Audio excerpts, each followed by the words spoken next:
Obunu gini kama chozunu Imana chukwa kosi womo Onyele miu Nyelu yumi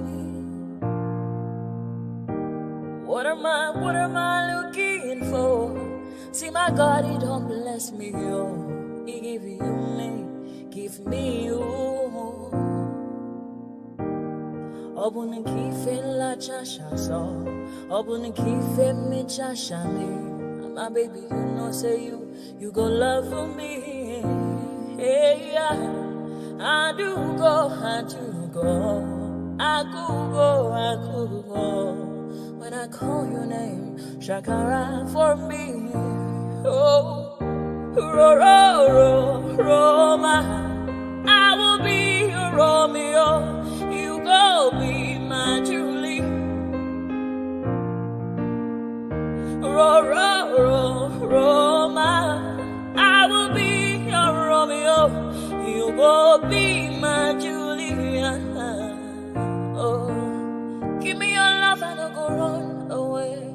Show me your love and I'll go use you play. Carry me, go me, I go follow you way. Follow you, they go. Maka Munagi, me and you. Okwa Munagi, my baby and me and you. Me and you, Aqua Monagi, my baby. Obuzi kife la chasha so, Obuniki fe la chasha me. My baby, you know, say you go love me. I do go. I could go. When I call your name, Shakara for me. Oh, Roma, I will be your Romeo. You go be my Julie. Yeah. Roma, I will be your Romeo. You will be my Julia. Oh, Roma, I will be your Romeo. You will be my Juliet.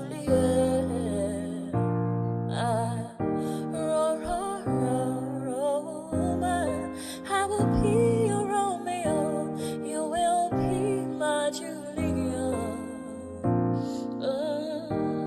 Obuzi kife la chasha so, Obuzi kife mi chasha me.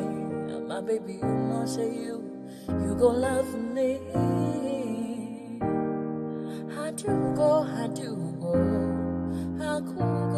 could go. When I call you, Shakara for me. Roma, I will be your Romeo.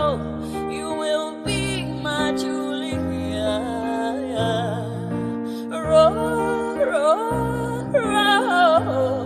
I will be your Romeo. You will be my Julia. Oh, yeah.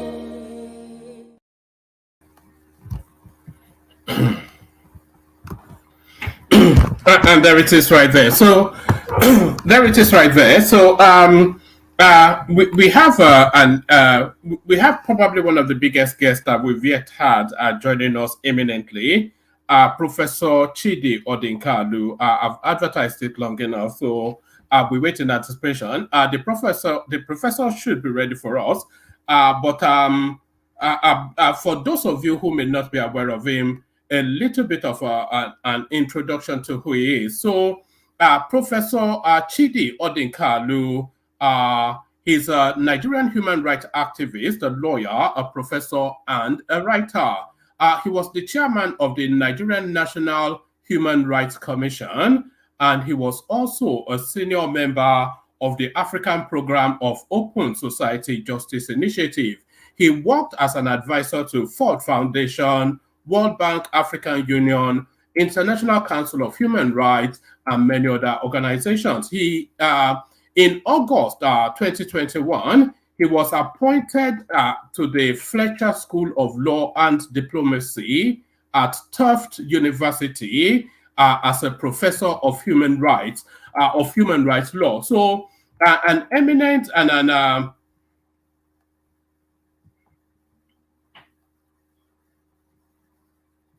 an eminent and imminent guest. So let me play you a little bit more music as I resolve the entry of our guest in the background. But let me play you. Let me play you a bit of music as our guest waits to join us. Let me play you. Actually, let me play you a clip of our guest in an appearance he recently had as we try to resolve getting our guest to come into the studio.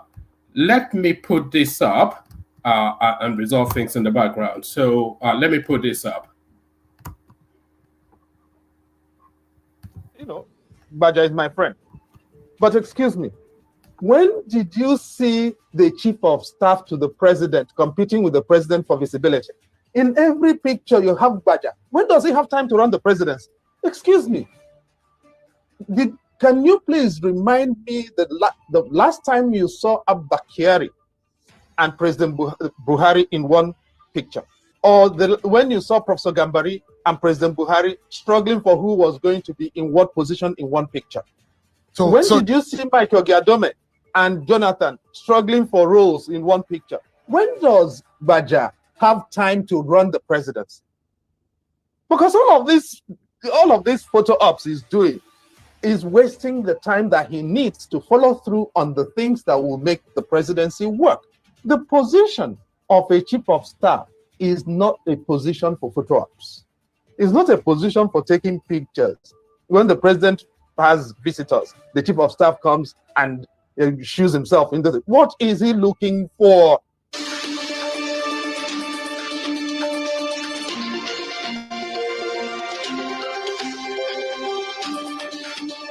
Now let me ask you, and you know, Baja is my friend, but excuse me, when did you see the chief of staff to the president in every picture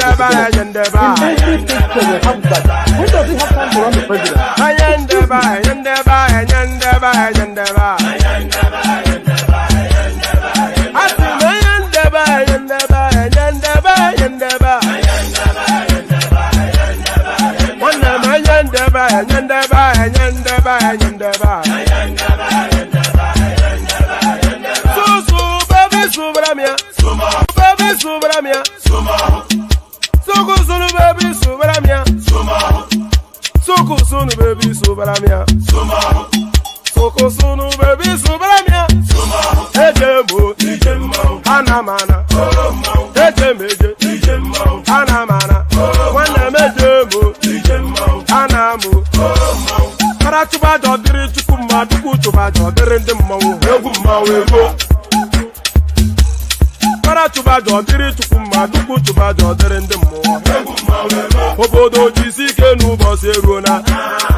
Ladies and gentlemen, sometimes you just have to act like you are drunk, like you are crazy. Confuse your enemies, confuse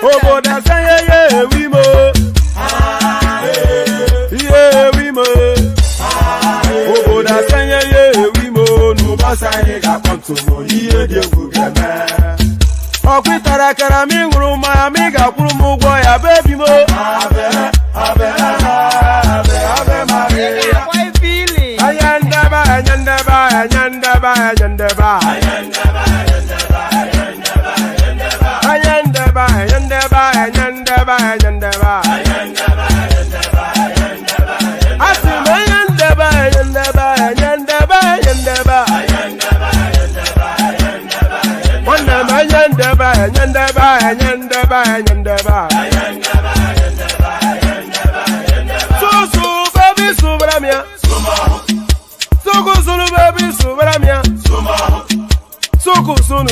subaramia. Soko sunu baby subaramia. Ase kwa nefo ya banye si akuna nyego bumkambasi ozo. Since I was born, but now I am getting youth. Akuna mota akuna toga book.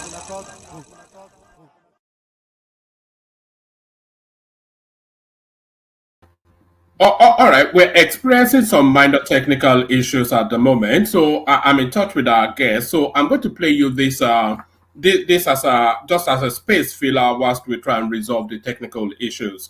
Watch this. Hello, everyone. Welcome to the program. This is Sunday Politics, live on Channels Television. I'm Sean Kimbale in Abuja. Tonight, we have some conversations that you do not want to make. I ask the question, all these wealth that you find everywhere that are unexplained, the kind of corruption that we see in Nigeria today, mind-boggling. There are those who have accused people in the civil service, people in the government sector, politically exposed persons. Where are these wealth coming from? You remember the judgment in the P&ID case and how that went in the United Kingdom. How did we even get to that point that even the judge in the United Kingdom says Nigeria was compromised by Nigerians to the extent that Nigeria would have paid up to 11 billion US dollars as compensation on a fraudulent contract? What kind of situation do we find ourselves as a people? So much that corruption has eaten so much into the fabric of our nation. Tonight we're having some frank conversation about how we can turn the hands of time. Well, before we get into that conversation, a very distinguished senator will be joining me to discuss that. But let's get into a conversation also that bothers the mind. Oh, this is a momentous period in our country, a turning point in the honors of the Nigerian judiciary, as we bear witness to a moment of unwavering truth and justice. Justice Musa Dattijo, a towering figure in the legal world, has taken a stand against the pervasive issue of corruption within the Supreme Court and the broader Nigerian judiciary. In a statement that is as courageous as it is unprecedented, Justice Dattijo unveils a piercing examination of the challenges in corruption plaguing the very heart of our justice system, igniting a fire of reform and accountability. In Justice Musa Dattijo's groundbreaking statement, it dissects the corrosive influence of corruption within the hallowed chambers of the Supreme Court and the wider judiciary. Let me allow you to listen. The man was retiring, but before he left, he opened a can of worms in the judiciary and how the judiciary itself has enmeshed itself in corruption. Take a listen to Justice Dattijo. A couple of years ago, appointment to the bench was strictly on merit, Sound knowledge of the law, integrity, honor, and hard work distinguished those who were elevated. Lobbying was unheard of. Lobbying to accost justices into their chambers by people who seek to be elevated, that the judges should put in words for them, were unheard of. You will just be sitting, and if those who are given the responsibility of making the elevation find you worthy, you'll just get a letter to that effect. You wouldn't have gone to anybody to ask for any favors or recognition. But that is not the case today, unfortunately. I never lobbied, not at any stage of my career, to secure any appointment or elevation. And I challenge anybody to contradict this statement of mine. As much as possible, the most qualified men and women were appointed. That can no longer be said about appointments to the bench these days. The judiciary must be uniquely above board. Appointments should not be polluted by political, selfish, and sectional interests. The place of merit, it must be urged, cannot be overemphasized. I needed you to listen to that statement from Justice Thatcher. That is not the entire gamut of the speech, of course. That his old speech was published on Channels Television's website, channelstv.com.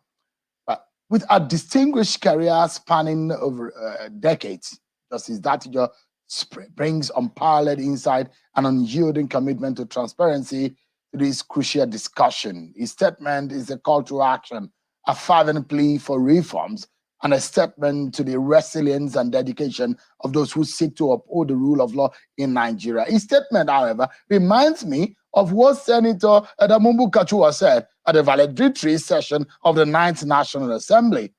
Take a listen to him again. I'll remind you of this.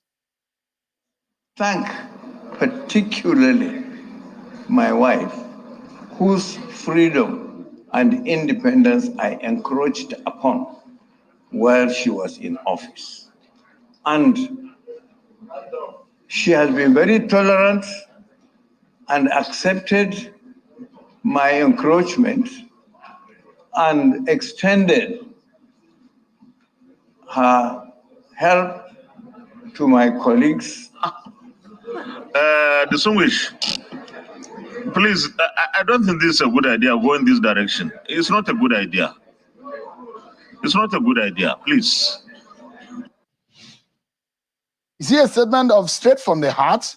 A statement of a slip of tongue? Because there has been a lot of controversy about what Senator Bukachua said about his wife, who was in the bench before. So that on one hand, about what happened between his colleagues and how the kind of help they got from his wife. Now, I think that was not enough. It was another moment of honorable, off your mic.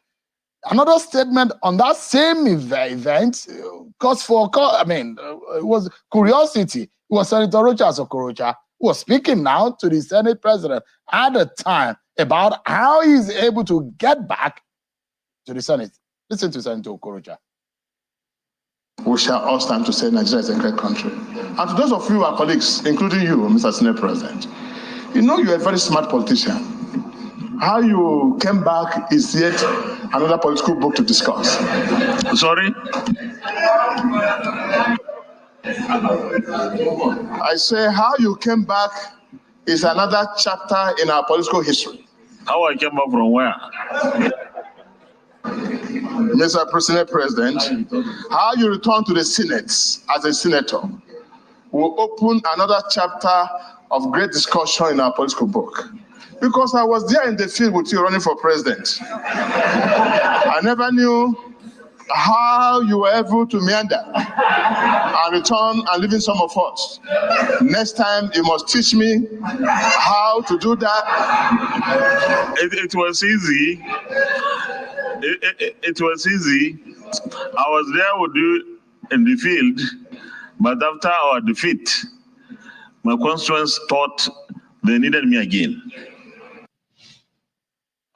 Justice Thatcher did not go out of service without mentioning some of those cases he felt were cause for, some scrutiny.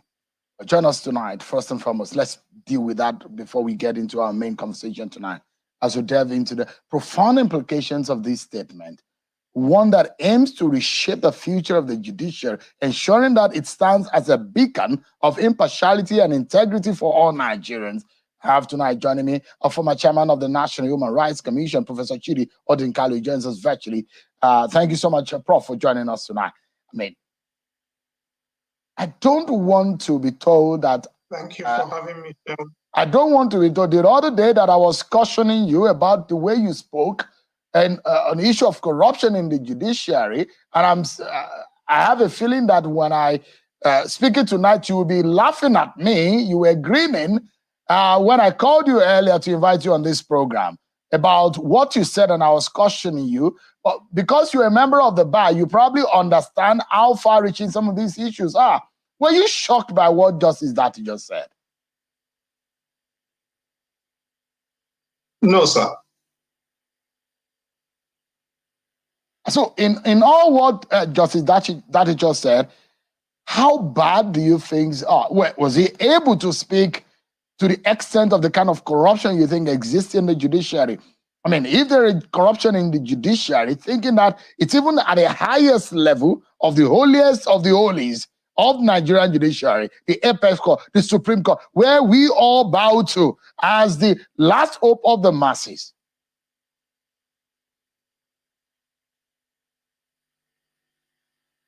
Now, Sean, if I may, let me remind you, or remind all of us, or those who are watching, when he retired from the Supreme Court in 2004, that's nearly 20 years ago. The Honorable Justice Samson Owaifo, who is still alive, had complained that in the 70s and 80s, allegations of judicial corruption were confined to the magistracy, and that by the 90s, it had appeared to have climbed up to the High Court. And by the time he was retiring, he was afraid that it had got to the appellate level.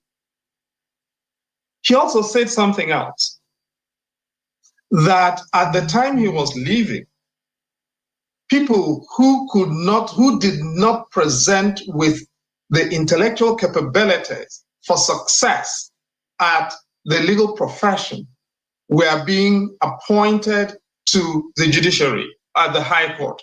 And he feared that these inadequate people were going to rise to the cream of the appellate court system in a short time. In 2011, if you may remember, the story broke, two stories actually. One was the quarrel between the then president of the Court of Appeal and the then Chief Justice over allegations that the then Chief Justice sought to instruct the Court of Appeal as to how to decide the case relating to the dispute relating to the governorship election then in Sokoto State. That ultimately led to the firing of the president of the Court of Appeal, and the Chief Justice then retired under a cloud. In that same year, the then Speaker of the House of Representatives was credited in a cable transmitted by the American ambassador then of having told the American ambassador that the Supreme Court collected money to decide the appeal in respect of the 2007 presidential election. I'm not making this up. All of this is in writing. All of this is evidenced in writing. So I'm just telling you I'm giving you a tale of the tape. And so what the Honorable Justice Datijo Muhammad talked about basically reflects a trend that has itself been fully documented, and the timeline has been reflected in the history of remarks by retiring justices of the Supreme Court over the past 20 years. Now, I like to say this with all sense of modesty and all sense of loyalty and also sense of patriotism, that the courts are hallowed in every sense of the word, and the courts are indeed the last hope of the common man. That's where you can run for cover if you have any issue. In fact, any arms of God, the arms of government, they have issues, they go to the court for settlement. Without a court, our society will be in trouble, in chaos. But then, if this kind of thing is happening, and the kind of expose that we've seen about some corrupt judges, which some of their colleagues or some members of the bar have said, and some kind of insinuation and inference that have come up about corrupt judges, because there are corruption in every aspect of our lives, not only in Nigeria, but everywhere. But where you do not want to hear that the corruption exists is in the courtroom. How do we deal with this? Well, first of all, we deal with it by acknowledging it honestly. And I do not agree with you in the spirit of honesty that Nigerian courts today are the last hope of the common man or woman. If you had said the court should be the last hope of the common person, I would agree. Are things that bad, Prof? Are they today the are last things that hope bad? Is it that our yes, courts sir. not? I mean, we're not able to rely on our courts. Are things so bad within the bench? Yes, they are. I'm not going to come here to lie to you. The courts should be the last hope of the common person. I will agree with you. Are Nigerian courts today the last hope of the common person? No, sir.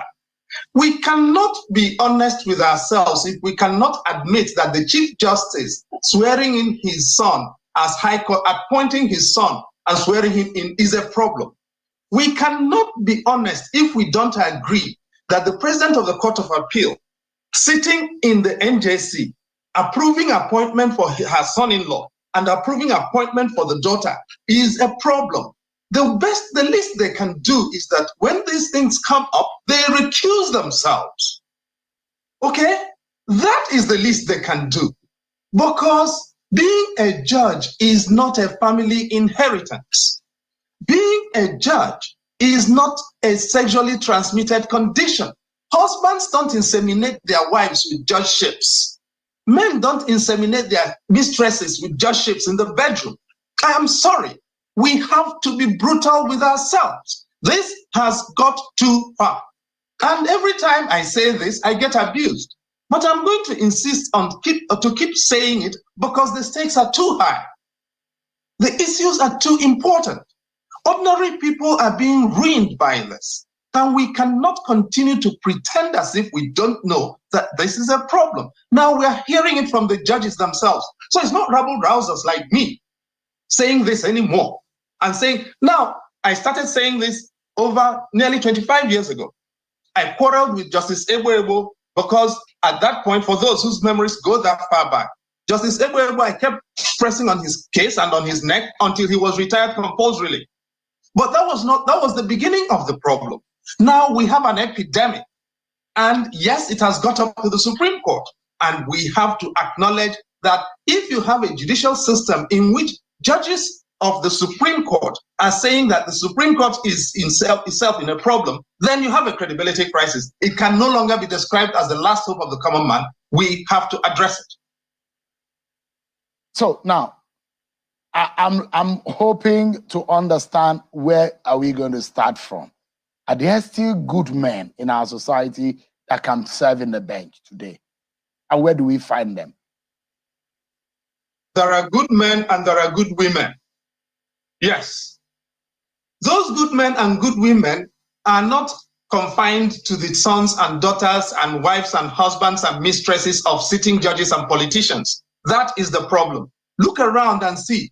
The 17 senior advocates in Kogi State today are asking that appointments to the bench be suspended because the state governor, they allege, wants to make his wife a high court judge. Right? That is how bad it has got. Every senior politician wants the person who is in their bedroom or in their family to become a high court judge. How do you run a country like that? So that honest people no longer even get a chance to be considered. And people who are decent and successful and bright and intelligent with integrity no longer have a chance to be considered. If you don't have people from your family.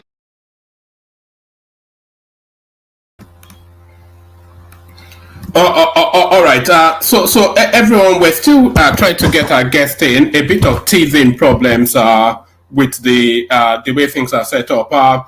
Anyone that's turning up, I probably require that you do have your camera on. Ribadu, it's been a while since we saw you. So we needed to bring the professor before you come join us again. Ribadu, are you there? Ekene? Hello, okay. Yeah, Ribadu, how are you? Yeah, yeah, I'm good. Is it Happy New Year? It's been that long since we last saw you. Well, I have tried some few weeks ago to come on, but I don't know. My schedule is just crazy, man. How are you doing? How is everybody? How is Jan Lekoko? In fact, I miss all of you guys. Yes. They were just asking about you yesterday. was it Bishop? He was saying, we've not seen Roberto in a while. I say, I'm in regular contact with you, but our work and life, all of that. Yeah. Yes. So we have this big guest. I take it you do know Professor Chidi Odinkalu. Yes. Yeah. I it's like his network is freezing or something like that.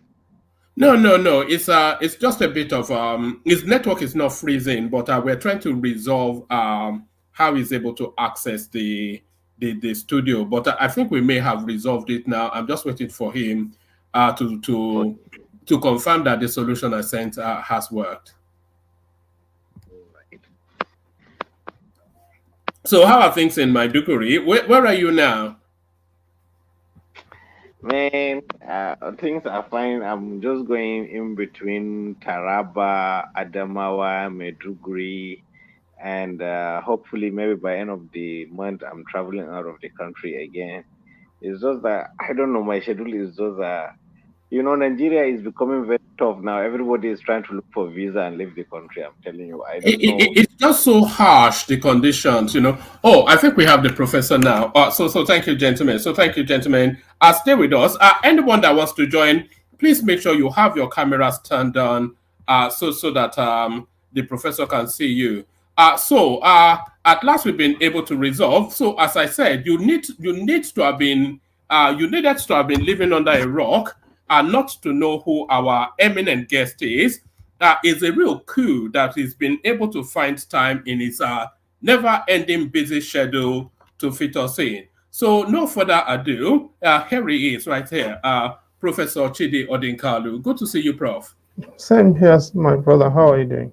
I'm good. Good to have you here. Sorry for all of this, all of the No, it's fine. It's a real treat to have you here.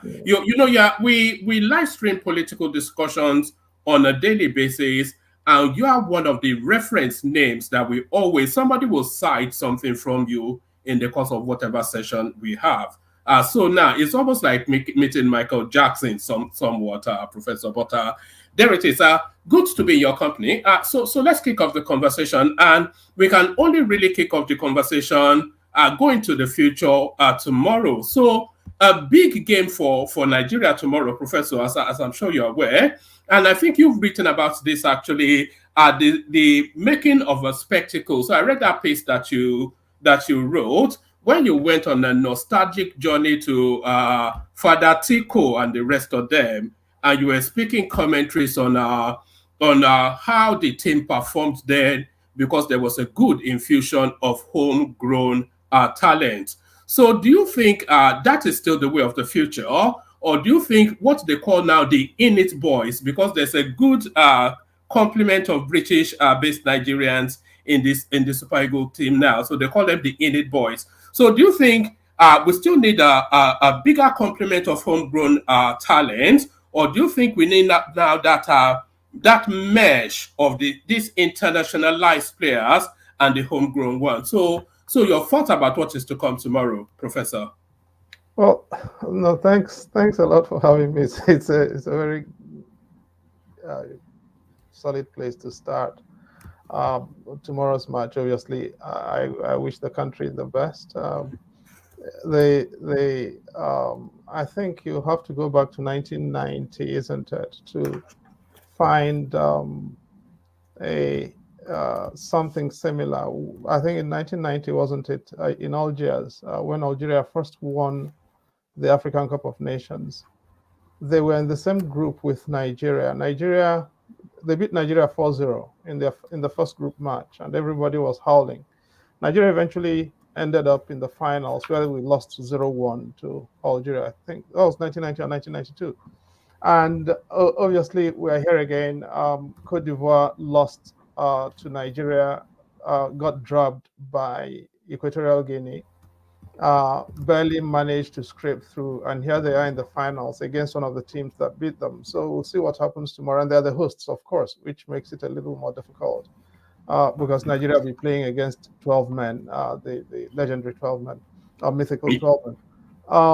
But no, I think we are beyond we can't live life backwards. Unfortunately, I think part of the problem we've got is our local league at home is not as competitive as it was actually in the 1980s and 1970s. The 1970s in particular, immediately after the war, we had one of the best leagues on the continent.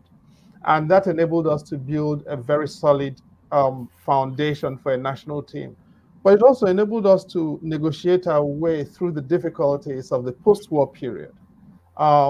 And so, you had Raka Rovers in Kano, Mighty Jets in Jos, Sharks in Port Harcourt, Calabar Rovers, IICC Shooting Stars in Ibadan, stationery stores and ACB in Lagos, Bendel Insurance, New Nigerian Bank in Benin.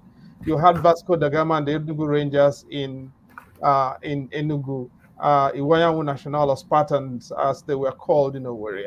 All over the country, Niger Tornadoes, of course. All over the country, you had teams that were very formidable. And even into the 80s, Abiola Babes came into the picture.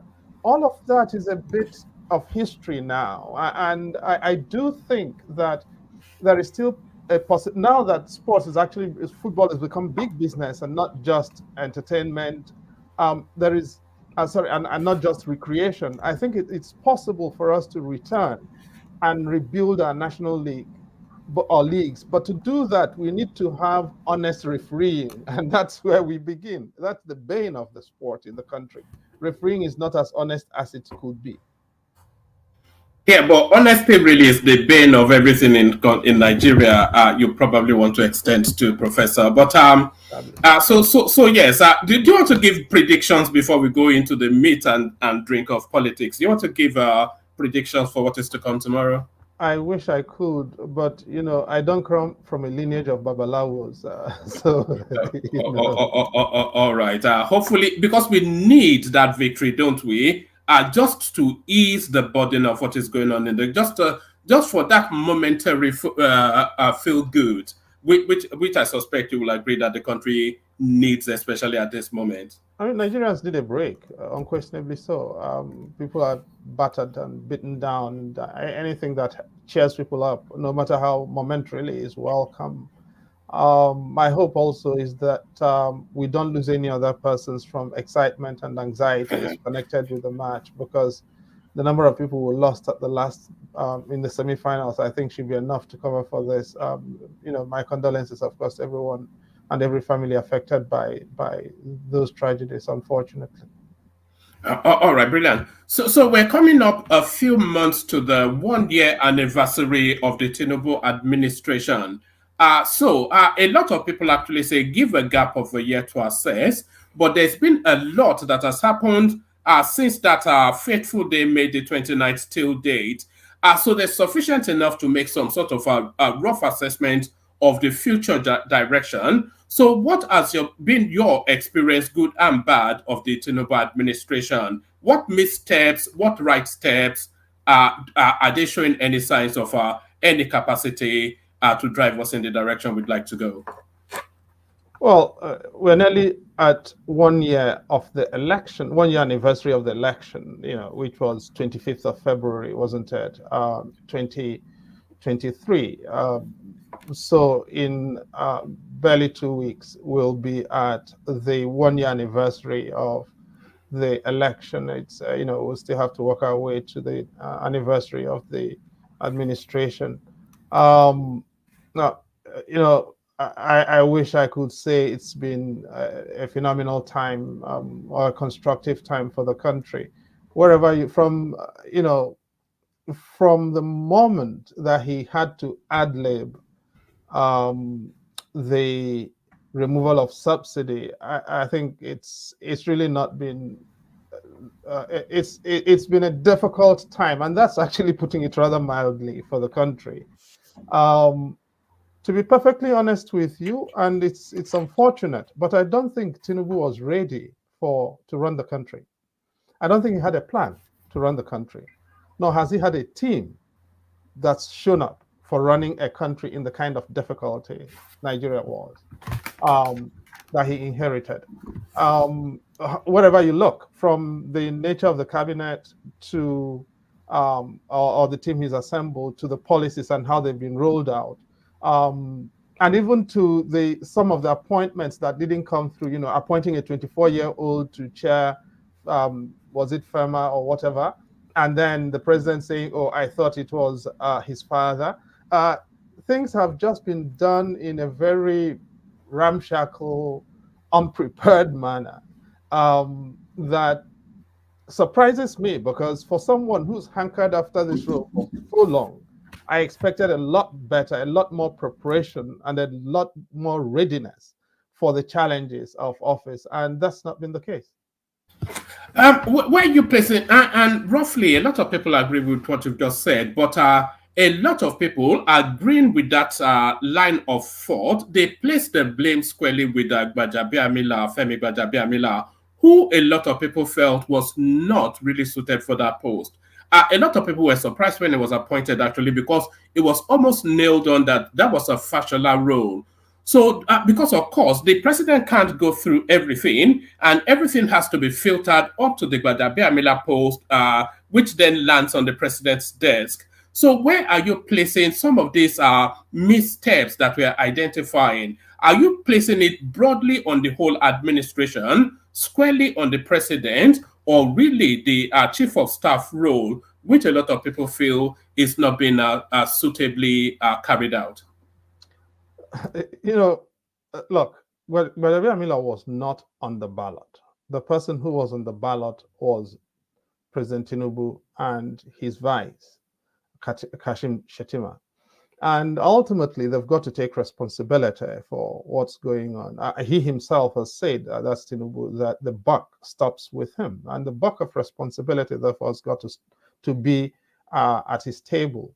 Now, that's not to say that Gbajabiamila does not have his own responsibility. I've been on record to have said that at the moment, it does not appear as if he has anything to do as chief of staff, because he seems to be chasing photo ops too much, really. You know, every picture in the presidency, he has his face on it, and he is there looking for the best angle with which to show us his very handsome face.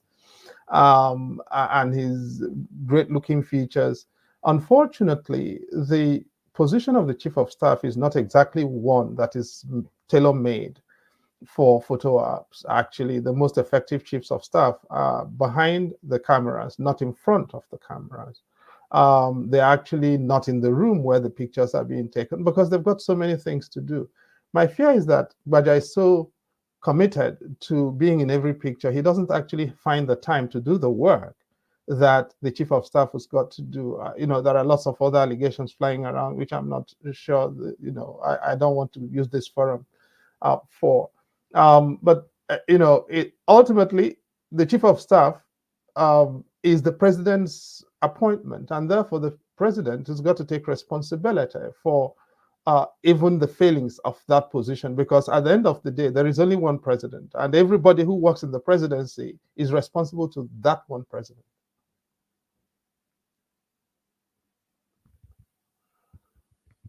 So sorry, I'd muted myself in order for my background not to. Sorry, I was saying, let me take you back to that February space then, and it was probably the most keenly contested election that we've ever had. That is what a lot of people contend. But a lot of people said Tinubu was a default choice because the field was not strong enough at the topmost realistic decision choice, that Tinubu was a default choice because the field was not strong enough. Because really, we had four runners in that race. We had Kwakwanso, we had Peter Obi, we had Atiku Abubakar, and then we had Tinubu. So necessarily, it was almost like a negative default because the rest of them really there was no scope for that to happen. So do you have some sympathy with that thought? Let's start from there. I don't know what negative default means, and I don't like to answer questions I don't understand. What exactly does a negative default mean? It's a process of elimination. So it's the best of worst choices available. So exactly that. So the best of a bad bunch, essentially, you know. No, I don't agree So with they that. defaulted to the best of a bad bunch. No, I don't agree with that. Actually, what we have, in my opinion, is a man installed with a tremendous legitimacy deficit because the INEC ran a very crooked election. It's really that simple. You and I know that Tinubu did not win Rivers State. Tinubu knows that he did not win Rivers State. It was credited to him, but he didn't. I can tell you for free, Tinubu did not win Nasarawa State. And so let's not go there. But we are where we are. So all of us will have to suffer it, whether the people who are thinking negative default or positive default or constructive default or destructive default, all of us are standing on his mandate now. Abi? All right. Well, all of us have to suffer it, like you said. We are where we are. So he is the president, and the whole process has been gone through. So we are where we are. All of us have to suffer it. But is that suffering? Is it a necessary suffering for reasons of decades of malaise and bad governance? A lot of people argue. There's a contention that what we're going through under this particular administration is all of those bad checks that we have been signing for decades and decades, bad checks in terms of corruption, maladministration, misadministration, brutish administration, administration that did not even administer, all of it cascading over decades. So all of those are chickens come home to roost, and all of those checks now are being cashed. So the fuel subsidy, the removal of the arbitrage in the foreign currency, essentially to save a financial crisis looming. Is Tinubu is it somewhat a victim of previous malaise that had accumulated up to this point? Now, okay, let's start with fuel subsidy, right? Let's assume for present purposes that the right policy is remove fuel subsidy. I'm not saying I necessarily agree, okay? But let us assume that that is the right policy. How do you roll it out? Now, do you realize that removal of fuel subsidy was not in the president's address, inaugural address? He actually added it on orally. That's what an ad lib means. It was not in the text. Now, you see, when you are rolling out that kind of serious policy, the least you can do is be serious about it. Okay? Now, and that is really what is missing. The idea, the sense that policy making is a serious enterprise, and you come to it with seriousness and preparation. So let's take fuel subsidy. If you were going to remove it, now, for a country that is still importing gasoline, you had to have had a plan for when you're going to begin to substitute importation so that we will not have as much of foreign exchange exposure to that as we are having.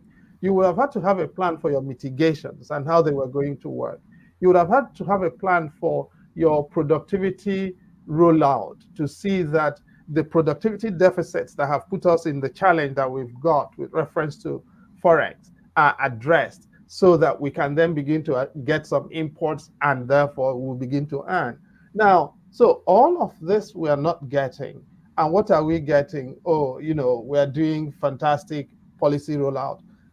You cannot, on the one hand, have done fuel subsidy removal and then at the same time floated the naira without being able to produce gasoline, because what we have right now is the subsidy has returned. Why has subsidy returned? Because we are still importing gasoline and we have no control over those prices, nor do we have any control over the landing price. Therefore, it means that there is almost invariably a margin between the landing price and the exchange rate, and the market price. And somebody has got to pay for that. And that is, somebody has got to bear that, because if you increase petrol by any more, the country is going to go up in flames. Therefore, subsidy is back. The idea that there is no subsidy is nonsensical. You and I know that. No, there's been that argument, Professor, that It's not an argument, it's a fact. but there's no line for subsidy in the budget, because we went through the budget in details on this platform. There is no line for subsidy in the budget, so it wasn't captured in the budget. So I cannot see how that can. But the argument is that why is there not chasms in the fuel prices? So that I think that is where that argument is. But what about the arbitrage in the exchange rate? Do you think that is something that he necessarily had to do because essentially the naira, as I said, decades of rot, the naira has always been a subsidized currency, and somebody profits off that. So is it not right then to throw the naira into the free market, let it establish its own value, and then that is what the value is? There are no free markets. It's as simple. There are no free markets. The idea of a free market in the kind of economy that you run in Nigeria is nonsensical.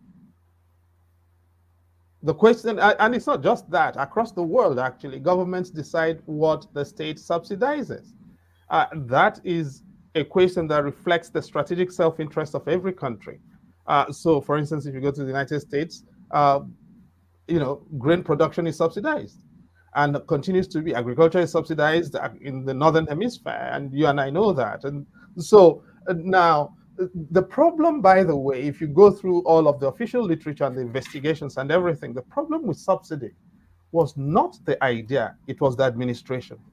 The problem was that it was said to be corrupt. The Nigerian elite were unwilling to address the corruption, and if you ask me, all that's happened is what? We removed subsidies so that we can fund the elite properly. So now, at this time, this is the time when Nigeria has for the past decade and more had its leanest moment, right? And at no time since 1999 have we bought four-wheel drives for legislators. So we remove subsidy, correct? And we go and buy Prados at 160 million, at 160 million, was that correct?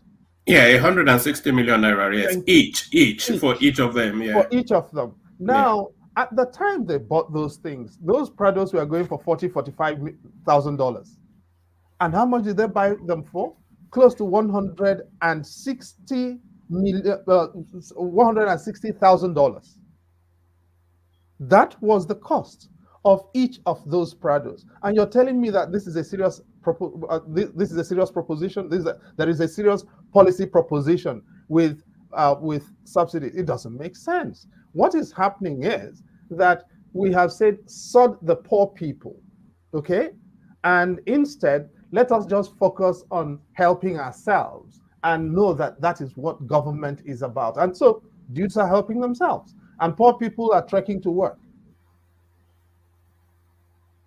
All right. So talking about poor people, so there seems to be, as a result of policy positioning by this particular administration, the catchment area of that description seems to have widened somewhat. So the people that now constitute poor people are almost double in size as what previously obtained. That, of course, as a result of the removal of that subsidy, especially those two subsidies, we should say.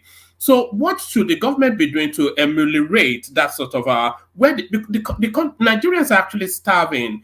And I cannot recall in my senses whenever Nigerians have ever starved. So we've never reached this low. So a lot of people actually feel that it's a bridging period between this pain period that the country necessarily has to go through before policies and actions of the government starts to come into effect. But people are suggesting that there should be mass importation of food into the country. Are you on board with that thought? Now, look, you're talking about mass importation of food. Nigerians are not going to their farms. Why? Because there's insecurity, whether it's in Plateau State or in Niger State or in Borno State. And now, the three biggest states in Nigeria are Niger State, Borno State, and Taraba State, in that order, right? 76,000 plus square kilometers, 70,800 square kilometers, about 58,000 square kilometers each. Now, in those states, people can no longer go to their farms. Why? Insecurity. Even in small states, people are, whether you're talking about Lagos State, which is 3,777 square kilometers, Anambra State, 4,880 square kilometers, or something like that. Now, people are struggling with insecurity. So, okay, so let's take it that the fuel subsidy is rocket science, and so is exchange monetary policy management. What about what about insecurity? Now, instead of telling people, you do massive importation, and by the way, in all of this stuff with deepening problems of survival and immiseration, the incidence of taxation, the tax burdens on people are rising exponentially, across all heads: electricity, personal income tax, public utilities, you name it. Everything is rising. Now, amidst all of that, people cannot find food to eat. And I'm talking about local food. Because if you're importing in a situation where the exchange rate is escalating, you've still got to subsidize food, right? So if you're saying you're doing away with subsidies, what about making it possible for poor people to go to their farms without having to suffer the fear of being abducted or that kind of challenge? That, I think, is the real problem. That the government, as I said at the beginning, when we started this conversation, there is no plan. You do not see that there is actually a strategy that's been thought through with a team that is dedicated, to realizing that strategy. That really is the problem I see here. All right, brilliant.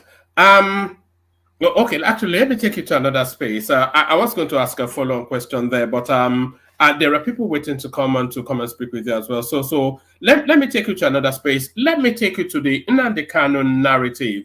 So Nnamdi Kanu, of course, rendition from Kenya to Nigeria, still going through the judicial process.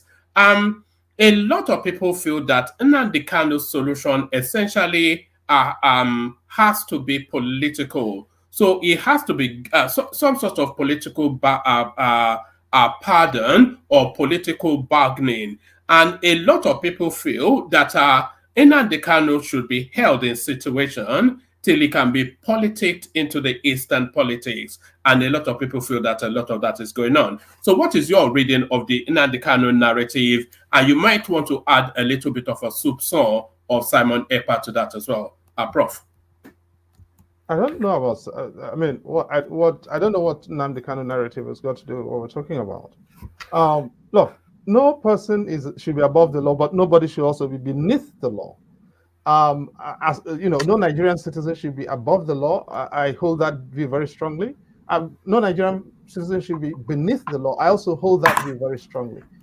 My problem is not whether or not you want to solve a Nnamdi Kanu problem, whatever that is supposed to mean, politically or judicially or chemically or catastrophically. No. Now, my problem is quite simple. If you say you want to try a man, don't put them in limbo. Nnamdi Kanu has been in the criminal justice system for since 2017 with the interregnum of when he was out of the country and then the rendition, which clearly was unlawful, just as a straightforward matter of law. And I don't think that the Supreme Court did not dispute that at all. But having then brought him back, now, in all of this period, there has been no evidence led against him. The charges have not stood up. The charges have been struck down left, right, center. The government has amended those charges 5 or 6 times. It does not suggest a willingness or readiness to actually try the man. So the criminal justice system, in my view, given the developments that have unfolded in the case, is being used as an artifice for administrative detention. That is putting a Nigerian citizen beneath the law. At the same time, by the way, we are reintegrating former Boko Haram people back into the armed forces and using them for frontline operations. You see, so that really what we are doing, if we are trying to suggest pathways to integration of the country and to coexistence, what we are doing is creating narratives of differentiation based on origin. And whether or not those narratives are well-founded is not the issue. The point is, the way this is proceeding and in the way the government has proceeded, it's basically created, it helps to sustain those narratives and gives those narratives manure on which to flourish. All right, brilliant. Professor, I'll ask you one more question, then I'll bring the panel in because I'm sure they're keen to put questions to you as well. I was reading your piece because, of course, you have your strongest opinions often wrap around the Nigerian judicial system and how it's been structured and how it's been run. So I was reading, and apologies, I've been trying to practice this gentleman's name for a good while, but you probably correct me. But I was reading your piece on Nganjiwa, a George from Borno who finds himself in Abakaliki. But from what I gleaned from your piece, it should not really be on a bench in Abakaliki. It should be in a space in a Kuje prison. So use that then as the tool to just give us just your feel of the Nigerian judicial system, the rot, and what needs to be improved. Well, anyone who anyone who's been to court or who has had transactions in court would know in Nigeria, first of all, I think there are quite a good number of honest judges who try to do their best in a difficult situation, and we need to encourage them, and because they do exist. Just as there are also, even in the Nigeria police force, you find a lot of decent people trying to do good things in the public service still.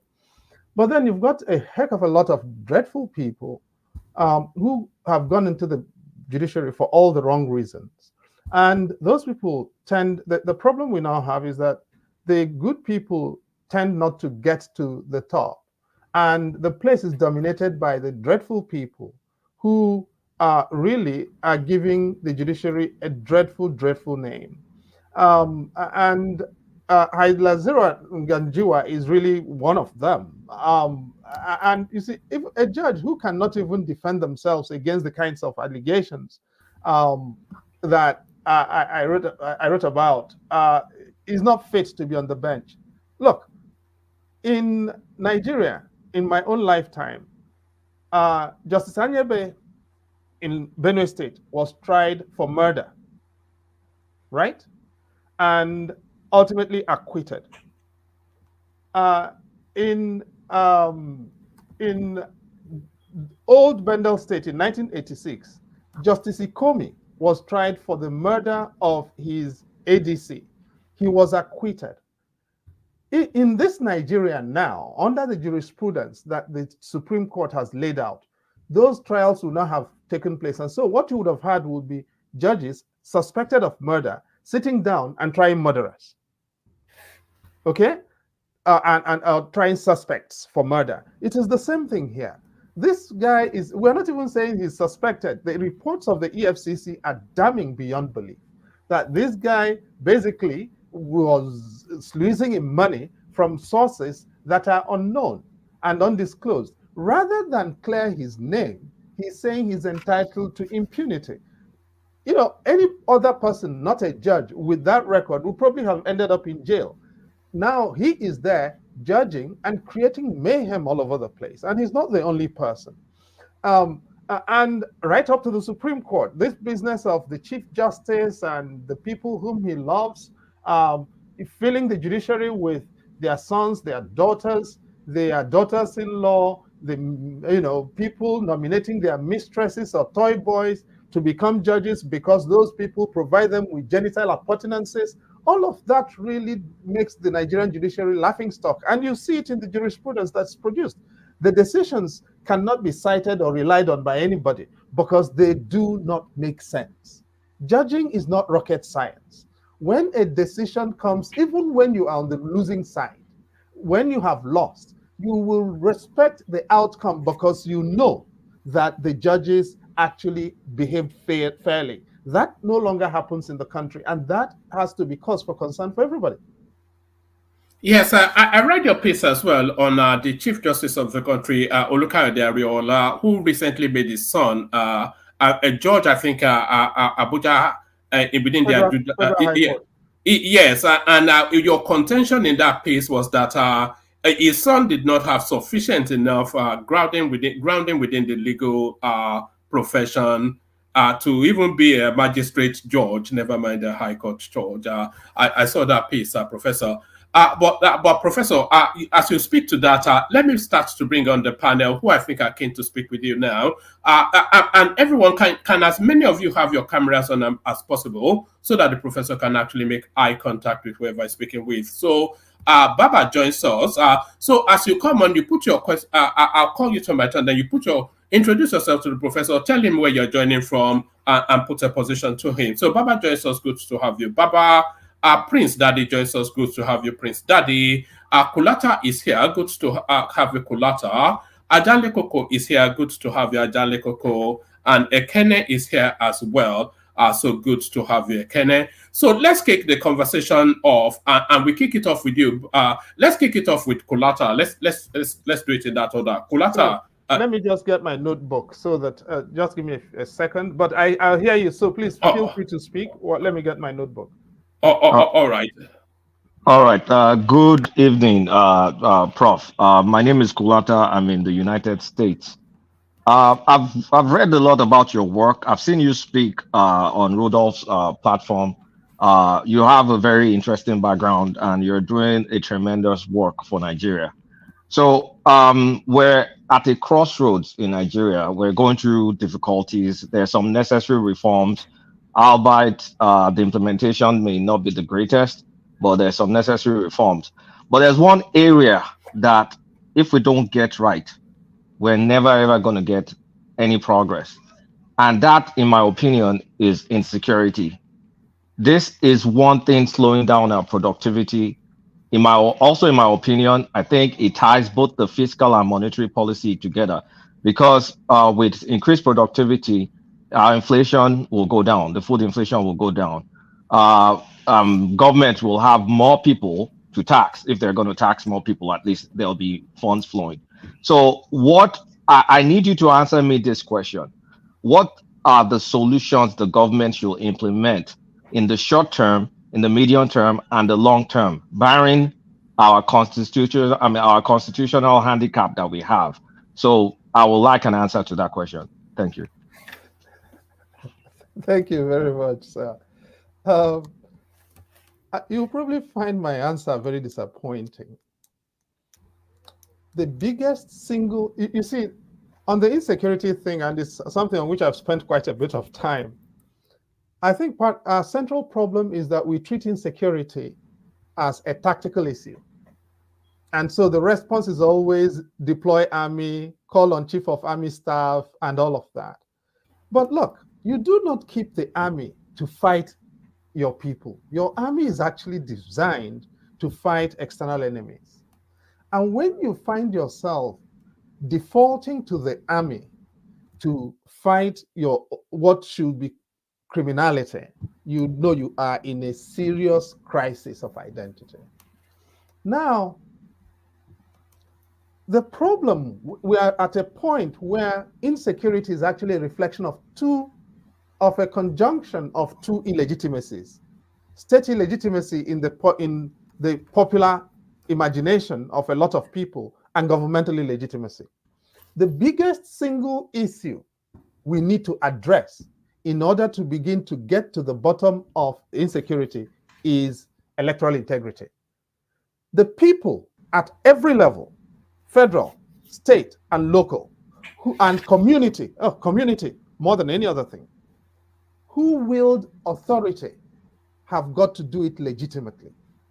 You see, if you have someone at the helm who is seen as legitimate, whether or not you agree with the person, when they convene or look to seek solutions to problems of insecurity, people will attend, even when they do not agree, because all of us have an interest in seeing insecurity reduced.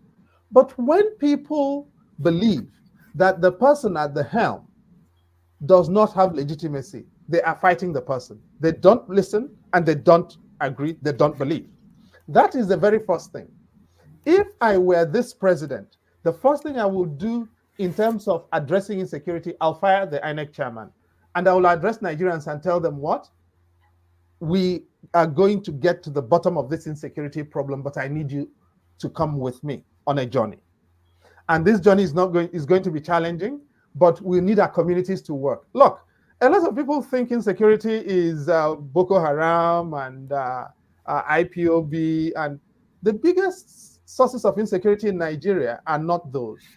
In most of our communities, it is cults, it is criminal gangs, it is intra-community fights between the traditional ruler and the town union president, and people fighting over land, and people abducting people in that process, and politicians giving guns to people to shoot during elections and not being able to retrieve the guns.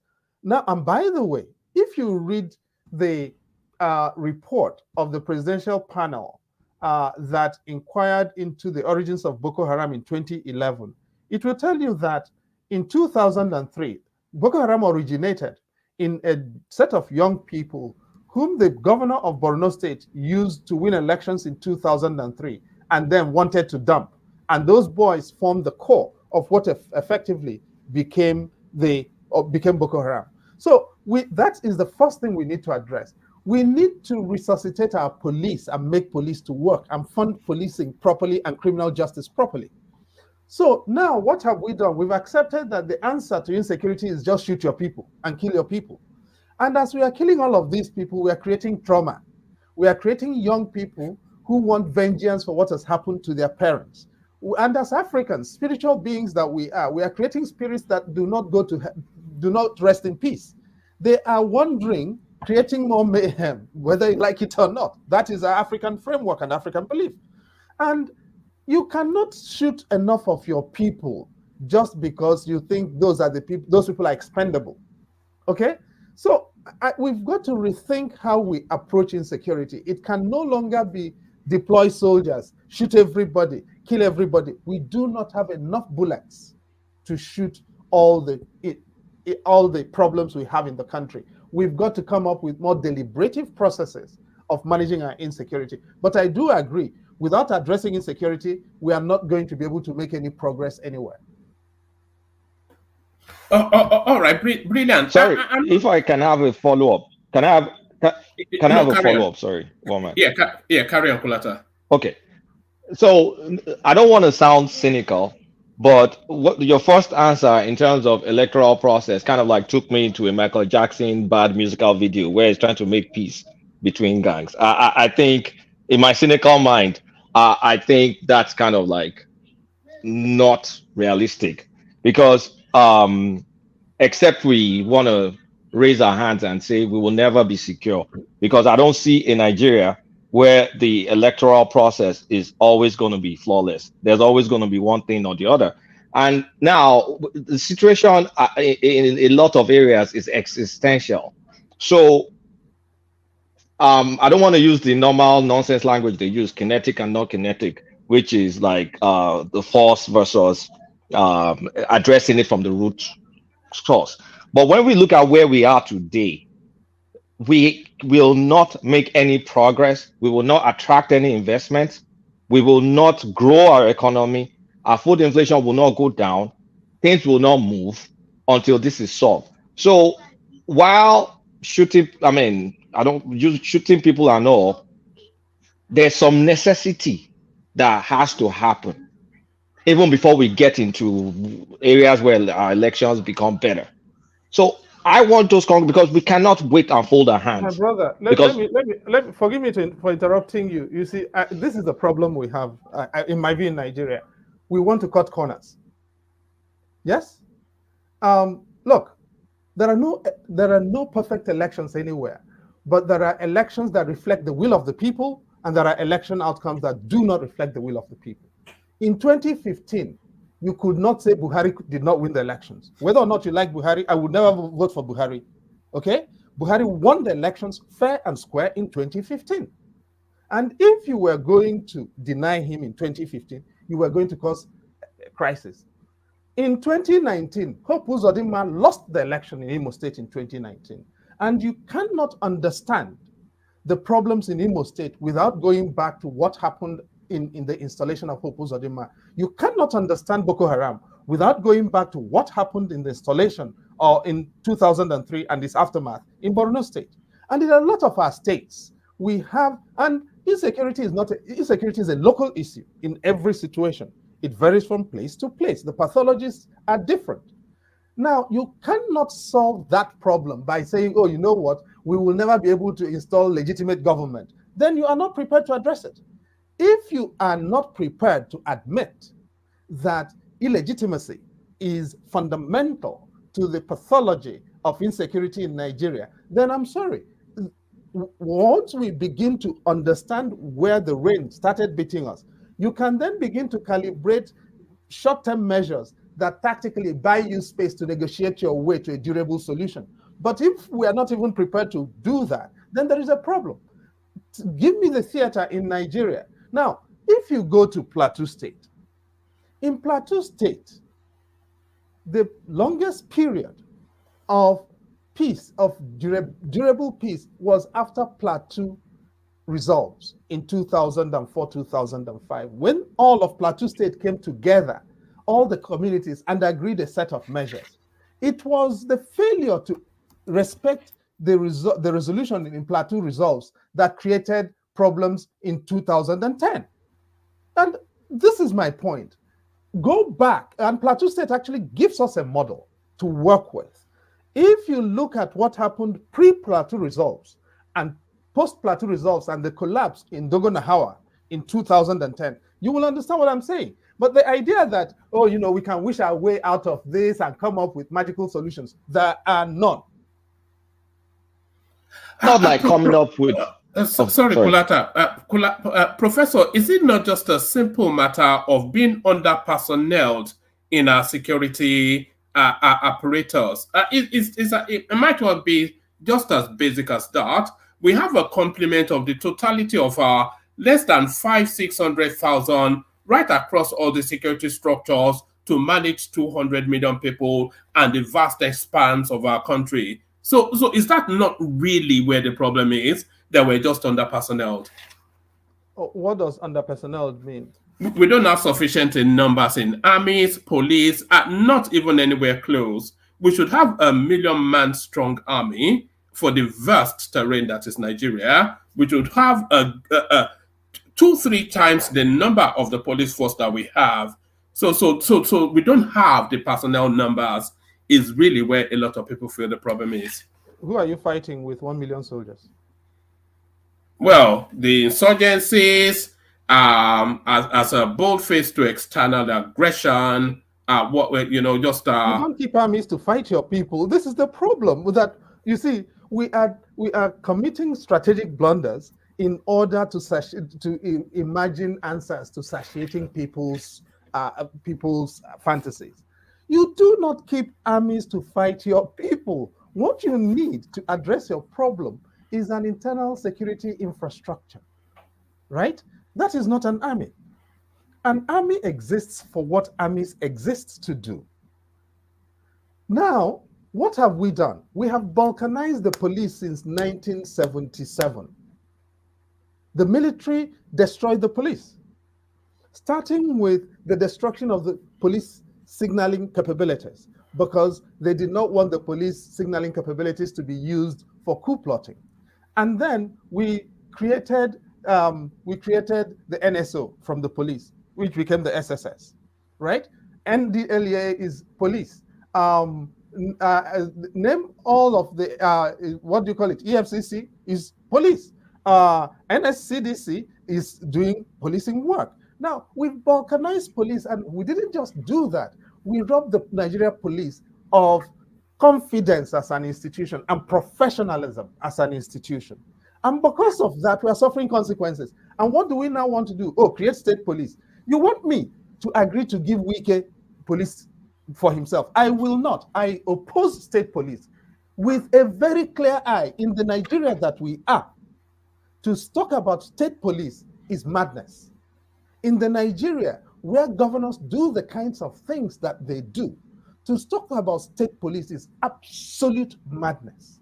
Now, we went through processes of discussing police reform. I was involved in the 3 presidential commissions on police reform, 2006, 2008, 2012. Muhammad Ahmad DIG chaired the 2006 one. MD Yusuf chaired the 2008 one. Pari Asayande chaired the 2012 Presidential Commission on Police Reform. Justice Uwaisi's panel in 2008 had a substantial part on policing. Now, all of those agreed on one thing: we needed to decentralize police. Okay, and don't forget, we came from a place of community policing. By the way, we did have native authority policing. It was abused. Native authority policing was abused completely, which was why policing had to be federalized. Okay, now nobody remembers that because all of us are in the Twitter generation. Okay, and now everybody wants state police, state police. Every governor wants their police to be able to deal with their opponents in their territories.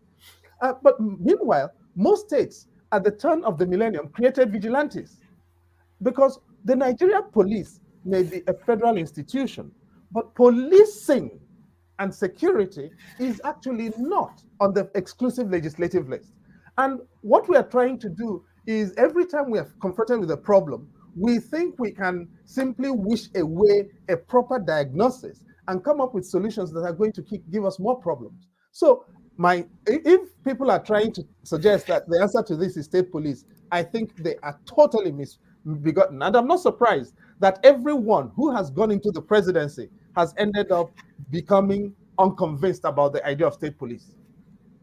Sorry, Prof. I would like to respectfully push back about your diagnosis, because you picked.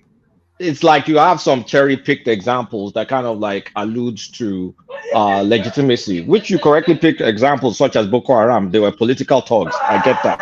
But back when I was in college in the 90s, we had the cult problem. We were under the military then. The other situations, such as the farmer herder crisis, that has been happening since perhaps the 19th century, even longer than that, and we still have them now. So those don't have anything to do with legitimacy. Some of them are legacy issues.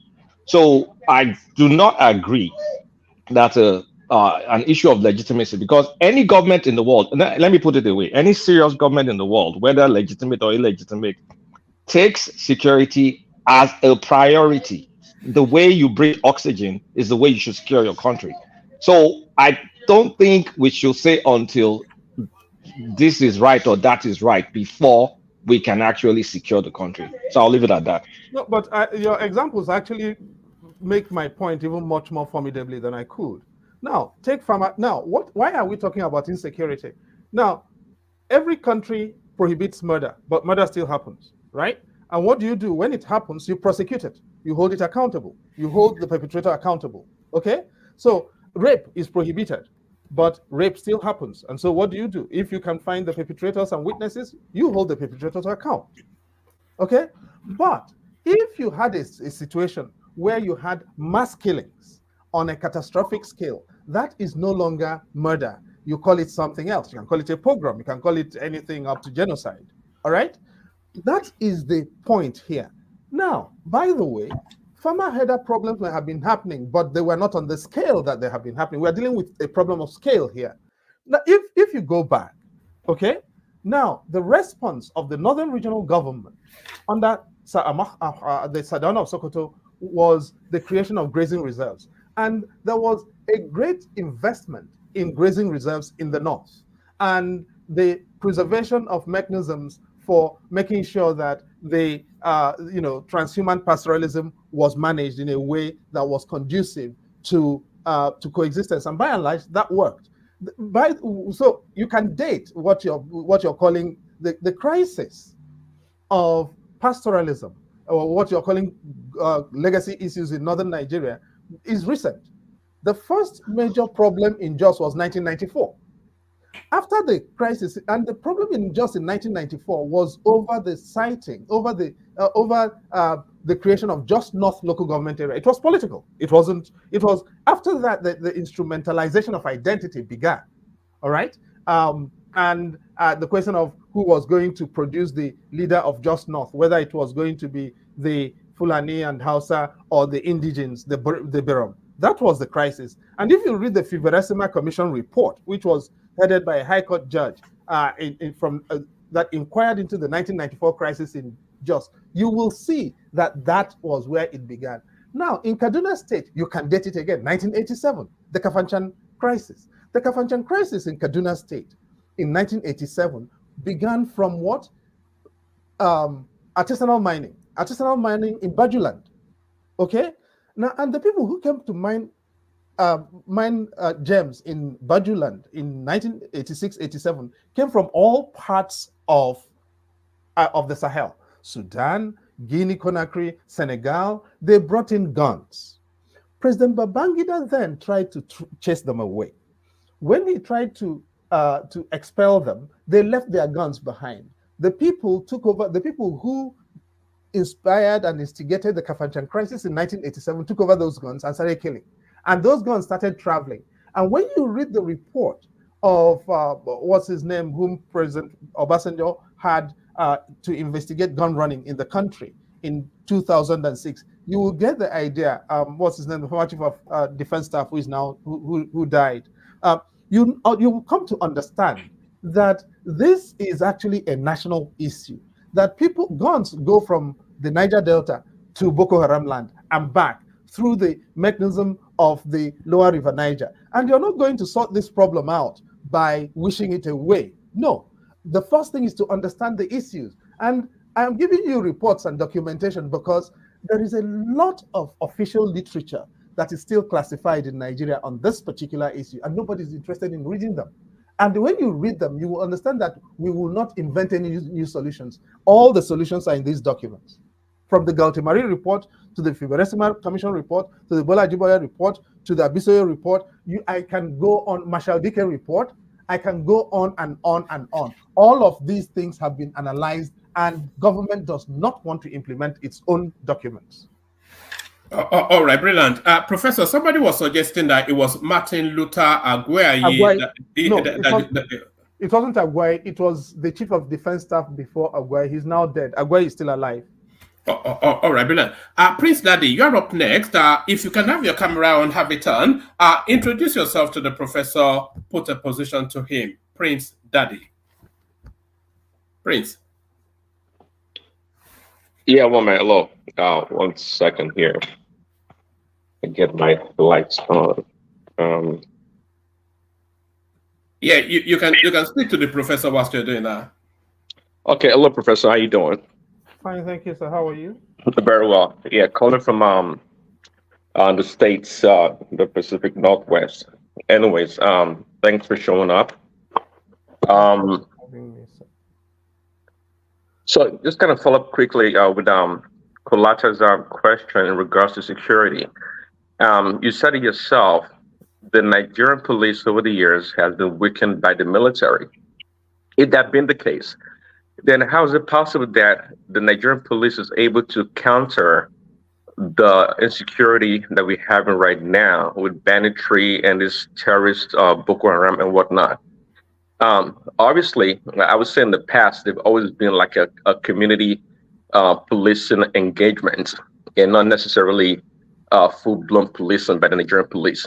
So how are they able to, with their lack of weapons or assets, be able to counter the insurgency? Is at that point in time, it makes it counterintuitive, and I don't see personally, I don't see anything wrong with having the military being involved with fighting insurgency, because we're not talking about your normal policing. It's beyond that right now. It's totally beyond that. And I hear your argument when it comes to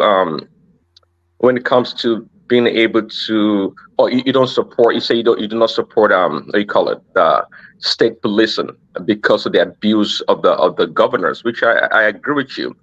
And I think on this show we've been able to have discussion around that, but there has to be a way to redesign and incorporate state policing in Nigeria. There has to be a way. It's not sufficient, just like right now, to have a centralized policing to deal with our issues. Every region state has their own unique way of approaching insecurity, and it's quite clear.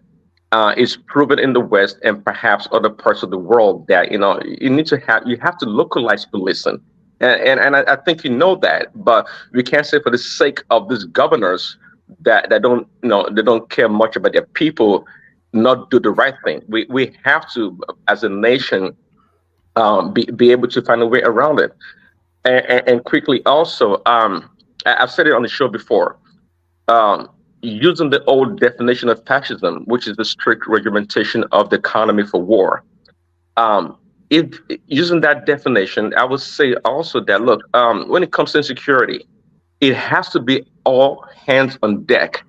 We have to regiment every aspect of the economy of the country to fight insecurity, be it the police, army, navy, or whatever. We have to use everything, vigilantes or like Amotekun or whatever. We have to use everything to fight insecurity. You can't just leave it to the police. It's impossible. And to wrap it up, do you think Nigeria is a country or should be a country?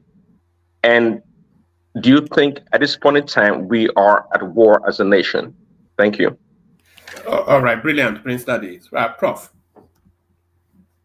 Well, that's a lot of questions, Prince Daddy. I don't know which one I'm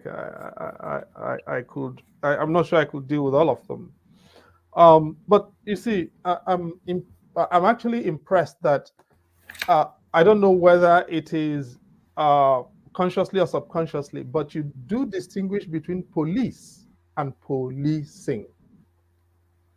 So policing, now people are not saying don't, of course, policing should be localized. That actually is the central thesis of all of the presidential commissions on police reform. 2006, the Madami report, 2008, MDC Yusuf report, 2012, Pario Sayende report. Everyone agrees we need to localize police. Okay? But now, there is a framework for decentralization. But governors don't want to hear decentralization and localization. They want to control. They want to own their own police. So right now, we have one police force creating abuse and mayhem. We should multiply that by 37. That's madness. What we need to do is precisely that. Drill the police down to the points of need and make sure that there is adequate accountability at that level. Now, is it necessary, therefore, am I saying that managing an insurgency is necessarily a police duty? No, that's not what I'm saying. But we then need to find out where indeed insurgencies exist. You know the interesting thing? All of these deployments become open-ended. The JTF in the Niger Delta was established by General Abacha in 1994. This year makes it 30 years since the JTF was deployed in the Niger Delta. It was not supposed to be there for 30 years. It was supposed to be there for as an expeditionary deployment, surgically address an issue and leave. It has become an open-ended operation. The Joint Task Force in Plateau State, in the Middle Belt, has been there for nearly 15 years. Ditto for the one in the Northeast. So what is it? These things have become economies of their own, fighting so-called insurgency. And look, if I've spent the past 20 months or thereabouts on the situation in the southeast of Nigeria, and for the most part, much of what you have in the southeast, over 75% of what you have in the southeast, has nothing to do with IPOB. In the places where you have the worst killings, IPOB does not exist and cannot survive. If you take Obosi in Idemili North, of Anambra State. Or indeed, if you take the Demilis, north and south, there is no IPOB there. The IPOB people who tried to get in there were liquidated by the business model of crime in those places. All right? But what does that tell you? This is a policing proposition. But if you represented it as a policing proposition, you will not get money. So if I want to get Abuja to release money, I tell Abuja that I'm fighting secession. That escalates the nature of the issue, and I get quick money to go and fight secession when I know it is not secession. Now, if you go to Obaru, next door, Obaru has a bunkering problem. All the states around the Oguta River, Oguta Lake, have a common problem. That is Delta, Imo, Anambra, Rivers. Okay? Every one of those states suffers an exposure to the same pathologies. But and none of that has to do with IPOB again. But what do? Once we call it secession, there is money to be made. And because these things have become sources of revenue for those who are supposed to run them, we continue to perpetuate that narrative. And it's the same thing for many people in the south of Nigeria. Everything is pastoralism in the north, which is not true. And when you go through the pathologists in the northern Nigeria, and northern Nigeria is extraordinarily diverse, from Adamawa State to Kebbi State, right? The diversity is bewildering. Adamawa State has like 89, 90 ethnic and national groups. But for all of us in southern Nigeria, we don't make the effort to discuss or understand or digest northern Nigeria and its diversities. We simply put all of them down under one pathology. And my point is quite simply this: you cannot manage insecurity by failing to understand what you're suffering. And at the moment, we are not interested in understanding what we're suffering. And the people whom we are trusting to do it are invested in making, most of them, not all of them, but most of those people are interested in making money out of it. And that's why these problems are unending. All right, brilliant. You're up next, Baba, and we can vary the topics beyond insecurity. The professor has a vast spectrum of knowledge. He has more than a working knowledge of most topics, so we can vary it if we can. But Baba, you're up next. Introduce yourself to the professor, put a position to him. Baba. Yes, good evening, Prof. My friends call me Baba, and I joined from the USA. I've been following most of your discourse on the Nigerian television stations. And firstly, most importantly, one man, please pardon me. Your platform is not a funeral home, but I think I will crave your indulgence if we can observe a 30-minute silence. 30 minutes? I mean 30 seconds. I'm right. very sorry. I respect industry, more so great industry. They are talking about the passing of Herbert Wigwe, the wife and the son, and the Ogunbanjo helicopter crash. May God rest their soul. Amen. It's a big Amen. loss to the country. Absolutely. If we can observe just 30 seconds silence, I will appreciate that. All right. With the professor's permission, we can do exactly that. So I'll play this.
All right, may their soul rest in peace. I wasn't aware of the personality, so you have to tell me a bit more about them later, Baba.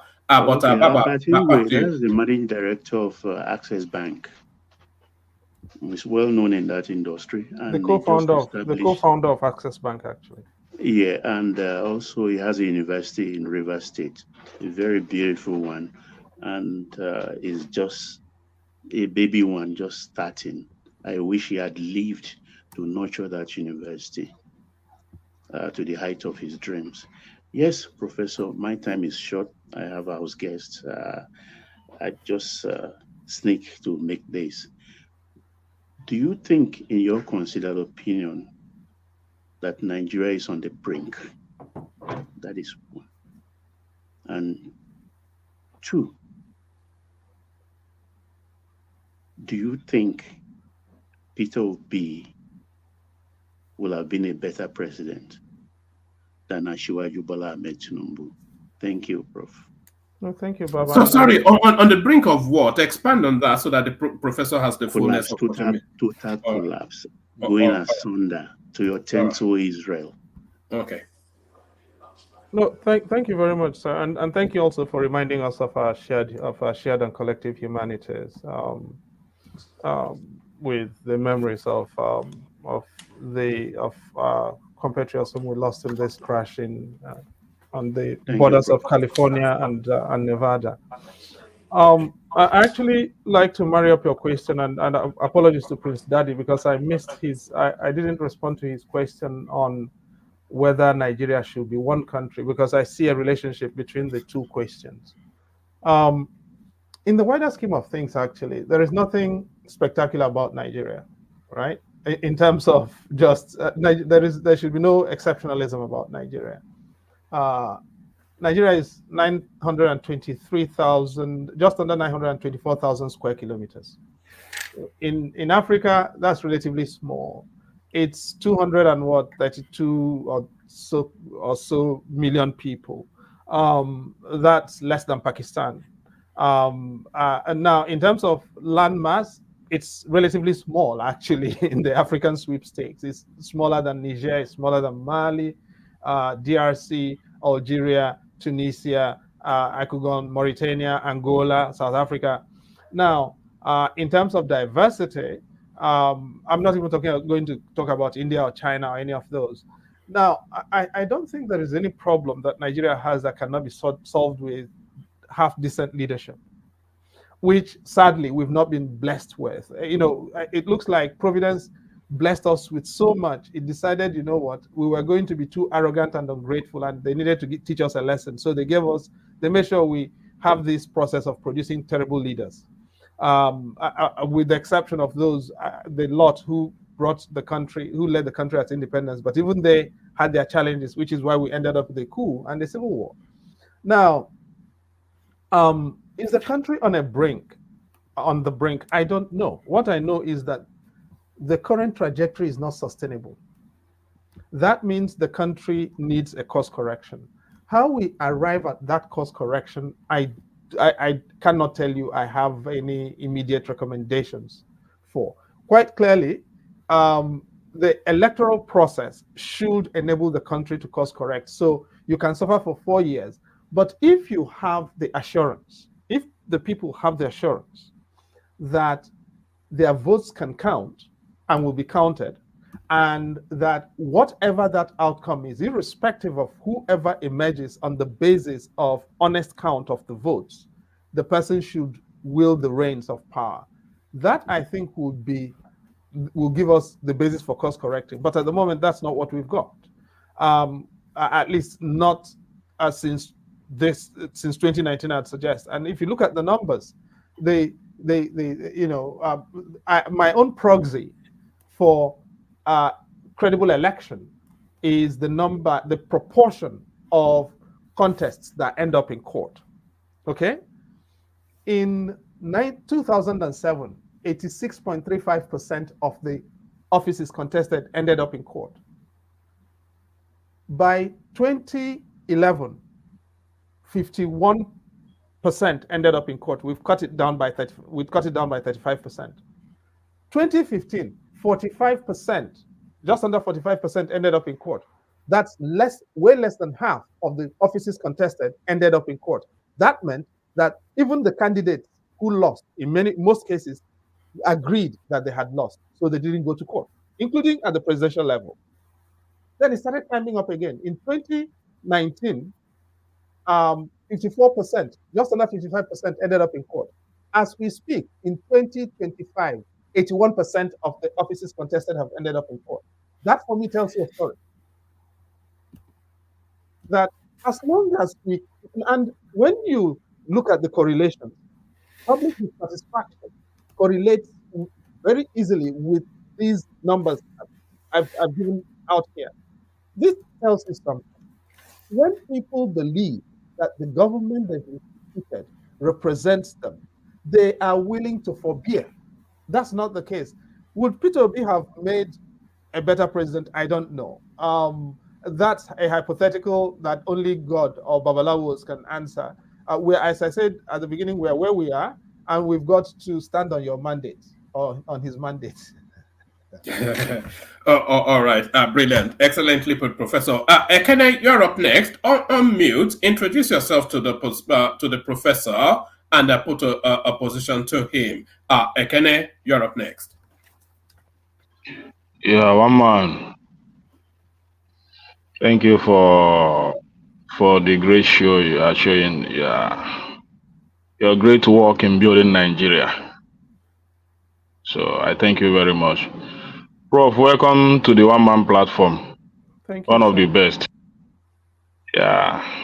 Thank you very much for one of the. Are you sure you want to rephrase that? One of the. Oh, okay, still. Sorry, I'm only joking. Put a position to the professor. Yeah, Prof, welcome very much. I appreciate your sincerity. I've been following you a lot. So when I heard you are coming, I said I must be here tonight to interact with you. So, but my question is just simple. Yeah, I'm just giving a background of the security issues, the history of it, and all that, which is very understandable. But as a Nigeria, my name is Ekene, speaking from Lagos. So, living in Nigeria for the past few years, and what is going on in Nigeria, for somebody like me, I think we don't have serious governance and serious people to pilot the affairs of this nation. Do you think Nigeria is more of theory than practical? Because sometimes their argument and their explanation to matters weaken somebody like me. So how do you think that Nigeria talk too much instead of reacting to issue? Especially the kind of explanation you have given to the issue of security that is happening in our country. And it seems what I see is that your perspective is very different from that of our governance. Our president, our governors, what you just said tonight is very far different from their thinking. They don't think towards that direction. It's just as if the citizens know more than the governor, the people that is governing us. So why is it like that? Why is the mind of our leaders very far from the issue on ground? And a lot of Nigerians help them to remain. All right. Let me push a bit, yeah, to manage the time. Yeah. Yeah, Professor. Why is it like that? Thank you. I don't know. I'm not in public office at the moment, and I'm obviously not running for office either. But I'll answer your question. I'll try and respond to you denotatively. Let's take Abuja as it is now. Anyone who's lived in Abuja for the past decade would know that the insecurity situation in Abuja, the landscape was getting quite complex, and the likelihood of insecurity creeping to the center of Abuja was very high. On one end, you have, Abuja is locked into, this space hedged by 4 territories. At one end, you have Kaduna, and the bandits of southern Kaduna from Kagoro were not too far away. At another end, you have Niger State, from where they were not too far away. And now Ansaru has a faction in Kogi State, which is at the southern tip of Abuja. And at another end, you have Nasarawa State, where there's been a buildup of pastoralist challenges over the recent past. Did it require rocket science to understand that you were going to have challenges in Abuja? No. What was the response? Appoint Wike as the minister for the FCT. And what has he done? He is busy trying to run the government of Rivers State for a third term. Why would you think that having a man in Abuja, run Abuja, who is more interested in Rivers State than in Abuja would not be particularly helpful to the insecurity situation, to managing the insecurity in Abuja? I don't understand. Now, is managing Abuja rocket science? I don't think it is, because Abuja is a garrison town. If you look at all of the axials, you will understand what I mean by Abuja is a garrison town, a garrison settlement. So how do you manage? Now, the only reason we are not talking about insecurity in Abuja is because it's affecting rich people or richer people. Because in the rural communities of Abuja, the insecurity had already got there by a few years back, and people were already disappearing, and banditry was affecting a lot of communities. But people were not listening because this was affecting expendable people. How do we do this? Have responsible public officers in the right places. And I get back to the issue of legitimate governance, because if you are concentrating on how to rig the next election rather than fix the problems that you've met, it's not going to work. And let me repeat myself. You will be amazed at the amount of official literature on the shelves of the Cabinet Office on every aspect of insecurity in Nigeria, bar none. Identifying names, identifying people, identifying causes, giving you recommendations, solutions. But we're not interested because government, for the most part, is transactionalized. And as long as you're transactional, and why do we transactionalize government? Because we need to extract the money to be able to rig the next election. If you are not interested in addressing this issue, we are not going to fix insecurity. I'm sorry. All right, brilliant. Professor, I sent you a message. Rational Mind, you're up next. Have your camera on if you can. Introduce yourself to the professor. Tell him where you're joining from and put a position to him. Rational Mind. Yeah, one man. Thank you, everybody, and thank you, Professor Odinkalu. I must say this is a moment in my life, I would say, that I will be talking to you. I remember many years back during the June 12 struggle, I read a lot about you. Wow. In the newspaper, your activism during those era. And I'll be talking to you today. It is a moment, I would say. Thank you once more for being here to address some of the topical matters with regard to our country, Nigeria. I just have actually I have several questions, but I would try and see if I can condense them into condense it so that we can get as many people in before the professor has to. So, well, I think some of them you touched on some of them, but I think your answers were like not too satisfactory to me. They were vague. But first of all, I want to ask you a question about the Nigerian education system.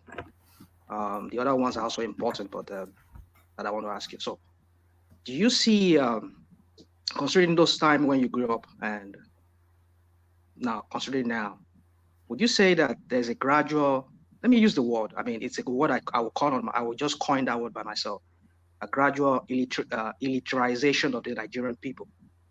For example, you talk to our security agents, the police. Some of them can't even express themselves. They can't even talk proper English. I mean, when I mean proper, don't get me wrong. I mean, English is official language. They act like they are just not well trained. So you see that also across the society. But then, would you say there's a gradual militarization of the Nigerian people, and which has brought us to this moment in the Nigerian history that on this same platform here, another platform, you see some Nigerians that will come here and they will argue in a way that you just like, where are these people from? So would you say that's the case in Nigeria? And talking about the electoral reform, I want you to touch more on that. Would you say the last electoral reform that was done by the past administration that was enacted, would you say there was any impact into this last election that we had? Was there any impact to it? Was that any result we could hold on to that it really helped? Because in terms of improvement, you mean?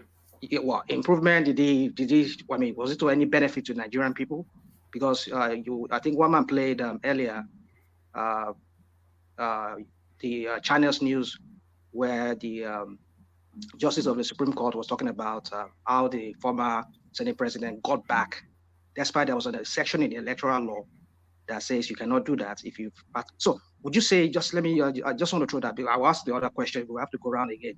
So the education part, gradual elitization of the Nigerian people, and the electoral reform, what would you say on that? Well, the electoral reform question, thanks, is pretty easy to answer. The Electoral Act 2022 was supposed to have solved a lot of our problems. It clearly didn't. And part of the reason why it didn't is judges. Judges simply subverted the law entirely, which is why we have my good friend and classmate Godswill Akpabio as Senate president. He didn't run, but the judges gave him a seat. That's why we have Lawan in the Supreme Court. In the Senate. He could as well have been in the Supreme Court when you think about it. He didn't run. The Supreme Court gave a very disgraceful judgment in his case, returning him to effectively returning him to the Senate. David Umahi in Ebonyi State was running like Akpabio and Lawan for other seats. The judges methodically subverted every piece of reform. And that's why I'm a skeptic about investing in electoral reform. You cannot invest in electoral reform when the system is run by crooks who are entirely unprepared to basically respect the rules. And where we have transferred responsibility for managing the rules for electoral management from the electoral management body, that's INEC, which is established for that purpose, to judges, who then who accept bribes, by the way, to issue decisions that even they cannot defend. So we've transactionalized the judicial process for the purposes of subverting the electoral system, and it is frustrating electoral reform.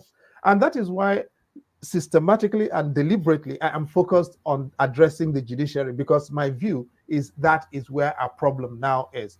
So what's happening?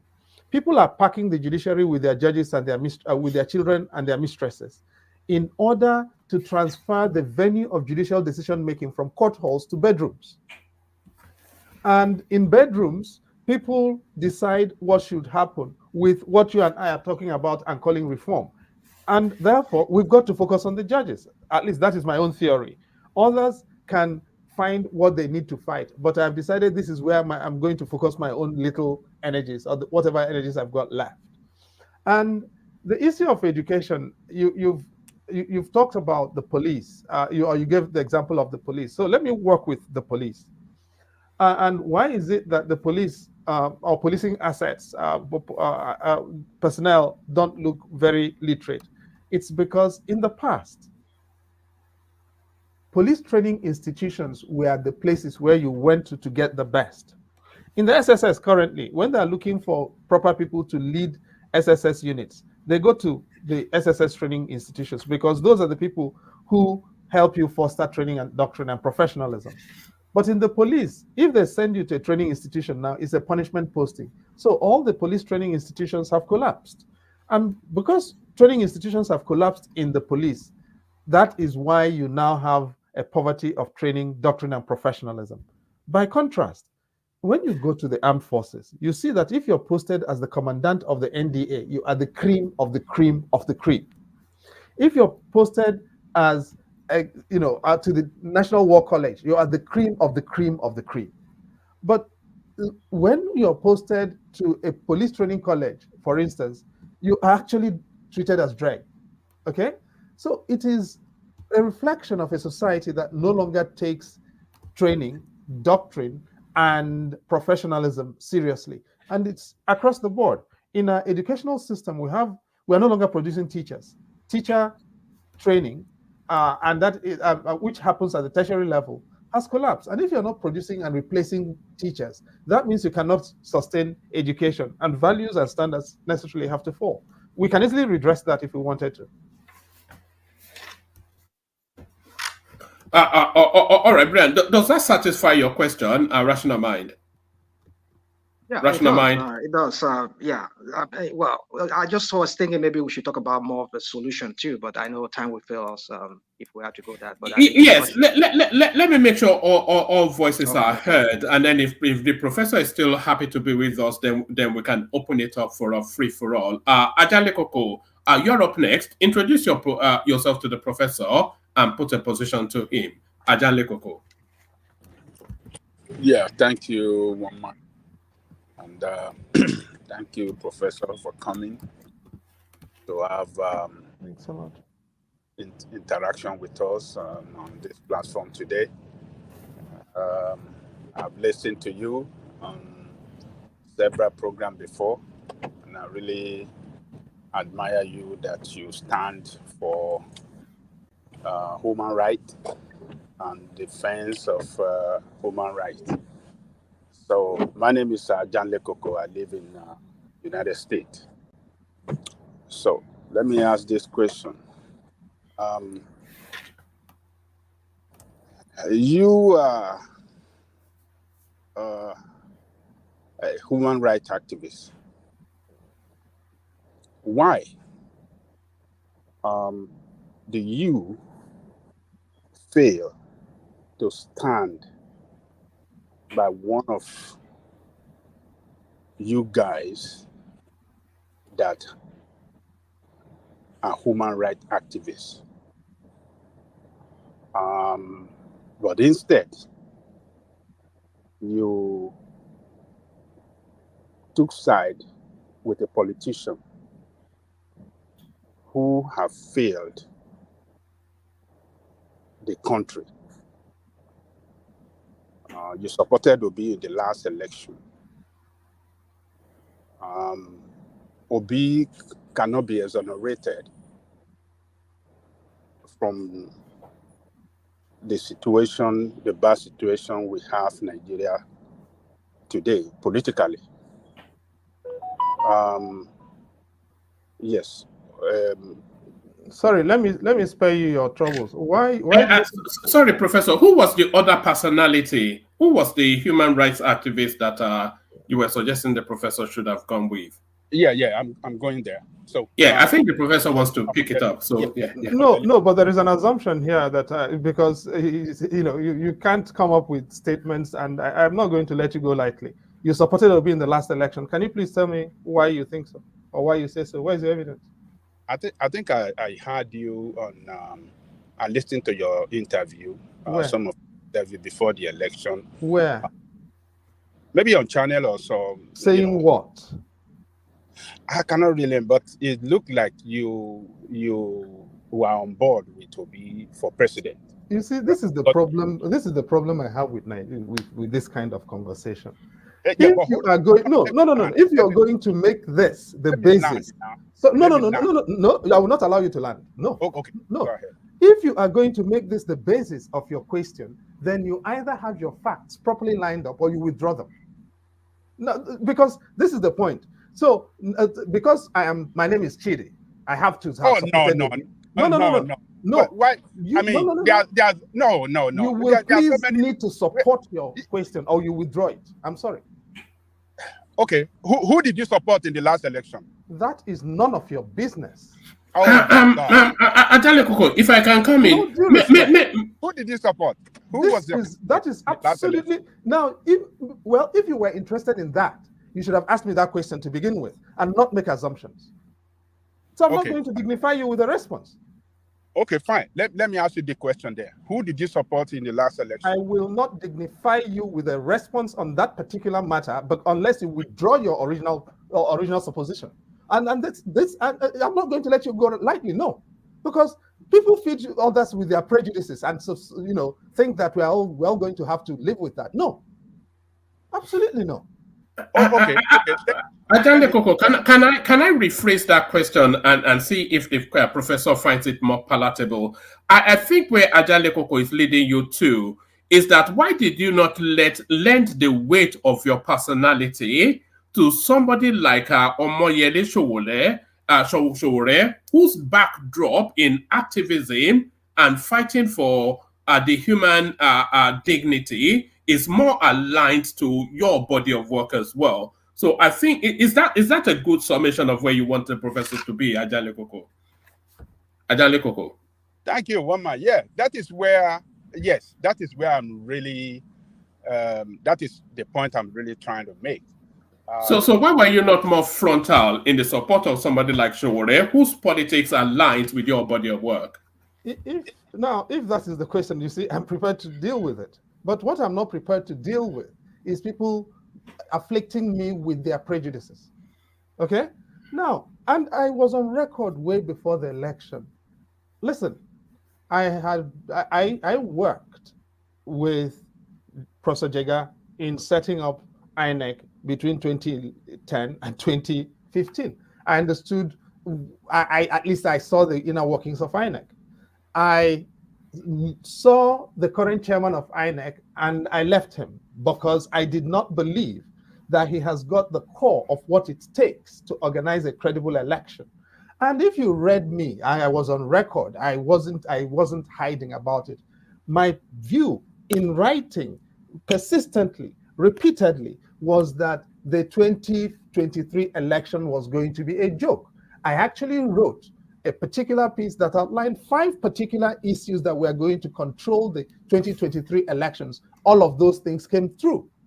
So knowing that the elections were going to be a joke, I wasn't going to be interested in wasting my emotions or sentiments in investing in an election that was predetermined. If you read me, Ajanle Koko, you would not have said what you said, and that is why I didn't want to let you go lightly. Omoyele Sowore himself, that you speak of, who is my brother, himself would say exactly what I have told you, that the elections were primed and programmed to be a joke, and they turned out to be a joke.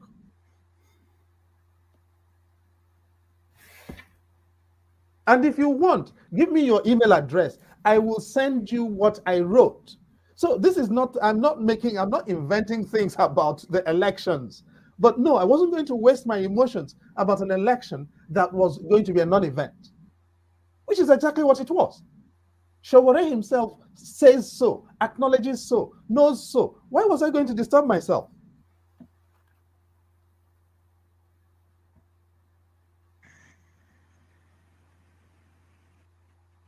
Ajale Koko.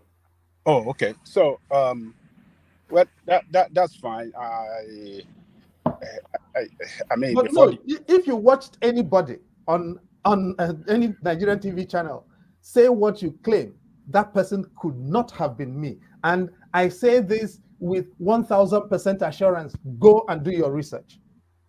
Okay, that's fine. So what you are telling us, or what you are telling me now, is that you did not support any candidate in the last election. You didn't, you didn't. And you can go and do your research, or as people like to say, go and verify. Okay, that's fine. That's fine. Okay, my second question is this. Actually, on the issue of state police, you vehemently oppose that idea. With everything I have. Yeah, you vehemently oppose it. So, right now, at this particular time in Nigeria, I'm not opposed to it at a different time, but at this time, I'm opposed to it. You are opposed to it. So, considering the fact that Nigerian state it look very it look like Nigerian state is very, very incapable to secure the country now, considering the level of insecurity we have around the country. Everywhere is heat. There's no part of the country that is spared with this insecurity that we have. So what is your own solution to this problem? Because Nigerian police look very, very incapable. They lack the capacity now. They cannot do the job. So what is the way out right now? That's what Professor, with your permission, I think you've spoken widely on that, but I'm keen to get one more personality in at least, and then we'll see how you're still feeling. Let me go, Ajale Koko, with your permission. I'm sorry, I didn't hear you say. I think the first phase of when the professor came, he spoke widely on insecurity, the panaceas to it, where the country is getting it wrong, and all of that. So he was quite extensive. And another thing, he said, he opposed your suggestion that we don't have to have a 1 million strong army to secure the country. The border is porous, particularly in the north, wide open. And with the problem from the Sahel region, criminals pouring into the country, occupying our bush, our forests. In every part of the country, we have all these criminals there that are not even, we all in the south, Fulani.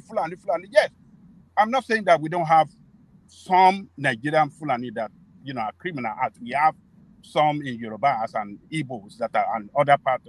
But most of these criminal Fulanis are not Nigerian-born Fulani. They are Fulani criminals coming from Sahel region into Nigeria. And you are saying we don't need a 1 million strong army to secure that country in such a way that we can have a better security in the country. So I don't know why you are so. Professor, do you want to hold your thoughts on that in abeyance? Let me bring another personality in, and then you have a real catchment of a man of prestige. Introduce yourself to the professor, because I'm keen to have everybody on the screen speak until the professor tells us it's had enough.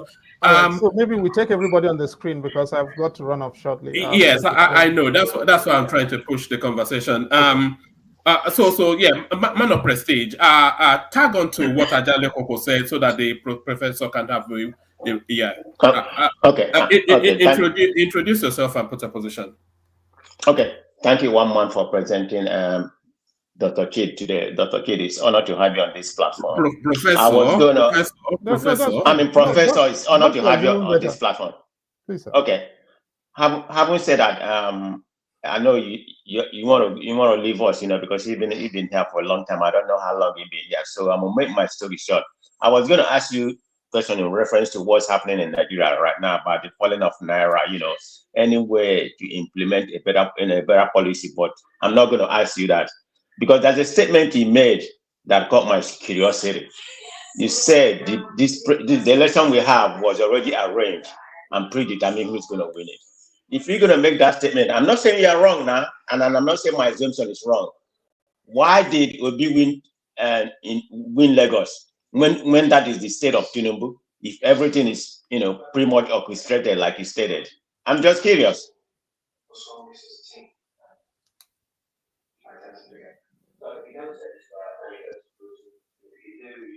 Can you hear me? I hear you very well. Yes. The rules on declaring a winner in presidential elections in Nigeria are very simple. A headline grabbing showing. There's some report coming from somewhere on that.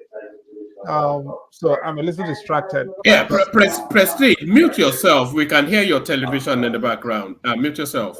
Sorry, Professor, carry on. But Okay. You know, a headline-grabbing win does not make a presidential victory or outcome. You know, as I said, I wrote up the scenarios for what was going to happen in the election. That was exactly what happened. So why the fact that Obi, for instance, was allowed to, get ahead in Lagos, did not change the landscape of what was programmed to happen in any way, did it? No. If you were here at the beginning, I did say Obi won in River. Tinubu did not win River State. Obi won in River State. Obi won Nasarawa State, by the way, and Obi won Benue State. If you looked at the returns that were not announced. But this is the point is there was a program that had to unfold. And, you know, we're where we are with the elections. And part of what is happening now, as you can see, is that the illegitimacy whiff around the Tinubu presidency is not going to go away. And it is in response to that that he has assembled the team he has assembled in the cabinet, which has consequences for all of us. Because a person with legitimacy would have assembled a different kind of team. And that is why legitimacy is such a central thing. Now, if no president would have the defense team that Tinubu has, the defense minister is the immediate past governor of Jigawa State. The junior defense minister is the immediate past governor of Zamfara State. Both of those are in the Northwest. And this ties me into the question by Ajanle Koko on the security situation. Now, both of them are in the Northwest, and the security pathologists in the Northwest are evident. They're very well known, but that they don't provide a monopoly of all the security exposures that we suffer in Nigeria. So if you have two defense ministers from the Northwest, what do they know about the maritime domain?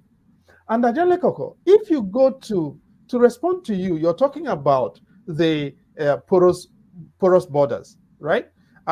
Yes, you know, if you go to Ilela, for instance, or, you know, if you're trying to go from Mayabelwa to Cameroon, it is very clear.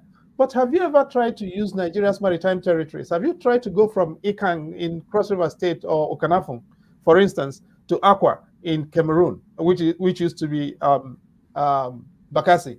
Or have you gone to Ekondotiti in Cameroon? Or have you gone to Malabo by the waters? Because if you have, you're not going to be as gung-ho as you are about the situation in the north. Because what is happening in Nigeria's maritime domain is extraordinary. We're in the Gulf of Guinea, and the Gulf of Guinea is the most deadly waters in the world, bar none, for piracy, even including when you count the Gulf of Eden at the moment. Now, so the problem, of course, is that we have people running our defense infrastructure who don't understand the maritime domain and who don't have a care about it. They don't know what's happening in the lower river Niger. They don't have a care about it. And if that is so, how are you going to manage your security exposures? And who tells you that all you need to do that is to assemble 1 million army?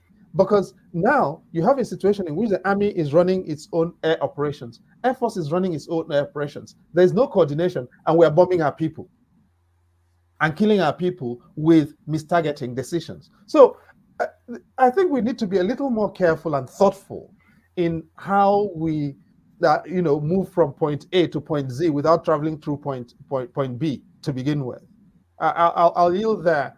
I've got to try and run because I've got a friend who's coming in from the airport and I've got to try and get them. All right. Is that a goodbye, or can you take one more? Or okay, one more question, and I really have to go. All right. Aizon, as you said, as you heard, the professor has to dash off to the airport. So, Aizon, you're up next. Aizon. What do I do? Yes, thank you, Prof. And then thank you for recognizing the name. It shows the vastness of your experience in Nigeria. So I'll make it very quick. So given what we've seen in Mali, Burkina Faso, and Central African Republic, in your opinion, based on the fact that you've read all these reports and you familiarize yourself with the security situation in Nigeria, how real is the threat of the Fulani militia in Nigeria? And then the other piece is, according to a UN report I saw recently, we have over 30,000 IDPs in southern Kaduna and over 1 million in Benue. Yet it seems like our government is dragging its feet on trying to get these people to go back home. What are your thoughts about that as well? I mean, the internal displacement problem in Nigeria is very huge. And I mean, that was supposed to be the reason. Sorry, there's another question. Maybe can we take that as well, Ife? Yes, if I come in, you were quite eager to, Ife, yes, let's hear from you. Be quick, the professor is pressed for time. Ife. Yes. Prof, thank you very much. I'm very happy you gave me the opportunity. I believe every country has an ideology that helps it to have some sense of stability. We have some countries that are based on religious ideologies. We have some which are more economic inclined, and we have some which are more nationalistic inclined. When I say nationalism here now, maybe in terms of ethnic majority or from a monarchical standpoint. Looking at Nigeria, we don't have any of these, and I want to believe these are part of the problems we have. Do you think, since we don't have a fundamental ideology helping us to have a sense of nationhood, do you think any a leader or president for any part of the country can really unite us, looking at our economic woes, our security woes, and historically you find out that when we have a southern president, they fix the economy. When it goes to the north, everything go into comatose. So that's just my question for you, Prof. Thank you very much for allowing me again. Thank you. I really appreciate it. No, thanks. And that would probably be a fantastic place actually to adjourn for the day. But let me get back to Aizon and the question about IDPs. The IDP problem in Nigeria is vast, and there are different sources, from conflict in the north to inundation and then ecological situations in the south. Whether you're talking about Bayelsa or Rivers or Delta or parts of Anambra State, it's inundation essentially that causes that. Conflict in Benue State, lots of parts of Benue State, including parts of Greater Makurdi, for instance, have been wiped out, and settlements, people massively displaced as a result of the activities of these armed header militias. Now, the claim is that the header militias are from outside Nigeria, which actually is not fully supported by the evidence. Yes, of course, there is a vast pastoralist community in West Africa, as a matter of fact, stretching from Morocco down to as far as Gabon, as a matter of fact, on the west coast of the Sahel, of the Atlantic and into the Sahel. But the fact of the matter is that a country that is interested in containing transboundary movements of these populations would absolutely do that. The evidence is, in many cases, certainly for electoral advantage, some senior politicians did import militias for political purposes. Those senior politicians are known to the security agencies. They won through and then won immunity, and as a result, we are where we are. I don't want to get into this place and start naming names, but we know who they are. The security agencies know who they are. They know what transpired. And if you read the Vanguard last weekend, you would have seen the story. The front page story of Vanguard last weekend was that a senior politician was being tracked by the security services for being implicated in banditry in the northwest of Nigeria. We know who that person is. Now, the point is, it suits politicians in many cases to be able to, or security agencies in many cases, to be able to to protect these people. And sometimes, if you speak to the managers of the defense and security uniformed services, they will tell you that when they want to do things to interdict these people, the politicians themselves stop them. The politicians exercise constitutional authority because they're occupying office to say you cannot do that. And because they've got to obey civil authority, they will call off the operations. And I'm not giving you hearsay. These are things I have heard myself from frontline managers of defense and security institutions in Nigeria. Okay? And so we have forced displacement as a result of a mix of factors that are not being managed by the politicians. The response was supposed to be the creation of the Ministry for Humanitarian Affairs. The ministry was created, however, to, one, provide financing for certain particular things, and two, punish Yemi Osinbajo by removing the NEMA and removing social investment from his portfolio and transferring it somewhere else where it was supposed to make money. That was exactly what transpired in 2019 when that ministry was created. And that's why it has never really functioned. So can we do better? That is one area in which you don't have to reimagine a lot of things. It is easy to do better on the humanitarian front, but we're not doing that. Which takes me to a first question lastly. Nigeria, I think my own view of Nigeria is we have invested in constitution writing, but not in constitution making. Now, and I agree with you, every country has got to be underpinned by a set of agreements. A constitution is not just a legal document. Before being a legal document, a constitution is a political settlement, agreed and binding amongst the populations in an intergenerational format. And I'll give you two examples. The United States became independent in 1776, but the Constitution of the United States was not adopted until 1789, 13 years later. And it was negotiated and agreed, and it has lasted since then. India and Pakistan were partitioned in August 1947. India did not get a constitution until November 1950. It took India 3 years to negotiate through its constitution, and it has lasted. In Nigeria, what did we do? Whenever we have problems, or whenever we need to, we invent lawyers to write a constitution without discussing it with the people. So there is no political bargain that underpins the Nigerian coexistence project. And in the absence of a political bargain, all we do is when we have problems, we call one another names and we try to shoot one another and kill one another.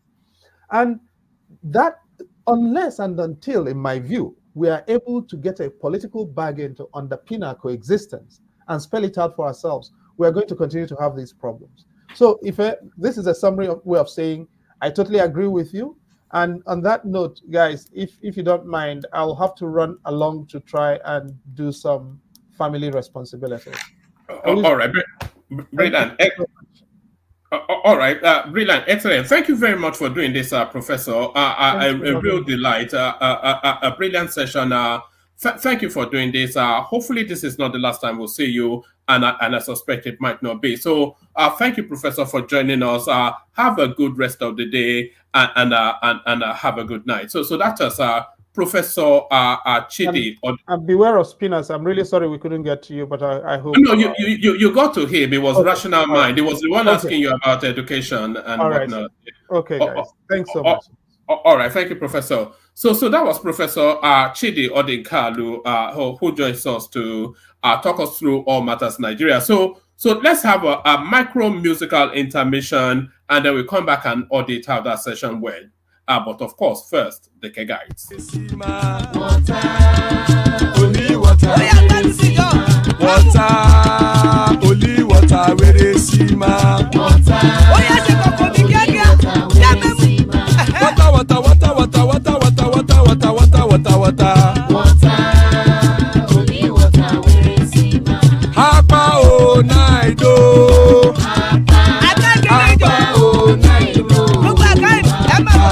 Hapa you don't come oh.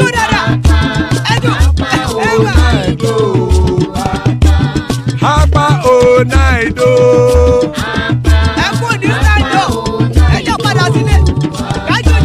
Oro keke elemu ye o.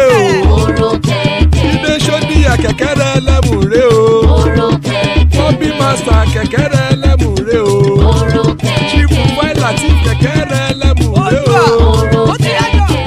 Erukulele elemude. Erukulele egbe elemudode ojare o. Erukulele Ghana ti dé ẹgbẹ́ bọ́dí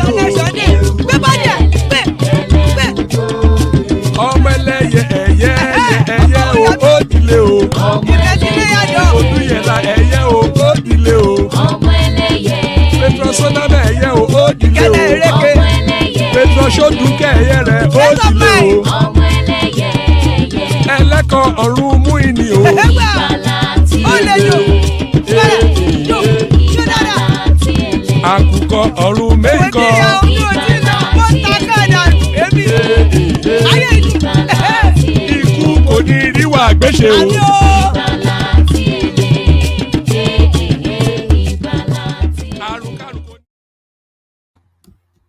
And there it is right there. Death have nothing to do with us. So there it is. That was the excellent Professor Chidi and Slam Odinkalu, who came to regale us with the vastness of his knowledge and experience. So thank you to the professor. So now we audit what just transpired. Let's kick it off with Let's kick it off. Let's kick it off with Kulata. Kulata. So how was that? Did we glean anything from that? Are we any the richer for the experience? All right. Let's kick it off with Ajale Koko. Can anyone still hear me? By the way. Hey, one man. I can hear you, woman.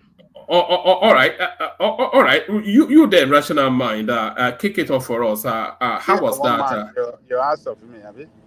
No, I was asking that how was that? Were we the richer for having him here? Did we glean anything? Did we learn anything new? Yeah, one man. I think he did his best. He answered the question to the best of his ability, and I'm just surprised that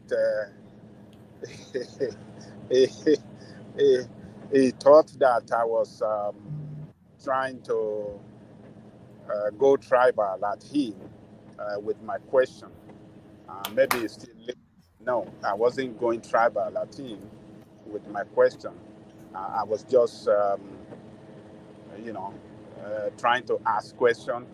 And to me, I think he shouldn't have answered my question the way he did it, telling me that is it because Chidi is an Igbo man is doing. I don't think he should have done that way, trying to paint my question as if it's a tribal question. It wasn't. So I think I will look for the video where he sounded. Koko, you stated the obvious, so it was just trying if you can find that video, I will forward it. I will forward it to him. Not only forward it, we will play it here, and I will look for that video because before the election, he was tilting towards Obi. He was so critical of Tinubu, critical of APC, and hearing him today saying that he never supported no kind. I think. What was your question about? Were you trying to pin him down to Obi? Is that what you were trying to do? Let me say this. That's how it come across. Let me say this, Babaja. The guy never. I can hold on. Let Adeleko answer that question because your question. I beg no vex. I beg. Hold on, please. Because your question come across. If it would be me too, that's how I would take that question. Maybe you meant something different, but that's how. I mean, even Larry himself is saying it here. Was it Larry that made that comment now? So the point I'm trying to say is that the way you phrase that question, it comes across like you're trying to and that was what he himself said. Is it because his name sounded Igbo? Because he said his name is Chidi. Does that mean that is that why you're trying to pin him with so what was that question all about? No, the question was he didn't let me land my question. He cut me short along the way where I was asking that question. So what I was trying to point out at him is that, he should have supported Showore because he's an activist. He's a human rights defender like Showore. And they should have mobilized other human rights activists across the country that this is one of our own. They should not make a mistake as they did in 1999 when they fought for democracy and they abandoned the when it's time to contest, they abandoned the state for politicians to take over, and then we have seen where we have landed today with politicians running that country. I mean, criminal politicians running that country for 23 years. So I was trying to know from him why he cannot come out strongly, why they cannot, mobilize, their fellow, human rights activists and support Showore that have shown courage, that have shown, courage and a man that is, very, very, very, very truthful and showing patriotism to save Nigeria, and to wrestle this power from this criminal politician. Why? That was what I was trying to know from him. But he took his offensive as if I was tribal because I was, I don't know the way it sounded to him. But, Hey, Ajali Koka. yes. This is the was said. I think both of you, we are right and wrong. Because when you started that question, he should have let you finish. Then you can come to where you are right now, But he didn't let you finish. He just kind of assumed because of your preliminary. Right. Yes. So that's why I say both of you are right and wrong. I think somebody, I don't know who he supported, I'll be honest. I've only seen him once on the I'm not right. I don't know his philosophy. That is wrong. Man of faith, let me say something. He came to answer question here. He should have let me land it. Then he can answer my question properly. So, but he took it. Let me say something. The reason why he got angry is this. You're trying to make him believe or make the public believe that he supported Obi, which to me, maybe because of the way he answers question, talk about legitimacy and all that, you think that he supported Obi. But for me, I know the interviews you are talking about and all that. If you watch his interview, you might think that he's supporting Obi. But one thing I'm sure of the prof is that he never came out publicly to say, this is my candidate. I watched almost all his interview before the election and after the election. This particular interview, if I may remember, I think it was. So I don't think I missed any of his interviews. So, even if he's speaking the manner he speaks, he said that Tinubu didn't win reverse and all that, then you think that he's supporting Obi.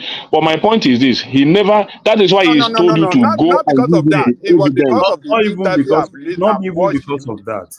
Not because of that. It was because of the interview I watched him. Maybe on Sheung or on Arise, he was very, very opposition to APC, and he was supporting Obi. I listened to, he was wearing a kind of white t-shirt, round neck t-shirt. I listened to this thing. And anyway, I will try to pull it if I can get it. That would be the best thing to do now. Just look for it then, and then we'll move on from there. I will try to do that if I can get it. I will pull it out and I will send it to one man. But other than that, there are so many things he said that I cannot agree. He doesn't want us to have more military personnel, to defend the territorial integrity of the country. It doesn't want us to have a state. Well, you understand? No. Well, he gave a reason. But he's talking about electoral integrity being the panacea to insecurity. Yeah. And I wasn't sure that I was 100% with that. But with him. I will not agree that with him. I won't even agree with that. There are two separate things. Security matter is different from electioneering matter. So we cannot model things up for us and think that we just take it like that and it can go easy away like that. No, they are two different things, and we can't model them together. So that's the way I think I disagree with him totally on that his position, and I believe a lot of people will disagree with him as well. So, but other than that, one man, I think I will commend you for bringing him, and I will thank him as well for coming to spend some few hours with us here, and I hope he will come back next time to have fun again on this platform. So that's my position. Thank you, woman.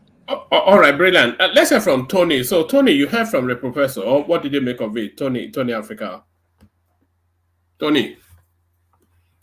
All right. Rational mind. Okay. I think we rational. Okay. There he is. Can I go? Yeah, you can go. I think rational mind. Your device is not connecting properly. Mute and unmute. So Hughes.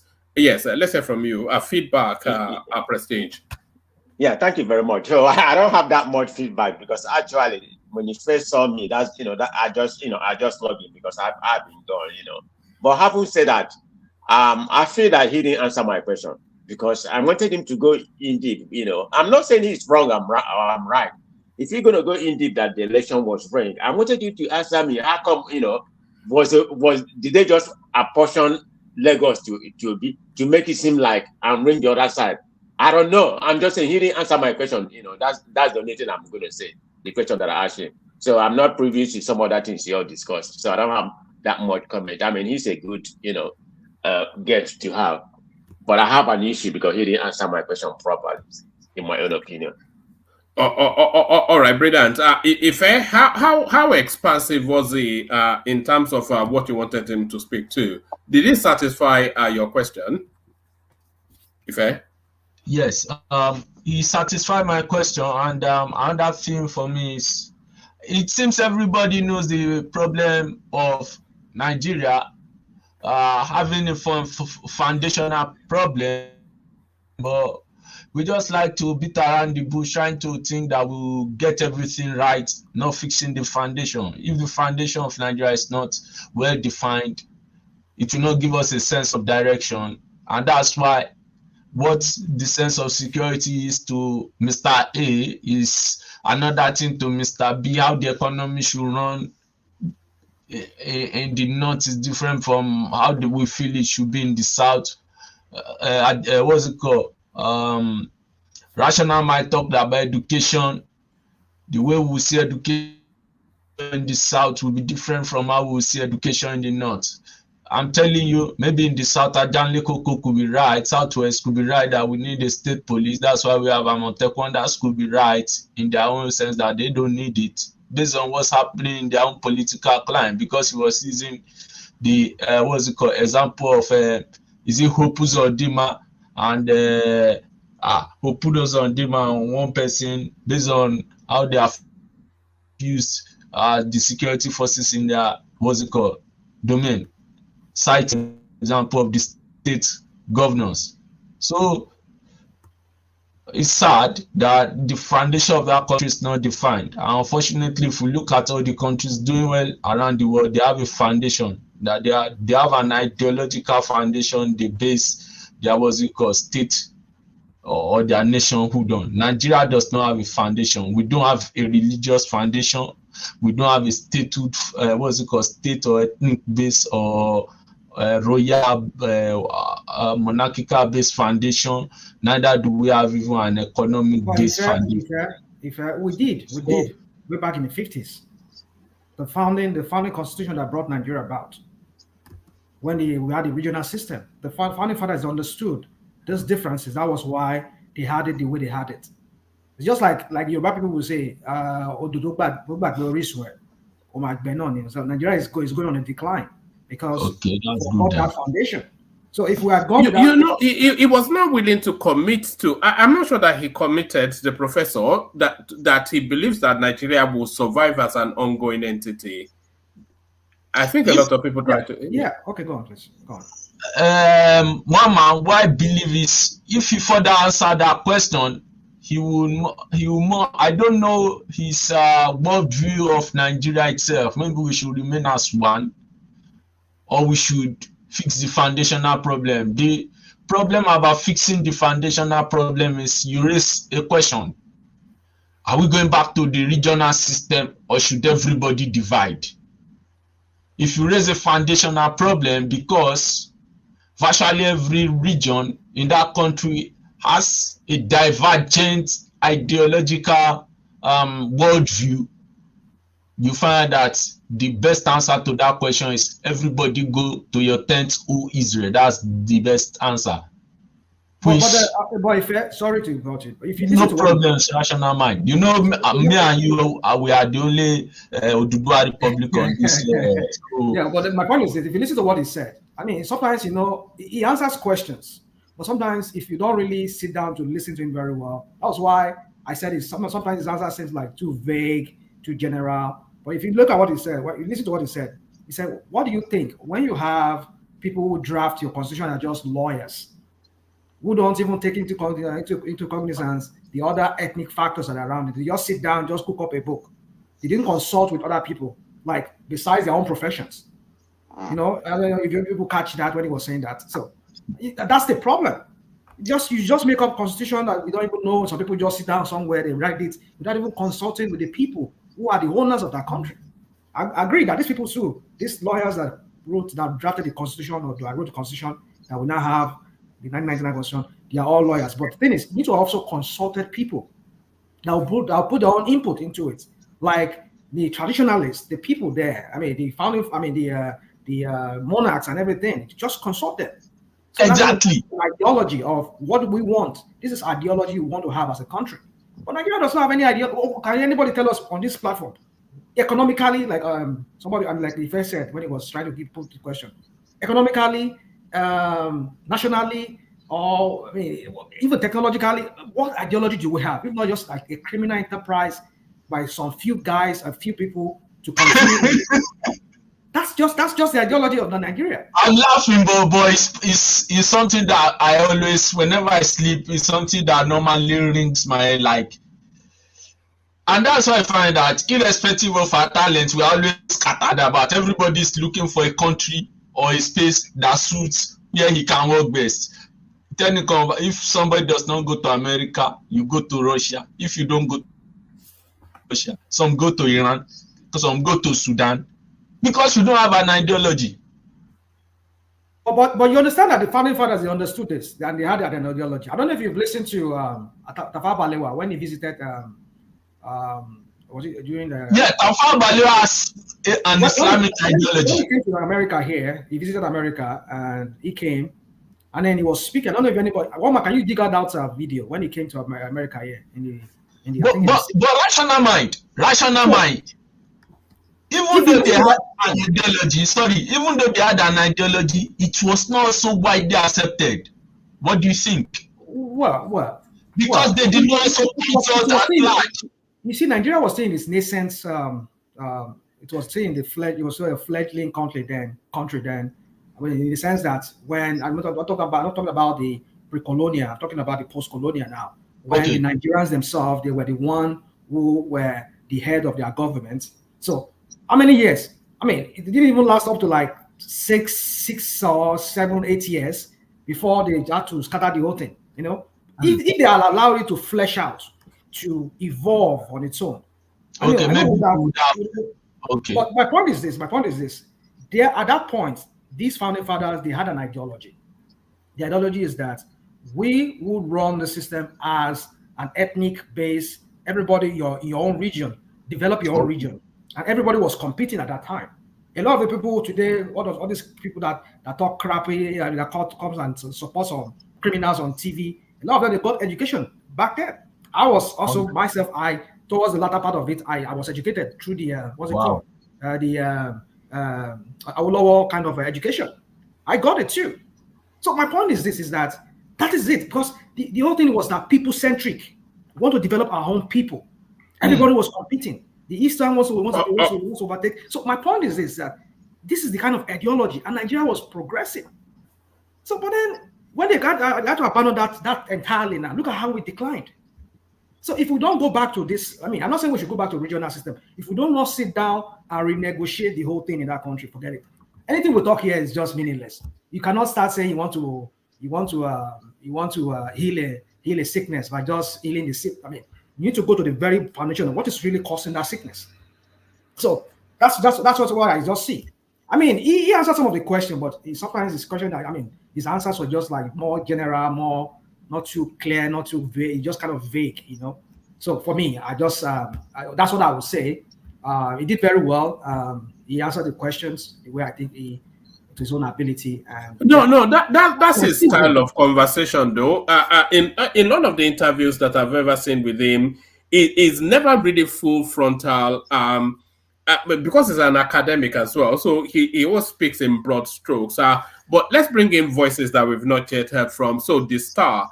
Hopefully you listened to our interaction with the professor. What did you make of it, this star? The star. Oh, all right, let's go to Mike if the star is not ready. Mike, are you there? Yeah. Hold on. How much of it did you catch our interaction with Professor Odinkalu?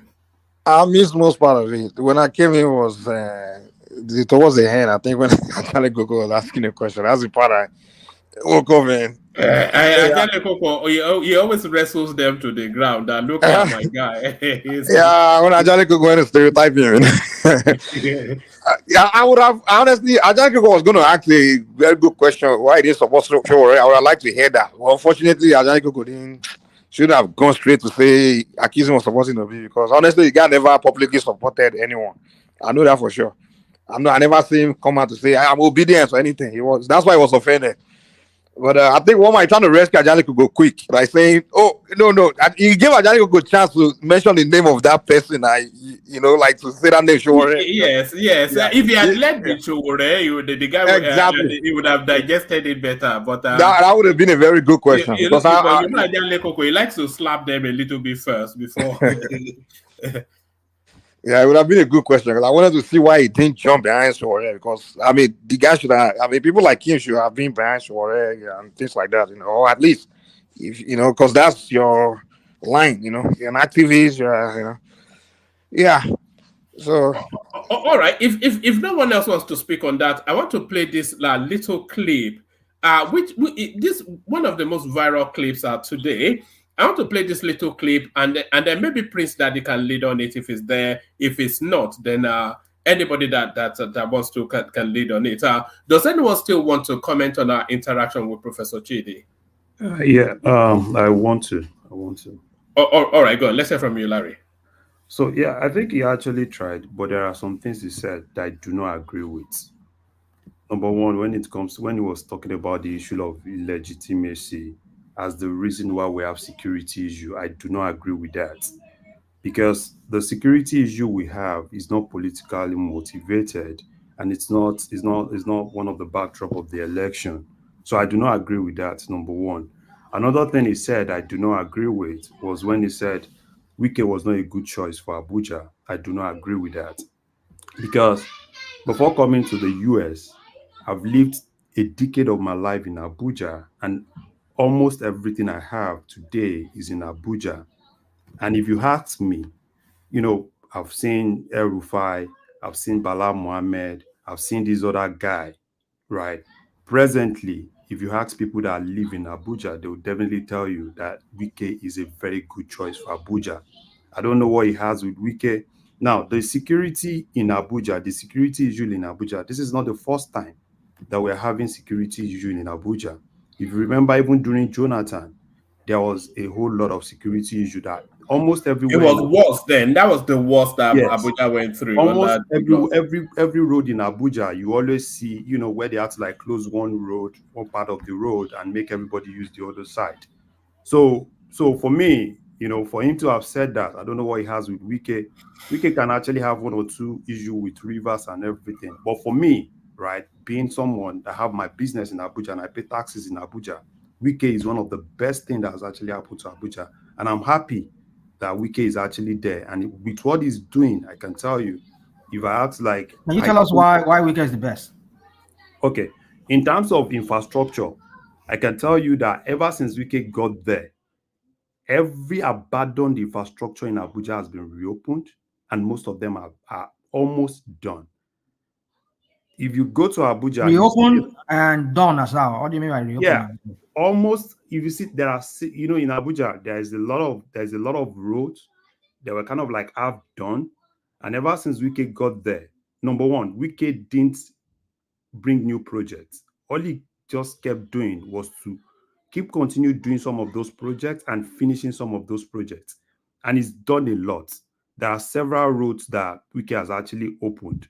And for me, I think he's actually doing what people in Abuja actually want him to do. And if you look at Abuja, look at civil service in Abuja, for instance, every civil servant that works with FCTA is presently happy because Wike has been able to help them do what no one has actually done for them before.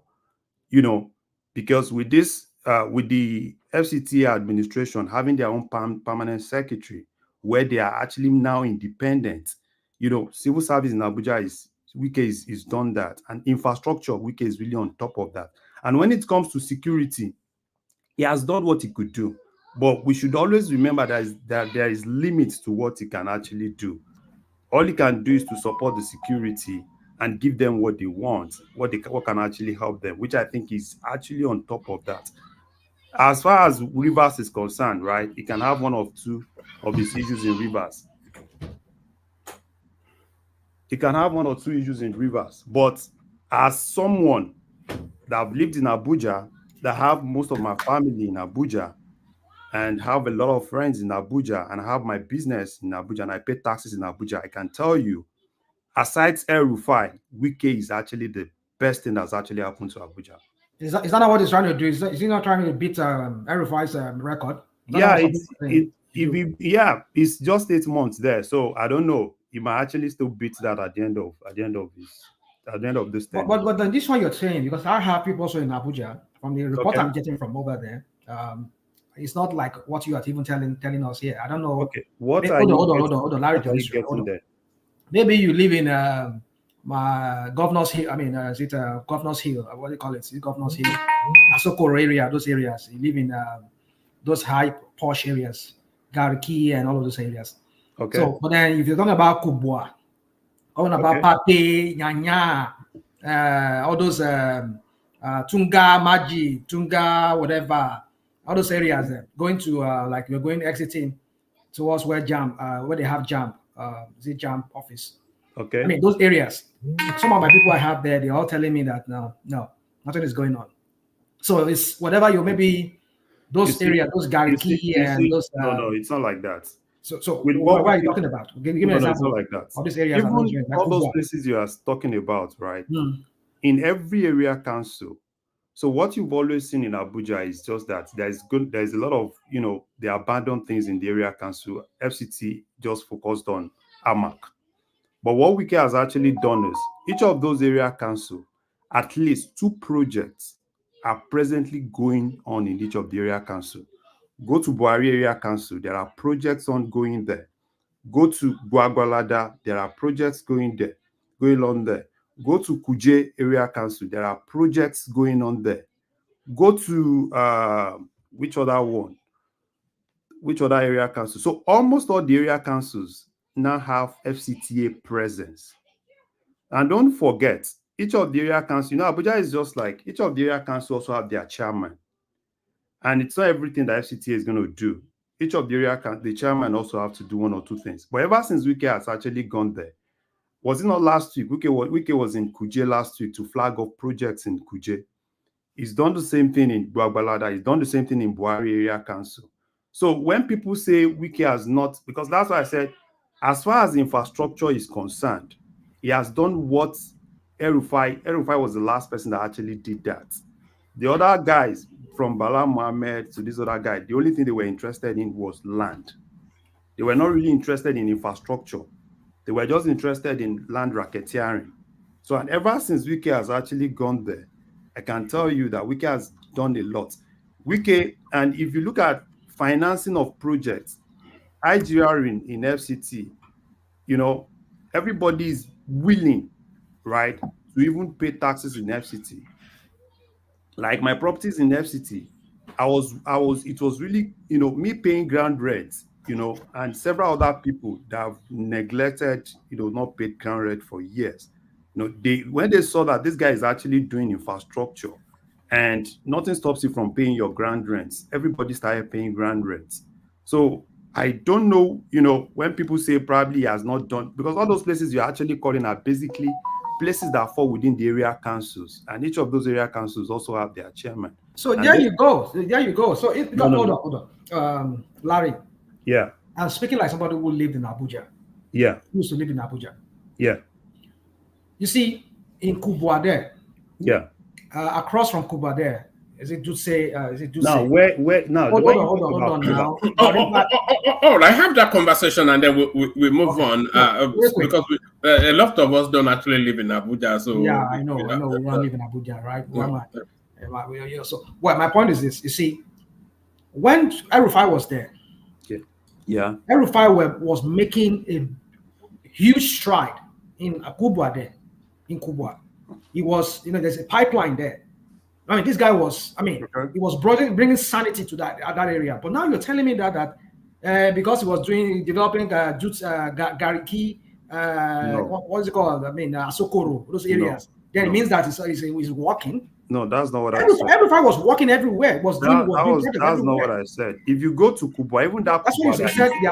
You said they're under councils. No, that's not what I said. You were talking about. You're not even talking about just Kubwa. That Kubwa that you said. If you go to Kubwa today, there are several projects going on from FHA coming down to this new place that is close to Duse Alaji. There are several infrastructure going there. That is why you see that land in that place now. A lot of people are buying land in that place because there are a lot of infrastructure going on there now.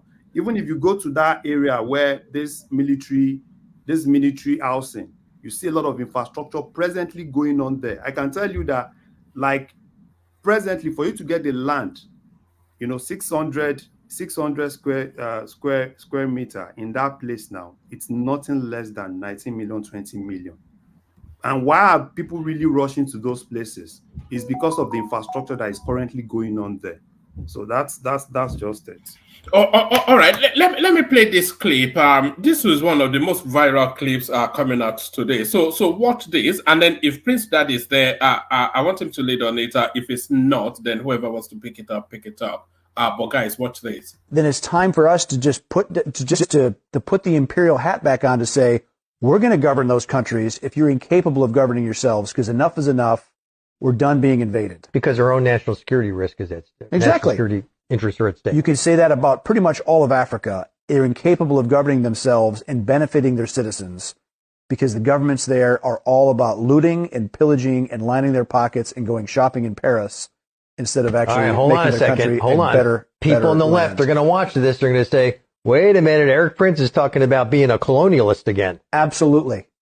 Yes.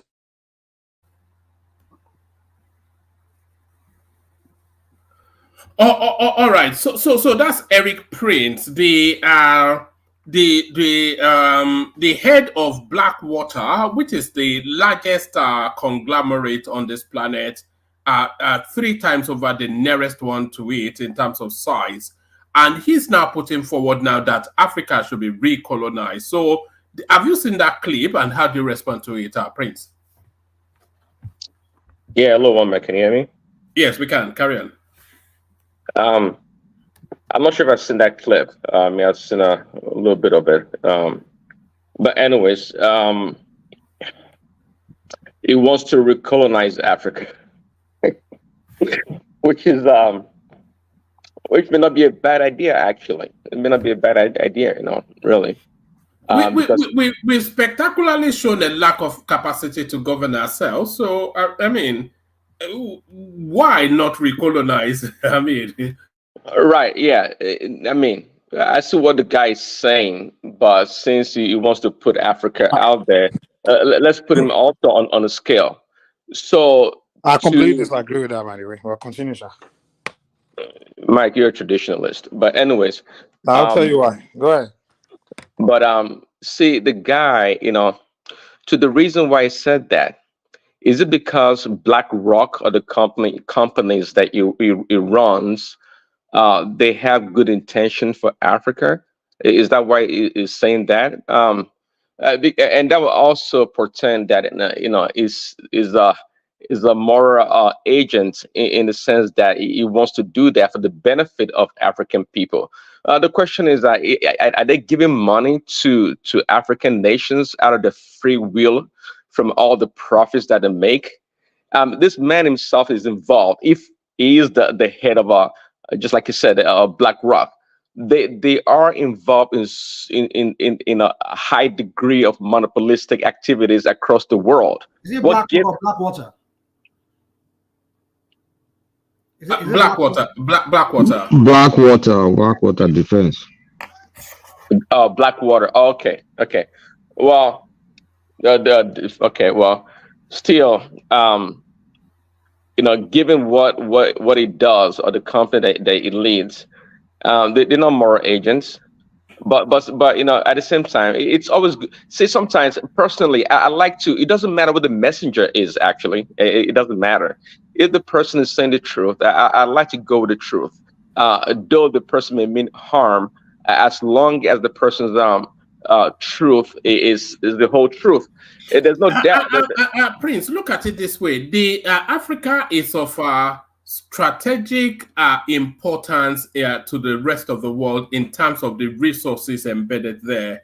So that's one thing. The world relies almost more than any other space on Africa in terms of resources, and then almost to the last country, every country in Africa is badly governed. He's telling you, as we all know, that they are self-serving, they kill each other. All they ever do is loot their resources and take it to Paris. He doesn't especially care, but the disruption to world trade that bad governance has in Africa has on the rest of the world, he's saying the rest of the world should not and must not stomach anymore.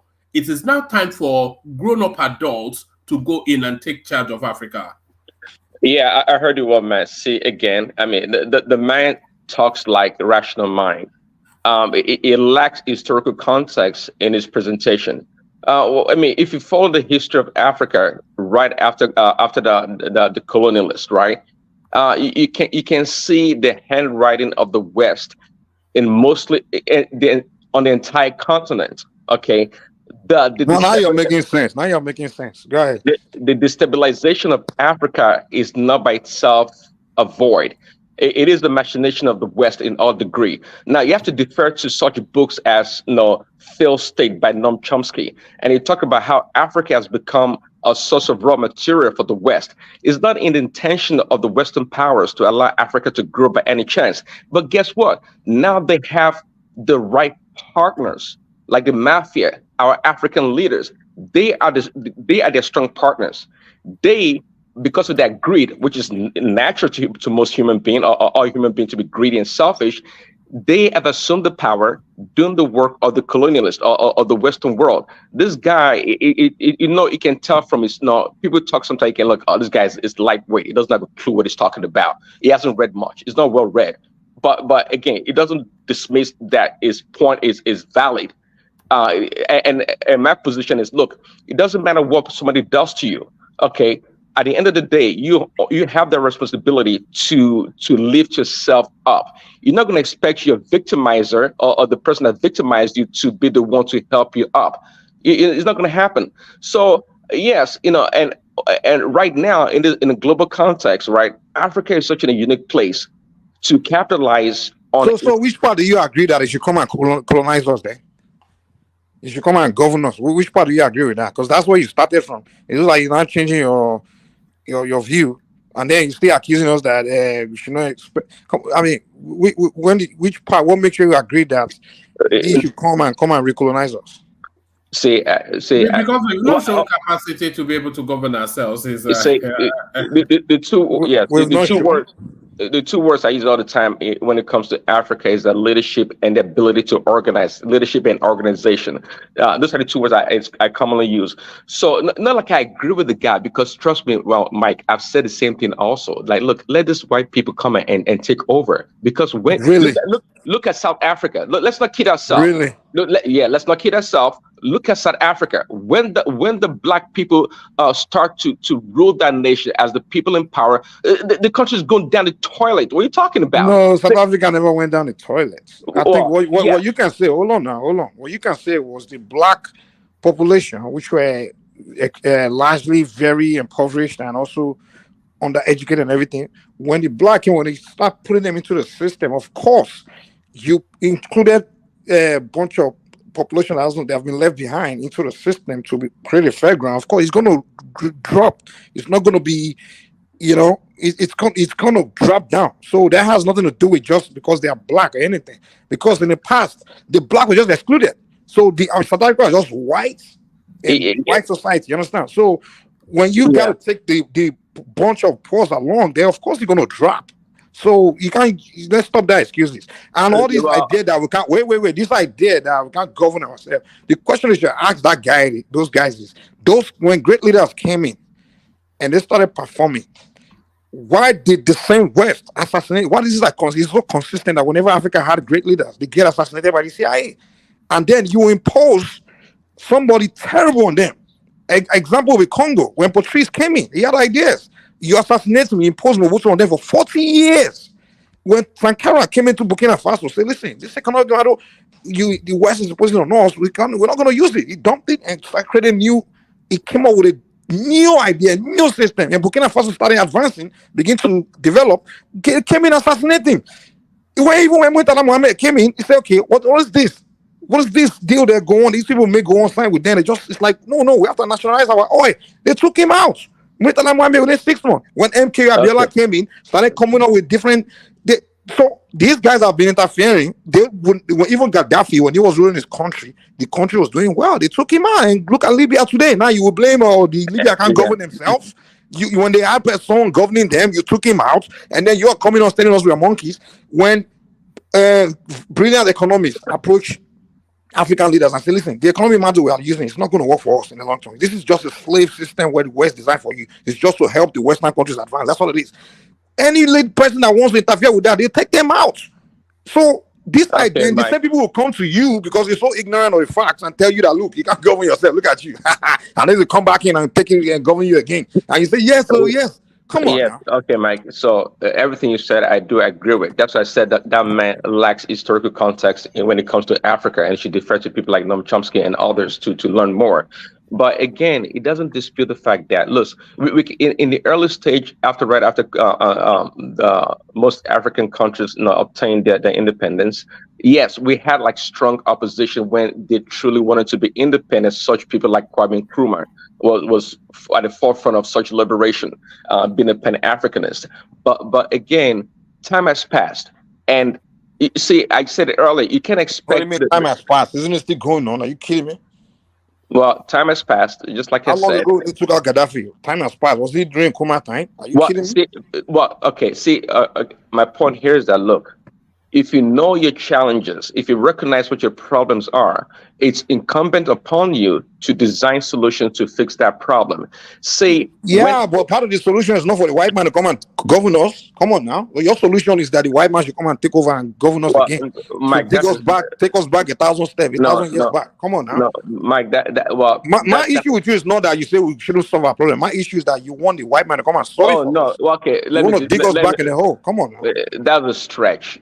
See, that's a stretch. I don't entirely believe that. But given the way things are, we might as well say that, but I don't entirely believe. I don't believe that. You should never say that. Please. Well, listen, and you know why I can say that. I always know you. You have this inferiority complex. You believe this white man is, and I think your religion is the reason why you reason like that. You see white man as your God and all those things. So you see them as this superior race of people. And these Africans are so Mike. Okay, before you attack Christianity, which is your MO, let me tell you, you live in the West, and most of you guys do, and I wish, what's it called? But anyway, most of people live in the West, and in the system in which you live in, you appreciate that system because why it works and it's efficient. There's no doubt about it. So when we live in a place and we see things, the way things progress and how they are structured, why wouldn't I say, well, if these people were in charge of an African nation or Africa, they will replicate the same thing. That's if they choose to do that. So there's nothing wrong with that. We're speaking for. They will not replicate it for you. When they were in South Africa, they didn't replicate it for the black. Well, they will not live with you. They will not sit down and watch you enjoy your life or progress. Mike, these are people that know. Listen, these are people that know. You can't continue to point finger at people. You are the one taking us there. I'm not pointing finger. We are there. There's no need of me pointing finger. I'm already in a circle, so there's no pointing finger. We are in a circle of the conversation. So it's not like I'm talking about something. I'm pointing finger at somebody else. That's not what we're doing here. We are the ones saying if they this, and I'm telling you for a fact, when they did, they're not going to do it for you. When they were in South Africa doing their thing, they kept the black away. They don't want them. In fact, they didn't want to share how they are doing it. They don't want you to progress. And so that's the thing, Mike. And that so you should know their nature. What they do,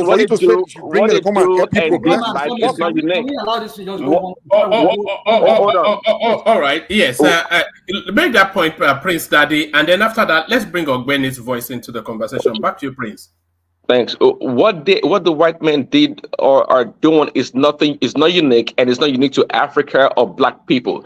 They've done it around the world. The same thing is done or replicated in South America, in Eastern Europe. Also, the same thing happened. See, the need to marginalize other people, okay, is nothing unique. Anyone with power would do that. Okay, it's incumbent upon us to negotiate or find ways to go about it. And I'm saying that, for example, when the rise of China, the rise of China should have been a golden opportunity for African nations to have partnered with Chinese, okay, the Chinese people, and leverage their strength for China's appetite for natural resources to elevate themselves. But guess what? Our leaders are not doing it. Just like I said, they want to point finger at what the white people do. Well, Mugabe tried it. There are people that have tried it. Even there are leaders that have tried it. They were taken out. I've told you that already. All right, let's bring Ogbeni in. Ogbeni, you're a little bit late. Our guest just left, Professor Odinkalu. I was thinking is right up your street. You've been a law lecturer like him, but did you catch any of our conversation with him? And if you did not, what would you have liked to have asked him? Well, first and foremost, I don't know where he lectures. I know they call him Professor. Professor. I think it's at a Tufts University, something like that, isn't it? What? I don't know. Don't let me confirm what I don't know. I don't know. I don't know where he lectures, and I'm not sure I've really seen any of his publication before in the academia. But that's by the way. I'm so sorry. I didn't see your sticker on time. I would have probably tried to delay my journey a bit before going to take my flight. Yeah, I greet everybody. Good morning from Scotland. Mike, I can hear you there. I think Rational Mind is still in the studio, and everybody, Kulata and other. Yes, I've listened partly to what Professor Odinkalu said. I'm fine, but by the I recently, don't let me say recently, I think for a while now, I've seen Professor Odinkalu as I put him in the same bracket now with people like Aisha Yesufu, Dele Faro, Timi, and others. They lament about Nigerian problem. They are part of the Nigerian problem. Let me start with that. They are part of the Nigerian problem. They lament with the Nigerian problem. They were part and parcel of past government in Nigeria. It was part of Jonathan government. It was heading at the Public Complaint Commission or something like that back then. And then, so they were defender of government back then. And then they would criticize government a little bit and defend government a little bit. And then they were hedged out of government. And then they move on the side of the critic, on opposition to government, and now they lament about the governance. The question I like asking people like that, if I've been in the studio, is when you were there, just give me one landmark achievement that you made that today people can point to and say, oh, when Professor Odinkalu was here, he did this. You see, I seen a Nigerian problem recently now as problem complaining about problem. I was in Nigeria, was in November. I was in the okay, I won't mention the person's name, but a public office and the top public officer in Nigeria. And so one of my friends, a senior advocate, who just became a senior advocate, took me there and we're gisting. We're talking about Nigeria. And the public officer, he was also lamenting about Nigeria and lamenting about, and I reminded him that, but you're a public officer, you are there. If you are lamenting about Nigeria, then you should resign and leave this place now. Because I won't expect you to be lamenting about Nigeria. You already have the machinery of governance. So what are you complaining about?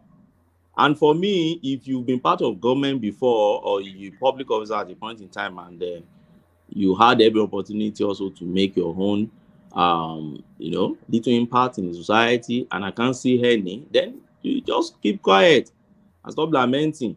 That's the way I see it for my own angle. He mentioned one or two things which I would have asked him. One of it is this: he believed, which I saw Kulata trying to, take me into that angle, but he believed that until we get our electoral system and electoral system in Nigeria right perfectly, without any question of legitimacy, therefore, nothing will really run in Nigeria. Particularly, it narrows it on insecurity. that the insecurity in Nigeria will continue. And that takes me back to his brief history and the report of 2011. I'm not sure I has really deeply read that the report of 2011. I don't know. And reports that have come before 2011. Boko Haram report didn't start with 2011. Boko Haram was not 2011 thing. It started long before then. You should recall those sect of guys from the Sahel coming down and later form an alliance to become Boko Haram along that Borno side. I think you need to go and read a bit further about origins of Boko Haram. It didn't just start in Nigeria. They migrated down, but they found during our not First Republic, now the Third Republic, they found a fertile situation on ground to veg on, and that was what allowed them to be able to settle down. And because of the complacence of our government back then, they were able to fester on. And today, and then the politicians was able also to use them to achieve their own purpose or goal. And ever since then, we've been battling with that trouble today. And it baffles me also how he felt Boko Haram and this kidnapping and others are not the major problem we have in Nigeria. And his reference to the major problem we have in Nigeria is the court clash, the ritualists outside there, the community clash that happened. That has always been a problem in Nigeria, even from before independence. That is not the insecurity we're talking about there. We're talking about insecurity that has element of terrorism in it. You can't be comparing it to court that is doing court clash and all these things. We're talking about crime at the level of terrorism, comparing it to. So for me, I think it's comparing what is not comparable at all. And but it was cherry picking. Yes, and to now say illegitimacy. Is there any election in the world? And I keep asking, I don't know. Even in the UK where I am, you see those MPs that lost the last time in the SNP guys, few of them that lost in Scotland, to date, when they do what they call monthly surgery, you see them still coming out to tell you they lost the election because someone cheated them, and human beings would naturally complain. So out of 200 million plus Nigeria, until the entire 200 million plus say, oh yes, this man they voted for. And he made reference to 2015 and said, Buhari actually won scarcely in 2015. And I just laughed because I knew what was his reaction to 2015 election. So now he woke up how many years after to say, oh, Buhari actually won. See how our leaders could be. And then I wanted to ask him, okay, if Buhari actually won in 2015, then what about 2011? Did Jonathan win? Okay, Jonathan won in 2011. Then why was insecurity after 2011? Till that 2015 was the height of insecurity in Nigeria. Boko Haram was bombing them. Abuja was completely ungovernable or unhabitable for us. I was in Abuja. You go to church, you go to mosque, you go to police station, you go to mall, you go to everywhere. You see they will barricade everywhere because bomb can blow anywhere. They went to Inspector General office, blew bomb there. They went to UN house, blew bomb there. They went to Yanya bomb blast, blew, and so. But Jonathan won 2011 because nobody can challenge that 2011. Jonathan actually won scarcely. There was no issue of legitimacy. But Buhari was everywhere around, crying around that he lost because they rigged him out.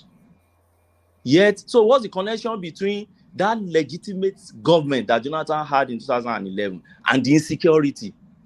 So for me, I see it as a reductionist approach. When you are too simplistic. Do you Ajale Kuko somewhat accused him of being unobedient, and it looks as though from the thrust of your submission so far, it looks as though you lean in sympathy towards Ajale Kuko. When I started, I said I put him in the bracket of the likes of Aisha Yesufu, Dele Faro, Timi, all those gangs that lament only about Nigerian trouble. If you ask them to provide solution, they won't tell you about solution. They will still go back to that problem and be talking about our problem. Recently, I've removed Patutomi from that gang. But when you look at what Patagonia have been doing recently, it will criticize government and profile his solution. It will tell you, this is what I think should be the solution. This is what I think they should be doing now. And he will even tell you the little gains they've been making. But these are a set of guys that will never come, in their sadistic approach, they will never tell you, oh, these are the gains they've made so far. Because I remember you were asking him that, were these things not accumulated issues of misgovernance over past that now cascaded into, oh, they will just find a way to just, they will explain it away as if, oh, the problem started yesterday, we were in heaven before. The government of the day just brought hellfire upon us. Well, hold on. You said you knew his reaction in 2015. What was his reaction in 2015 when Jonathan lost? His reaction in 2015 was against Buhari's government. So what was the evidence for that? Okay, I will go online and pick one and send to you. Okay, send to us and let's see. Okay, so maybe you'll be okay with that. Throughout, let's see it. Let me give you another example. Throughout El-Rufai time in Kaduna, Professor Odinkalu was one of the ones that fought El-Rufai to a standstill. And then I asked a question. There was insecurity in Kaduna. El-Rufai won scarcely in Kaduna. There was no doubt he won that election. 2015 election I'm talking about, he won that election. Now, my question now is that, so what's the connection between the Kaduna insecurity and the legitimacy of El-Rufai? It has no connection. The insecurity in Kaduna predated El-Rufai's regime, but El-Rufai did not undo it well because El-Rufai started playing extreme religion politics and everything with the thing, and then the Fulani thing with the thing, and that escalated. But Benny, you are saying something that we did not hear here. I mean, where are you getting all this thing? We are all here. We heard what this guy said. Why are you bringing all this? Because the only time you used the word illegitimacy was with regard to Tinubu's presidency, and he proposed a solution as to how he could have even gone about it. If no, you don't. Let's assume that. Rational man, you don't get what I'm saying. He said, he propounded what I can call a thesis here, and his thesis is this: the insecurity in Nigeria will continue unless we first address the issue of legitimacy with government. Yes or no? Did you hear that? I didn't catch that. Oh, you didn't catch it. That was my question. That's what he said. And I was telling him that, I mean, other countries, irrespective of the kind of government, legitimate or not, insecurity is not an option. They fix it. So I did not buy into that argument. But Nigeria is a different. You see, this is what we do. Sometimes we just, I don't know, some of us, and you say you're a static, I mean, oh, goodness. And then if you got something to say. Don't just be saying, this is what we do, this is what we do, this is what we do. Land a point now. Don't just be interrupting that guy since and we're here to know what you're interrupting about. I'm not addressing you. I'm addressing somebody here. So please. Then keep quiet, man. When I was addressing Prince Daddy, was I not landing points? And you're telling me to stop interrupting. But you are interrupting, you're not even landing any points. Yeah, Baba boy. Hypocrite, I beg. All right, back to you. Carry on.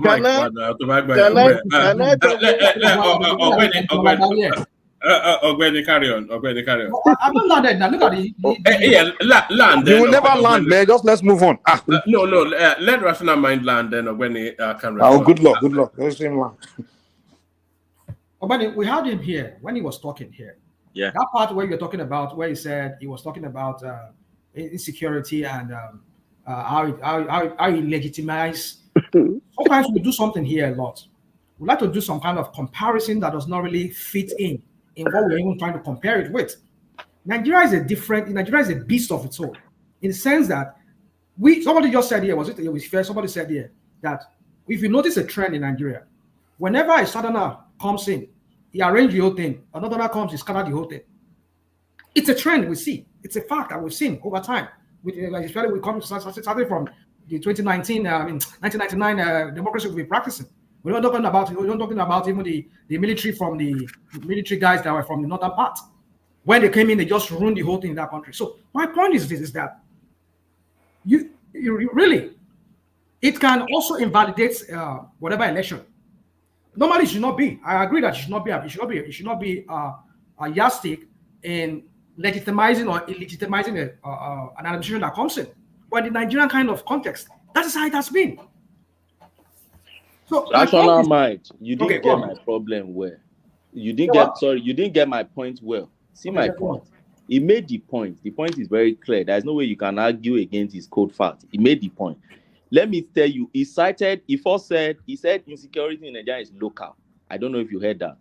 And he also went further to cite example of Uzodinma and use Uzodinma as a litmus test to tell you why insecurity and issues they have in Imo State will be difficult to resolve, because the legitimacy of Uzodinma on its own is an issue. I don't know if you heard about that. Then he used example of Buhari 2015 to tell you can't question legitimacy of Buhari in 2015. Now he narrow it now to the present government, which he said he believed did not win that election, and he cited the example of only Rivers and Nasarawa, and to him he concluded he did not win that election. Now, when you put all these things together, I don't know the way you put things together. I'm trained to put things together and make reasonable deductions. Sorry, he was even wrong about Nasarawa. Obi won Nasarawa, by the way. I know now he was wrong, but you know their way. Now, when you put all these things together, the thesis, don't let me say thesis now, the theory he has brought out, or the hypothesis he has brought out is simple. His hypothesis is this: the main reason why we have insecurity in Nigeria is because our government that have been trying to address insecurity in Nigeria has been rooted in illegitimacy. So for them to approach people to resolve the issue of security, it will be very difficult for them because they are not accepted by the people. That's the meaning of legitimacy, whether you are accepted by the people.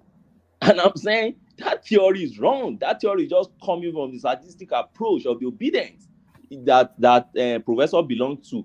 Is wrong. Oh. And I'm giving you guys are just brilliantly said. You're taking it out of context. I'm not taking it out of context. That was what Prof said. Maybe we didn't hear. We all hear something differently from what you're saying. No, that was what Kulata was the one who even asked that question. That was when I was landing. If I was landing at that time, I was on my way home. So I switched it on and I was listening to them and I was just laughing in the car. That was what he was saying. And my own is that's wrong. That's not true. And I'm using the example. Okay, he used Uzodinma, and I said, okay, let's say Uzodinma legitimacy was an issue. Okay, good. And I said, okay, what of El-Rufai? Let's use El-Rufai as instance. And he happened to be an actor that fought El-Rufai throughout El-Rufai time. For what? For insecurity, you rightly he did so. And I supported him back then. I still support him today. He fought El-Rufai. In fact, El-Rufai charged him to court. Let me ask you a question, Ogbeni, because I was surprised that when I'm not sure who put the question, and then the professor said that if you don't fix legitimacy in governance, you will struggle to fix. Not me. Yes, Kulata put it. That it really baffles, because those are two separate and distinct things. Sorry. It baffled me too. It said election, not governance. It's a wild hypothesis, a wild one. Yes. And that lent me towards where Ajan Lekoko was pushing him towards. What did you make of that? Is there a is not good governance, but legitimacy? Is there a governance between the electioneering process? Is there a nexus between the electioneering process and insecurity?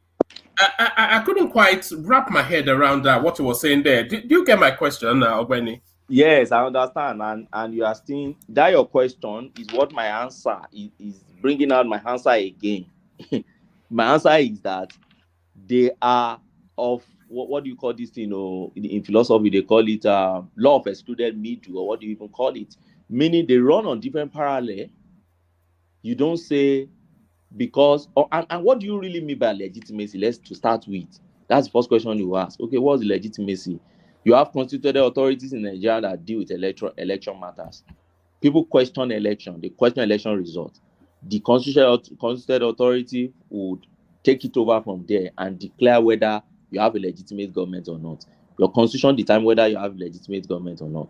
And on that issue, they decide, okay, this is a legitimate government. Now, when you talk about question of legitimacy, yes, some few individuals will be there. Some people may be there which they will always be embittered until the government frees you away and they will go back to contest. Majorly, opposition and their supporters. In all countries, opposition and supporters will always play their opposition politics and tell you, oh, this government of the day is this and that. So, and that's why I call it, I say it's a reductionist approach to conversation. When you have a real conversation before you, and sometimes they call it straw man argument. So you just bring something that you think relates to it, and you overflog it, and say, therefore, you just make your conclusion out of that. So for me, I won't say I don't expect it from Professor because I've been listening to him over time. I know his approach to things like this, but I don't know. I think I think those guys, that is set and co. They are now they've tested power enough now to be sober with to carry themselves now as leaders that prefer solution.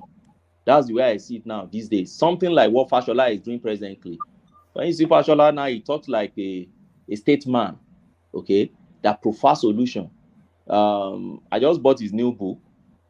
That's his new book on Nigerian political discourse, something like that. And when you see the kind of things he was saying there, you know, oh, he's telling you the understanding of Nigeria that he has worked with and he has seen it in the corridor of power, and this is what he thinks should be solution.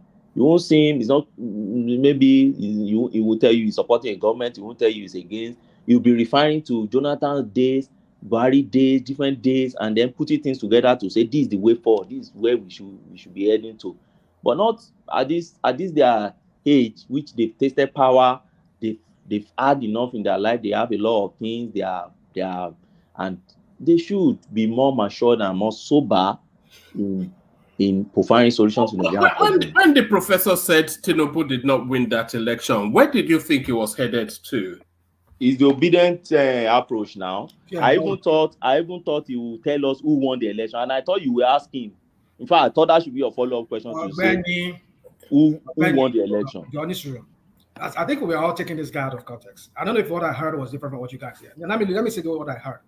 Talking about Uzodinma and the legitimacy issue, is that he said the way Uzodinma became governor was a problem in the first instance, in the first place, which in a sense we hear people call him Supreme Court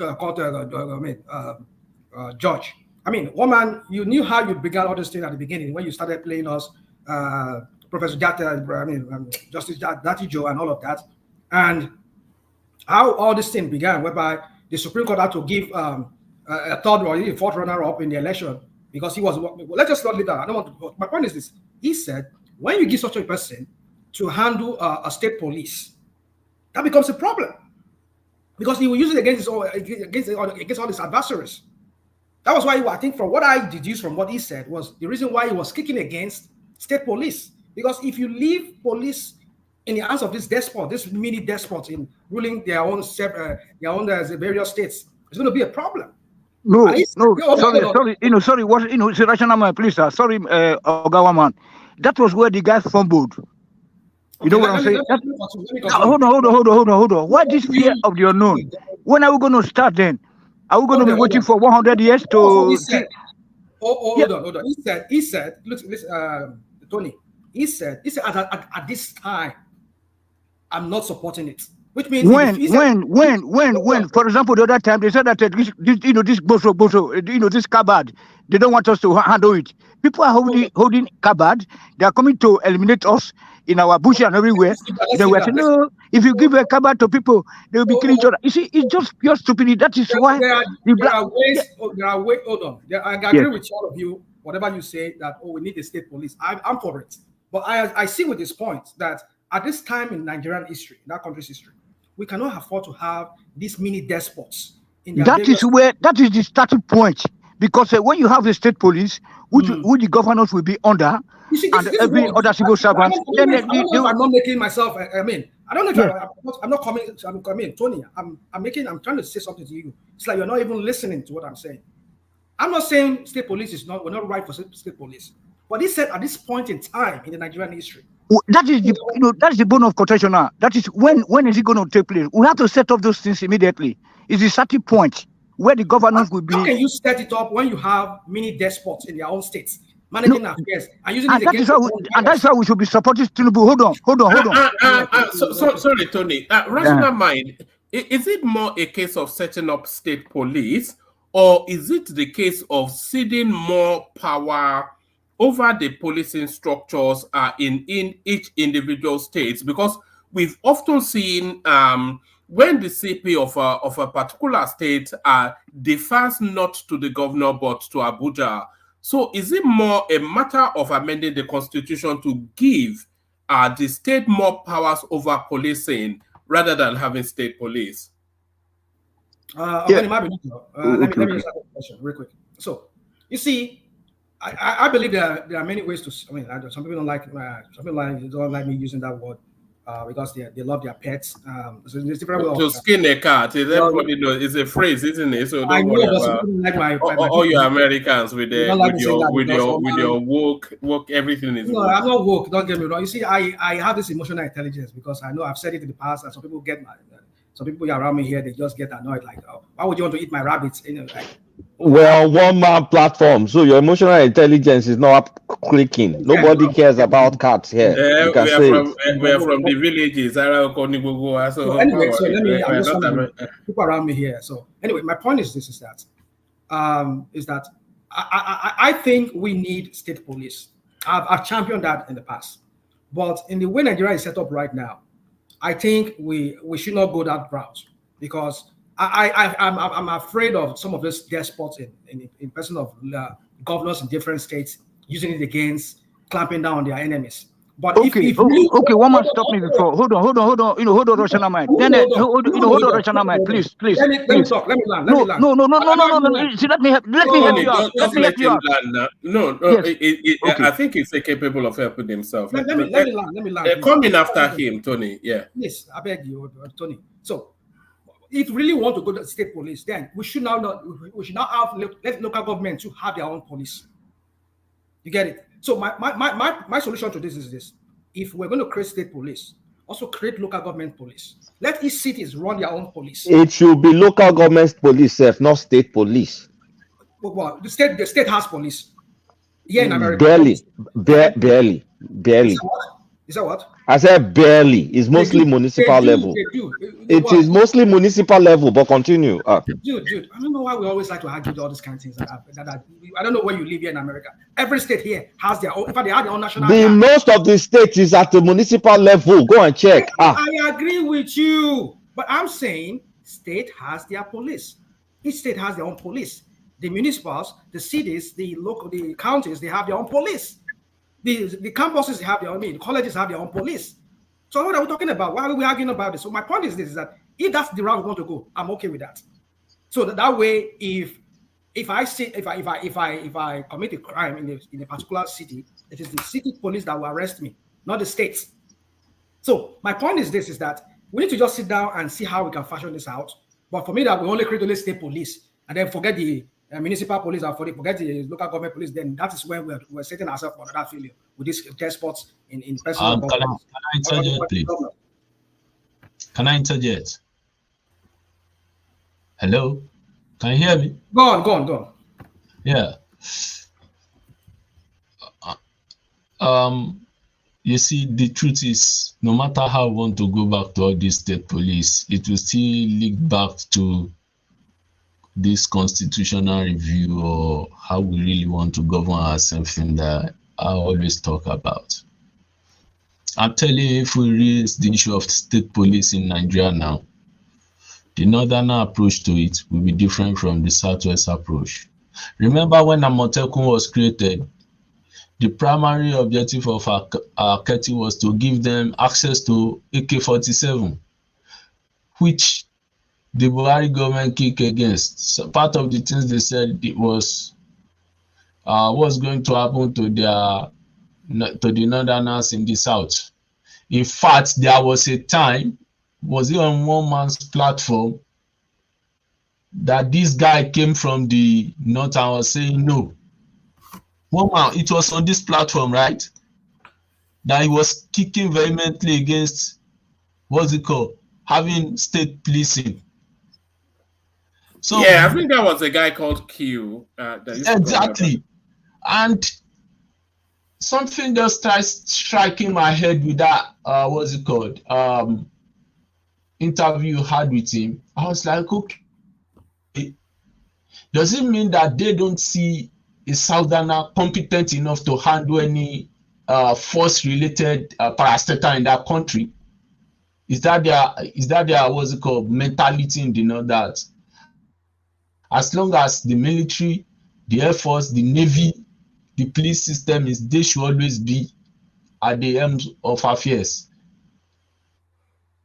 And that is one thing that we are running away from that state policing thing. For it to work, the northerners some of the northern states have to key into it. Unfortunately, they won't key into it because they will see it from a vindictive approach,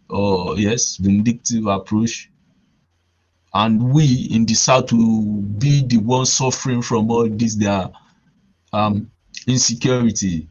Okay, let's say for example, look at all the killings that have been happening due to kidnapping, and we know most of the people or majority of the people in those areas. Assuming we have state police, do you think any kidnapper will still be in the southwest? Let's be frank with ourselves. Do you think we have kidnappers in the southwest?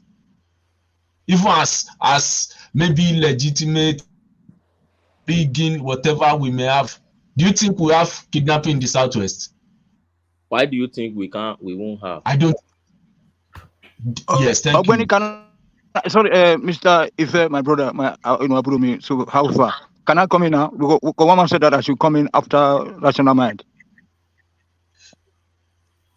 Okay, let me quickly why I believe that we not have kidnapping in the southwest is, or at least in Lagos State, and by extension in my own part of the local government, Badagry, is they will be handled in the way we think it should be done.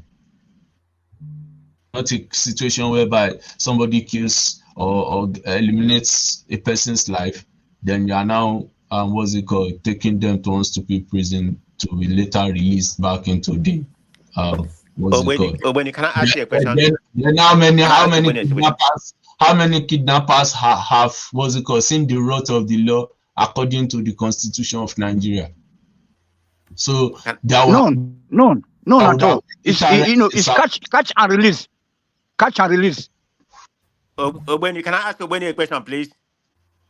Go ahead, sir. Yeah, Obeni, nice to hear from you. I always listen to you. But my question to you, I may deviate a little bit from what you're narrating right now. When you came here a few weeks ago, a month ago, you stated that the APC came to clean Nigeria mess. So my question to you, I don't know if you're APC stood, so I don't really want to accuse you if you're APC member, but you're based by your own He support the party. Look at that comment. I don't know if you're an APC stood. Hold on. You've already accused him by putting it out there now. Responsibility. And take a responsibility and say, okay, the buck stop here. This is our, whatever mess is ours. What's instead the question, of just deviating and propaganding. So can you answer that? Simple. What's your question? Sorry. I just asked you, when is APC gonna take responsibility and say the buck stop here, instead of saying we are coming here to clean up your mess?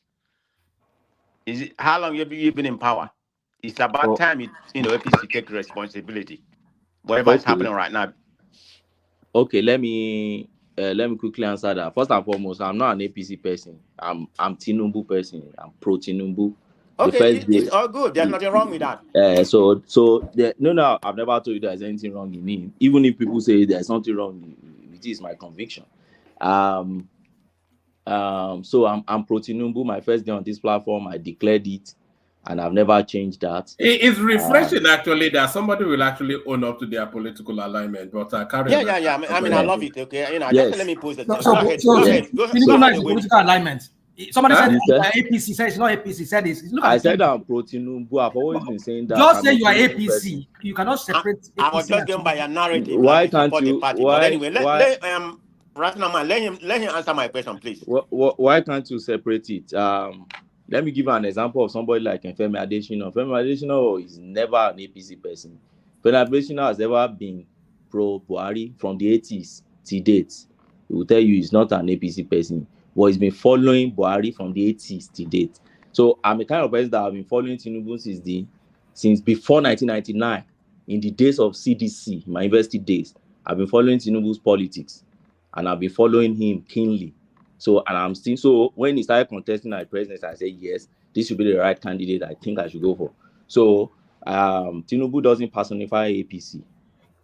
So that said, when you say, oh, when will APC hone up, I think you've not been sincere with them. If there's any of these guys that have honed up, any government we've had in Nigeria that have honed up to the fact that they are trying their best, but their best is not the best, I think it's this present government. Let me start with Tinubu himself. In all the speech Tinubu has delivered, Tinubu has always been saying it. I knew the enormity of what I've come to do. We are not achieving it now. We are on the track. It is the job I've taken to do, and nobody should pity me. He kept saying it. And I've not seen any of the president, even including the almighty Buhari, said that before. Including Jonathan, said that before. You can prove me wrong. I don't know if you listened to Cardozo recently. If you listen to Cardozo, I listened to him.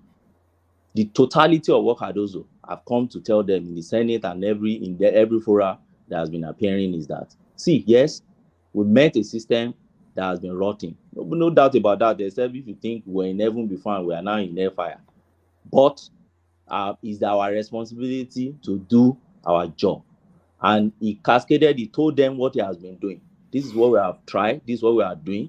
This is the little gain we've been able to achieve for now. This is how people have misrepresented my statements, but this is what I meant, and we'll be forging ahead. And it showed positivism and optimism. We are optimistic about what we think we can gain from this. I don't also know whether you have listened to Edun before or Wike. You listen to Wike, let me come to Wike's side. This is also the message Wike has been passing. I listened to Wike recently, went to a place, some traditional rulers went to give them cars and security on issue of insecurity there. And I listened to his speech. What he has been saying is that, look, this government has come to tackle whatever is the mess on ground or whatever they are doing, but they are trying their best to do what they are doing. But this is not the best we have gotten so far, because this is not the best the government wants. So if there's anything you want them to do, maybe they should cut their head because they met a mess and then they're trying to clean the mess. Then they should say, oh, we did not meet the mess, so we met heaven, we turned it to hellfire. Or I'm trying to understand what exactly you need from them. If the president himself could come out to say, it is my job, don't abuse anybody, don't pity anybody, whoever abused me is right to abuse me because it is my job, and I've said I will do it, and I'm trying my best, and I think I will achieve that. What else do you expect if there's no negativity in us assessing a leader talking? I've seen leader in the Western world. That's the way they address their citizens, to tell them things are not right now, but we are trying our best. So I don't know what you expect me to do, to now say, Tinubu, you're a madman. I expect you to turn the whole country to heaven within how many years of mess of how many years ago. And that's why I love the two major questions one man asked Professor Odinkalu today: removal of subsidy, and then floating of naira. He asked me specifically, what's your take on it? Do you think they shouldn't have done it? I have my own take on subsidy. If you want me to share with you, I don't think subsidy, I'm not an economist, I'm just a lawyer. But from little I've read about subsidy, in a developing country like Nigeria, where we don't produce much as we consume, and we have this high taste for foreign things or an importation vis-a-vis. So I don't believe subsidy should be removed at once. I think there should be gradual removal of that subsidy, and I think that it shouldn't be removed completely, probably until we have all our refineries on ground, or until they allow Dangote refinery to start working. At least something that could cushion that effect enough. That's my own personal belief. But if you now compare to Tinubu, I tell people, first and foremost, I keep saying it, Tinubu was not the one who removed subsidy. He re-echoed it. And for somebody like Professor Odinkalu to say, oh, the way he said it wasn't part of his statement, which all of them were always a written statement, as if they had access to his written statement, as if they were the one who even wrote it. But he just added it to it, and the way he even say it. So the way somebody said something is what we call the effect. Where did they study their own economics? So if the principle is demand and supply principle, then the way I come out to express it is what will determine the demand and supply pool. Or I don't get, people canvass that argument, but the argument seems to be too simplistic for me that the way he just came out and said subsidy now removed. That is the issue. But you're leaving out a part what he said. So again, this is context again in what he said. You only just want to pick one part of what he said. I can't see all what he said now. Okay, what he said was that Tinubu, you assume that Tinubu was prepared. This is a guy who said he has been prepared. He has been prepared for this. That he has all the economic team and everything. In fact, he was even talking about, okay, let's assume that this illegitimacy issue is a problem for you. Look at the kind of people that he brought to work with him. Like who and who? But you left that part. Is that what? Mention some that you think is not fit. Ogbeni, I'm not in the Tinubu camp. I won't tell him how to rule. Shebi they say he's a master strategist. He knows what he's doing. They need his brain. And then keep quiet and let him do it. Look at, you said what? You don't think you should keep quiet if you know you can contribute to assess his government. Then it's time for you to just keep quiet and let him. But I won't give him the answer to his because he said he's ready. He's ready. That's what when he said, you don't have answers, Rational Mind. Just want to complain. You don't have. Because I'll never give you answers. Even if I have but a simple sadistic approach. You see, do you know the way sadists think? Let me tell you the way sadists think. You see, sadists think they know all, but they must not say it so that you don't steal their idea. No, what is the idea? Can we clarify something with please, can I clarify something? Can I clarify something with Rational Mind, please? So you're saying that for the love of country, even if you have the answer to the question, hold on, please. Can you hold on, please? Can you hold on? You were saying now that if from your own mouth, even if you know the answer to the question, you will not tell Tinubu because you claim to be expected. That's what you say. Like you will not help your own country because you don't have your own person in power. Just to clarify, you won't box me into one corner with this or that. I'm just clarifying. I'm not boxing you. You are boxing me into kind of questions. Listen, this is how I'm going to answer that question. Let me just quickly address Ogbeni on what you say. You were saying that he just went on talking about subsidy removal. He says, it was not part. Yeah, he said all of this. But what he was saying was that he said that you assume this guy was ready because he came in. We know what. Let me just leave all those part. Let me not bore us with that. But you assuming he was ready, that he has all the things figured out because he said he's the most prepared among all the candidates. That he came in and look at the kind of people that he's giving us to work with him. And now you're asking me to give you to provide you a solution how he's going to do it. Even if I have it, am I going to give it to him so that he can go and work it and then start claiming to be his idea? What have we not said on this platform before? What happened? Some few days ago we were talking about patriotism. The next day, what am I hearing from your president? He was reading your national anthem to the whole public, which means they come here, they listen to us. We don't just only come here and criticize. You won't say because I'm answering your question, Babati. You will not tell me when to provide a solution. You won't tell me because I will have to. If I want to do that, I will do that. So many things we've said on this platform. These people, they come. I know they have their moles they send here. Maybe some of us here on the screen, some of us their moles who work. Maybe someone like Kolata, I'm sure, because he went to Nigeria recently. Rational Mind is a mole now.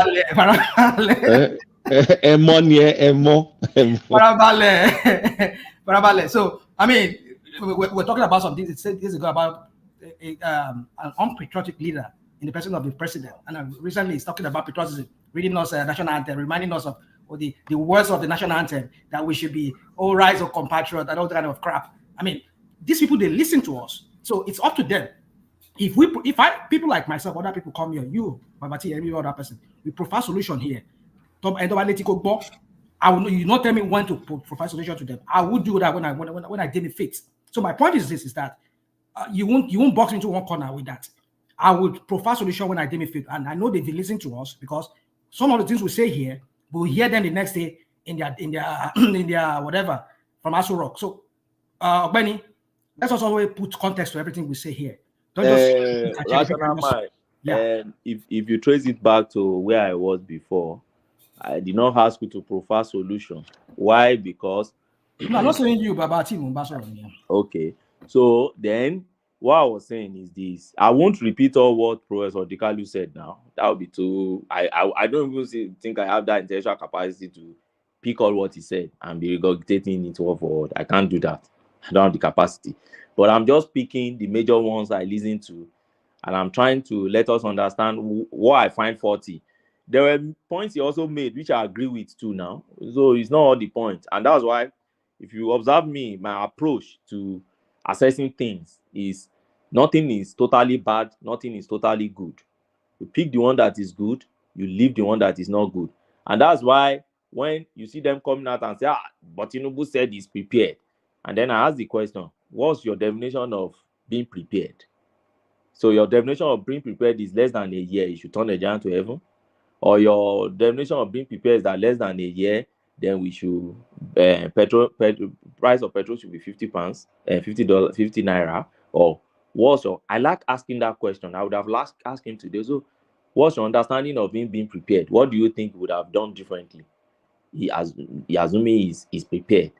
So then tell me any president in Nigeria that you can say he was prepared. Was it Obasanjo who that can you really say he's prepared? So for me, when you look at policy in no sense, if there's anywhere I find serious fault in this government, and I keep saying it, is that they are extravagant spending on things I think don't matter now at this stage, which I think they should cut cost completely. For me, and there are some fundamental restructuring I'm still expecting. I don't know when they will start doing that. If after 1 year plus I see them not doing it, then I see the direction this government is going. Then for me, I start saying that I don't think they will do it. Restructuring. For me, let me tell you, and I think I've expressed that here. Sorry, before I go further, if you don't mind. Just to ask, so do you think these people, which I think they probably disingenuous for the most part, by the way, do you not think that they're expecting Tinubu to hit the ground running is enshrined in his 30 years in governance or in power or in politics? And he's been campaigning to be the president for such a long time that they think it's incumbent upon him to hit the ground running. Let him do in 6 months. But I thought I asked that. But that's naturally impossible. I agree. That it's naturally impossible. I like using when Fashola said something in that his book, Nigerian Public Discourse. He said there's something he called the challenge of unfair comparison. There's a chapter he titled Challenge of Unfair Comparison. And I think my reasoning resonates with him too. That okay, we should stop comparing ourselves with some areas of space that are very incomparable. We should look back in our history and see what exactly is wrong with us. What can we find in our system that is not in another system before we start comparing our system with another system? So these days, I don't like really comparing directly. But when you look at it objectively, you realize that I don't see any government that would, with the level at which, with the kind of rot we have in our government, as at the time Tinubu took over this government, I don't expect any government within 6 months. And I remember when one man asked us after the election that what's your expectation, what's your time? I don't know the way he put it, like the time you start seeing whether this government is really doing what they are doing or not. And I said, for me, it's 1 year plus, and there are some areas I am looking at. One of the areas I'm looking at is this restructuring thing. Now, my own definition of restructuring may not be the same with others, because I know everybody has his own definition to some, they believe restructuring is to dismantle the own country and let everybody go home. Well, do you know that the National Assembly has started sorry, rational mind. Let me bail. I'll hand over to Mike so I can shuffle Babati in, who is who dipped and came back. Crown, Ayo, and Prince. So thank you to all those. So thank you to all those. Thank you everyone, and especially Professor Chidi Odinkalu. So thank you everyone. See you tomorrow. Mike, over to you. Sorry, carry on. Yeah. You guys continue now, right? I think I was trying to put a position. Yes. I forgot what I was. Rational man, let me tell you what has always been in my mind about restructuring. One of the major things. I just remember now talking about restructuring. Are you aware that they said the National Assembly has started constitutional reform, right? Yeah. Yes, but you know now, rational mind, many Nigerians, or don't let me say many, and there are so many Nigerians that believe that it's not to reform the constitution, it's not to amend it, it's to dismantle it and start a new constitution all over. I don't believe in that. I believe we should be working more on what we have. And I believe that electoral act, they should put that electronic transmission. It is time now they should be thinking of it and ingrain it in the electoral act very early enough, so that by 2027 we won't stick to, people will not be crying about it again, and they will tell you technical glitch, and there is nothing the world. Actually, Ogbeni, I disagree. It's not electronic transmission that is the cocoa. That is the it problem. Is the collation that is the cocoa. But that collation, do you think there will be a system that will be collating that thing? Because what you have as your form is still a manual paper. We need to get rid of it. I also think so. Immediately you are pressing that thing and you are thumb printing, then you should be converting it to data directly. Exactly, converting data and collating automatically. Collating. That's what I also think. So that's the only way, because if you have that thing, there's no way you will snap that thing and then to convert it to data. I don't know, the IT guys will know that, but is it not prone to hacking? They can hack it. Everything has risk and pros and cons. Have its own risk. But let me tell you what I think about our system. See, but then with a ballot paper, my idea may sound very radical. First and foremost, I don't think we need that National Assembly building in Abuja. I keep saying it in every program I find myself. I don't think we need it. For me, I think every senator and representative must be mandatorily live in your constituency. It must be mandatorily. You must have office in your constituency, and you must be living among your people. That's the first way I think insecurity will be reduced in Nigeria. So how do they tie in? How would they appear for speaking? So for me, their voting should be done electronically.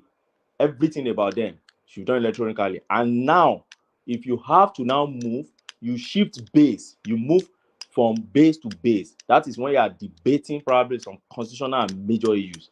Why am I saying this? Now, they come home during election. They distribute rice and blah, blah, blah, and everything. Then the moment the election results is being announced, they are back in Abuja for the next 4 years. You don't smell them around. You don't see them around. They take governance completely away from people. People don't see them. They don't relate with their people at the constituency level. And so they don't feel the insecurity. The few ones that you see going to National Assembly and be like almost crying, I'm talking about this insecurity thing, we have to do something about it, we have to da. Many of those guys, you see them crying about these insecurity things, are guys that were actually going home to relate to their people. Majority of them don't do. And that's why for me, I propose it is a let me give you an instance. For instance, in the UK, for instance, now, every MP has mandatorily what they call surgery. So their surgery is the more like town hall meeting. So they will send notice to every home to tell you. Sorry, Ogbeni, just a quick question. I thought they get allowance to have offices in their constituency, I believe. They get allowance. They get allowance to sit to have office, yeah. Office. So they don't. Okay. So they get allowance to sit in Abuja, and they get you know the funniest thing, Nigeria. Do you know they have relocation allowance? to settle them in Abuja. Very huge money to buy houses. The moment new election like this, you see property in Abuja will just like skyrocket because the new set of guys that are coming are buying properties, buying everywhere, buying properties everywhere because they give them money to come and settle. And my problem is I see something wrong in it. Your constituency voted you. You should stay more there than staying in Abuja. To do what are you doing in Abuja in the office, and then they'll be looking for contract and project all there. Stay in Ado Ekiti. You stay in your Europora, you stay in your Akure. Then let me interject you at this point. Okay. Now you said something earlier. You said, "Oh, we should not change this constitution. We should just try to fix it in piecemeal." We should amend it. Yes. Hold on. Now you just said something. Now you just said so many things. Yeah. Which, if we're to put those things into constitution, like, okay, sit down your constituency, yes, your constituency, do your attend your plenary by Zoom or by teleconferencing, yes, or yes, remove the national. Do you think these guys, knowing how they make money, or how being in Abuja, physically present in Abuja, how it makes them, whatever gains they accrue to them, do you think these guys will work that into this constitution? Don't you think that we need, hold on, I need to do this. Don't you think we need to just write a new constitution and make these people pass that constitution? These people will not be involved. I don't expect these guys, this set of people in National Assembly, to do anything to the benefit of the Nigerian people. Let's bring in people, external people that are part of this present National Assembly. Let them write a new constitution. So you're proposing a sovereign. So you're proposing a sovereign national conference. Sovereign national conference, yeah. Okay. I'm sorry, but that's a waste of time. You know, it's a waste of time. But then in piecemeal that he's talking about, this piecemeal. Change this today. 2 years after that, we need intentionality. We need piecemeal to allow us to think through what we're doing. It will not work. We'll continue in this. It will work. That's how other people. Hold on, guys. I think the point. No. I think the point that they're making is that even in America, you always propose amendments down the road. So if you need to keep amending and keep improving whatever amending you have. These guys amended. You are expected to amend something. Well, if you can that's a different mind. Yeah. We have been amending over time. If you follow Nigerian constitutional, if you follow Nigerian, our journey from 1999. I understand. I think we are on the 7th alteration now. We are altering our constitution, I think, for the 7th or 8th. And how has that impacted the country? That's the question. Yes, it has impacted. You see, in a good way. Let me tell you. Yeah, in many ways. In many ways, it has impacted. You see, and that's why. You see, we have to be very more clinical in our assessment of Nigeria. Yeah, we are Nigerians. We may not, but let's stay back a bit. Look at 99 and then look at now. And look at our constitutional journey and say, have we really, yes, we are not where we are. There's no country in the world that will tell you this is where we want to be. Everybody still wants to project further. But have we taken a step out? Yeah, the answer will tell you yes. There are a lot of steps so it now takes you back to what have we amended? Do you understand now?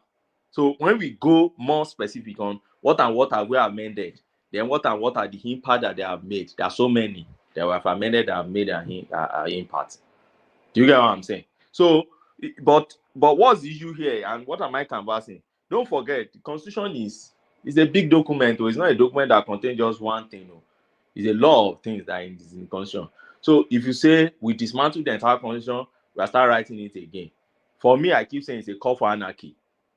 Because if you destroy that Constitution and you say you want to write again, even within the time you want to write the new one and the time you destroy the Constitution, what should guide your conduct will be another issue again. So you throw yourself into a state of anarchy, or it's very simple. It's very simple. Let's not convolute this whole thing. Okay, so how do you do it? Hold on. Okay, yeah. So if the new constitution, there's a time frame for it, 2 years, sovereign national conference. Because if you guys say if we're going to go the route of this piecemeal, so if you are to go the route of this piecemeal for like 20 years, we're still on this amendment, whatever crap they're doing in national assembly. So my point is, let us use. I'm still talking now, please. So If we use the let them use the current one for now, pending when they will finish that sovereign national conference, they write the new constitution, and then after that we enact it into law, and that one, the former one, the 1999 become obsolete. So in a tandem, they should be using the one for now, doing whatever they have to do, administration and governance law, until that one is finished, and then they enact it into law. That's it. It's as simple as that. It's a waste of time. Here. So, before you answer, can I put in a question? Okay. Yeah. It's good evening, everybody. It's I don't know. We are really more confused now. How do we? I want to direct this question to Rashanamai, sincerely. How do we select? Let's assume that you are right. We want to dismantle this constitution, which I don't think is practicable. How do we select those that are going to represent us? Is somebody just going to handpick them? Are we going to vote them in? What constitution will be enabling that action itself? Because if there is not backed by a constitution, everything, whatever they do, somebody can take it to somewhere and it should be nullified. It should be a nullity. So how do we handpick those people? Is it going to be at the whim and caprice of an individual like Jonathan selected people that went to the confab? How do we start it? And you say sovereign national conference. What is sovereign within a sovereignty? How can we get sovereign with it? So who is going to be the member of this sovereign national conference? Who is going to constitute it? On what basis? Where will they derive their powers from? The power to do that. Who is going to give it to them? I really want to be educated. It's an act of parliament, sir. So there will be a motion in the House. Somebody has to move that motion for that. So the motion will be to dissolve the previous constitution, and as at that time there will be no law in the land, right? No, they will still be the act of parliament can be charged to court to test its constitutionality, because the real answer is they have to amend this current constitution to say that you can do a national sovereign conference. We are still going back to amendment. We are still going back to the amendment we are talking about. That's why I said it's a waste of time. So the idea that, look, we don't have a constitution, the constitution is this, is piece of paper, we just disband it and throw it away and have a new one. I want to link those two. How do we disband it and have a new one? Where is that new one coming from? If it is not premised, the power is not from this constitution that we have so ridiculed, and so everybody that the thing does not seem to go their way. Sometimes they will just say, oh, we don't have a constitution, the military gave us, blah, blah, blah, blah. So how clinically do we go about it? How are we going to select or elect the people? Say that again. Can I answer your question? Can I answer your question, Bishop? Yeah, I'm muted myself already. I said go ahead. I'm muted myself already. All right. So my point is this. You see, we're making this look as if it's so hard for us to really get this done. If we want to do it, if there's a will, there's a way. And there's a way, there's a will, as they say. That's not answering the question. That's just like balderdash. Somebody asked me a question. Let me answer the question. This is my own, how I see it. Now, the point is this. Amend the current constitution. Say we're going to put we're going to adopt a national sovereign conference where we're going to select people. Now, yes, the question is, how do we select these people? It's a very difficult question. And I know I cannot give you right off the bat here that, oh, this is how we're going to select the people, because I cannot tell you how. But I know if there's a will, there's a way out of this. Now, this is how in my own opinion, how it should be done. We would involve monarchs from. The way I feel we should do it is this: identify those ethnic groups and very possibly sub-ethnic groups within the Nigerian space. Let them nominate within them. Ask them, each of them, let them go to their respective areas and go and deliberate. Pick one person or two person. I would suggest they bring in both an expert and a monarch or a traditionalist from that place. An expert would be somebody who is maybe a lawyer, or it could be whatever field that person is. Let them bring him or her to join. If possible, let them be three each from each subgroup. Let them come and talk about their own part of how they see, why they want to become part of this new arrangement. So, like I said, I cannot give you, because it's a question you just asked me right here. I wasn't really prepared for it. But what I'm trying to say is that it can be done if they want to do it. Can I let me Let me cap it up this way. Let me cap it up real quick. I know some other people want to talk. Put an amendment in this current constitution. It's going to be a national sovereign conference that will bring about a new constitution. Let everybody vote on it. Now, send those people back to their respective community, sub-nationals, whatever. Let them constitute people within there that will nominate three people. So let them decide, however they want to decide it. And let us now start the national conference. Why can't that sovereign conference present amendments and then we go amend? You see, you cannot. Do you know? You cannot. Okay, let me even push back. Let me push back at rational mind. Rational mind. Now you have actually started the solution by first compounding the problem we have. Let's go to the question of subnational group, or what do you call them, ethnic nationality that you mentioned. I will just give 2 examples. If every ethnic nationality is going to bring 3 people, so let's take, for example, the Yorubas. So you are going to bring 3 persons. So Yoruba bring 3 persons. No. That's how it is. Egba, hold on. Egba bring 3. Ijebu bring 3. That's what I'm. Well, this is of Yoruba. Hold on. Okay. How many are we? So identify those sub-Yoruba groups. I understand you perfectly. How many are we? So let's go to the north. Don't go to the north. Let's stay in that southwest. Let's take Lagos as instance. Okay. Lagos. So in Lagos, we have 4 or 5 national ethnic group, right? I mean, I'm asking basically about 3 of them. There are worries. There are more than 8. I don't know the 8 people we're talking about. I only know of 3. So you see, let's see. You see the complexity now. We are going. No. You gotta know. You see, this is what you are trying to do. You just try to make. Hold on. We are having a conversation. Bishop, wait. Hold on. Bishop, wait. National mind. We are talking to these people on this platform. You can understand that there was Obia cabals on this show. In their mind, there's only 4 ethnic groups in Nigeria. Everybody, so just be careful when you deal with them. In their mind, they only have the big 4. Everybody else can go kick rock. So when you just have that at the back of your mind when you discuss it, have the discussion with them, they will never be for some national conference because they have this dominant act that it's a Wazobian country and everybody else. That's the way it's supposed to be. But T, I don't even understand what you just said there. I don't even honestly speaking.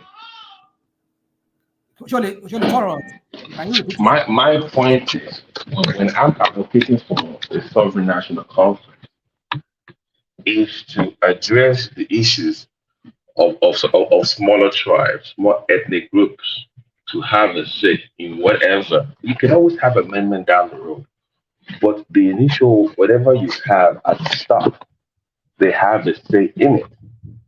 Now, what happens is, minority groups, when they speak by themselves, one like that. But if you have a sovereign national conference and they come together, they have power.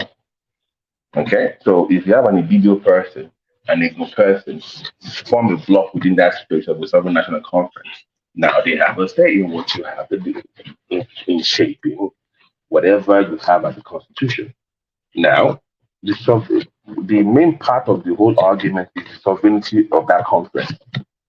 And legally speaking, I'm not a lawyer, but I know you require an act of parliament to enact that. That means there's this paper I read from this Nigerian professor from the University of Texas in Austin. I did a breakdown of what it should look like. And he talks about even the House of Rep, they will also be involved. They will have rep in this conference. It will not be outside of the preview of what we have right now. They will also be involved. The old idea is to address the concerns of everybody that calls itself Nigerians to have a say in whatever you design as a constitution. That's the whole point. But I've noticed something that when people talk about the need for a conference or the attempt to be very dismissive of this sovereign conference, there's this undertone of this being dismissive from the Wazobia perspective Nigeria is not a Wazobia country. I keep saying that. And if you want to have a true country, you must have the smaller groups together, must have the say in whatever you have at the initiative as the constitution. You can always add to it later, but that initial document has to truly reflect the will of the people. So when you say you read the people, it must be from the Fulani guy from the north to the guy in the west. That is the true constitution. It's not the government itself. It's about everybody feeling a sense of belonging in the country. That is the whole thing.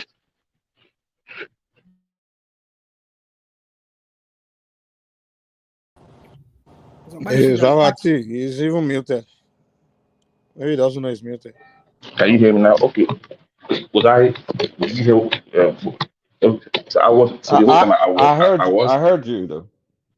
Okay, but that's my point. It's a sense of belonging in the country. Okay. But that's not how we feel here.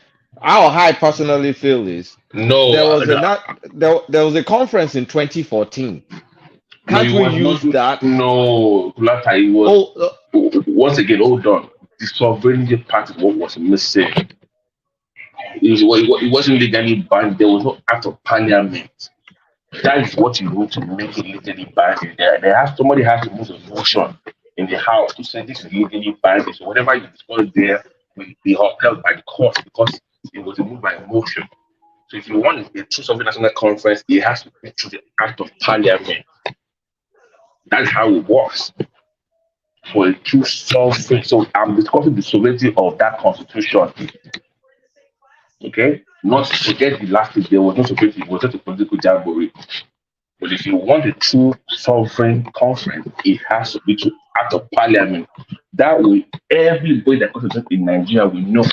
Okay, when we formed this document, even my uncle, my rep in my own area had a say.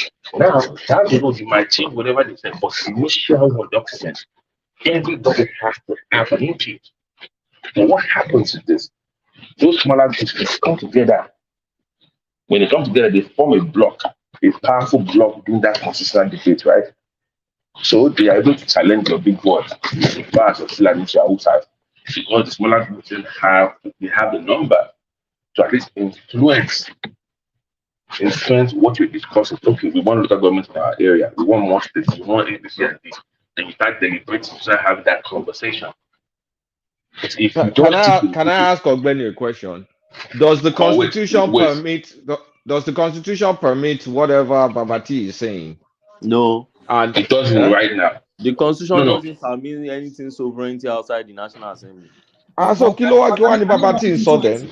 Can they walk it into it? Can they amend it? Amend the section? You have to amend the Constitution. Okay, so that's what I'm saying. Please. I was off. So now, not that. Look, these people that are you guys are saying that they always come during the election exercise and then they go back only to see them again once in a blue moon. It's just same people that these legislators that are looking at the money that you expect them to do the right thing for us to be talking about conference, whatever. The best thing, look, we haven't got time for this kind of rational mind suggestion that we should start to talk together again. No more to talk. The time is over. The game is over. Let us go our separate ways, and then the portions that will come out of all those this nigger area should be governed by our respective local people. Then where we know each other. I disagree with Ogbeni. So Ogbeni, put your email. So let me put some. I'm going to put some papers to you. No, that's Tony that just finished talking, not me. No. But the argument that you cannot have a sovereign that making a case for sovereign national conference. So I have a couple of research from University of Texas by Nigerian professors. There's no way Babati would have thought that was you talking. No. And also from Howard University, I've read various research. So what did they say? What did they say? The old argument is that if you go the amendment route, the voice of the smaller groups will never be heard. They would never have a true say in whatever you amend because it will never truly reflect the will of the people. It will reflect the will of the majority, but the minority will always be in the shadow. That is the whole point.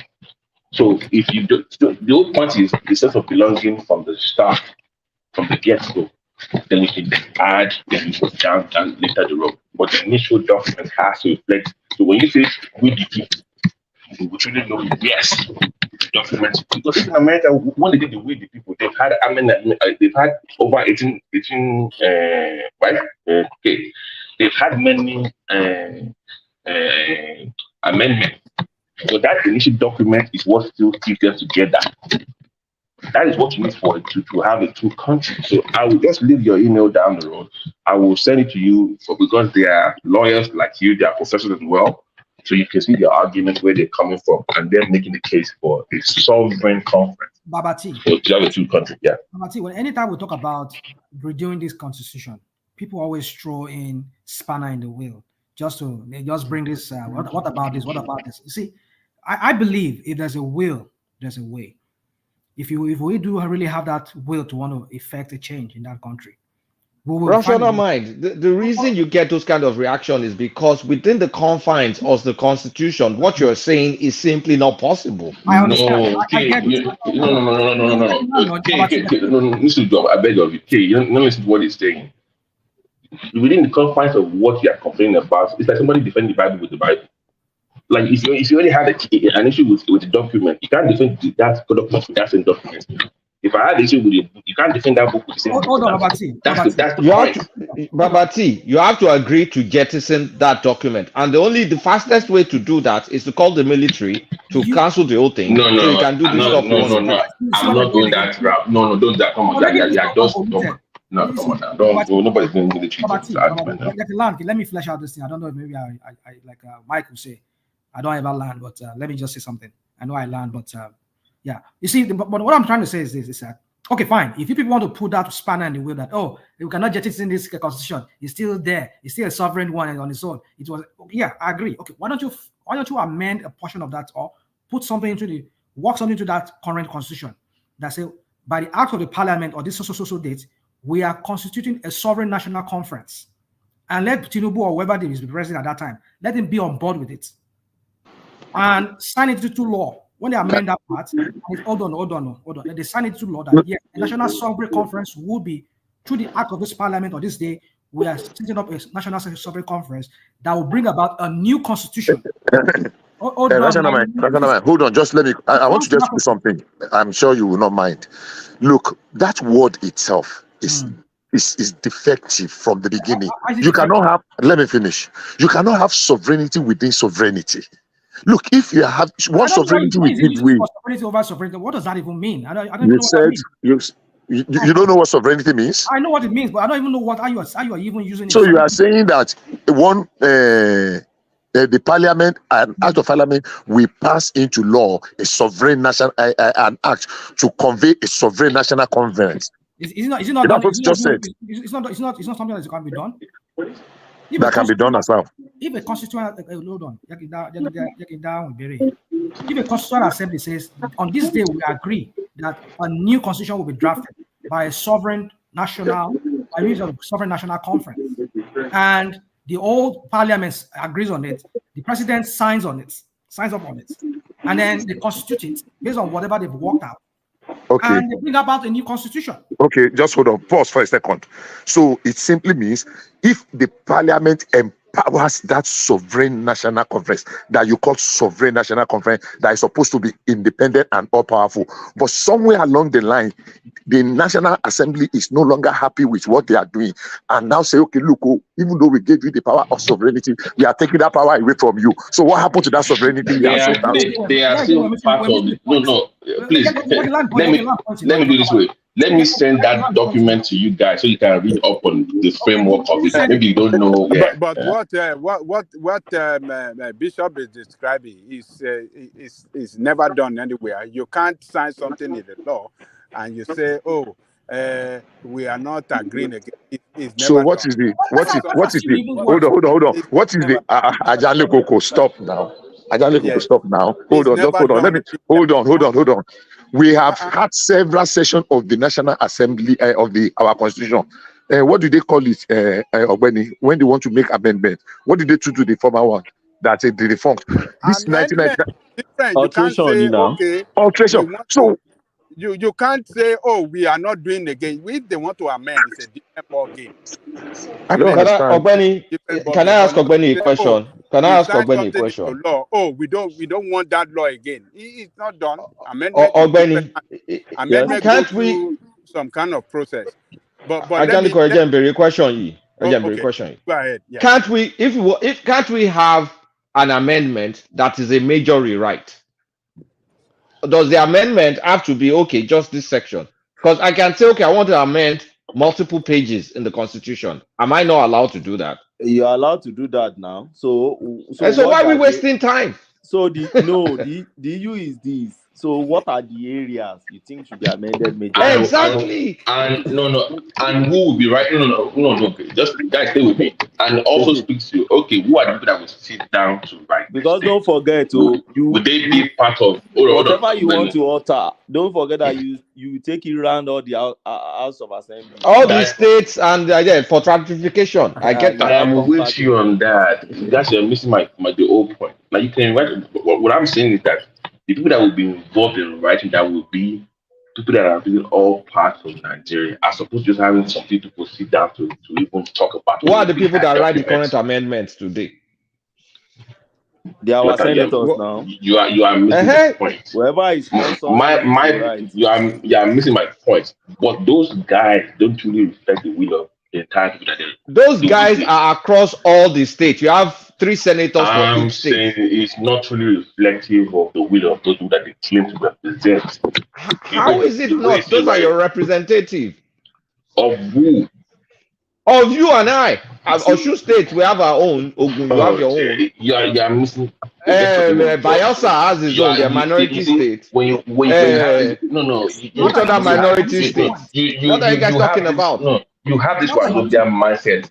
That's what you do. There's no Wazobia. I said Bayelsa has 3 senators that are Ijo. And is that Wazobia? And those states has 3 senators that are Ijo and now it's not getting the point. Apparently, you don't have a. What's the point? Those are your representatives. They are not representing you. That is why you are living in darkness. You guys are not serious, bro. You guys are not serious. Let me say this. You see, Nigeria, if we have serious leaders, serious people that really want to transform that country, we can rewrite that constitution. It's been done in some parts of Africa before. Particularly South Africa.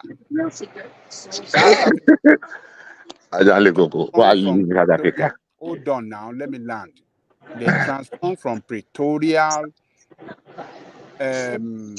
way of governance into constitutional, constitutional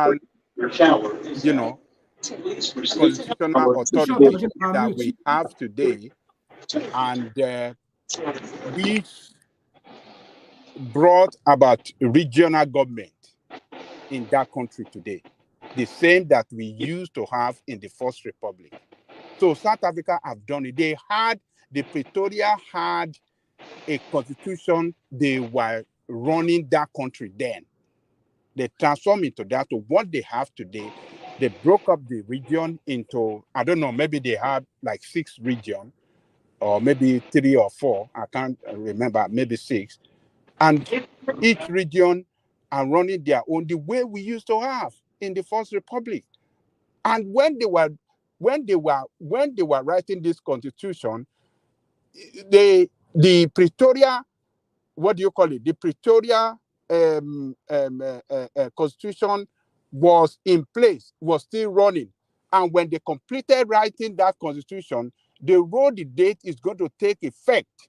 And since that day that the new constitution took effect, the Pretoria constitution died.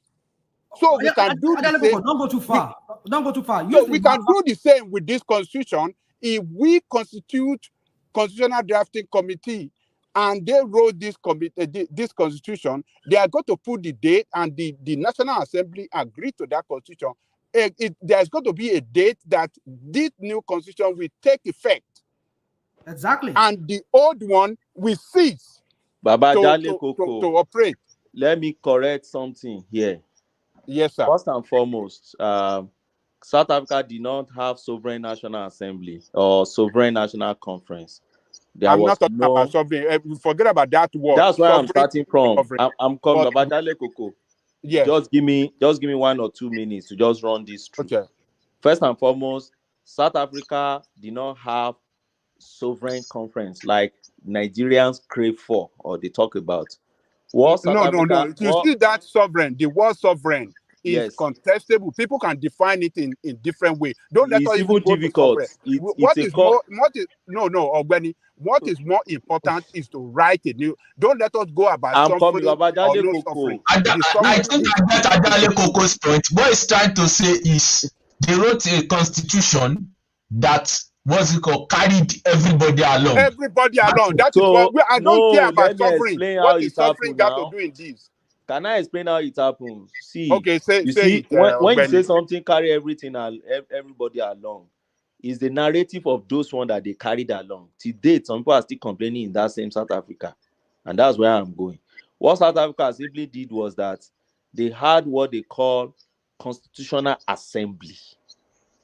So the constitutional assembly has a tenure of 2 years to work on and to draft a constitution for the country. We've had something like that also before. If you study our constitutional development too, we've had constitutional assembly that drafted, in fact, we call our own constitutional drafting assembly that drafted our constitution 979, and we have constitutional review committee also that actually reviewed our constitution before it became our constitution. We've done that also before. Don't forget, South Africa coming from the apartheid regime, which was a foreign regime on them. So they were able to change their constitution. And what did they do? They had a constitutional assembly. So those constitutional assembly are selected members in the society that they put together, and they are majorly elites putting together to draft. They drafted for the country.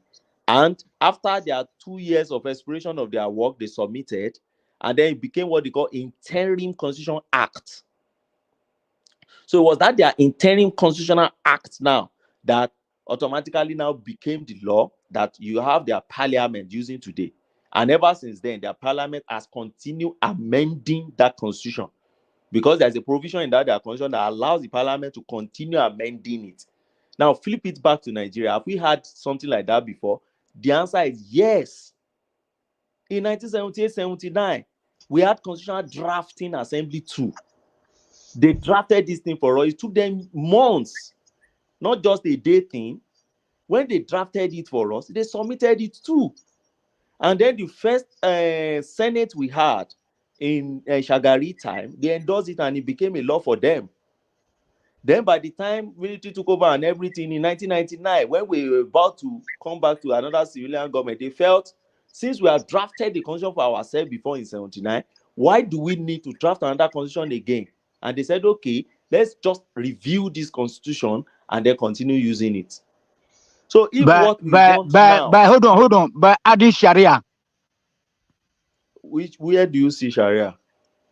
Yeah, go and check the constitution, the so-called paper. You know, you see how many times that the Islamic There's no Sharia it's in the quite different from constitution. 1979. 1979 constitution There's is no quite Sharia. different. You know, I mean, It's not that different. just go and Which check it. section? Just go and check it. Which section now? It's a bundle of those. Do you know how many No, provisions I'm in not a constitution? lawyer. You know Just that you lawyers, I respect. We do respect. You know that even if I buy somebody now, you still defend me. The country is not working. You know what I'm saying? So Ajani Koko said that we should go back to the First Republic. You know, where we have regional government. We now say no. Wait now. If you commit a crime in the US or Europe, lawyers will not defend you. Is that what you are saying? They will defend. They will defend. Sorry. But hold on. The Constitution of 1979, people like great men like Chief Awolowo, Inahuru, they participated in it, which is okay. But why should they not just hold tight to that in 1999 instead of making a one? If you pick 79 and 99 constitution, there is hardly, in fact, you see a progression. They progressed further in 1999. Having looked at the weaknesses of 79 and their experience in 1983, they improve on it to have a better culture. And ever since then, but I get you, sir. I used to enjoy your submissions here. I respect you, and hold on, sir. Can't we see that things are not working since 1999? That is so. Are you expecting these people to come and adjust the constitution to suit the common masses? That's what we're talking about. Let us just go back to that regional system.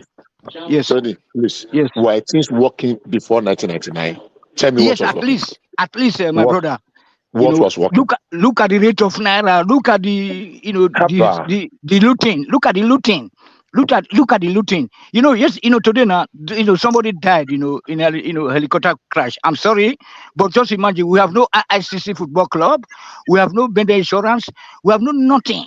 So we are just Helicopter going crash to that happened in America. Come on, Yes, Tony. yes. Hold on. This guy was going there to go and watch the Super Bowl. What do you concern Nigeria man with Super Bowl?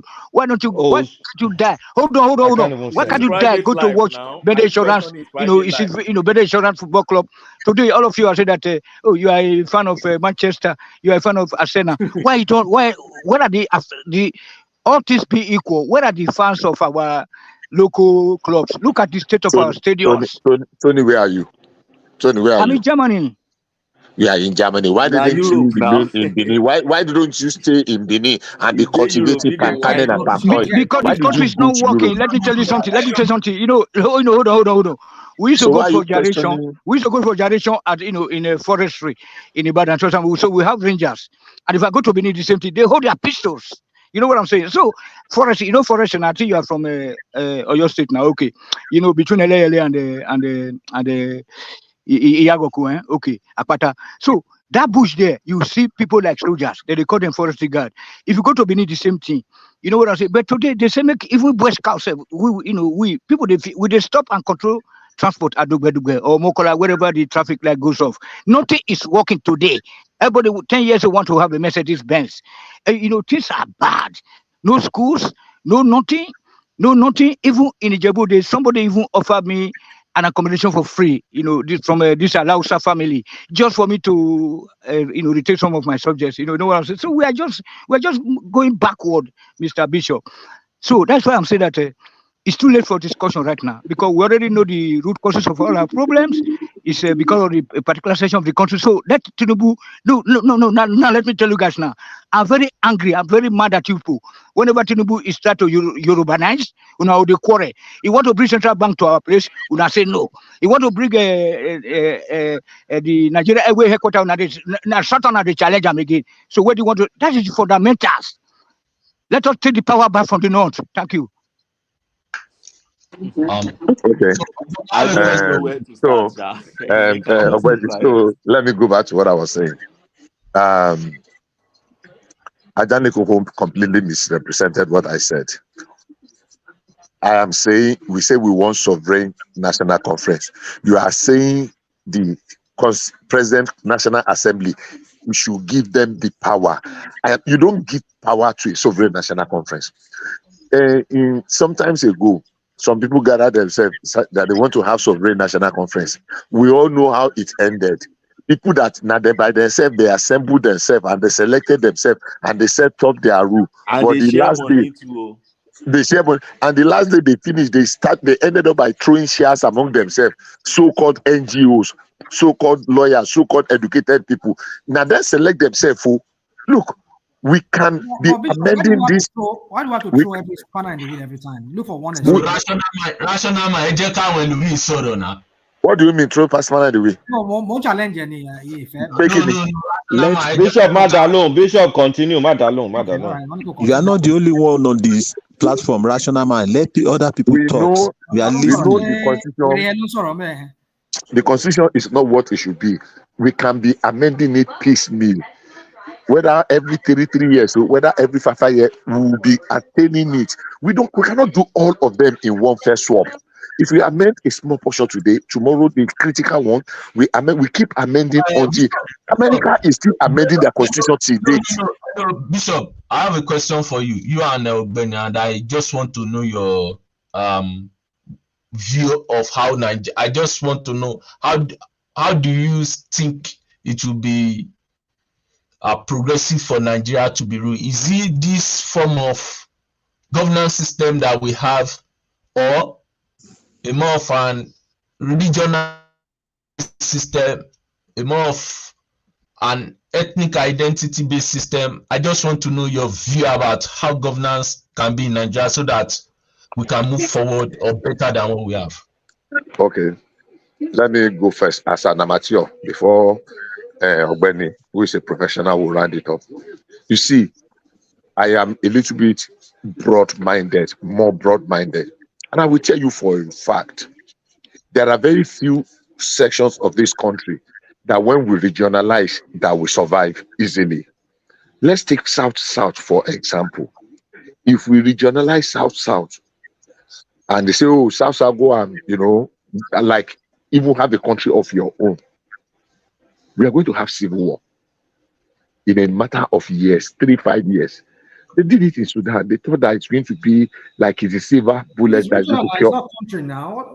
Not the Benin Kingdom. Not the Benin Kingdom. We own the country today. We own the country. Hold on now. Because you are saying it's region. Let me land now. They are saying in the region there will be domination of other smaller minority ethnic groups. And that is where the conflagration will start from. Other little groups will spring up and they will say, look, this other one is bullying us. They are dominating us. They are riding us. They are monopolizing us. Before you go to further, Bishop, before you go to further, let me say this to you. You see, I want to say two things. National Bishop No. I have a point. Okay, all right. I want to go. Go ahead. Put the position. I will answer it.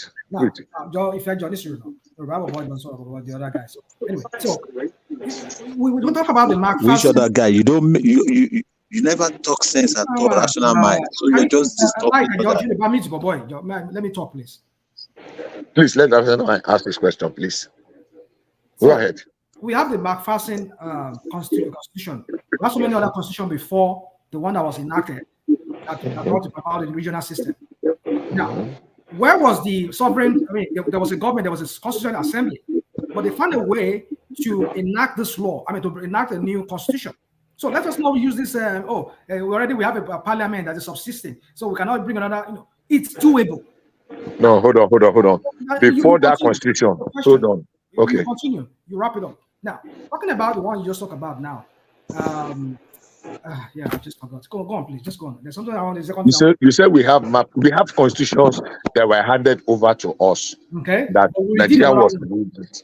Now, before we started self-governance, before independence, exactly.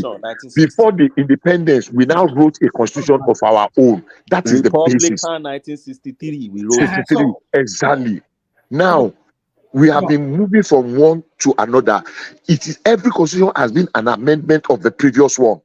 1963, they just changed some part of it. I remember when we came into 1978 Constitutional Assembly, it was still based on that constitution. We just changed. The only thing, one of the major things, 1989, exactly. One of the major things. Hold on. Let me finish. Let me land, please. In 1960, the independent constitution, we became Republican, about a republic in 1963. That was the major shift. In 1978 Constitutional Assembly, Obasanjo petitions the parliamentary system and imported the presidential system from America. That was the significant change in 1979 Constitution and the federal system. So now that constitution now took us into the civilian and the Shagari. After Shagari, first and second term, and the toppled, we went ahead to 1989. We have another Constituent Assembly in 1989.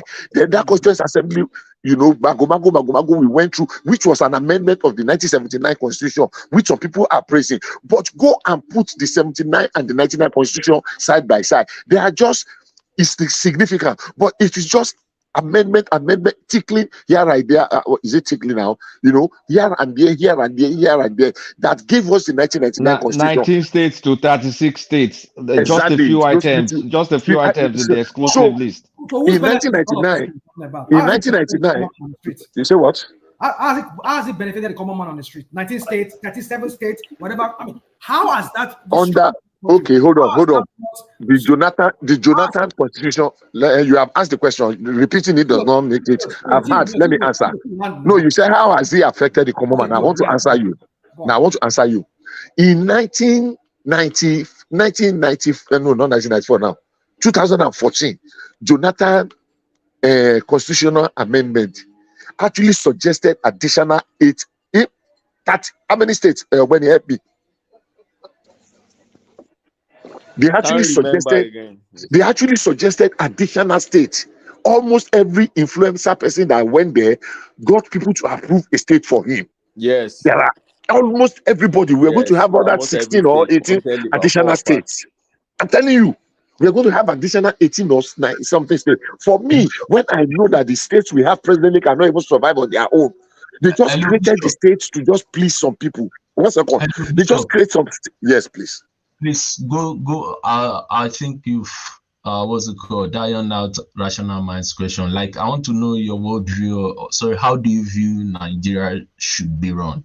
Like, I'm just interested. If you permit me, I'll use 5 seconds to answer that question quickly. I'm still waiting to answer that question too. I think Nigeria can never be aligned on a religious ideology basis. I think our best shot is based on economic ideology. Okay. How about Bishop? Yes. So if what you're asking is what system of government can help us, and you realize that, look, if people are prosperous, if people prosper in their economic endeavors, many people are not interested in whatever you are doing with political power. If things are working, and we can put our thinking cap on and get our system and our country to be working. And we dot the I's and cross the T's in certain significant area. We missed it. We have missed it, and we have not only missed it in governance alone, even individually as Nigerians, we have missed it a lot. Religious wise, we have been, a lot of us have been brainwashed. We are now in second slavery with what religion has done and is still doing to us. I mean, people will have different opinion, but that's my view. So yeah, irrespective of what kind of government, if people prosper, they are not interested. And we make, whether it is regional, whether it is the state, but when people are satisfied, our demands are not really too many. People will not care what system of government you are running. You are very right. You are very right. Because many countries don't even need a piece of paper called constitution to run their things. It's just a culture of love for one own country. I want to know your own viewpoint too.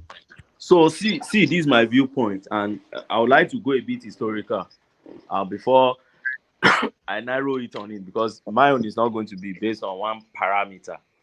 So look at it from this angle. 1960 Constitution came. Before 1960 Constitution, there have been Constitution. 1960 Constitution was not the first Constitution we've ever had. We've had 1914 Constitution, which you can call Constitution, but it's not Constitution. They call it amalgamation legislation 1914. Then after that, we had 1922, we had 1930 something, we had 1945. Those are popular ones: Richard Constitution, Lytton Constitution, Clifford Constitution, Macpherson Constitution, 50 something. Then, so down towards that 40s, Awolowo started talking about federal, because and what was the reason? Because they realized that the protectorate or the regional system we've been using was not really working fine, because the interest of the minority groups, the minority ethnic groups, were not taken into consideration in those spaces. So that was what made Awolowo to be agitating for federal system. He was the major person vanguarding federal. Later Nnamdi Azikiwe joined him in craving for that. Down to 1960. Now, when they were going in 1960, they gave us a style of government. They recognized our diversity. So within that our diversity, they gave us parliamentary system, and then they gave us the regional system with parliamentary system. So we're running it. You can't say we're running it fine, because It was a collapse of that led to 1966 issue. Okay, so but in 1963 we had our Republican Constitution, which we believe at that point we should be, electing our people to governance 2.5 years within which we should be electing them and go. So now within that Constitution, don't forget that the Constitution is a document that contains a lot of things. There will be political structure, there will be geographical structure, there will be economic structure, fiscal policy, judiciary, tiers of government, organs of government. How do you arrange local government area? How do you do local governance? A lot of things are contained in the Constitution. It's not something that you just destroy and then you're having a new one. You can call for anarchy if you are not careful. It could lead to a war that will scatter the entire space. So it's not something you can toy with. It's something you have to be very careful with. So now in 1979, now winding down now to 1979. So look, something happened after that 1966. Now they suspended that 63 Constitution, and then for the next 20-something years that we have around that time, no constitution at all was really guiding us in the real sense. That 1960 Constitution we're still using it, but the military were just doing that. Now, within that time, the military had battered our political structure. They had battered our demography. And what do I mean by that? They started creating states, right? Without considering what your constitution talk about. So they've used that state, the creation of state, to dismantle a lot of things within the space that you can't reverse. Now, winding down to 1999, that's what we are using now. What 79 and 99 simply did was to try to manage what the military had actually dismantled that really don't favor us, that we can reverse again. For instance, we say they should collapse, they should cancel Ekiti State, cancel Ondo State, then collapse them back to Southwest. There will be war now. My people will not. Ekiti will tell you that why do you want to take us back to Oyo and Ibadan? Are we in Ekiti Paraport time?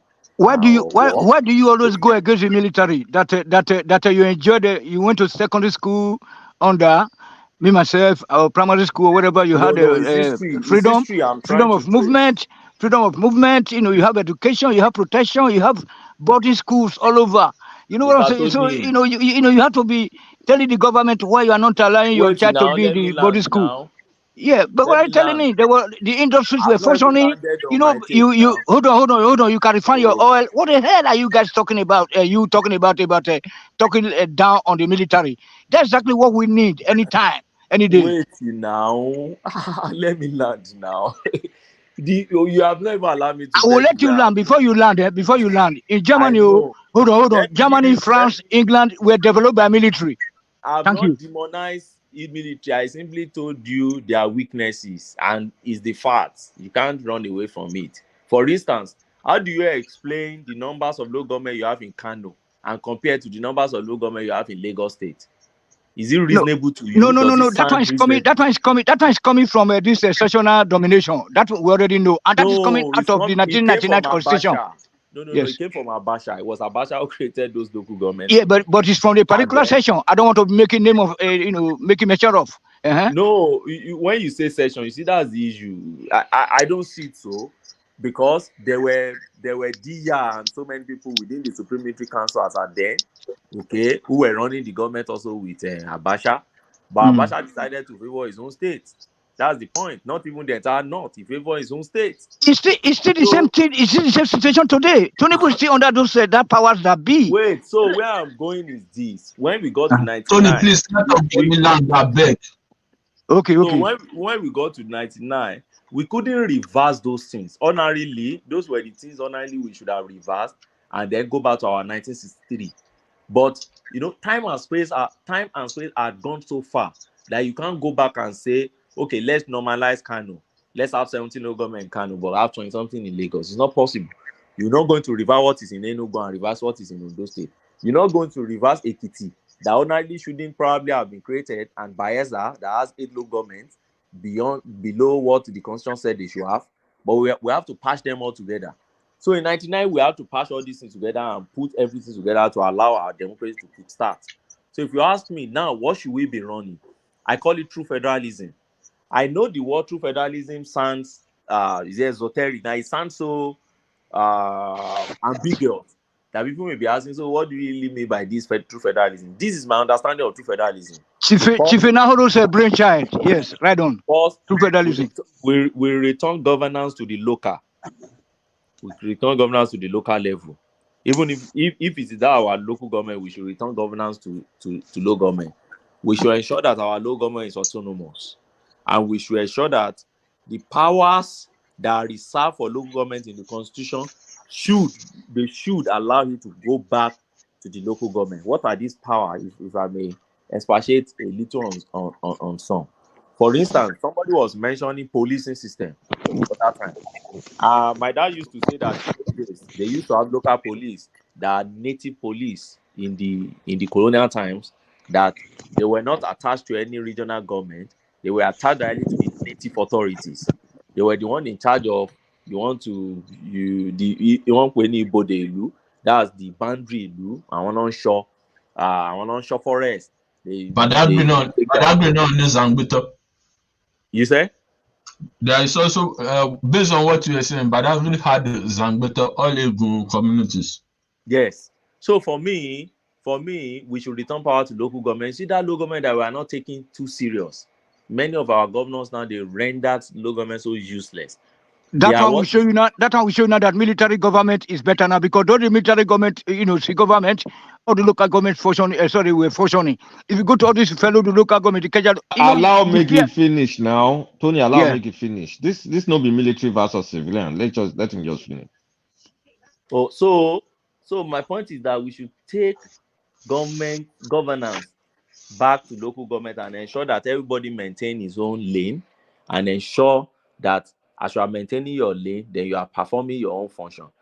At the federal level, we should reduce power to the barest minimum. That's what I think personally. When we reduce power to the barest minimum, first and foremost, nobody is craving for you want to come to Abuja. Abuja, as far as I'm concerned, is like a beast that is affecting Nigeria seriously. And that's why I believe every senator and every rep, you must sit in your constituency. It should be a must. It should be a prerequisite for you. Sit in your constituency, have office in your constituency. There must be regular surgery, or what do you call it now? Town hall meeting that should be done on a regular basis with your constituency. If there is a very thorny issue that is going on, they should be able to assess you and say, this is what I want you to vote for when you go to that place.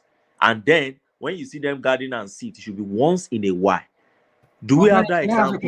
Can I ask a question? No, let me quickly learn now. Do we have an example? Yes, we have an example. Look at governors. Why do governors sit in their states? Why don't they sit in Abuja?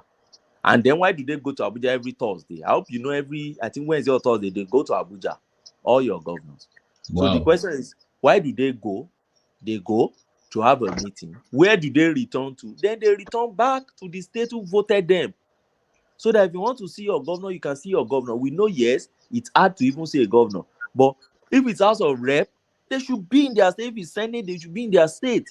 So when there is insecurity, let it meet them also in their home. Let me give another example. Look at those traditional rulers that were killed in Ekiti. If not because tradition mandate traditional rulers to stay in their palace and stay within their domain, many traditional rulers in Nigeria now must have been sitting in Abuja also and be hobnobbing with politicians. But because their tradition says stay in your place, they are feeling the insecurity now. Traditional rulers are really feeling the insecurity. If you see them now talking, they are feeling it. That's the same way I think our politicians also should be feeling the insecurity at their own local level, so that will ginger them up. I think you said this before. I think most of us will have this thing. But let me ask you this question. Okay. Yeah, my question to you is this: do you think the average Nigerian politician, or the so-called elites, do you think they have a good grasp of what governance is all about?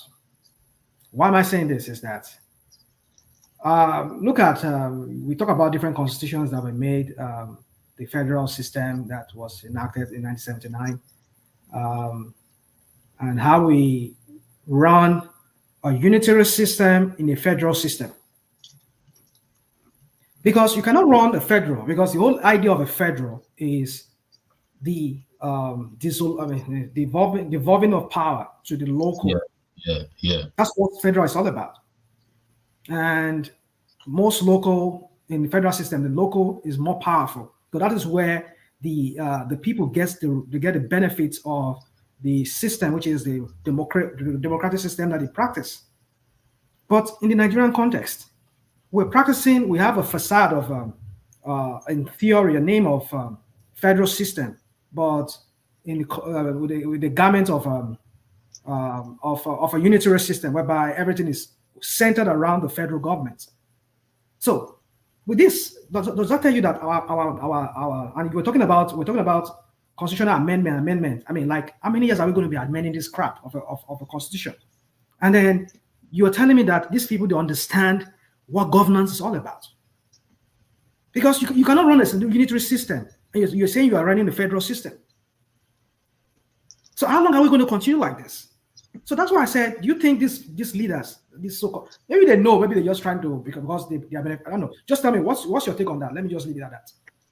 So this is my take on that. If you see the amendment we have been doing in Nigeria over time, you realize that we've been devolving power to the unity, the kind of unitary in quotes now, because we don't run unitary system in Nigeria really, but unitary system in quotes now that we had in 1999 is not the same style, the same type we have now.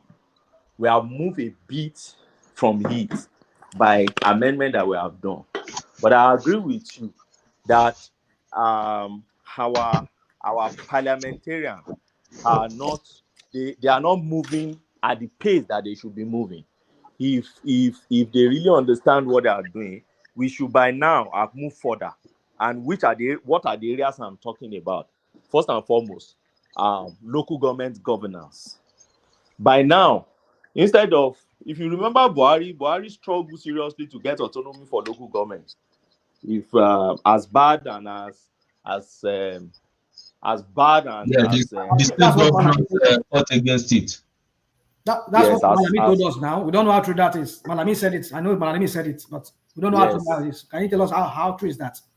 No, there was an, they were expecting them to do that through constitutional amendment. They didn't do it. They didn't include it in the amendment they did under his governance. And then he made an executive order.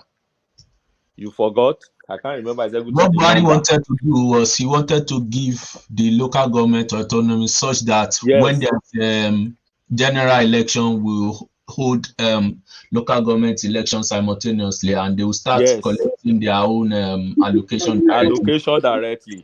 And that would have made them independent of those governors. Yes, so it will not be what's it called? APC will win Lagos State, the APC will win the whole of the local government in Lagos State. So there will be diversity in the political. Exactly. That's not even that's not even the main reason. The main reason is that they want to control the state. They want to control every resources.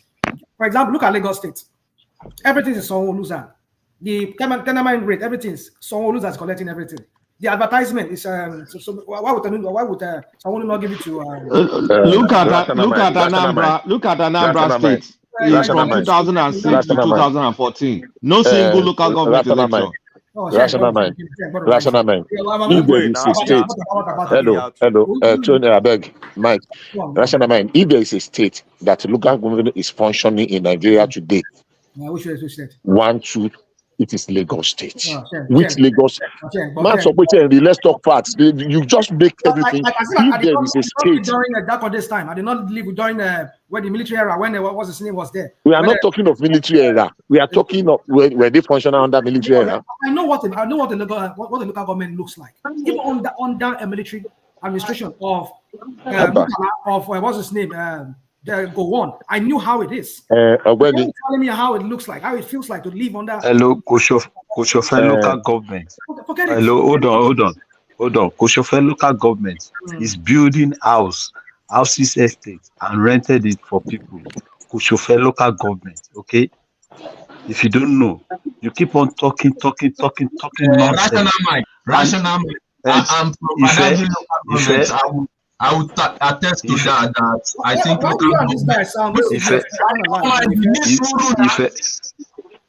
it called? In Lagos State, the local government, I believe, is the most functional in the whole of the country. Bro, for God, Ife, I don't believe that.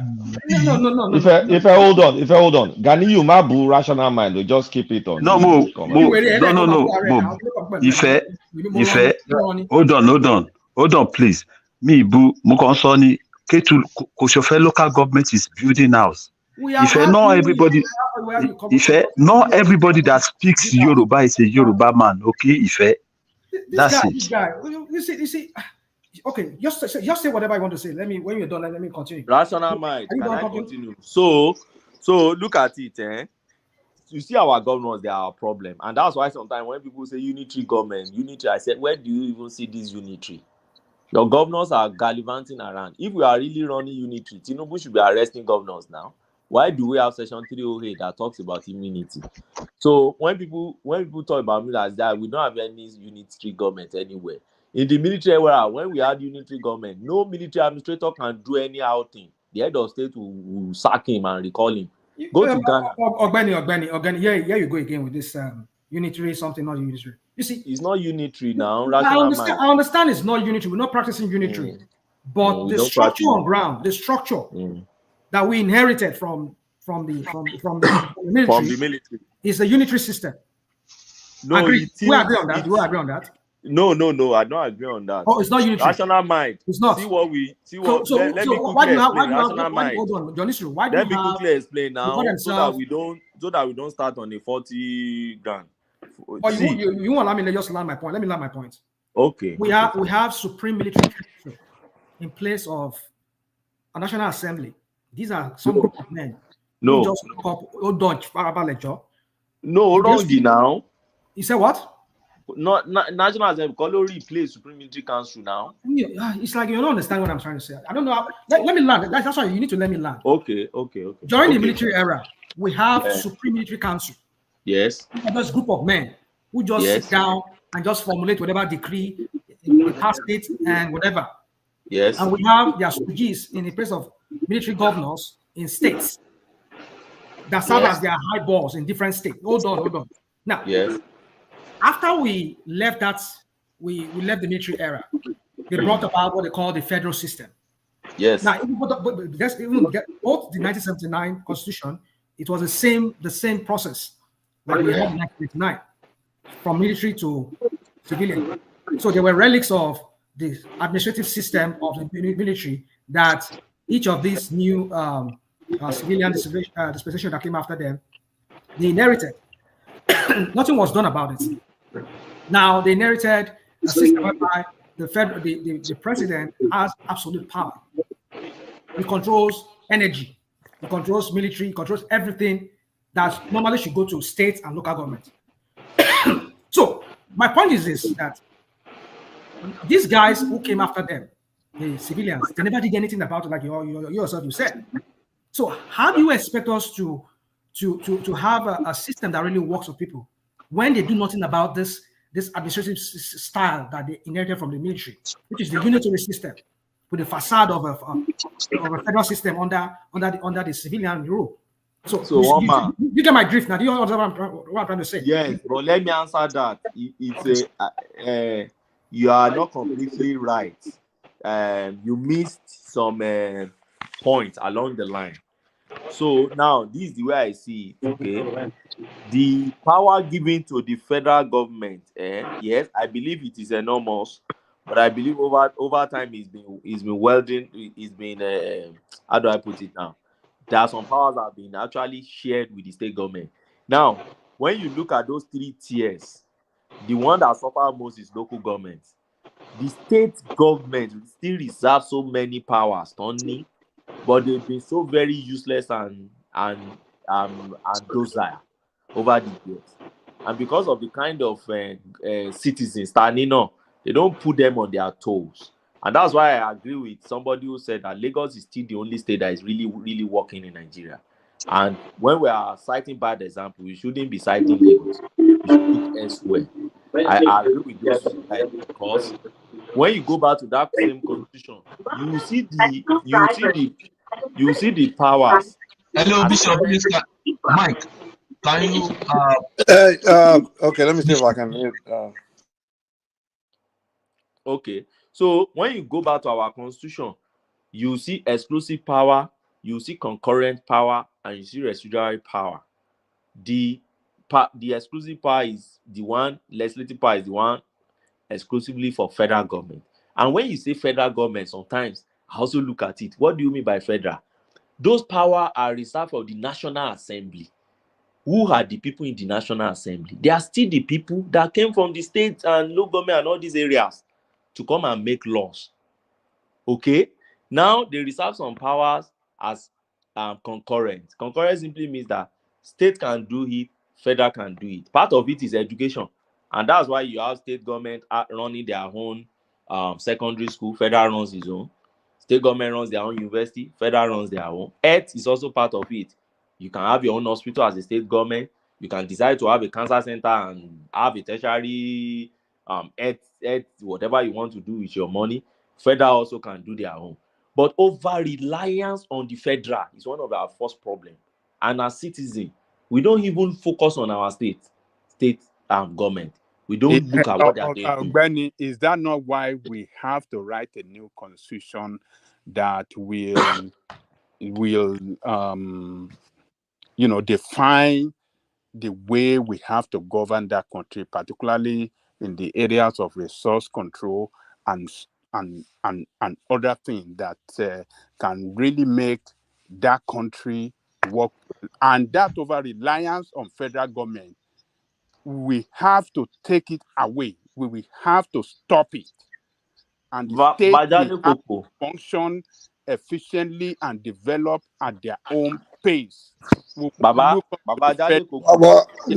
is in the hand of the governors. Sorry, yeah, it's not the constitution that will tell citizens to make their state government responsible. It's not the constitution. Hold on now. Already. Hold on. Okay. The constitution. It's not true. It's the constitution that does that. Is the constitution. The constitution. What do you mean by that gave room? Hold on. The constitution that gave room for that monthly subvention or monthly allocation. Kill me by monthly allocation. It's talking about the revenue sharing formula between federal and state. Yes, thank you. That is the constitution. Yes. If we have to take that away, if we don't take that, then you will not see people holding their governor responsible. Why do you want it to be taken away? What do you say? Why do you want it to be taken away, Babajare Koko? Yes, it has to be taken away so that every state, every state of the federation can, develop a system of their financial sustainability on their own and not depend on federal government allocation. Well, Lagos. Yes. Yeah, but Ajale Koko, sorry, we don't need a rewrite for that now. We just go to the exclusive list. No, we need a constitution that will define that. So until they take away the allocation before those take. It's part of the items. It's part of the items on that exclusive list. What you want now? I come and modify it, last only. Look, there are so many other things there that doesn't give a clear term on how that country can really be governed well, and the states can really function well on their own. There are a lot of things holding that country back. Let me give you a good example of what happened recently, and I was criticizing, and people say, why should I be criticizing? The governor in Abia State. You know, as that governor is landing in office, that governor has not spent how many months in office. OT dismantled local government council. Do you know who he appointed? He appointed mayors. Oti. He dismantled what? He appointed mayors to the local government council now. Mayors.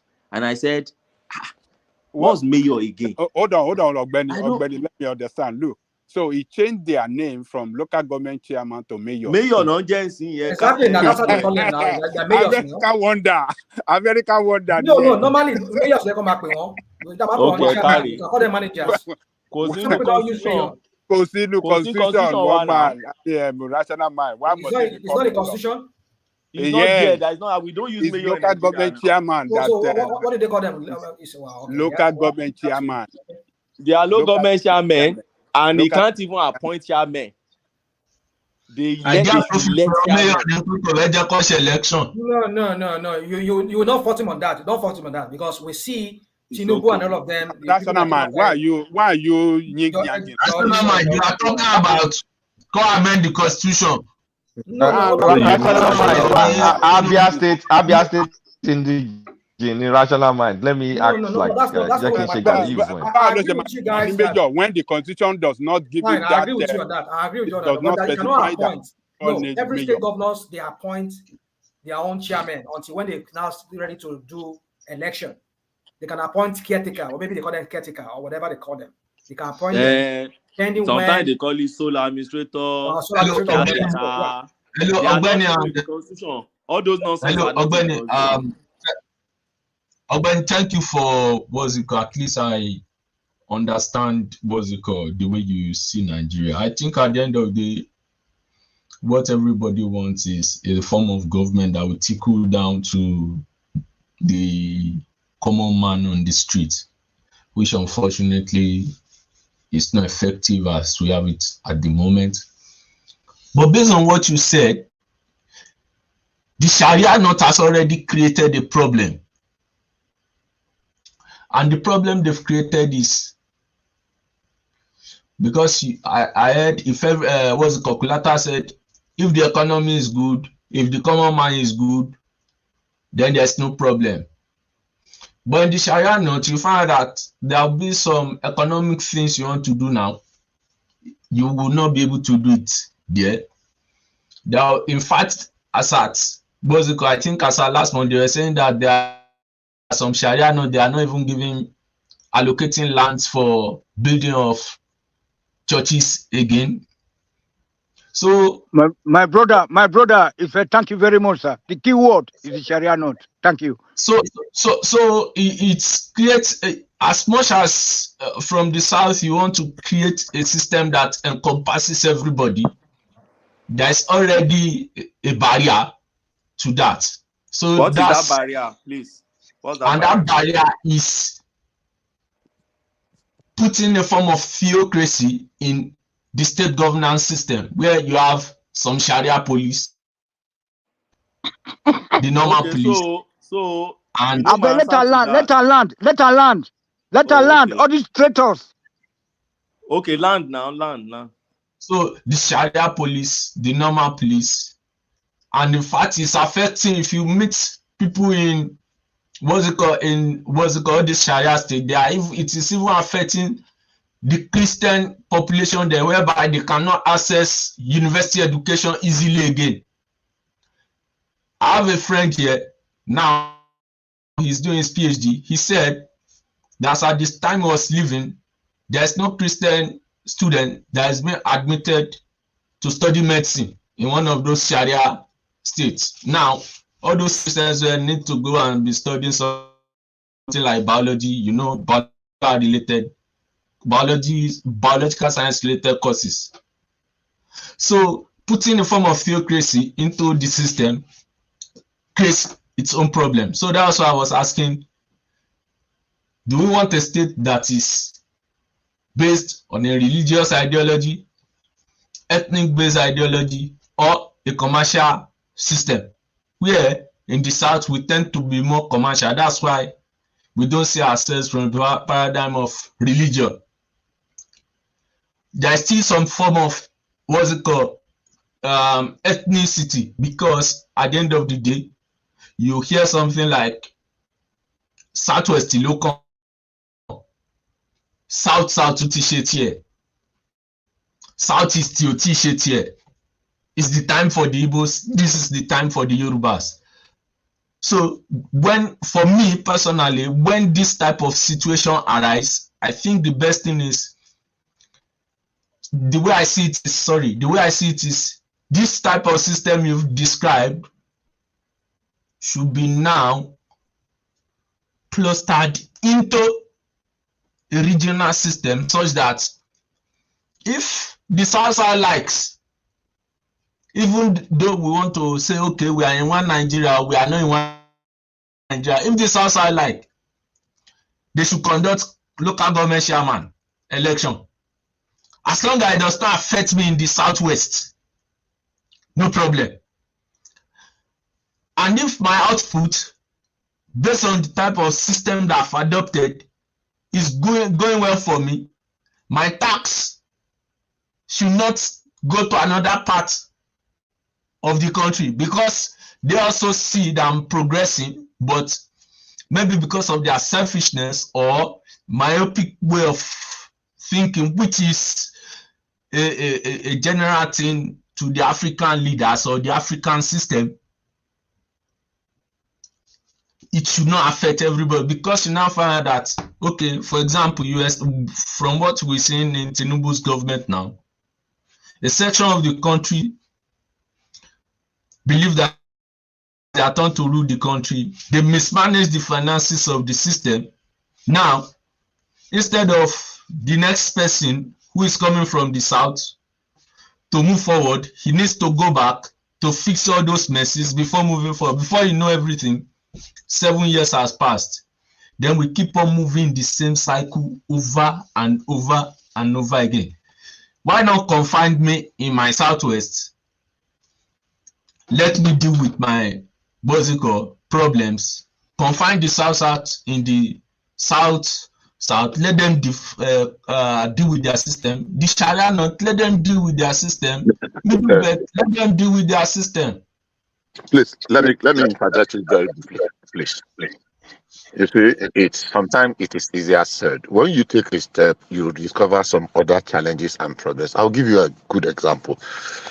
Awolowo started free education in 1957. Bishop, sorry, before you continue, I want to give you a system that's running that type of system. Russia Federation is bigger than Nigeria.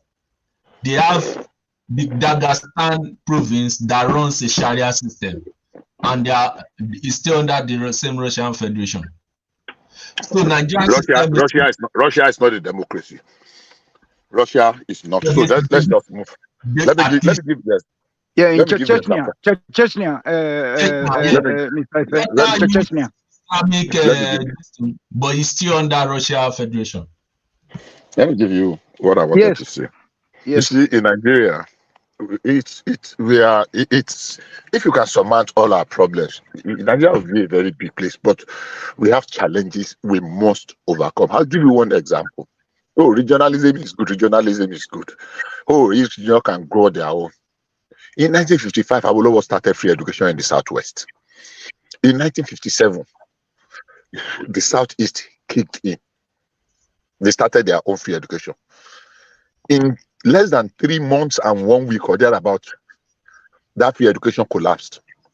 Almost everybody that aspire and love education sent their children away from the Southeast to the Southwest. These are documented facts. And our school enrollment in the Southwest in that following year that the free education collapsed in the Southeast, more than quadrupled. The facts are there. Now, can you turn them back? They are Nigerians. You don't have any right to turn them back. Yeah, but so if one state, let me finish. Let me finish. I've heard something Lagos State did. Lagos State had the school fees for indigenous. But it's still going to be very, very just. But let me finish. I don't know whether they are. Oga Bishop, let him land now. No. I want to make a correction. Understand the point completely before we start cutting off. Okay, go ahead. I'm trying to get where Bishop is going. Go ahead. So the idea of each one help one, we are not saying we must tie down one region for the other. But when if we are not careful, that we have an extremely very prosperous one section and the other, because we are still in the same federation, even though practicing regionalism, people will find their way to the ones that are prospering. And the weight we transfer in development, and at the end of the day, it's almost going to be the same thing, because where you have a section that is doing very well, and has the power, the ability to lend a helping hand to other people, so that we can go not necessarily at the same pace, but nobody is left behind. Well, Bishop, you find a way of bringing everything. You have to bring something that is just to show that this is That's just I'll continue. Rational mind. Shomalo Komochiman Sorosha. What do you mean? Everybody is sharing their idea. Do you listen to yourself when you make your own idea sometimes? I try to bring, what am I bringing in? What did I bring in? What exactly did I bring in? I'm sharing my view, my perception. You are asking some question that I could have regarded as being dumb. I never said so. I allow you to have your say. Bishop, why don't you let me have my say? Bishop can continue, sir. Continue. No, you don't sound condescending when other people are making their point. Bishop, man, alone, continue. So, as far as I'm concerned,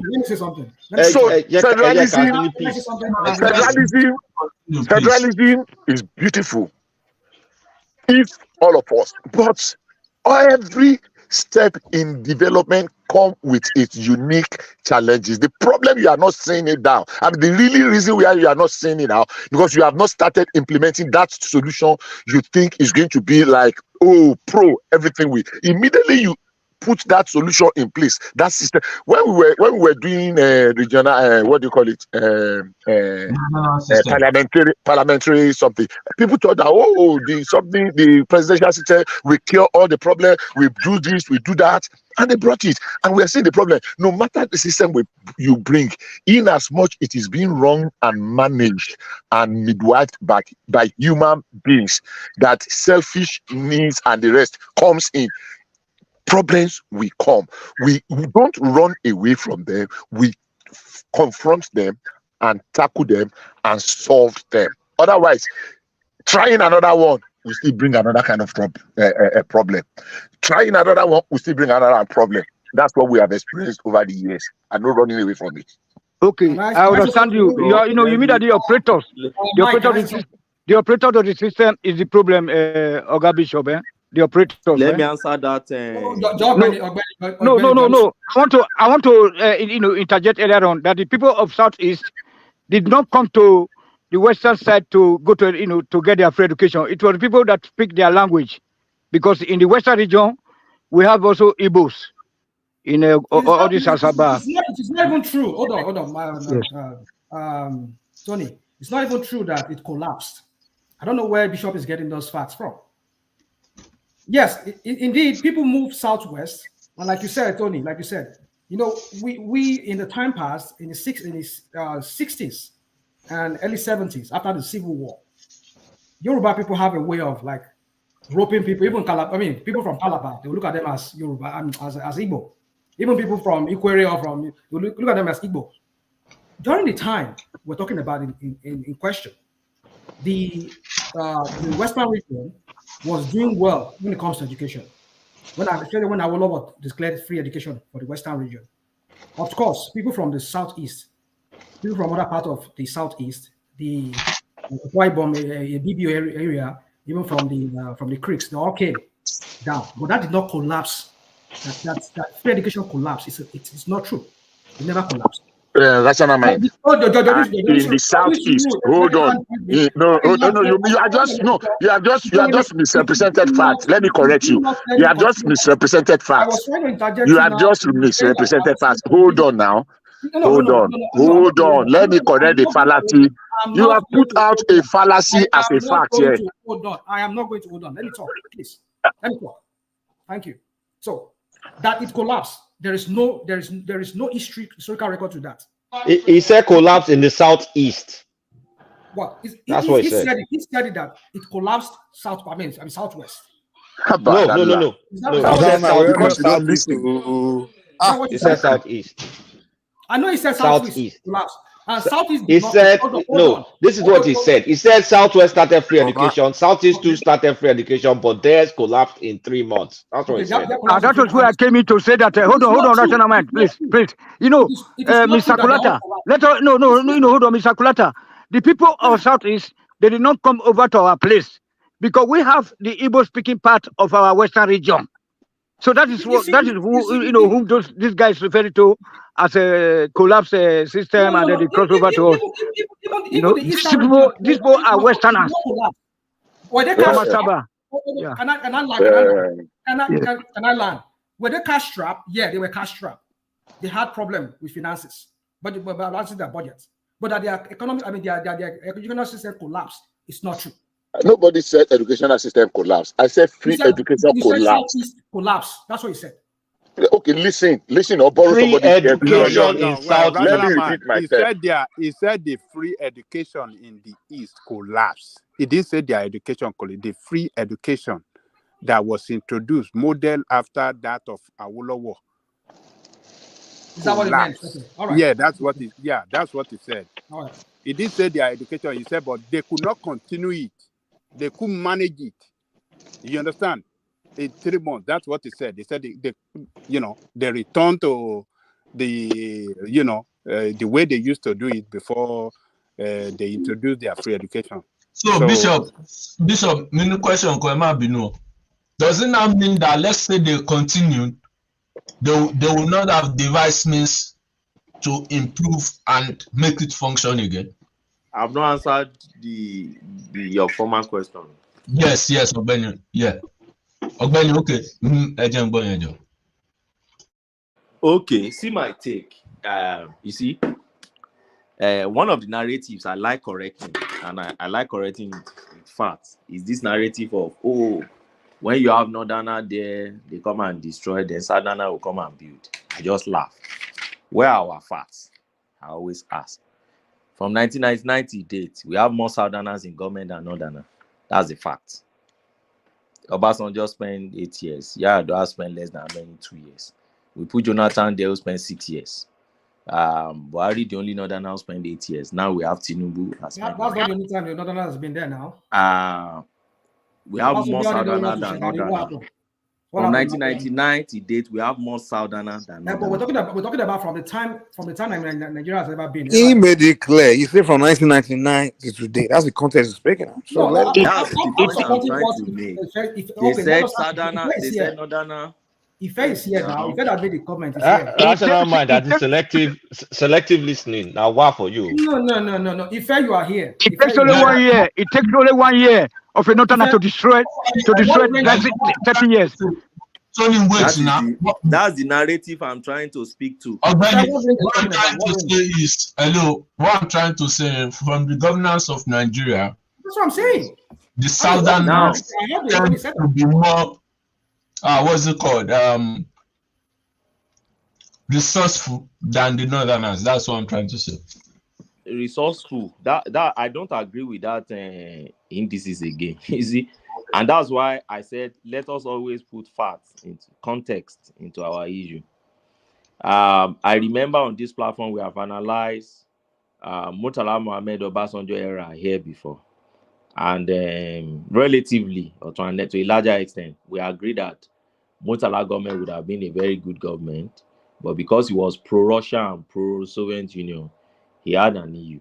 But they had very good programs, and to date, we believe it was that Murtala Obasanjo government that established so many foundations, major foundations of what we are still standing to get in date. They made radical reforms and some foundational things in Nigeria, civil service reform, local government reforms, a lot of reforms. Teacher training college. You said? Teacher training colleges. Yes, training colleges, police. They were the one who created restructure our police. They did a lot, and that is a Northerner. It destroyed our police, though. They destroyed our military too. They fired too many people. Well, anyway, in academics, people must come and also, that's your take too. But generally, when you look at it, they made a very major reforms. It was that same government that nationalized most of British properties in Nigeria. British Petroleum become African Petroleum, indigenization policy, and feed the nation. A lot of landmark reforms came under their administration. And when you look at it, put together, that is a Northerner escalated in the Southerner. Now, let's look from 1999. From 1999, for instance, you have OBJ. Yeah, OBJ did his own. Goodluck Jonathan was there. A failure just like Buhari, because I don't know whoever wants to be exonerating Jonathan will still come and do it. But Jonathan was a southern man like us, like me and you. Jonathan, as far as I'm concerned, was just a failure in that government, just like Buhari. So what did he do that Buhari didn't do? So, but we have this general narrative of, Northern, as if they are dumb. There are people that don't think at all. They just come and plunder and get all the money away. Then after a Saddam will now come there and do the magic wand and rebuild it. But Mike, let me interject now, please, sir, just for 1 minute. But Ogbeni, we have history to that now. Yeah. Okay, give me the history, sir. Please, Ajani Koko, Oga Ajani Koko. Please. Give me the let me talk history now. to this guy. Let me talk to this guy. Let me talk to Ogbeni. Tony, This if you want to interject, you just let the person land or interject. Please. Jojo, please, sir. Don't speak off topic now. Speak to the point. Don't say the same thing. Very quickly. So, Ogbeni, please, it will take 1 year of a Northern leader to destroy 30 years of progress by the Southerners. So let me tell you one thing. It's not true. No, hold on. If you don't see anything wrong with these people, that they will use your money to build about hold on. 3,000 kilometers of rail line to another country instead of using it, between Lagos through Ekiti, Ondo, Edo, Delta to Calabar and Onitsha. You said that you don't see anything wrong with these people. Do you know how much it? Hold on. Do you know how much it costs? Hold on. You get your point. Do you know how much it will cost? Do you know how much it will cost? Do you know? No, hold on, Mike. Do you know how much it will cost to construct a meter by meter of a rail line? Do you know how much it will cost? I know you are a lawyer. Go and check how much. Then 3,000 kilometers. So, Mr. Tony, I'll repeat again. Yes. It has nothing to do with tribe. Under your That is mismanagement. Mismanagement. Tony, let him respond now. He accused you own a action of one man. Come on, relax. Let him respond. Okay. The irony was Jonathan was the one that commissioned that rail line, but that's where I'm going now, Kulata. In fact, God bless you. That's where I'm going. See, I said it has nothing to do with tribe. That project you are talking about, Jonathan commenced that project. That is your southern brother. Apart from that, it's not my brother. It's not my brother. Jonathan is a Mr. Badlock. Okay. Let Tony calm down. Okay, sorry. It's but let me brother. put history to what we are talking about. Under that same our southern brother, because he said it's not his brother, it's my brother now. Under that, the same my southern brother. NNPC refused to remit $20 billion into the coffers of CBN or Nigerian Treasury. And the man who whistleblow it, a northerner, because you said that the one that like destroying things, he whistleblow it, and he caused the man his office, and he was disgraced out of office. That is under my southern brother. So my point is, it knows no tribe. If you relate with all these politicians, you understand, they don't know religion, they don't know tribe. It's just between me and you, we are talking about tribe. Forget all those tribes. It knows no tribe. It knows. Let's hear Ajani Koko now. Let's hear Ajani Koko, please. Okay, so people that are saying it, that when the northerner is in position of president or head of state, they will run the. And when southerner come, the southerner will, repair it. And when northerner come, just vice versa like that. We have history to that narrative. When Obasanjo handed over government in 1979, he handed over a country that was very buoyant economically, a country that was on the right track of, on the right track towards advanced, industrial and advanced country. What did we have in 4 years during Chagari's regime? A northern leadership regime. It run down the economy, the country. The history was that was as at the time that Buhari came in as military officer, the GDP of country of Nigeria was minus 15. All right? So that's number one. Number two, the same thing when Abubakar took over that government. Handed over to Obasanjo. Economy was at the lowest ebb. The country was on the brink of collapse. Obasanjo came in, revamped the economy, make it work for every Nigerian. Teachers were well paid, civil servants were well paid, teachers were building houses, they were buying cars. The middle class re-emerged. All right? So, and when he handed over to, what is the name of that man? That man that died? Mario Yadwa. Yeah. Within the short time that Umari run the country, if Umari had run the country for 4 or 8 years, it would have destroyed the economy of that country.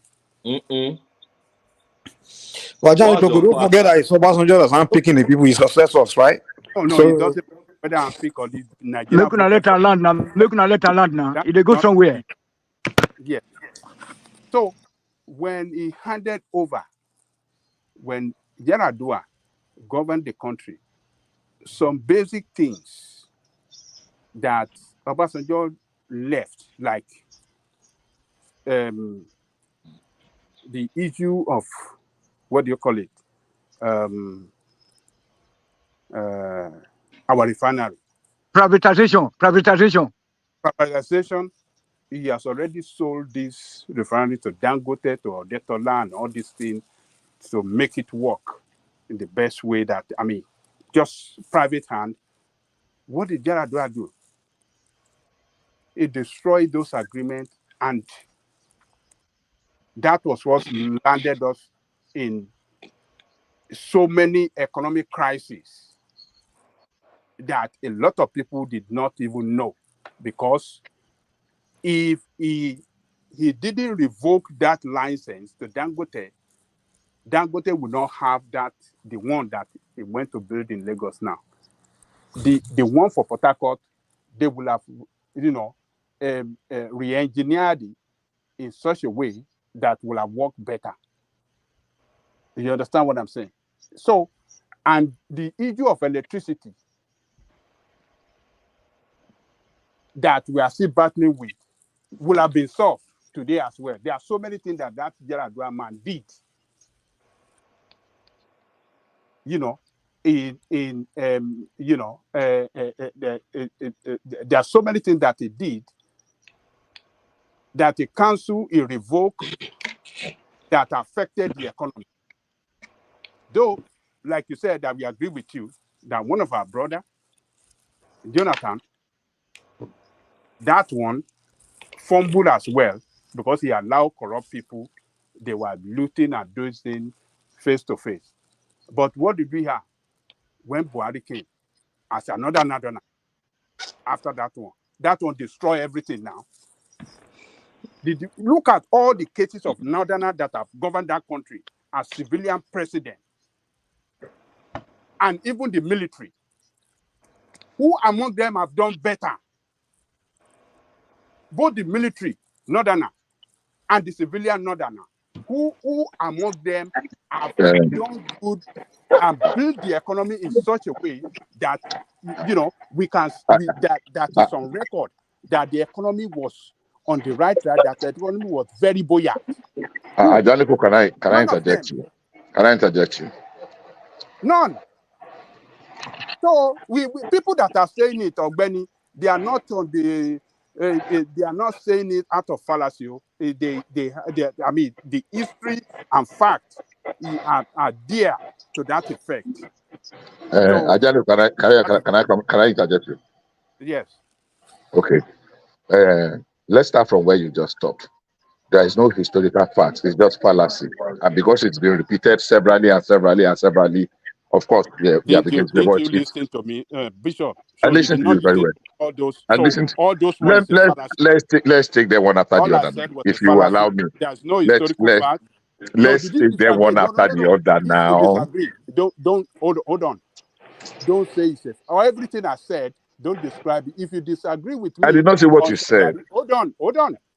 If you disagree with me that Shagari did not run down the economy of that country, did not brought in crisis, You see, Baba Dale competence, Koko, But let him allow him engage to say you. something competence, first now. and He every hasn't one of even them competence, that I mentioned, if they didn't bring competence, in crisis, and then mention it. Don't Baba say I'm Dale everything coming. is Koko, a Let fallacy. me But land. darling, go at least allow him to Let me respond first before you know what you will let him respond to. respond now. exactly. He's telling you it's You not see, about I'm tribe. saying it's not about ethnic or It's tribe, not but you have tribe. created some things that are not correct. Let's go back to where you started from. Muritala Obasanjo. Obasanjo left a very buoyant and economy to the military and the rest. That's not true.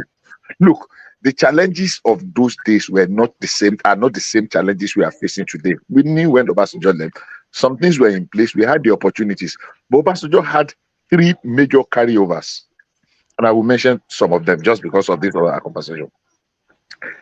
The challenge of Aida report, civil service reform, that Muritala laid off hundreds of thousands of people. The challenge of that nationalization of British assets were there.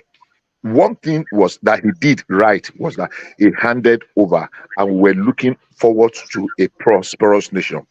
The Nigerian army, I cannot quote the figure now, of people they laid out after the Civil War ended in 1970. 1973, they laid off hundreds of thousands. And the people that fought in the Biafran War, criminality quadrupled. Violence, crimes, and the rest quadrupled in Nigeria. People that ran away with military rifles and they gone. The police tried to absorb some of the people that fought the Civil War into the police. So there were multiple problems. The problem is this: comparing to now, when we look back, we think it was then, but that time the number of complaints and crying. These civil servants that you are talking like this, that they were middle class, they were living glorious. If you know their songs, then the people that were laid off under Muritala and Obasanjo implementing the Aida.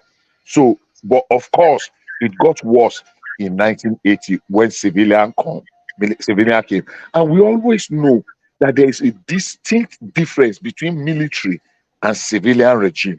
Because military does not need your approval. There is no National Assembly. It is do this or don't do it. The National Assembly is always the first victim. So the military can say they rule by fiat, by decree. Nobody question them. Nobody audits their book. Nobody does anything. So whatever they do, one year Shegbeni. So let's now move forward because I don't want to take too much time. We had our experiment with military civilian regime, which was mismanaged, and we did not allow to go. And when military came, we jumped into the street and we celebrated them. My point is this: people have had opportunity to rule Nigeria. Many have messed up. That Babangida that you are pointing at as a military regime, which I did not like, even though naively, out of Navy being naive, I celebrated his coming in 1980. No, I did not like his coup. It was Buhari I celebrated in 1983. I remember I celebrated Buhari because, of course, some of us saw what Shagari and his cohort has become.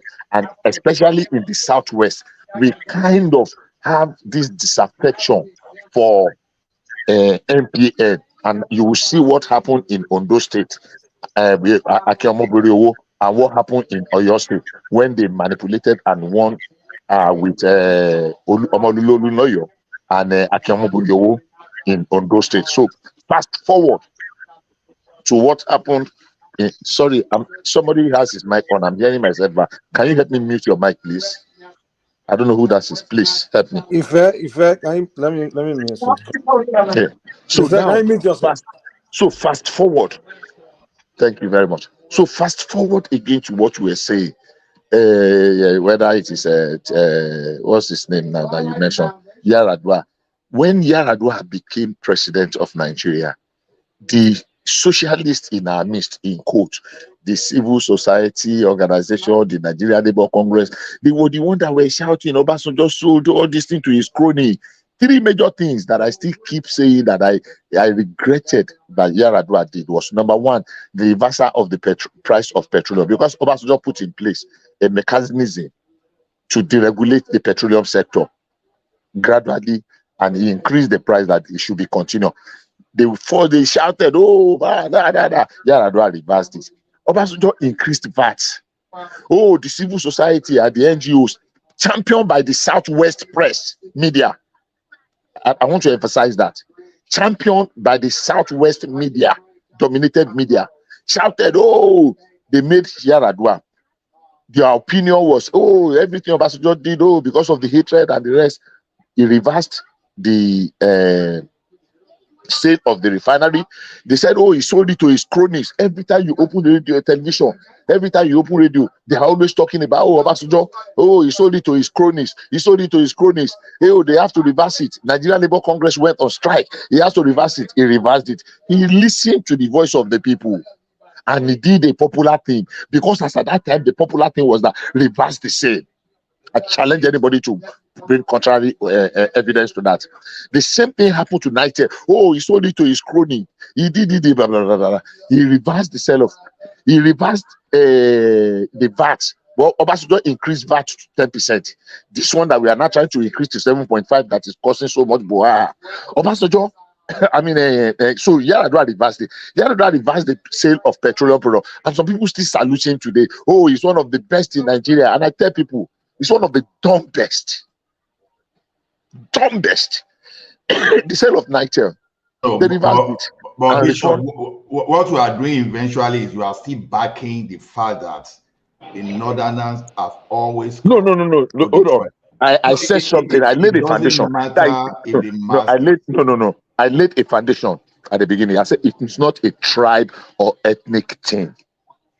No, we are talking of the leadership. We are talking about leadership. That is what I know now. Yeah, but sorry. Guys, I would like to put another narrative here. I think people are focused on personality, but in a lot of times, Nigeria's economy is based on the price of oil. For example, during Shagari's government, remember we had someone needs to mute. Remember, we had an energy crisis in the 70s. So in the early 80s, we had an oil glut problem where there was so much oil outside, but the demand for oil was low. And I'm reading Washington Post back in the early 80s, our revenue dropped by more than 50%. And then we had no reserves. So we have this issue of we'll get a buoyant economy when oil prices are high. When oil prices are low, it goes down. So to a large extent, it's not even the president that controls our fate from an economic perspective. Yes, better management is always good, but a lot of our fate is tied down to the price of crude oil, because that's 80% of our foreign revenue source. So Shagari had bad timing. You are very correct. Coming from an oil boom. We came from an oil boom, so our budget was messed up in the early 80s. Was completely messed up. The treasury. Because during that, hold on. When the Middle East had the war, where they refused to sell oil to America.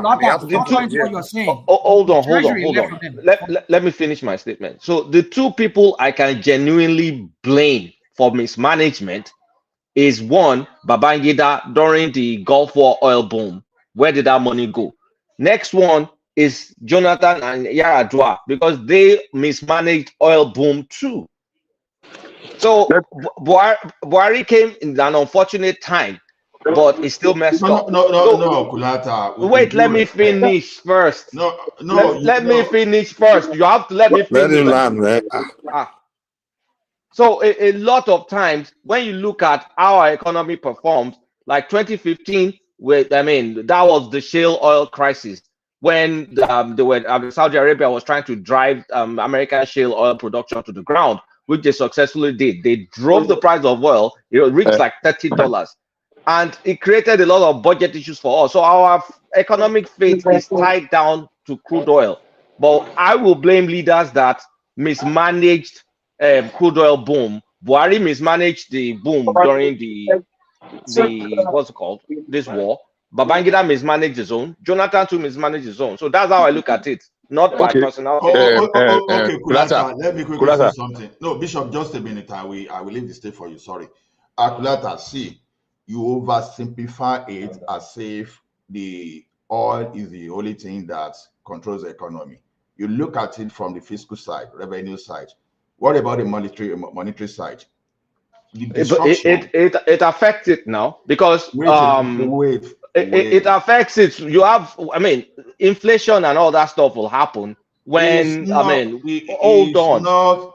You want me to answer your question? You are talking like if I'm only taking one side from the other. They affect each other because when we have, I mean, we're talking about our reserves at this point in time crashing, our foreign reserves, and when our foreign reserves are crash, then we have to devalue our currency.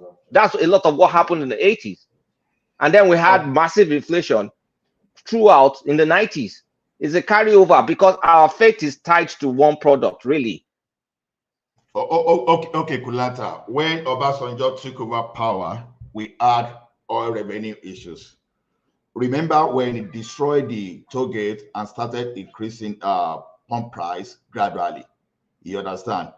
His first year, yeah, his first 2 years, his first year, yes, the oil price was low. It rose by the second, it started rising by the second year. So he started doing his own policy to the point that he even raised enough funds to even pay our debt up to give us credibility, to reposition us so that Nigerian businessmen they could do better with the international. That was an extraordinary period because we were just leaving military government. We were just opening up our economy again. We were under sanctions. And then, so a lot of goodwill and dollars were pouring in, and we also had debt forgiveness. And then we also had a revolution of telecommunication. So there was a good timing, and there was also the fact that we were just moving from military to civilian, and goodwill coming from a lot of countries.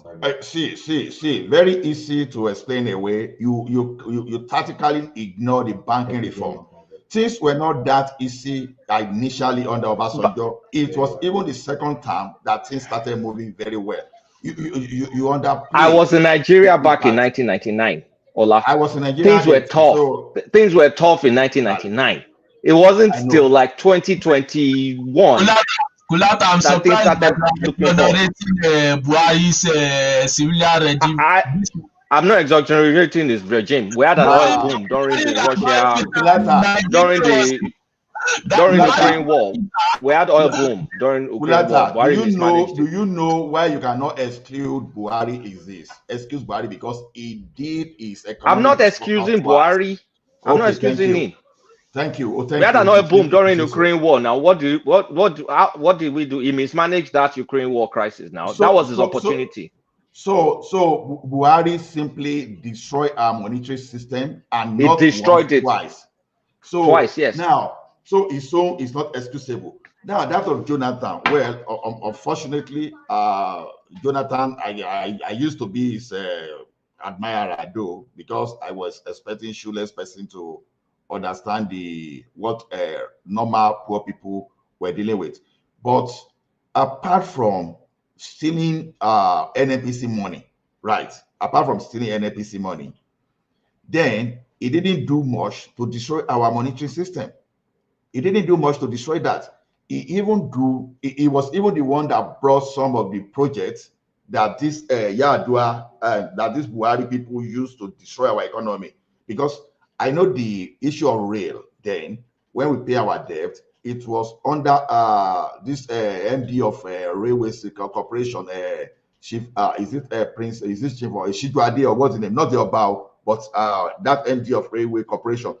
It was during that time we were looking into this Chinese loan to redevelop, and to the point that they made the they made a strategy in place that at least 60%, maybe 60 or 70% local content. That okay, part of it was to develop Ajaokuta and to fast track everything so that local resources we're going to get from that place will be used to develop our race system, just to build our economy and to make sure we reduce our exposure to whatever we're going to get from outside. Yar'Adua reversed everything. Everything was almost as 0 grant. That even when they were supposed to extend this a wrong way, that we ignore PWD and some people that have some kind of expertise in handling those things, that were awarding contract of 19 billion to Julius Berger for over 70 billion. So when you look at the thing in totality, when people are saying the Northerners, they are there to destroy our economy, fact and figure, they are there to back it up. Obasanjo left the Nigerian shipping system. By the time he came back, it was destroyed. Nigeria Airways, it was destroyed. Obasanjo started Ajaokuta under the northern people. The northern people, Ajaokuta was nowhere to be found. He repaired our debt. Look at the debt we are into in Nigeria today. Naira stabilized under Obasanjo. Let me help you out. I just posted something in the comment section, private comment section. It is reported there by Business Daily that in 1979, when Obasanjo left, he left with the public debt profile of $3.7 billion. By the time this guy was evicted by his brother in 1983, he left Nigeria with over $20 billion. $20 billion in how many years? Just imagine. From 3.7. Did you hear that, Rational Man? Did you hear that? Hold on, I hear your story about it's not story. Did you hear that our revenue dropped in the early 80s by over 50%? I remember Obasanjo left a huge amount of money in the treasury. Hold on. That's $3 billion is what he left. How much? How much? You just said it, didn't you? No. I said no. He left a debt of $3.7 billion. But this guy ballooned it to over $20 billion. Because we had deficits. Because did you hear? Let me agree with you. Yeah. The only thing I agree with you is that is it true that our revenue was what they shortfall now? Yeah, there could be. Do me one favor. Google oil. Google oil. No, Google oil glut. Early 80s oil glut problem. Kulata, somebody said something that I want to correct. Please. I don't know who it was. Rational Man said it. That Obasanjo started the Ajaokuta steel rolling mill. That's a lie. That's not correct. I didn't say that. No, somebody. I don't know who said it. Baba is not a lie. Even though he kickstarted fully under Shagari, it was initiative for Obasanjo. No. It was where. Now the question is this. No, hold on. I stand on it. No, not who. No. Who started it? I'm not saying who initiated. Maybe they were talking about it, but Shagari started the Ajaokuta steel, laid the foundation. It was proposal that was finalized and initiated by Obasanjo, and I stand by it. I know it was not initiated. No, maybe it was not finalized. Maybe it was initiated. We're talking about it, but Shagari started it. Shagari laid the foundation. I still saw the picture, the picture of the days of when they launched it. Bishop. See, Telecom today, I will not take it away from IBB. Even it was Obasanjo that passed NCC Act, but who deregulated telecommunication and broadcasting? Not Abacha. It was IBB. It was Abacha. 1992. It was IBB. Abacha started. No. There was no GSM. There was no GSM technology under. That's not what I'm saying. Who deregulated telecommunication sector in 1992? Let's see. We have this simplistic way of looking at this. Who started this? Who started that? This Ajaokuta feasibility study started in 1967. We should stop doing this nonsense stuff. That who did this? Who did that? Telecommunications, the technology itself started way in the 80s. And Abacha already had some GSM companies. Obasanjo continued and did the deregulation. So let's stop doing this kind of simplistic argument. I know. I said IBB deregulated. I know that. Ola, you always give all the credit to Obasanjo. Ola, both of us are old enough to remember that back in the 90s, there was a competition between CDMA technology, which is the American-based one, and the GSM 2.0. That was a competition. Then you had the likes of Motophone. We also had Turaya.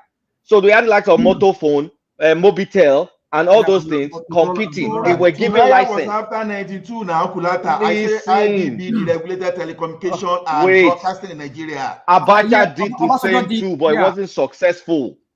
Because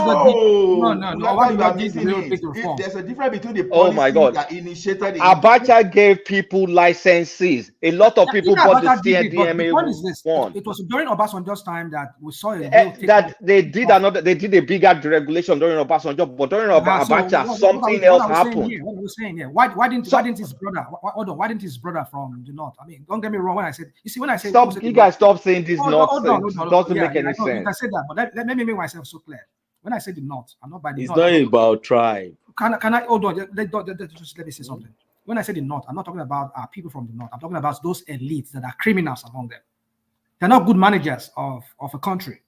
They are very good in their whatever shenanigan politics they play. So the criminal elite from the south, are they good managers? Yeah, we do have criminals too. They too. Yeah, so why are you making it about north or south? We just have criminal elites in Nigeria. That's it. Mike.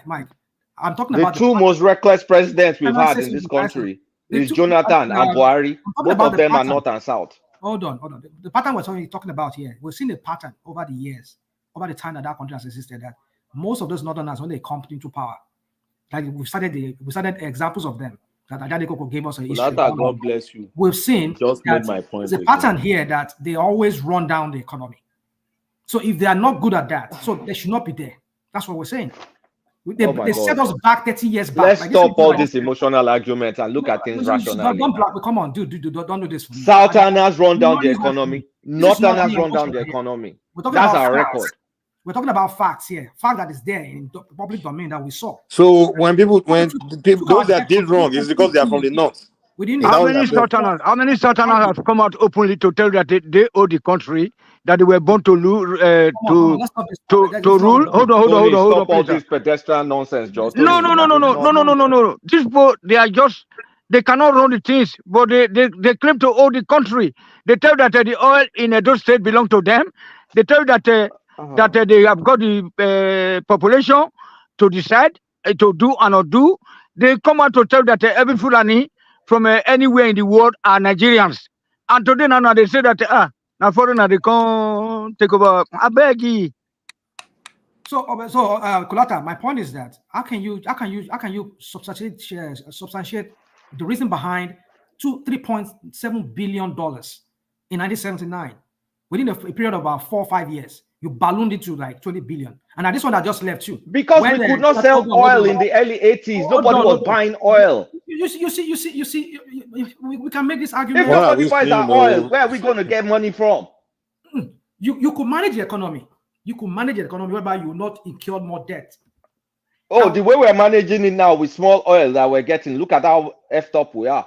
Look, we're too dependent on one product. That is, if either you realize it or not, it's up to you. We shall all be here. You can say I don't like the I don't like the ethnicizing it. You can say an individual is a bad manager, but you can't just say this is that. Don't misread my word. Don't put more meaning to what I've not said. I've just said these leaders from the north. By leaders from, I'm not talking about the generality of the northerners. They are leaders who come among them. They are not good managers of resources. What about the south? Example, outside of Obasanjo, what about the south? Apart from Obasanjo, what about the south? With the exception of Obasanjo, what about the south? Bad managers too. And besides Lagos State governor, how many Southern governors are really performing? Are really good leaders like that? Now what? What did you say?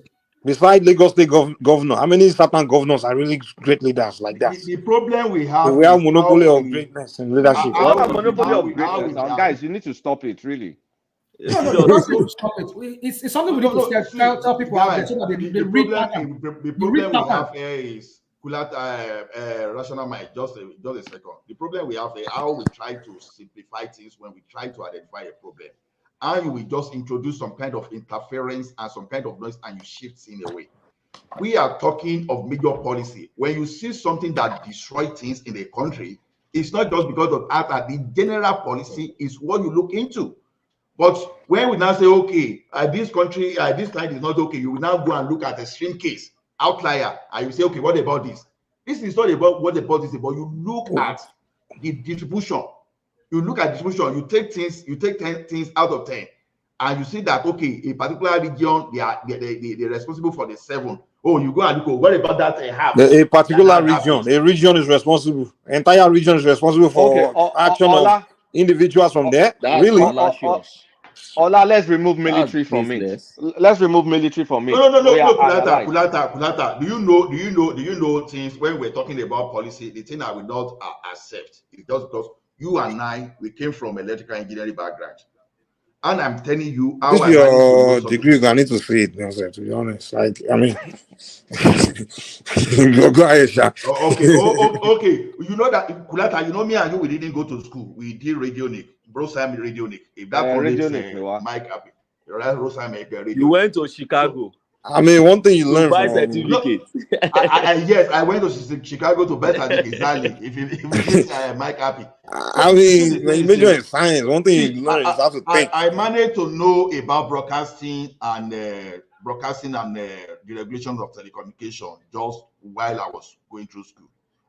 That's how I managed. I was still in school when Ray Power came and all those stuff. The thing is, that singular policy, when they deregulated, that was what brought Ray Power in that time. Obasanjo used decree number 38. That's what we say. Then there's another decree again, decree 62. Or I'm trying to know the number. That one was the one that deregulated telecommunication in Nigeria at that time. It deregulated it completely. That was after they tried to privatize NITE. They tried to give it to Pentascope and some foreign organization to manage. And they remember that company, Pentascope? Shit. Of course, I will remember now. So they try all the best. That's how IBB Kuku deregulated everything. But in 1993, it was toward the election, 1993. So the guy was away, and Abacha that was supposed to continue, he was going to use that as political tools to transition, to transit himself from the military administration into the civilian. But unfortunately, a pie along the line. And the first thing, what's the name of this? Absalam Abubakar, I just put that one aside. Instead of him focusing on telecom, that's what they call the Nigeria Automated Clearing System. That was the only thing that Absalam Abubakar quickly focused on, so that to learn lesson from what happened during Abacha when they were just carrying our money anyhow. So they put National Automated Clearing System in place, which Abubakar himself did not continue. When Obasanjo came, National Automated Clearing System, telecommunication, it just took everything to another level. That's exactly I'm saying that policy that were in a system before were the thing they used to drive, but they were unable to put a policy in place. But the military was unable to put a policy in place. That is why we see our problem with NEPA today. If they deregulated NEPA the same way they deregulated telecom and broadcasting, people are not linking this broadcasting to all this Davido, all those things that we see today, because then everybody will just go to NTA. One DJ will say, Ola. So the regulation of broadcasting was 1992. Yeah. The regulation of telecommunications was 1993-94. That's the CDMA GSM. Furtherance of let me continue. Furtherance of it was Obasanjo further deregulated in 99 based on prior work. It just didn't roll in to the country and just deregulated just like that in months. I say it was work already in place by the military government, and it started in 93-94. And I'm giving you the history with CDMA and GSM. It's not like Obasanjo just woke up and deregulated overnight. This was something that was ongoing before him. That is what we are saying. It was ongoing. So you cannot say South. That came from a northerner. Let's stop all this. That's what I'm saying. I gave the credit to IBB. That's what I'm saying. So I gave the credit to IBB. what Tulata has just said now, and you have just said now, has made my point. I'm Which is sorry, that Ogbeni. it has destroyed that hypothesis that Northerners come, they destroy, Southerners come, they build. It's a very, very false hypothesis. Very Ogbeni, poor. you But moved on to that side. Ogbeni, Let's go where you I say. was going to ask some few questions, if you don't mind, please. I was going to ask some few questions. Now, we talk about legacy and landmark achievement. I want somebody to remind me. NAFCON, National Fertilizer Company, that was cited somewhere in River State on whose idea was it? What's the name? The Aluminium Smelter Company, ASCON, whose idea was it? Third Mainland Bridge, whose idea was it? Element Petrochemical Refinery in somewhere, Element in on the way to One in River State, whose idea was it? Who are the people that actually built our refinery? Started from Port Harcourt Refinery to Warri Refinery to Kaduna Refinery. Who are the people that built them? Look, you didn't have ASCON too. I put ASCON. Okay. I put ASCON. ASCON in what's the name of the place? Akwa Ibom. Yeah, it was the second one I mentioned. Yeah. I want to go to the other of the major things. Oku Ipoku, Iwokwe, and name it. Who are the people? I am not associating success to any tribe, as we have as much as possible idiots, and read my words, that are of Yoruba extraction as we have in Igbo land and Hausa. There is no tribe in sharing the amount of incompetent, senseless, visionless people we have. If you are good, you are good, irrespective. Maybe I'm blinded by passion, and that's where I want to see it. I want to see your competency before your passion. But that some people, because they are from the south, they build more than they know. I will never. Okay. Now let me come in. Let me come in small. You guys don't see anything wrong in the Northerners, but what about the quota system, the federal character, the educational disadvantaged stage, that are the main foundation laying for development? That's a different topic. Let me answer that before I go. Score 50. Hold on. You Bishop and the Kulata, you are partly Northerners. You have to score 50, and I will score 200. You will get a place before me. That's a different topic. It's not that's not even true. That's another okay, just try to be politically correct. It's okay. Do you know? No, hold on. Stop. Hold on. No. Before you cran it off, I know you have enough information, but let me just add something. Look, we put this thing out. Yeah, it is there, but we make it look like as if it is only the North that are beneficiaries of this thing. Yeah. I mean, it's so sickening. Look, go and check your record. Except they removed the River State. It's among educationally disadvantaged states in Nigeria. Go and check your fact. Akwa Ibom State. Bayelsa was part of them, and they give them preference in this thing. Every time you talk of Sokoto, you talk of Kebbi. The same advantage that Kebbi is enjoying, River State was enjoying it. And I'll give you one story. I don't like bringing my family here. My daughter was going to get admission into University of Port Harcourt, not State University, years ago. She sat for JAMB and she passed. I had the privilege of knowing the Deputy Vice Chancellor, University of Port Harcourt. I won't mention anybody's name. And they said, look, my state is not a catchment area. I was mad. I said, what do you mean? I've lived here for how many years? I've lived there since 1994, 1993. And I'm here, and my daughter, he said, well, let's see how it goes. My daughter studied very well, even in the post-UME. They did not give her, because they said from Oyo State is not a catchment area, but University of Ibadan is a catchment area for every state in Nigeria. University of Ife. So the federal universities in my own state is cabinet area for every state across Nigeria, both in the north and the south east and the south south. But my own children cannot go to federal universities in those states because it's not cabinet area. I'm not telling you story of another person. I'm telling you of my own daughter. What are we talking about? So yeah, they put those things in place so that we will have a kind of a balance. I wanted to go to the academy.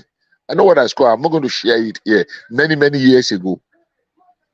But at the end of the day, if we calm down and we listen why those things were in place, we will appreciate that people that actually brought up the thought of those things, they were visionaries. So that we will not have a completely, because look, if you say, oh, we want 100 best candidates to be the one that will go into the army today, you just wake up one day and you discover that the first 100 best, whether they get there by merit or by mago, are from Delta State. Do you want a situation where you have a generation of army generals that are just from Delta State? When I say army generals, I mean the armed forces generals, army, air force, navy, police, everybody just from one state or one region. Are you asking me? Are you asking me? Are you asking me that question? It's rhetorical because you don't have an answer to it. It's a rhetorical question. I have an answer. Short one. Are this army not be dominated by the Northerners today? No, it is not. It is your warped and illogical sensationalism that makes it lower. Yeah, there are certain imbalances everywhere, but it depends on who is at the helm of the affair.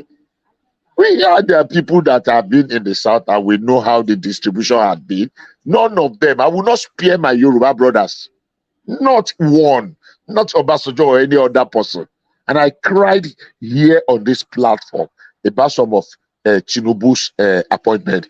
If you can go back to the records, I'm sure one or two persons, apart from people that are just we attest to that fact. I don't see anything wrong. I don't see anything wrong in his Yorubanization policy. I don't see anything wrong in it at all. Everything is wrong. Every damn thing. Because let me tell you this. If you blame the North from doing it, and you are not blaming Yoruba man from doing it, then you are a hypocrite. No, I'm not a hypocrite because I think it is how the country. Hold on, Benny. It is how the country is structured. Hold on. It is how the country is structured. So if you don't take chance of your, if you don't take up the chance of your own turn, then it's sorry. Because the country at the end of the day is not one after all. After all. So once you get your turn, you have to make sure that you use that turn so that you can be able to attract development to our, to our area, at least Western Nigeria. So because if you look at the Northern today, they have European standard roads and then a rail connection, rail connections. You can travel just like you are in Germany. You can move from Hamburg to Berlin to all this. So the same thing, you can move from Sokoto to Abuja to Jos to all those places. But look at the Southern Nigeria. It's a public toilet. Now, can I quickly address that? You see, sometimes there are some popular narratives in Nigeria that are not that are outright falsehood. If you are critical in your mind and you pick facts and try to do little search, okay, it's enough even for you to neutralize so many of popular narrative we throw around in Nigeria. And that's why we always recommend this Raji Fashola's that new book, that Nigerian Public Discourse. He tried to address some of these issues that popular thing we just throw around. Oh, the roads in the southern part is not good. The roads in the northern part, that's not true. That's not true. Roads in Nigeria general are not good places where they are not good, and they are good in places where they are good. But I just want to address this. Quota system. There are reasons why they put all this quota system there. 1999 Constitution, we have to go and put it there because it affected us in the 1979 Constitution. And by the way, That 79 KB cabinet, I still keep telling people, go back to that cabinet and see the people. No, but the quota system was there before 1999 because it affected me. No, while applying to Obafemi Awolowo University. So sorry, federal character is what I want to put. Federal character. Okay. Now, and we complained about it. Oh, why this? And I said, look, there are many ways in which this thing manifests. You have your quota system, you have catchment area, you have all these things there. And let me give you a simple example that, sometimes we don't pick our own mirror and check ourselves before we are criticizing something we see afar off. And I always use Obafemi Awolowo University, for instance, as example for people. When you get to Obafemi Awolowo University today, the majority of workers you see in that school, they are Yorubas. Majority you see in that school are Yorubas. And when it comes to admission of students too, there are states they call catchment areas. And those states, those catchment area is different from educational less privileged states. The catchment area are states that are neighboring states to Osun State. My home state falls within catchment area. And one of the reasons why I was able to get admission was because of Ekiti and my catchment area. Now, somebody from Enugu may come and say, why catchment? When that guy from Ekiti had 200, they picked me. Me, I have 220, they didn't pick me. But when you now cross again, you go to UNN, majority of those you find there are Igbos. And majority of workers you find there are also Igbos. I'm not saying there are no other tribes there, but that's the majority and that's the fact. And the same goes with students. And why? Because you structure it in such a way that every region or every sub-region you see, you find federal universities there. And they have catchment area for their own university within their system. So don't complain about my own when I'm using my own catchment area. Why you should also use your own catchment area to your own university? So don't look at Usman Danfodio University in Sokoto because he's getting his own catchment and he putting it as 140 for his own people. And your own people in your place said it's 250 they want to use for their catchment. Then up your game. Don't say you want to go and compete with somebody in Sokoto because of his own. Because of what? Because you are one Nigeria. Then stick to yours within your own space. Or you raise your ladder higher there in order to be able to beat the ones that are there. That is about university and my own take. If you go to Ahmadu Bello University in Zaria too, you see it's the northerners you feel as majority in that school. Yes, there are many southerners there. Why? Because when they first established that school, they were seriously less education, less graded area. So they accommodated a lot of southerners, not even accommodated. Let's say the southerners assisted them to build the university. That's the way I saw it. But over time, they have to take up their space because it's within that area, and there's the reason why they created those universities. And by the way, for instance, somebody was complaining about Bafemalo University. One, they have so many Yoruba. Look at it. I said, do you know that university they used Western budget to build it? Okay, your federal government. I've been trying to say that not Western, but it was built by the Western region. Western region. It was a Western region uni school, and then they used the people. The federal government just hijacked it. The federal government hijacked it, and you now want to come and maintain the same proportion of population from your own area to come and take over. No, it's not possible. And that's the true federalism I talk about. Don't take benefit of your own space and then come and japa and invade my own area. No, if you are too much from your own area, stay there. That's for me on the university of my own observation. Another observation I see is this. You see, federal unity schools. I know many people talk about federal unity schools. I say, okay, let's analyze this thing. How many federal unity schools we have in Nigeria? 110. Okay, we have 110. It means logically it's spread across all 36 states. Yeah. Now within this 36 states, have you even taken your time, apart from the general narrative people narrate everywhere and you are just buying into it? Have you taken your time to see the way their admission system works? Is there? Go and check. Just go to federal university, go to their website. You see the way they pick pupil students. They have it. They have catchment area. They have the host states. So if you have federal government college, federal government that is in Ekiti, for instance, in Ado Ekiti, for instance, they have what they will take from Ekiti indigenes. That's where the one hosting that state. In your own state too, They are hosting you, they are getting indigenous for you hosting them too. So don't say because within my own space, they are getting people from me or in NASA, the one they put in NASA or in Lafia now, they are getting people from Lafia. You are now saying, but you are from Imo or you are from Ekiti. No. There's a way we structure this thing, and they have to follow it because they spread it across, and you have your own catchment, and at the same time, you have your own quota that you have to fill. If you fully fill your own, they have to look for other states to fill theirs. If it remains, then they give it to you. And educational less privilege is the last one I need to address. Now, when they said educational less, unfortunately, when I look at that, less developed, is it less privilege or less developed? Less developed areas. Okay. So I don't know who even came about that list because all those rubbish came under IBB now. I'm telling you, I look at that list. You don't find Southwest there. I find Ebonyi there. Bayelsa is there. Cross River is there. River State is there. Then you now have Yobe and all those states. And You see, what led to it? I'm not in support. Does not mean I like it. You said you don't know how it came. What led to it was, actually, it was one of the quota, was it quota system now or something, that so many areas, when they need to fill up certain position in federal appointment, there are some states that they don't find qualified people in those fields.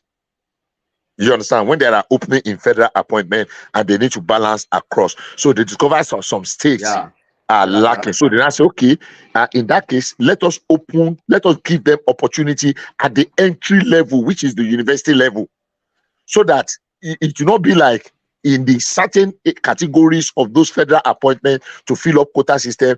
How can a state not have somebody that's qualified? I want to use a position that, okay, this state brings somebody to enter into this level, okay, that are between level 14 and 17, and they go through all the ministers, and there's nobody from the state. So they now created those things so that every state will have a representative in that field, that where there are some people that are slow learners, but when you expose them, look, the intention was very, very genuine.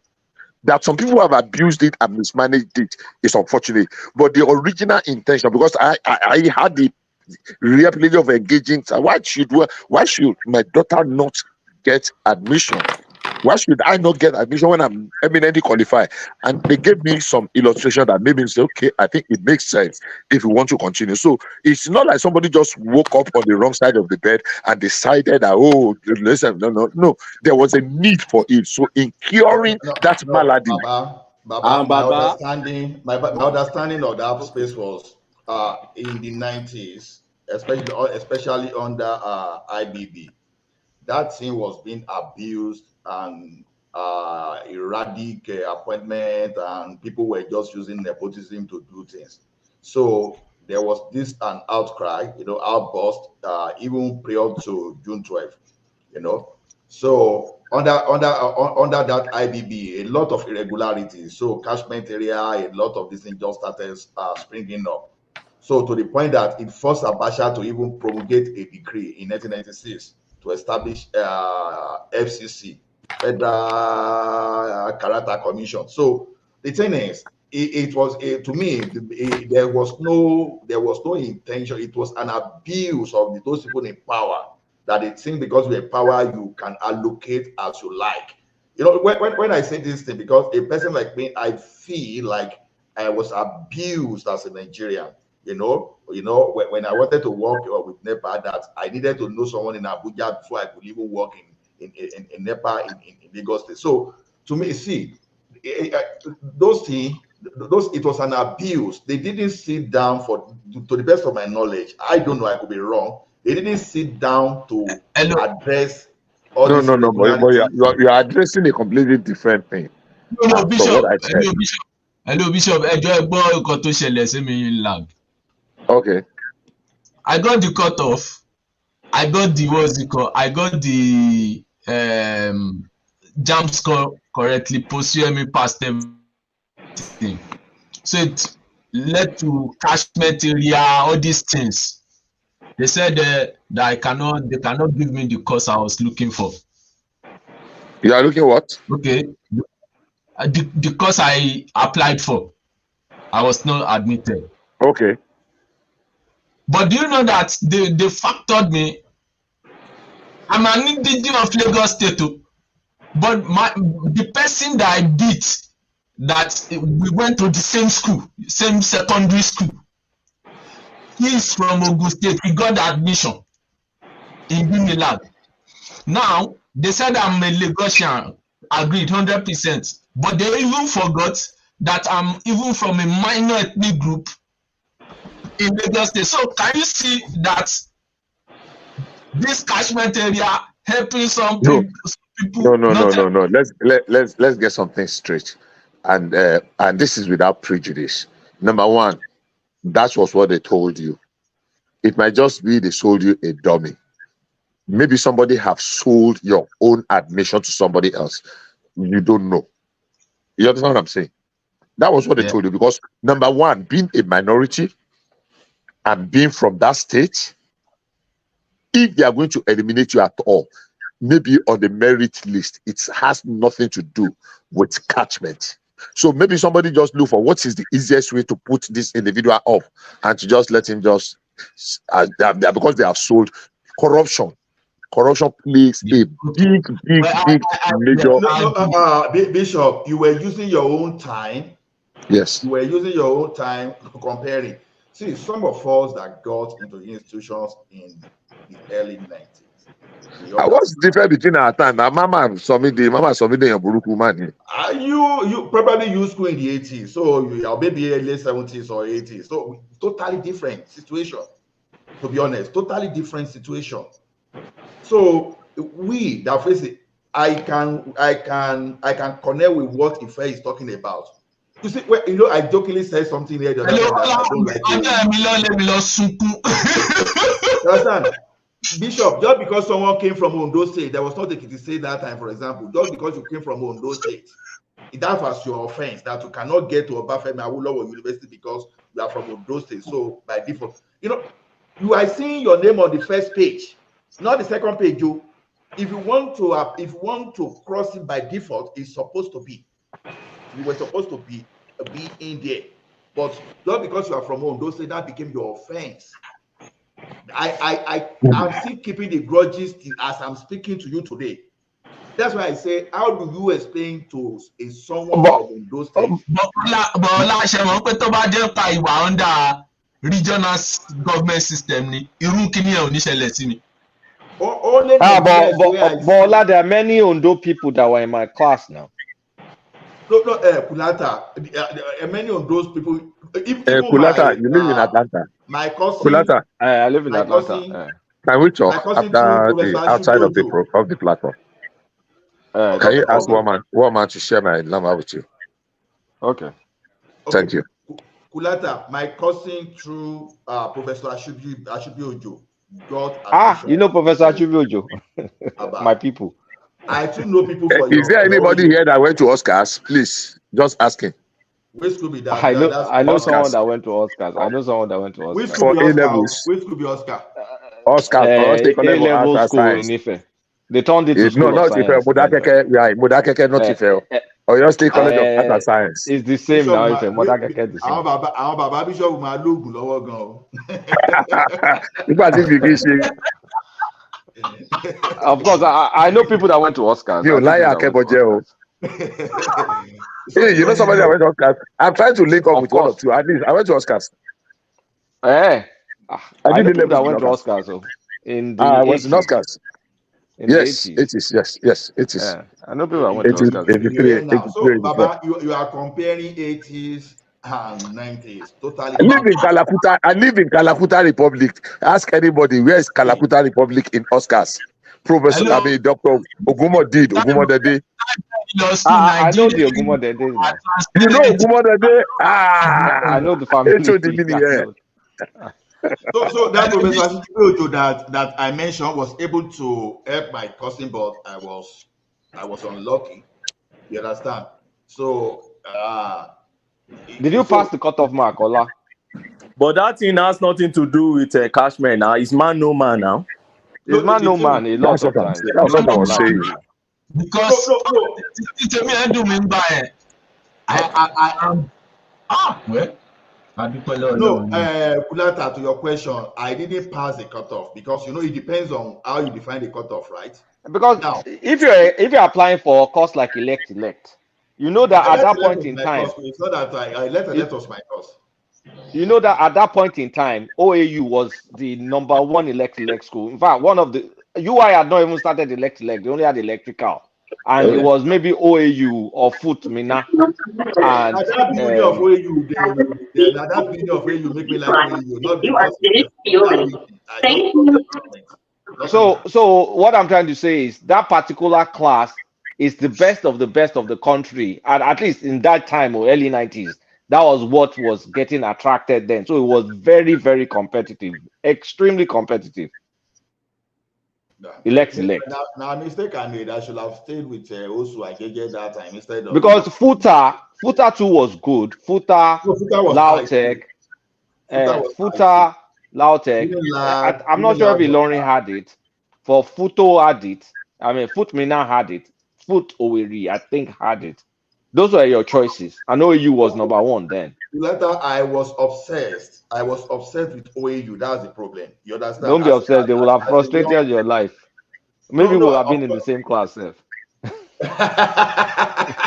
I will have known the physical. Maybe you would have ended up with physics. Physics? No.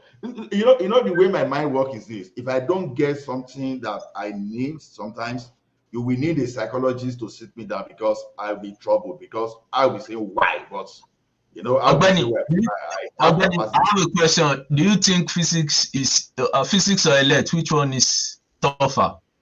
In Ife? No. In any this is White House. Kulata. I went to White House like 3 weeks ago now. I was there. My friend is the HOD now.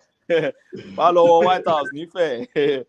Lions Den, My background was in physics, so. Physics was tough. My uncle is a professor. Why would you go and do physics? Let me banter you guys. I never went to IFEO, but being in Oscars, I can tell you very confidently. I even know IFE more than some IFE students.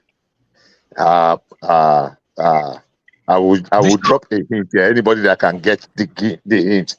Moza, Nachineke bring us here. Namoza bring us here. Omi tuntun. Oscars no longer exists. It's a school they changed it to science school. They changed it to School of Science now. School of Science, yes. Oh, but I dropped a hint. Modakeke. No, Odoro, Modakeke. It used to be Oyo State College of Art and Science. I know it. Yeah, it's Oscars. So we were very prominent we were a little bit famous in Ife because it's a gateway to coming to Ife. If you do your A-levels and you get some good points, and then some of us saw Wole Soyinka in his active days as a lecturer, what is offending the ground and what have you. Yeah. But then it is always what it is. was in religious studies. Yeah. Soyinka. He left theater and music because of Olarotimi and then crossed to religious studies. They were Olarotimi, yeah. So Olarotimi, he's dead now. Yeah, he's late now. Professor Olarotimi, sure. I was taking up. Olarotimi, the gods are not to blame, right? So focus for the first Rex. I know Peter Fatom Lola now. I know his son. Olarotimi was his boss. He was the one that brought him into the theater world. Yeah. Peter Fatom Lola is still alive. Still alive. Yes, sir. That one is not. Peter Fatom Lola is not professor by letters. No, it's not. He's not even a doctor. He's not even a doctor. I don't think he had a PhD or anything. No, he doesn't. No, he doesn't. He was a museum curator or something like that, and then find himself in theater. Yeah, he has his origin You know, more. It's just just like was. It's just like Baba, this one is late now. Lamidi Fakeye too, professor. Professor Yeah, Fade, Lamidi Fakeye. Professor Fakeye. Fakeye is a professor now. No, He's a he wasn't a professor. professor by letter. He had some interesting Hello, carvings. Yeah. Ogbeni, have you seen the Yeah. reason why I would have preferred your own form of what's it called governance system, whereby somebody is not using because they are educationally less privileged in another area to affect Become a professor. the progression of people who their own government is moving forward in their own region, you know. So, well, as long as we are still running this type of one Nigeria system, this type of situation will normally happen. And is that the way? Who is speaking, please? Ife. Okay, Mr. Ife, how are you, sir? I'm fine, sir. So, Okay. so for me, is that the right way to go if we want to move forward? Because now what you now see is the people that are not given the opportunity to strive in that country, other countries will come and snatch them out in form of all these scholarships, which I benefited from. I also benefited from scholarships. That's why I could leave Nigeria, you know. No. See.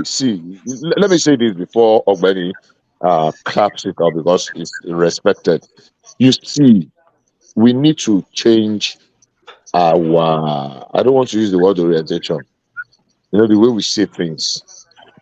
Because I tell people, if we can overcome some of our little challenges here and there, Nigeria is a great nation.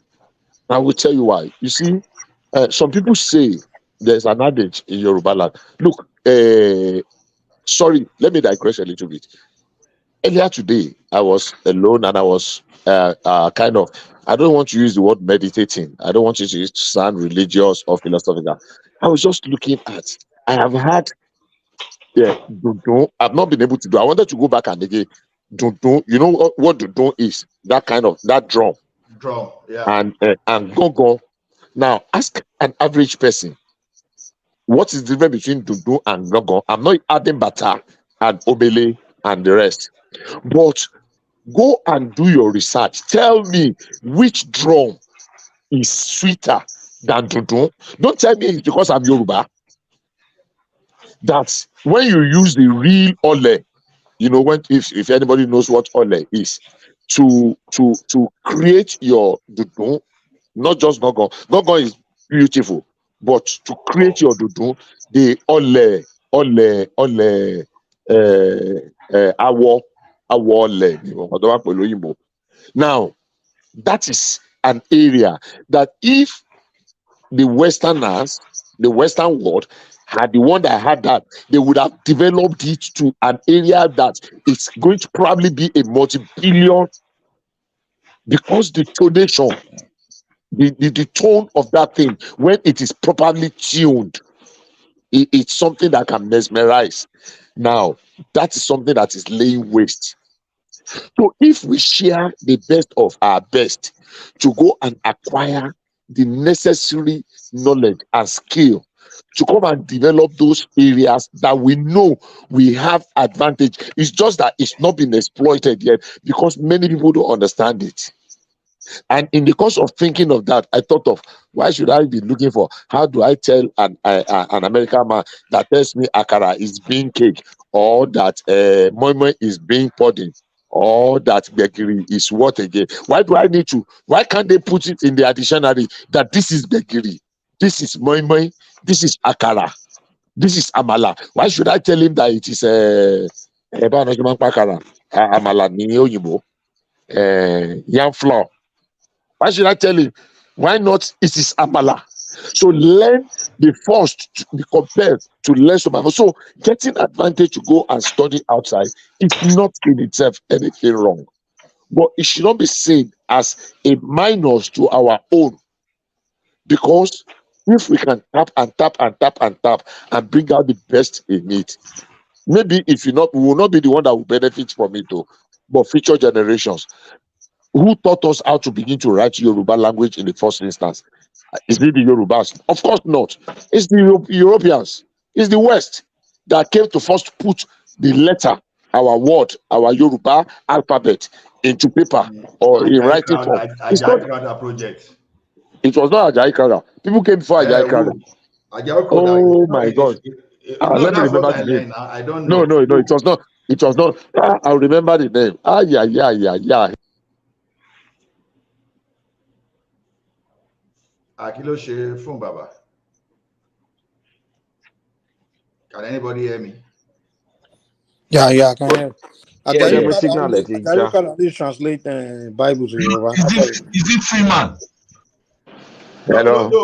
Now from Peter Fatomilola said na Ajayi Crowther I don't. No, it was not Ajayi Crowther. People that they started writing Yoruba before Ajayi Crowther.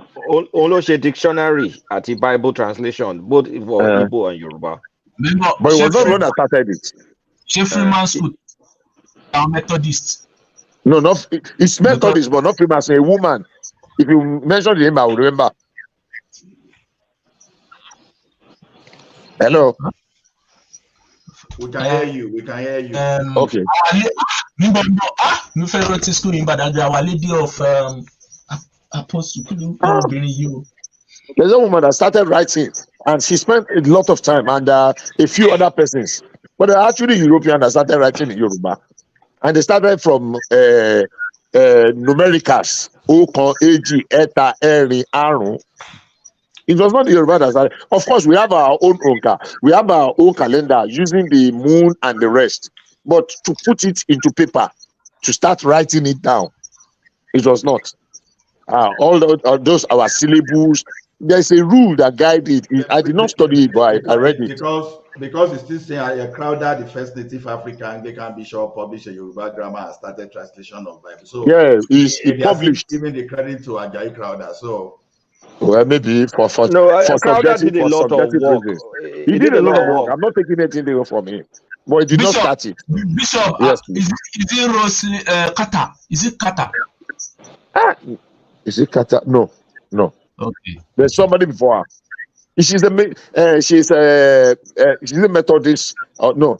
Oh my God! Why did I? Oh my God! I'll try and notice. If I remember, I'll put it down. I'll put it there. No. They did a lot of work. Ajayi Crowther contributed a great. I'm not taking anything away from him, but he did not originate it. It was those, two categories of people came to West Africa and Nigeria, to be very specific, and they were actually merging Nigeria and part of Ghana at that time, and they came for two reasons. Two sets of people. Now, one was religion, and the other was trading. So the religion was the Christian religion, trying to say, okay, let us bring. Those were the missionaries. So that lady came under the umbrella of the missionaries. The people that came with the whatever of trading came with whatever. But I want to remember. But yeah, all this said, all of them contributed, and Ajayi Crowther contributed immensely. Ajayi Crowther did a lot in that area. So I'm not taking anything away from him, but it started a little bit before him. Okay, you were saying something about Dundun family the other time, because no, not family. Dundun drum. The Dundun drum, we have Iyalu. Exactly. Now the beauty of them is being eroded. Because what I still don't understand when Yoruba will be saying gudu gudu tindo baki yalu today, I'm still trying to understand that proverb, because I don't understand. Okay, it good now, but it is still Iyalu that still dictate the tone of the entire drum. Because okay, you Omele, Ishaju, all those things they started, right? But now by the time it depends on the set of drummers, right? Because some drummers they will start with Gongon irrespective of how you made the proverb. But in that family, it is Gongon, or let me call it Yailu, that will still dictate how the other percussionists, right? Those people we can call them percussionists, the drummers, right? We move. So I still don't understand proverb. I don't know if anybody can still tell me why they say gudu gudu tin loba, iya to die. The beauty of it is this. Or let me see. I don't want to talk about the complexity because I am not of the Ayon family. I just love how some of our let me borrow the word loosely, progenitors, people that started in that area. Now, see, Dudu is a combination of several of those drums. Yes. Now, the only thing that makes a difference is your competence or your how craft in tuning them.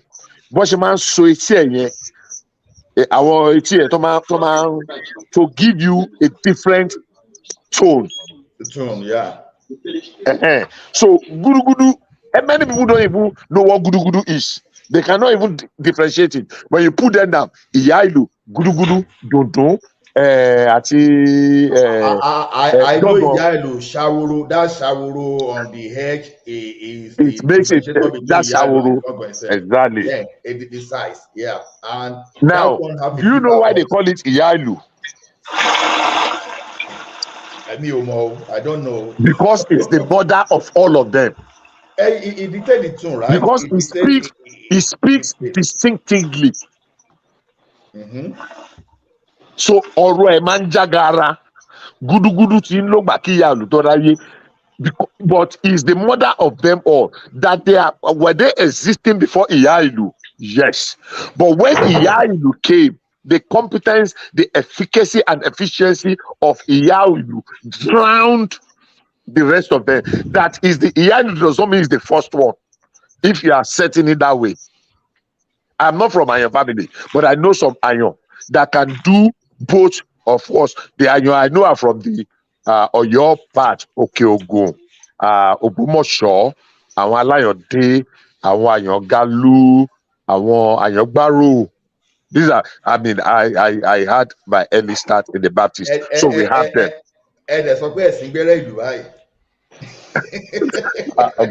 Oh God!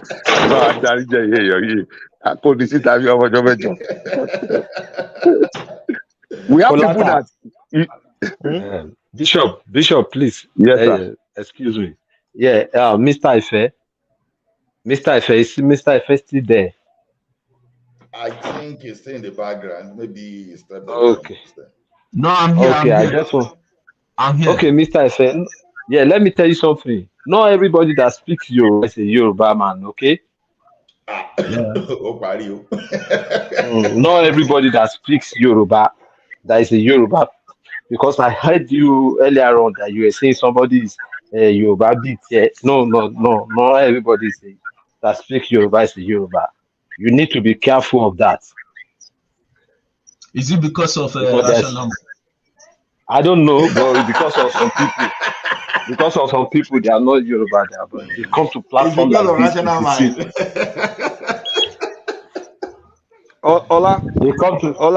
They come to this platform to deceive a lot of people. You understand? So just be careful of them. Thank you. Ola, did you work in Access Bank? Yeah, when I was in Intercontinental Bank.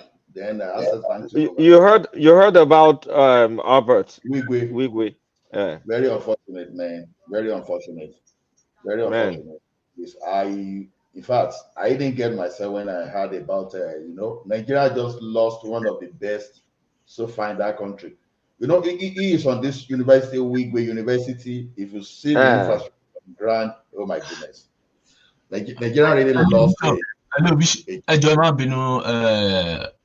láti Kulata. Bishop, ṣe máa ń pọ̀rọ̀ lu tẹ́ ń sọ yìí sí ẹ̀ àwọn generation gbogbo nǹkan tẹ́ ń sọ ẹ̀mí ìtẹ̀mọ́ rárá. Speak English, Oife. Okay. Now, what I'm trying to say is this. You are now describing the types of percussion instruments in the Southwest, Yoruba Axis precisely. How many Yoruba children now can even the depth at which you are explaining these things can talk about it? I was lost in the conversation, even though it was interesting to me. You know? Okay. Let me say this for many Yorubas who cannot even speak the language, and they are living in that same southwest as we are speaking now. Okay, let me start by saying, number one, those a good number of those drums, some other countries have lost them, but when they were traced, we discovered that those drums, Dudu, Iyailu, Shawuru, and Shawarede, and a number of them cut across a major of the West African sub-region. In fact, it gets as far as the Ashanti. That is how far the old Oyo Empire spread. The Oyo Empire get to the edge of the Kanem Borno Empire, subsume the entire of the middle belt of Nigeria. So, but let's move from there. Now, Etilu, Oyatosimo some people have ears for drum, but we have lost a generation of people that actually know the origin, the tuning of those drums. And we are losing a greater part of our heritage. And I will tell you how we lost them. Okay, you want to hear me? Yes, sir. We lost them. We lost them due to religious idiosyncrasies. Because some people came to brainwash us that our practice is demonic. They told us that Bata is for demons to worship Shango and Oya and the rest, and we neglected and abandoned them. So all the people that were drumming those drums in those days left them, go to Igbojaye, go to Komu, go to Okeogo. When I say Okeogo, I'm talking of places like Shaki, Shepeteri, Agwamodu, Tegde, Agurege, Okeho. Name them. There are brilliant people that were originally they inherited drums, and anywhere they will always they will always, but they abandoned them and entered the Baptist of this world. And when they told them that no, stop, drop down your drum, come and learn how to play accordion, and come and learn how to play keyboard, come and learn how to play jazz. That is the demise of a lot and great deal of our traditional inheritance. We have lost more than 50-60% of them, and we can never recover them. But the remaining one, can we salvage them? It depends on you and I, if you are a true born Yoruba man. Well, Ife, yeah. You see, one thing is this, since last year, I've been expecting Gorgon Pie specifically because you said the person should not send me that you send me because of the Woro Woro, that the Shawuri there around that and so. But one thing is this: if we promote our culture, one thing I've learned about Gorgon is this: you can learn Gorgon even faster than you learn keyboard. One good thing is if you listen to, I'm an analog music person in the sense that I listen to more analog than digital. Okay. When I say analog, you see me, just imagine now, see me where I am now, be playing Alabi Ogundepo, be playing be playing Odulayi Aremu, be playing Olariwaju Adepoju, Olatubosun, Then when I want to do something again, you will see me be playing Sunny Ade, Obe, all those. So because I'm an analog person, so I can listen to all those, so I can. You have a partner here in Mio. From the days of I'm telling you, I tell you the number of Yusuf Olatunde I've listened to today. Aruna Shola, Esaka, Bigali Mugaiba, Ayinde Bakari. So when some of them want to start, they start with Gongon, all those kind of things. They will start, and as they are starting that will dictate the pace of the way they are going to sing throughout. And one thing is this: over time, I've learned how to listen to different type of percussion. That if Omele is moving, I will know. When I want to hear some nice conga, all those, I go to Orlando. So You know, so over time, I've been able to differentiate. And I tell you, if you see, if you see the type of musical instrument I have at home, not instrument, I mean like the hi-fi, the sound system that I have. Yeah. You know, so over time I've learned to the point that I want to buy gongon. You understand? I'm seeing gongon on Etsy. They sell it on Etsy and Amazon now. Gongo. Exactly. Do you know why I don't want to? I want the one that is well toned. So I'm not saying people should help me get from the local gongon, all those local people that they are from your family. So that they send to me. Don't worry, when the thing lands, any day the thing lands there, I will try to fake like I behave like as if I know how to play for you on this forum. And so if you don't promote all those things will just die because you need to listen to gongon. You understand? You will enjoy it. Because why people like you are going on? You know why I see this Nigerian project as an existential threat to the various ethnic group in that space. Very existential, my brother. Very. Because we want to what's it called? Carry other people along. We fail to develop our own space too, which affects the greater good of the people in our region. For example, I don't know, I heard that the intention of Awolowo was to make UI be a Yoruba, like the lingua franca in UI would have been, Great Ife would have been in Yoruba, that the subject that would be taught would have been in Yoruba language. Let's assume that policy came into fruition. Do you think that we'll have illiterates or literates or illiterates in Southwest? Assuming that is Yoruba. If I let me tell you something, and this is without prejudice. Yes, sir. Of where I am from. The Southwest had made the greatest sacrifice for Nigeria. People will not like it, but it's a fact in every ramification. Left alone, somebody said something, I read an article many years ago, and people have reiterated it, that in the 1960s, late 50s, when we were clamoring for the independence, the Southwest was already living 30 years ahead. And because the facts are there, the first television station, do you know we have television station in Ibadan, even ahead of some Western nations, European nations in the world? That's a fact. Do you know we had skyscrapers ahead of some of them? Those are facts. These are not things that we... Do you know when Awolowo was thinking of free education in 1955?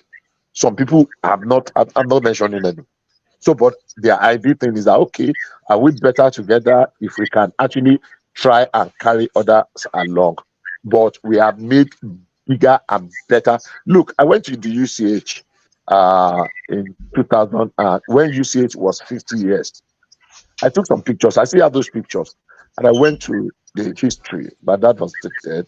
And I saw, and the idea that came to my mind that Awolowo, the Southwest, built UCH in 1957. Let us think. And King of Saudi used to come to UCH. Not just only the King of Saudi, a lot of the Commonwealth leaders were coming because University of UCH Ibadan was one of the best. Alexander Brown Hall was one of the best, not in Nigeria, obviously the best in Nigeria, obviously the best in West Africa and Africa, but one of the best in the Commonwealth. So that Commonwealth includes Australia, include Canada, include India. Those are the Commonwealth states. So when I went to the UCH, and I saw those things, I took pictures there and I cried. And the question is, why are we so cost? Look, that Queen Elizabeth Road is a dual carriageway. Go and check their records. When Queen Elizabeth was coming to commission that place as a young girl in 1957. That was the first dual carriageway in the entire of West Africa. That was the first dual carriageway. Anybody that goes to Ibadan from that sample. Southwest had lost its advantages. I mean, it's losing its advantages real fast, especially for states like Oyo State and even Osun State. There's now a crop of Southwesterners that are almost like Northerners. They don't go to school. They just follow Elekeu. It's not nice, man. It's not nice. And the earlier we realize, we have just old rustic towns. We don't go back to develop our towns. Things have, I mean, that's the reason I say we should embrace the principle. We know we cannot regionalize like it used to be before, but that principle of regionalization, all those good things there, we should take it. Let me give an example. Now, if someone, there is an elderly person, the person is like 8 years older than myself. Okay. One day I was on phone with that person, so I was now referring to they call it Onaide in Yoruba. I heard that thing from Oyedepo, Alabi Ogundepo. As I was saying all those things, just to make some analogy, the man just switched off his phone. I go, but I was talking to you. Why did he say I was making incantation? I said, like, seriously? Making incantation? I said, okay, sorry. I say, I'm from Ekiti. I know the difference between incantation and when you are just making Yoruba, when you are just making Yoruba.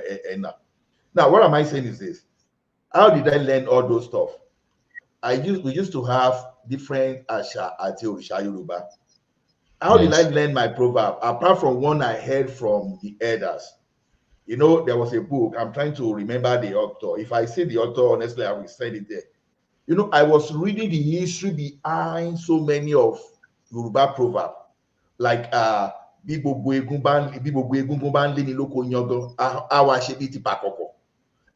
the reason is this, pakoko, that we are talking about now, is a type of masquerade.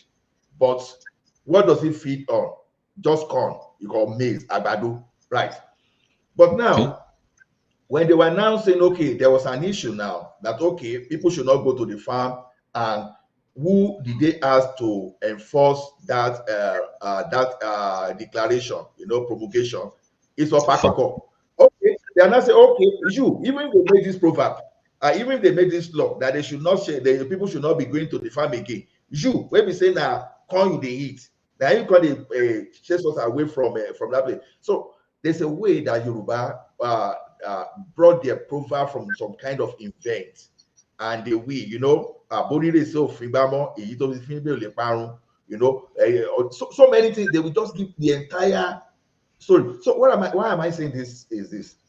All those Yoruba proverbs, there are some kind of story that when I was reading all those proverbs those days, in fact, if it would take me 3 days, I will spend those 3 days and I will enjoy everything because they used to come with us their own stories. Understand? That's why I so much love proverbs. That was where I developed my skill in proverbs. But you'll be surprised that some of those people that are even elders that, you know, maybe like even 20, 30 years older than people, person like us, they can't even make good proverb in Yoruba. Although no, because you know, me down let be why. When education is not in your mother tongue, you will lose the originality, and you will even lose your thought of thinking in terms of when you are transcribing or transliterating things. Apart from Yoruba, you know that my own part from Badagry, we speak Bungbe language. Do you know that I've developed my language such that when I speak now, even though I'm abroad, people will be like, you have somebody you are speaking with over there. I'll be like, no, that I listen to some old music, then I try as much as possible develop myself. Then the funny thing is this.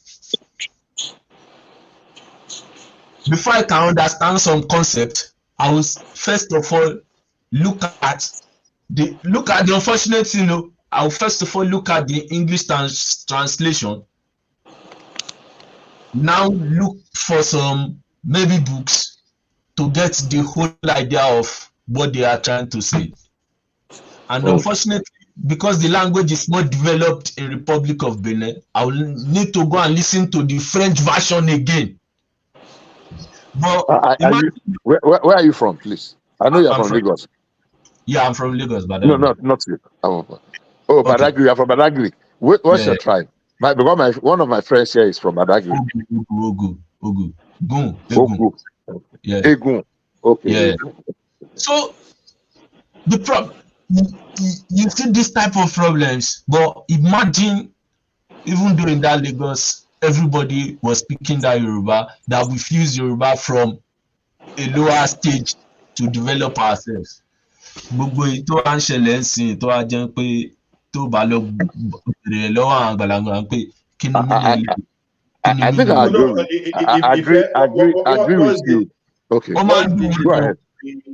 If there was what's the big difference between Ogun and language from Anago? Yeah, Anago. Okay, this is it. You see, in because Ogun before Oyo Empire used to control everybody down to Ghana area, but later Ogun through the four people fought that way when Oyo Empire started fragmenting. Then when the Europeans came. So the major fundamental between Ego and Nago is actually what we call Yoruba is alien to us. Yoruba is Nagogbe to us. Like and Nago is Yoruba now. Yes, you know, like difference between the two languages. You understand? Yeah. No, actually, it should be comparison between Fon language and Ife's language that should be similar. Yeah, it's similar. We are in the same language. Like Nagogbe for us is like Yoruba. Yours have more Yorubas mixed into it. Let me help you. I'm not very vast in that area, but you see, Egu, Ogu, very well related. But we have the Anagos, we have the Eyos, we have the Ifoyin. Yeah, Bishop. The Sabes. Bishop, we have the ṣé mo ń pè ẹ́ lọ́dọ̀ wa a máa ń sọ àyọ̀nù tí bá sọ àyọ̀nù kí lọ́dọ̀ ara Ọ̀yọ́. Good. Now see the one of the ideas. Sorry, are you still hearing me? Yes. Well, we can hear you. So all those little sub that I just mentioned, I can remember a few of them. At least I know they are yours. The Ogu, the Egun, Ifonyi, Ije, Shabe, Ketu, and I want to add the Ogun State, the other side of Yewa, Totisumo and Wara Benin. There's this language to speak there. So another one you see now. No, let me just land. Let me just land this thought. Sorry, just 1 second before I forget. Now, one thing that our education did after some study was to unite us and make us all to speak one unified Yoruba. Exactly. It has advantage and disadvantage. The advantage is this: everybody was now studying ABD,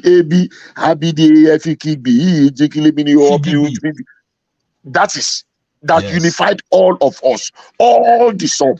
But the disadvantage is that it allowed some very small minority ethnic languages to die a natural death, because everybody now comes under the umbrella of the Yorubas. That's what's happening to Awori now in Lagos State. Awori. It's being subsumed by the general Yoruba. So if we want to dissect, there are disadvantages. There are advantages, but there are disadvantages. But compared to other ethnic groups and languages that are as at 20 2005, 1,800 and something languages have died globally. Wow. 1,800 and something languages. Globally. Ethnic languages, yes, globally, have died. That's unfortunate. I'm trying to recollect the number, the exact figure. I will not lie to you. I always joke that it is my generation that will be the last generation that will be able to speak our language in Badagry. That's the truth. I have two friends here that are from Badagry. They don't speak. They cannot even understand when the people speak, and they are supposed to be in the middle generation. The reason why I understand my language is because my mom is still from area. I have cousins that cannot speak our language now. If you even know something about the language we speak sometimes, you know, one thing is for you to be able to converse, another thing is for you to understand the language. Yes. A boss told me one day that you Nigerians, because that guy is not a Nigerian, that you just speak grammar, you speak English, you don't even understand English. It took time for me to understand what that man is saying. You can converse in Yoruba sometimes, you don't even really know the meaning of what you are even talking about. Oh, yeah, I see, right? Okay. And you know the unfortunate incident is even our Nollywood that should even be promoting that. They mess up some of Yoruba sometimes. You know they might be Look at this Kule Afford now. He's doing something which I really love these days. Oh my God! I want to reach out to him. I want to sponsor some I want to sponsor some of his activities. I'm trying to reach out to him. Exactly. I love that. Even some well-respected actors, sometimes that I respect so much. You understand? When they now ask them to do some proverb challenge, man, they disappointed me. But it's not because they don't know. It's because of the spur of the moment, though. Exactly. But you know when the like of Yaniwe, oh my goodness, God bless Yaniwe. When those people started giving their own proverb, I say, Babao.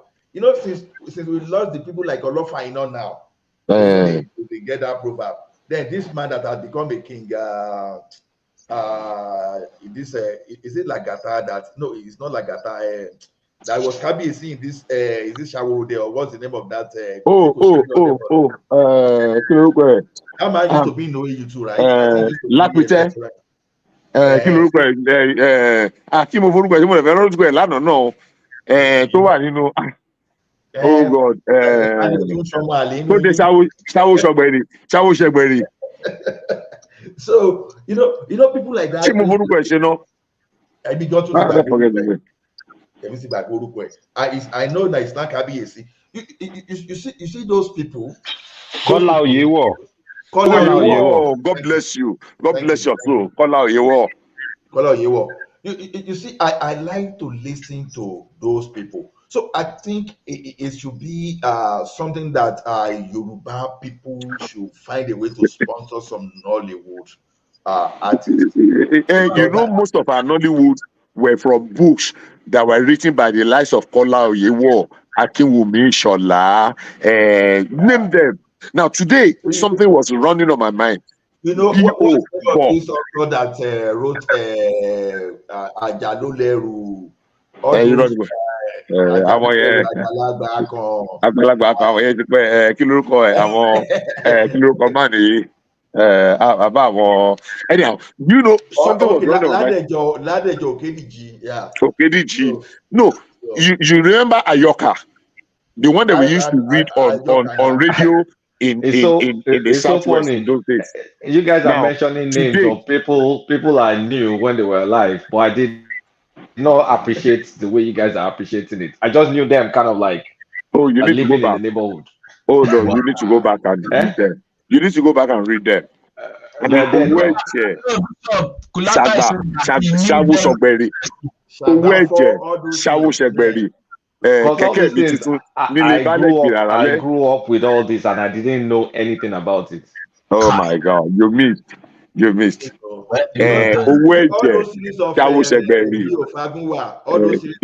Exactly. Honestly speaking, Professor Shola, I used to see him like many times. But I didn't know it was this. What's this Baba in Radio YO? Baba Adebayo Faleti. Wọ́n rò pé wèrè ni. Olarotimi himself in his book, when he's making proverbs, sometimes in his book, gods are not to blame. You just gods are not to blame. And you know, gods are not to blame was an adaptation from a Greek literature book, Sophocles, Oedipus Rex. I never knew. No, it was an adaptation. It was not his original work. It was an adaptation from Sophocles, Oedipus. Bishop, most senior man. You say what? As the most senior man here.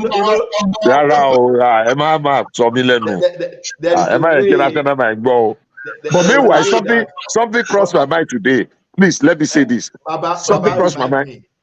Something crossed my mind. You know, when Olarotimi was trying to say Arigi Sheki Toba he used one kind of English to translate. Yeah. When Wole Soyinka said, what exactly is offending the ground? And people thought it was crazy, but hey, he did send some message. That was back in his days in Ife. Who can tell us Kilo Shele? How does it relate to what is offending the ground? Because when we want to speak, okay, now I was thinking in my head today, and I swear to Almighty God, this is genuine. I was thinking in Yoruba, and I said, bo to feed, bo ewure, to worship ewure, to bo, at least to boy. Yes. So, what was that one? I got 5. Bo to feed, bo to boy, bo to worship. What again? There are 2 other words, and there is a way. You know the accent. The accent is the way we know. All those are do re mi, right?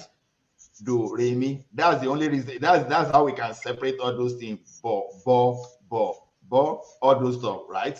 Bo. That one thing about Yoruba. And you know, when someone was teaching me gongo, you know that funny enough, that's what they used to drum gongo, do re mi. Yeah.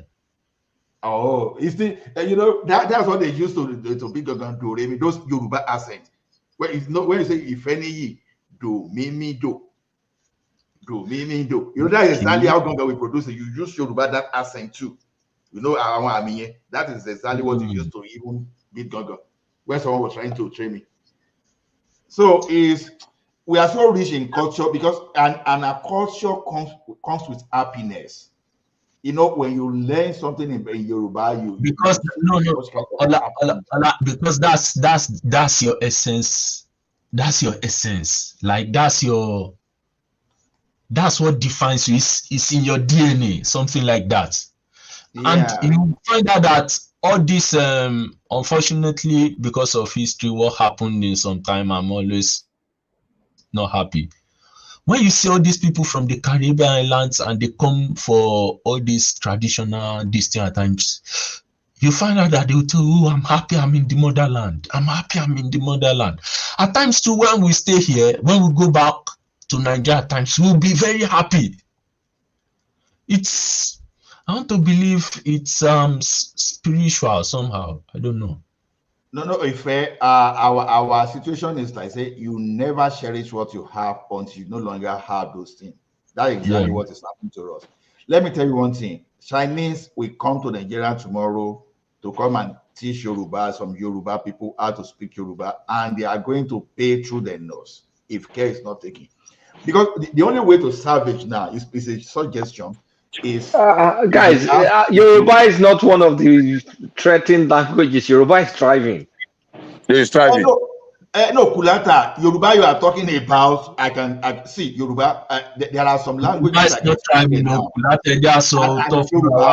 Yoruba is thriving, though. No, I know. I get what Kulata is talking about. See, maybe thriving in literal, what's it called, literary text. But in terms of literal is what he's talking about, but not as when you are talking of the contextual and deep Yoruba. Ola, is that Ola or Benny? Now that you won't understand. Is it Ola or Benny speaking now? No, this Ola. Okay, Ola, let me tell you something. Let me tell you one very strange thing. Do you know there is a Yoruba class that is starting somewhere in the diaspora? in America, somewhere in Atlanta. Do you know the number of non-Yorubas that have signed up? It's mind-boggling. Baba, Why are you interested? Even Caucasians that want to come and learn Yoruba. Did you guys see the Yemoja festival in Brazil last week? The number of people that were there. No, I missed that. Mind-boggling. I think in the diaspora they are still holding as to the traditional beliefs that even we are from Southwest and what's it called, West Africa generally. They hold more to the traditional beliefs than those of us back home. Well, yeah, a lot of them embrace this. I agree with you to that extent. Yeah, they hold fast to, because okay, for example, you see the Yoruba we are losing is just that you can't easily make proverb in Yoruba now and a Yoruba child will understand. They don't know. For example, now I just say I feel like Ebosi. You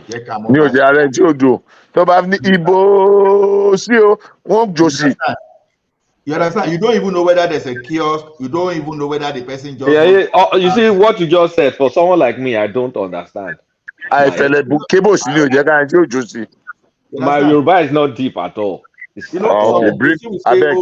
Bring any proverb. Come, let's see. I don't even know proverbs. I'm generally bad in languages. English or Yoruba. I'm just bad in languages. Oshu, the origin Yoruba.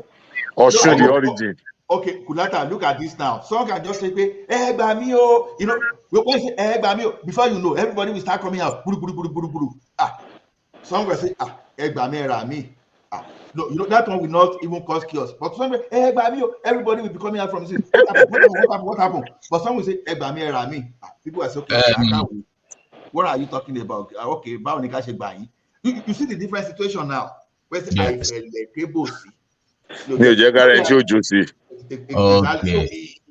If you can make hysterical cry to become lyrical, and you know, you can dance to it. You put some tonation into it, and before you know it, you have changed the concept, the idea, and people are actually, you know, even so. Yes, sir. I don't know question come. I mean, the man like he can explain it. Yes, sir. Now, from the Ogufate, Oyo, Lamo, due to Oyo Empire, agreed. Báwo ni ṣe wá ṣẹlẹ̀ tó fi jẹ́ pé wọ́n máa ń sọ pé Ifẹ̀ ni what's it called? No. They are two different. I know where you are going. The source, ó yẹ kó jẹ́ pé Ifẹ̀ ló máa rule. Ó ṣe wá jẹ́ pé Ọ̀yọ́. No. I know where you are going. There is a tradition and there is a political. They are just two different things. Now, traditionally, according to Ishe Ibaye or Ife, ni Ife Oye, Ife ni origin, the source of the Yoruba. Because some believe pé àwọn Ife gan believe pé àwọn ni origin gbogbo ayé. Because tó bá gbọ́ ní story pé wọ́n tẹ̀ wọ́n that was not given birth to. This woman that what's her name? Professor that is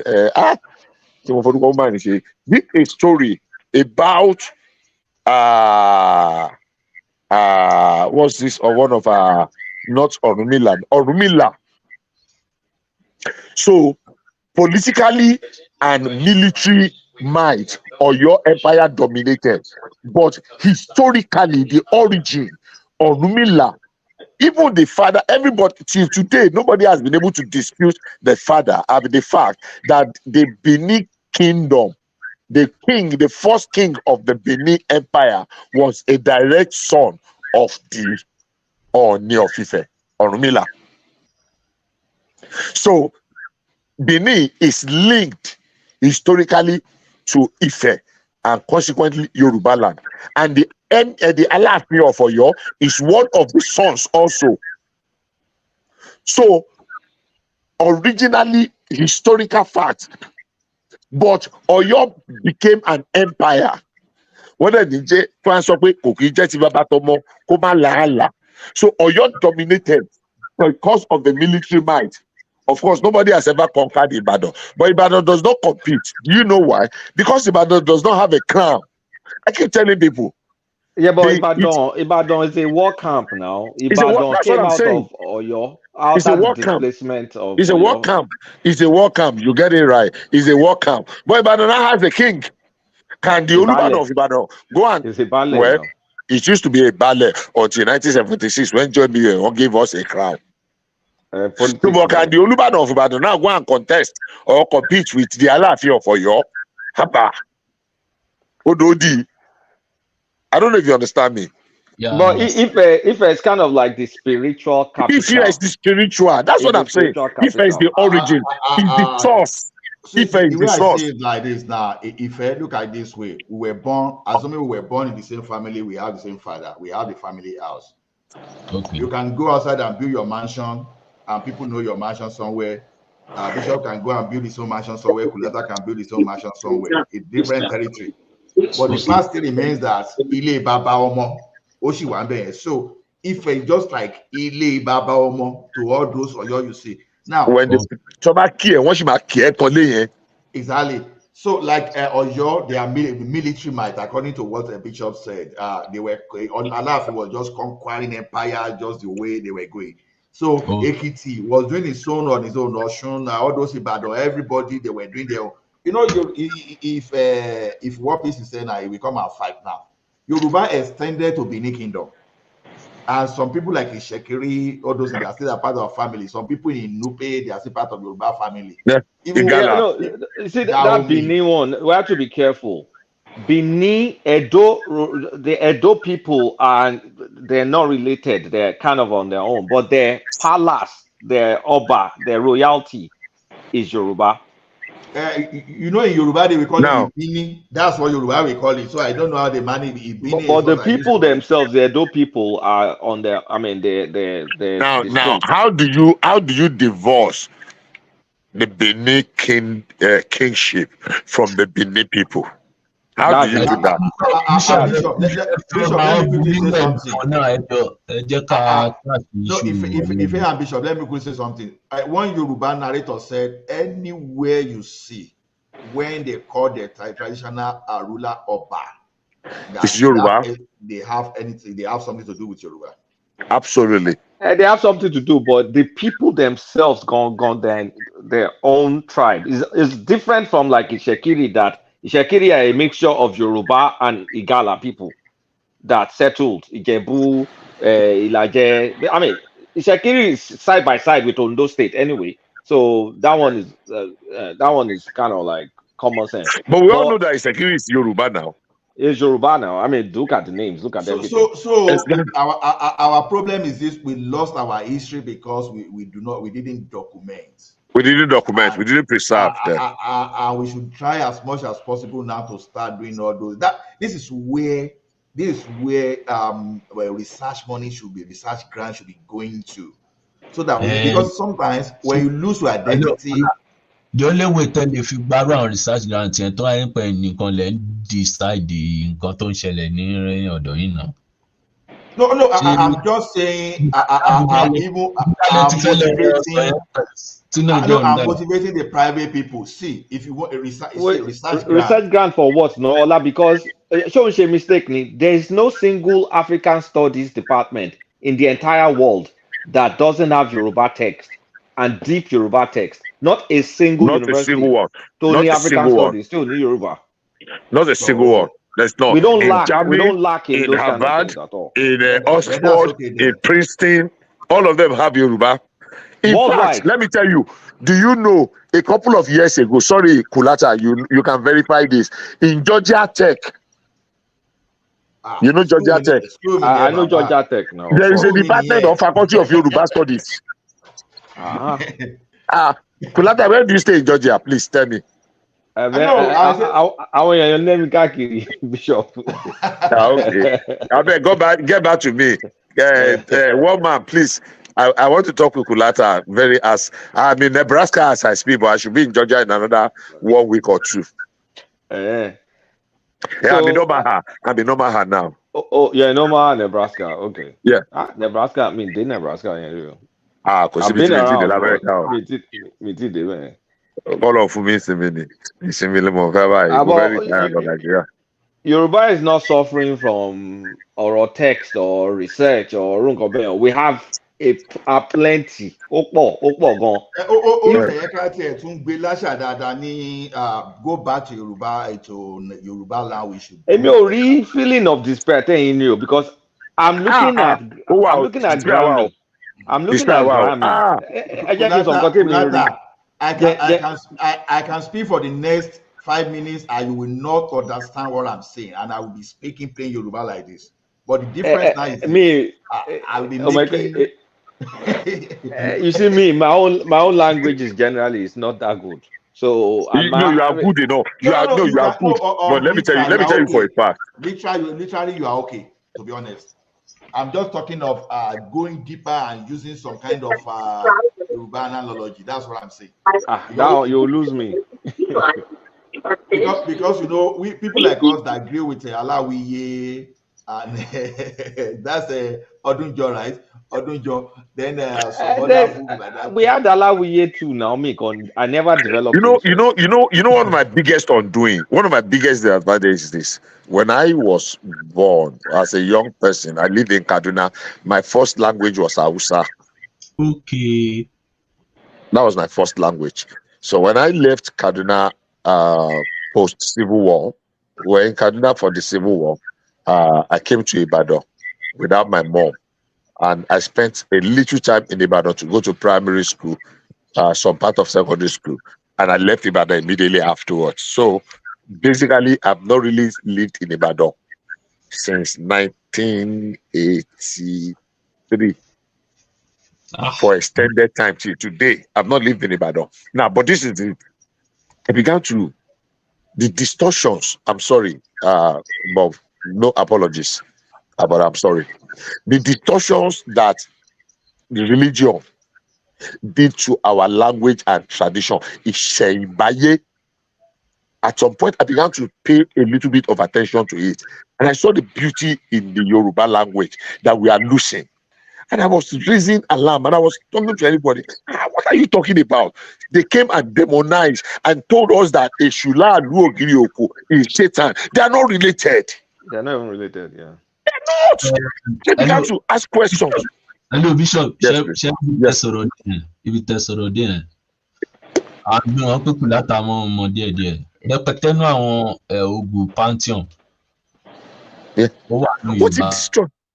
What's it destroy a lot?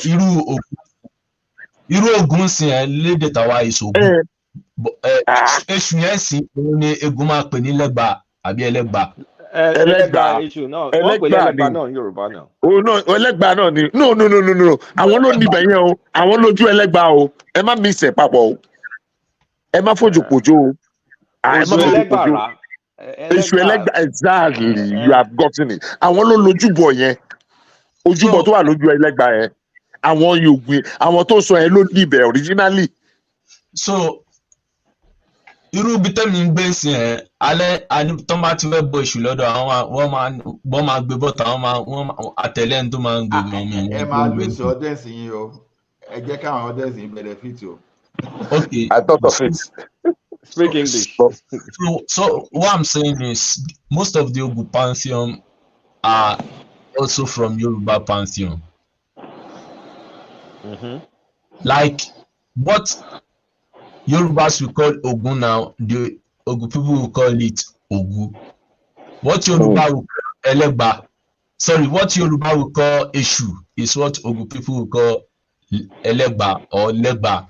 Or Legba, yeah. What Yoruba will call Orishapata is what Ogu people will call Sapata. That is Orishale. So the problem I see is more of, it seems the first people that accepted Christianity,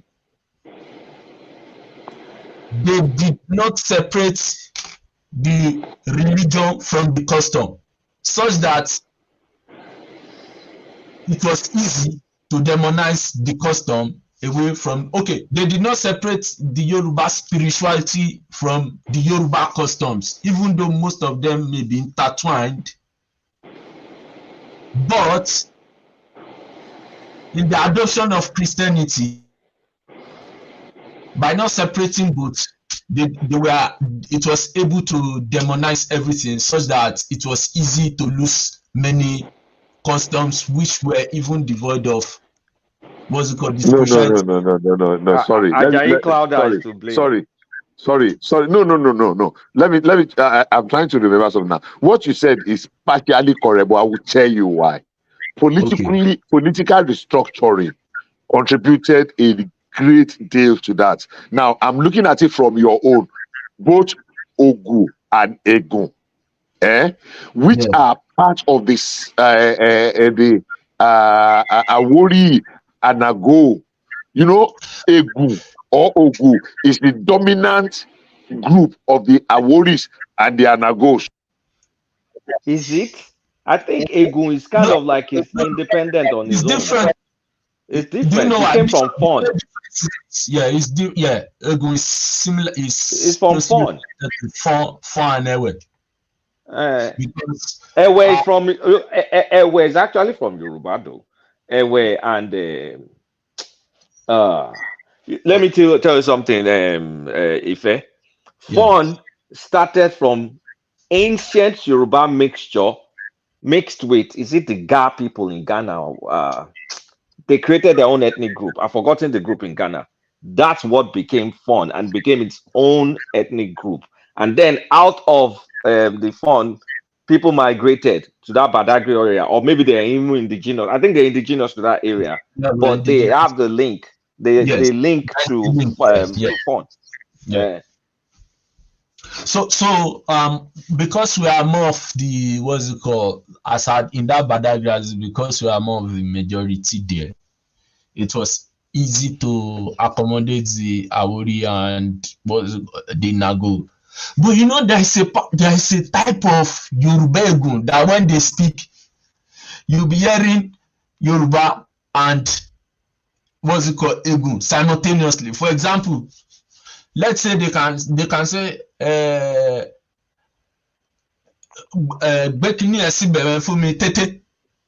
Just pause for 1 second. You will continue. At what point did the Egbados turn to Yewa that covered those areas I mentioned?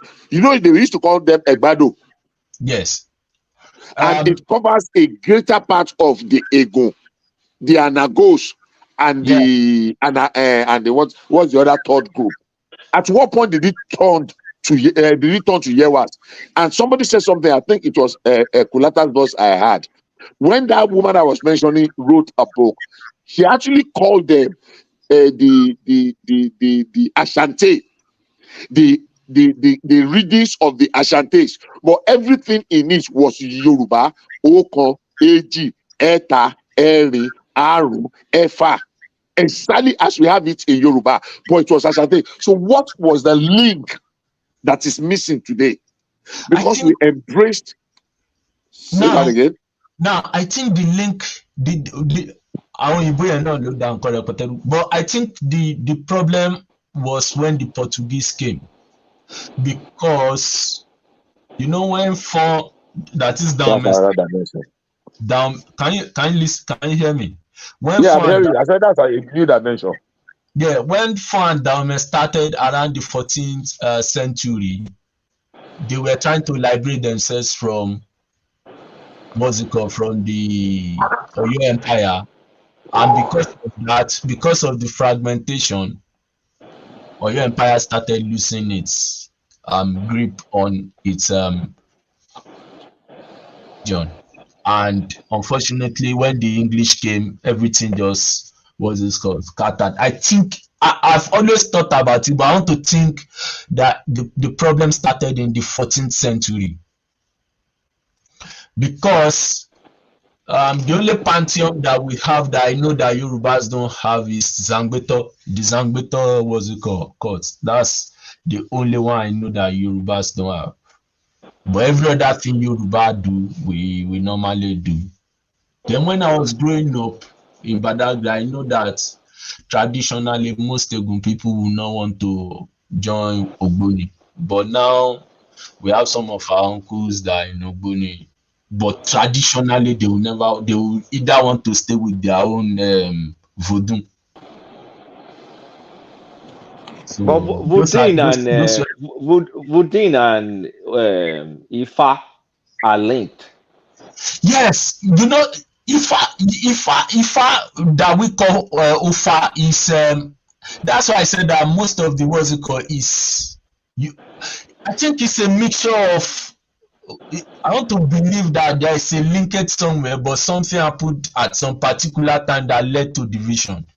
In terms of maybe when you want to look at Latin, French, Italian at some point. What I'm saying this is in Republic of Benin, Ufa, which I know is Ifa, is a Yoruba thing. But the funny thing is incantation are done in Igbo, like Fogbe language, like they will also be doing their own incantation, and you that is Yoruba, you will not be able to understand what they are saying. Is this the Yoruba area of Benin or? No, it's pure Egun, like fun, like all this. Fun, okay. Like all this Alada area. They are okay. Pure. That's the tribe I was trying to remember. Yeah, Alada, so, the mixture of Alada and Yoruba became fun. That's the history. That is the combination of Alada people or Aja people and Yoruba that begat fun. So from the now fun and Gu is the same thing that happened to Ife and Oyo. Fun had the political power, but Ogu people had the economic power, but they are from the same parents. Sorry, a question. Are they the same way as the Ifonyis? I don't know. It could be because you know one thing is this in Yoruba, most of Ogu languages. There's another one. Ifonyitedu. Because I know of the tribe of Ifonyis and Ifonyitedu, which are part of the migrated and the submerged group of Ilaje that came from the river line, and they extended to some parts of the Eguns. Egus and the Aworis. No, Badagry. Awori is different. It's Awori and Ohori. Are they the same thing? No, they are not the same thing. Awori people are originally from Ife. For me, pure Awori is pure Yoruba. It's pure Yoruba group tribe. They're originally from Ife. And the Ohoris too are from Ife. Ohoris are from Ife too. They are from Yoruba.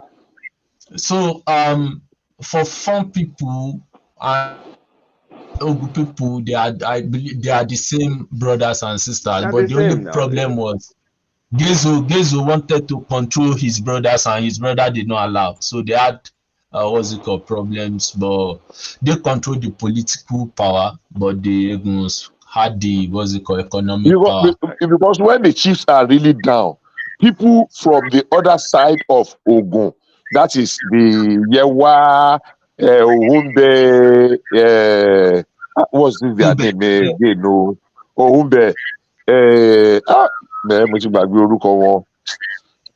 Oh my God.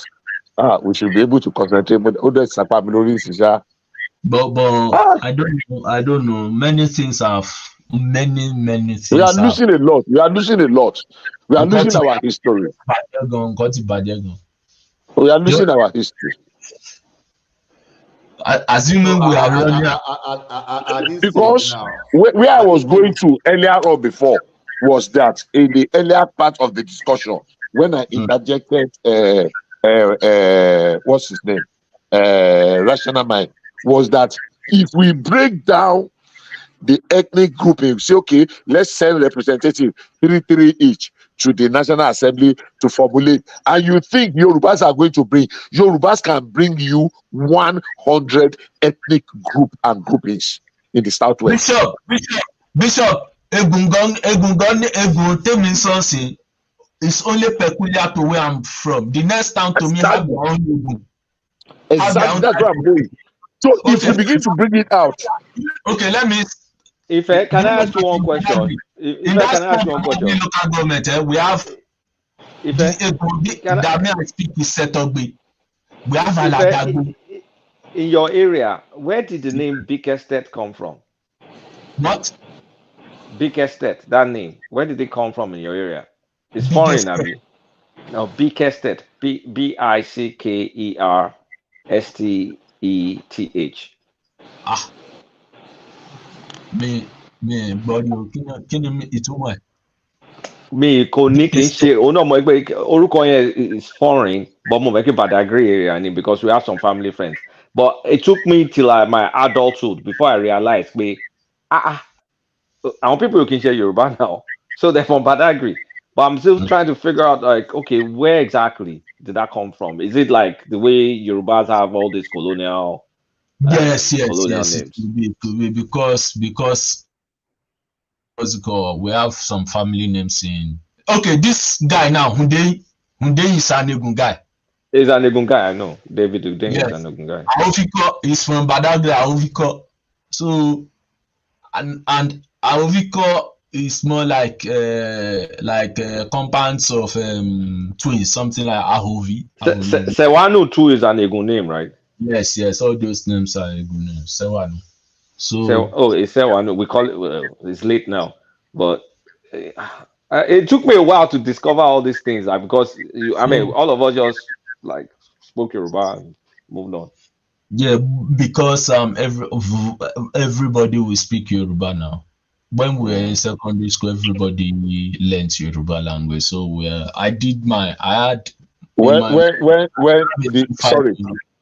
of the disadvantages.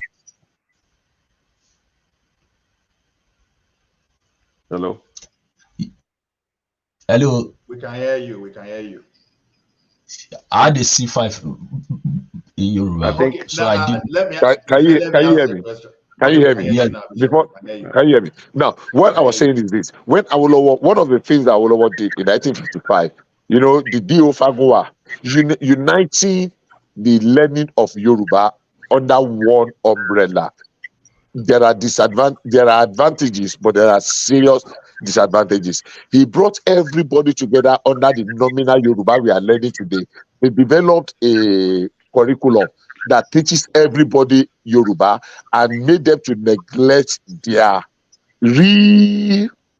because we are learning now that there are more than 10, 12, even up to 15 ethnic languages in Lagos, between Lagos and Ogun and Benin Republic. Toko, Yewa.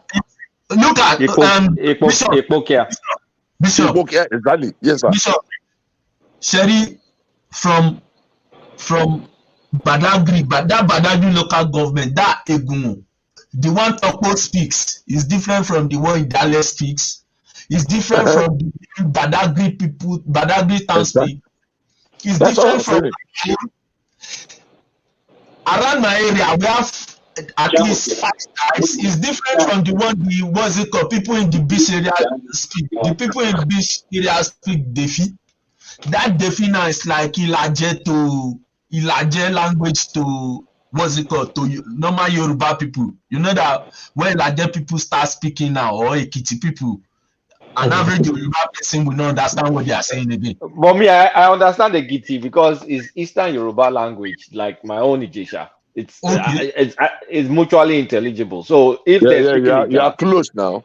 It's close. So I understand the Giti. Like which part of Ijesha are you from? Ilesha. I'm from Ilesha. Oh, Ilesha. Oh, Ilesha. Yeah. I'm Ijesha. Pure, 100%. But for me now, if an Ilaje man starts speaking now, I will need to concentrate properly to even understand what they are saying properly. You understand? The same way, if a person is speaking, I know they are Egun people, but forget my son.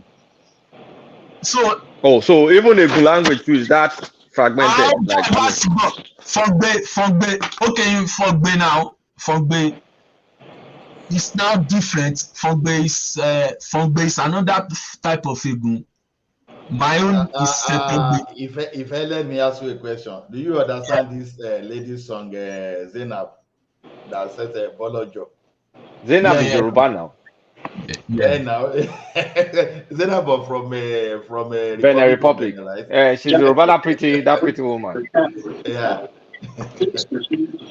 Yeah, I understand. Now, Zainab type of Yoruba in that language is Nagogbe. That's Nagu. Okay. Yeah, that's how Nagu will sound. They are the ones that normally sound that way. You know, whenever if I play that song, people go they think, say, which song this guy they play? I said, you can't understand. I just love that lady song. The Yorubas that are difficult for me to pick up is Ondo dialect. Man. It's difficult. You know, Ekiti and Ondo used to be together, but the only reason I understand some of those languages just because I love Orlando very well. So because of Orlando, I made you know. Orlando does not speak Ondo now. I don't know what is. You know, in his Orlando speaks Ikale and what's his other language? No, Ikale. No. Now dialect. You see, one thing from Ikale to all those Akoko, all those areas, you know, they understand Idori, they understand one another's language. They understand. But the problem I have with it that is, see where politics can push us to. Akure will be telling you that they are not Ekiti. Iju Itaobolu, they will be telling you they are not from Ekiti. But when you look at Ekiti language and all those areas, even Jesha, all those environment, you know, they are like similar. They are very similar. Very similar. So it's politics they use to separate them. But Ondo, if Ondo is speaking here, I can still understand Ondo. But when you now go to call Ikale, when all those Oketupa they speak, I did try. I will understand to some extent, but when they now change it finally, I can even. But you know, Dola, when Ikale is speaking, a worry person will understand what they're saying. Sorry. When Ikale is speaking, a worry person understands everything they're saying. Yeah. When worry person is speaking, Ikale it's crazy. Just imagine. Kulata, because I think at the fringes of every border, those type of things you have to accept that it must happen. What's that woman from? Is it Comfort Omoge, right? Comfort Omoge, yeah. Where's she from? She's from Italy. I remember that name now, Comfort Omoge. Yeah. So I think that's the same thing.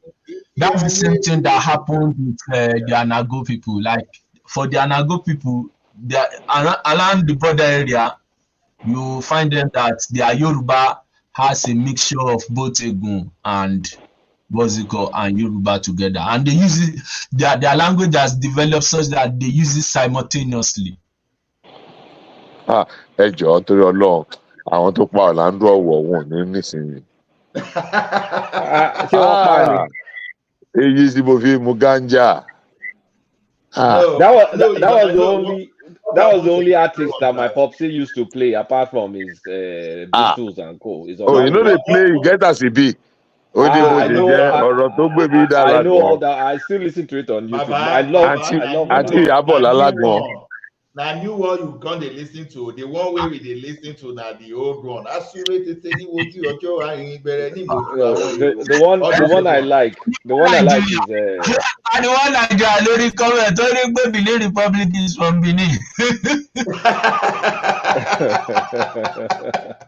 These people don't even know anything. They will think Ghana is the old Ghana. They will think it's in Ghana country right now. The old Ghana Empire. No, you say the same thing with Benin.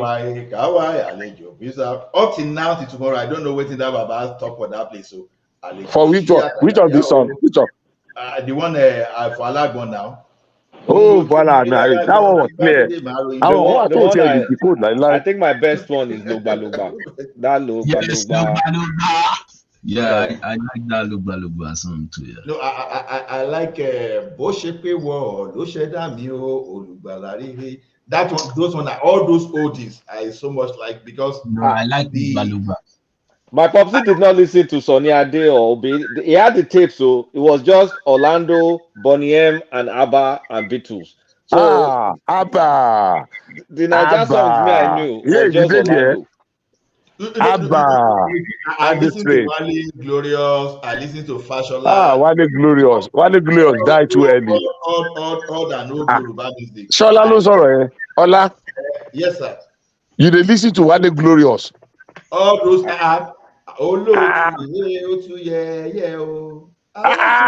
Ẹ gbà mí. Ara oko wájà. Wale Glorious. When you mention the name, how many people know Wale Glorious? Baba. All those old music now they like you. Don't be say you go know Ambrose Campbell. No, you go know Ayinde Bakare. The thing is this. My papa then, because of me, we were using that one Fiesta LPL, all those LP. Don't go far. You have second. I don't listen to modern music, but I don't quarrel people that listen to them. It's just that there's nothing in it for me. Somebody mentioned ABBA now, the Dancing Queen, Chiquitita.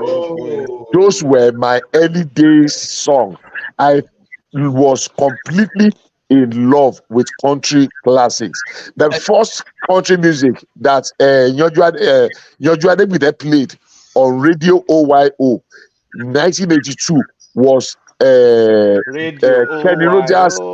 Kenny Rogers, Radio OYO on Wednesday. Nyoju Adebide and was Deola Alagbe was Kenny Rogers, no, Don Williams. Listen to the radio, and I listened to that thing, and I fell in love. Listen to the radio. So when I went to buy record, my brother then gave back. So we wanted to do Ikomo. So I went to Ogunpa to go and buy Sunny Okosun's. That was the same year Sunny Okosun's released Togetherness. Together we shall live forever. African Unite. I don't know if anybody remember that song. Yeah. I know it now. So that was the same day I bought that record of Don Williams. Listen to the radio, and that was my beginning of the beginning of my journey into country music. So I fell on ABBA and after that Dancing Queen. Dancing Queen was in 1976. You know when they were breaking, that thing was so sad. Anyway, And when they broke up. When they broke up, Well, it's one of those things. I thought I was going to meet either Kenny Rogers or Don Williams. Unfortunately, both of them are passed. But those were the great. And because their songs has lyrics. But back to Yoruba music. What about Yellow Man? Oh, Yellow Man. I listen to Yellow Man. Disco. No, I listen. Now disco we take Yellow Man down. I like Bonnie M. Dozio. I will be trying to mimic. Girl, you don't do the. Just Enula command jet Yellow Man. Enula Solomon jet Yellow Man. Smart, but they will mass smart. I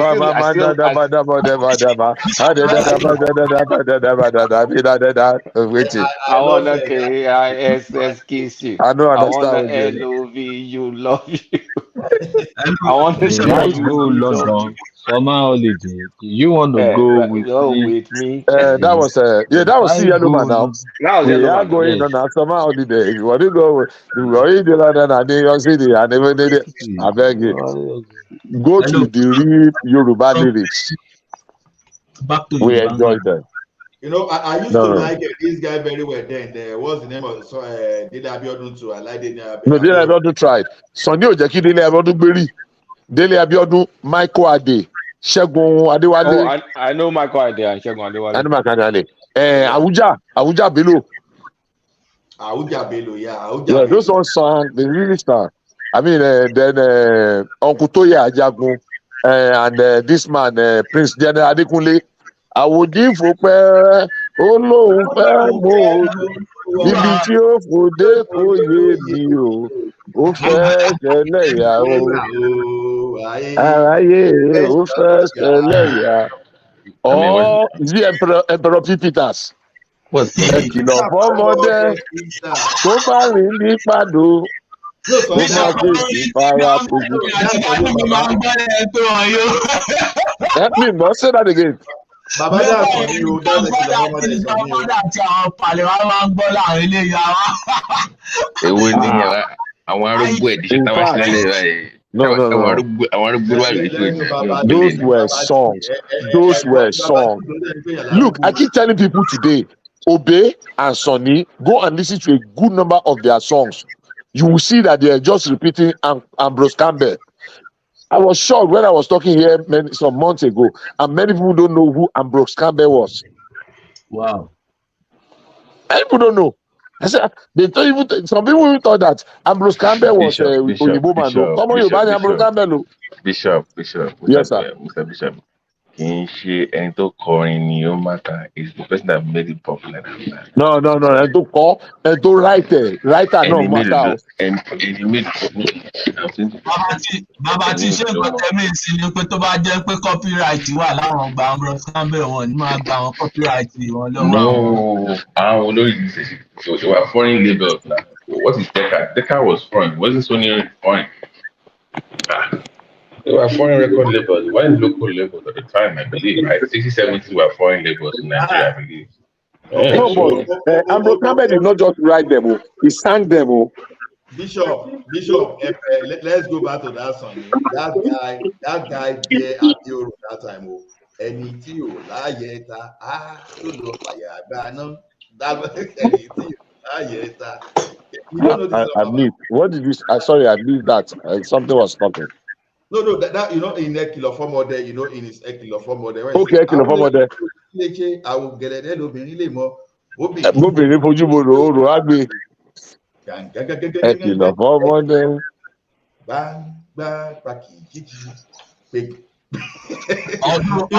One thing is this. It comes to one place, people still interpret it differently. The bad thing. Yeah. Modernization. No, me, I would say, I say, any to la yeta to love fire. Okay. Bishop. Yes, sir. Bishop. Yes, sir. Burna Boy. Burna what? Burna Kini.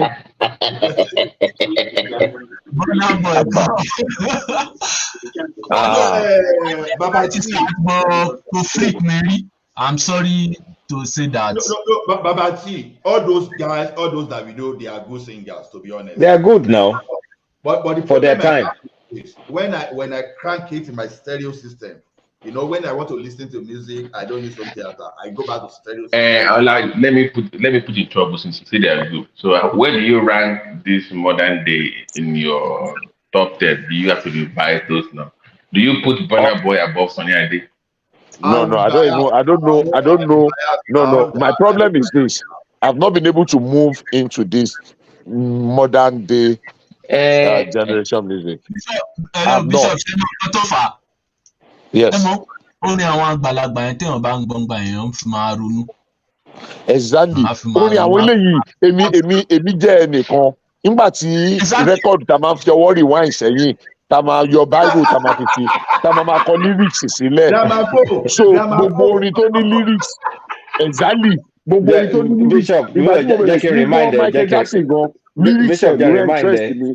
ṣé o máa ra Bishop èwo ló máa ra TDK tàbí Denon tàbí Maxwell. No, Sonny no. No, Sonny. Sonny. C90 or C60. You guys are being ridiculous. Anyone, the lyrics. Let me knock your Akpako. No, all I need to do, Akpako master, Ginger is swagger. It's lyrics now. Some of all is lyrics.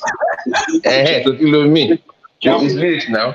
Who used cartridge? Where Rising was raining. Rising on this 4-track.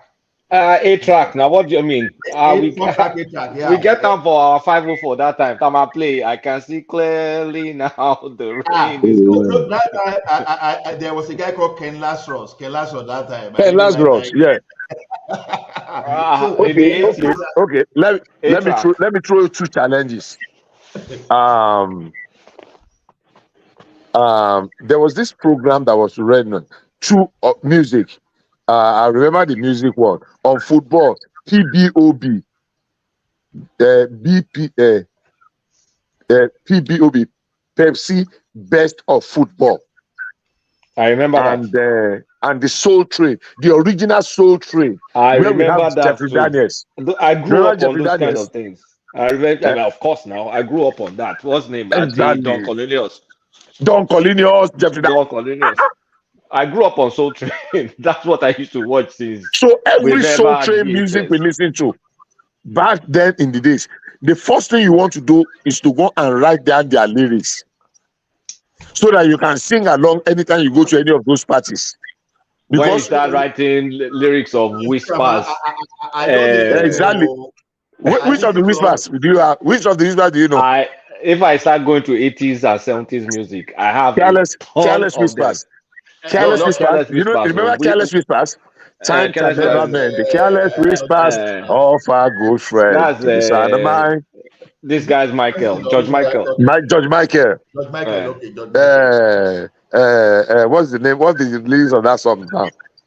It's Careless Whispers, but you know, it used to be Wham. When they were in that group, Wham. You remember Wham?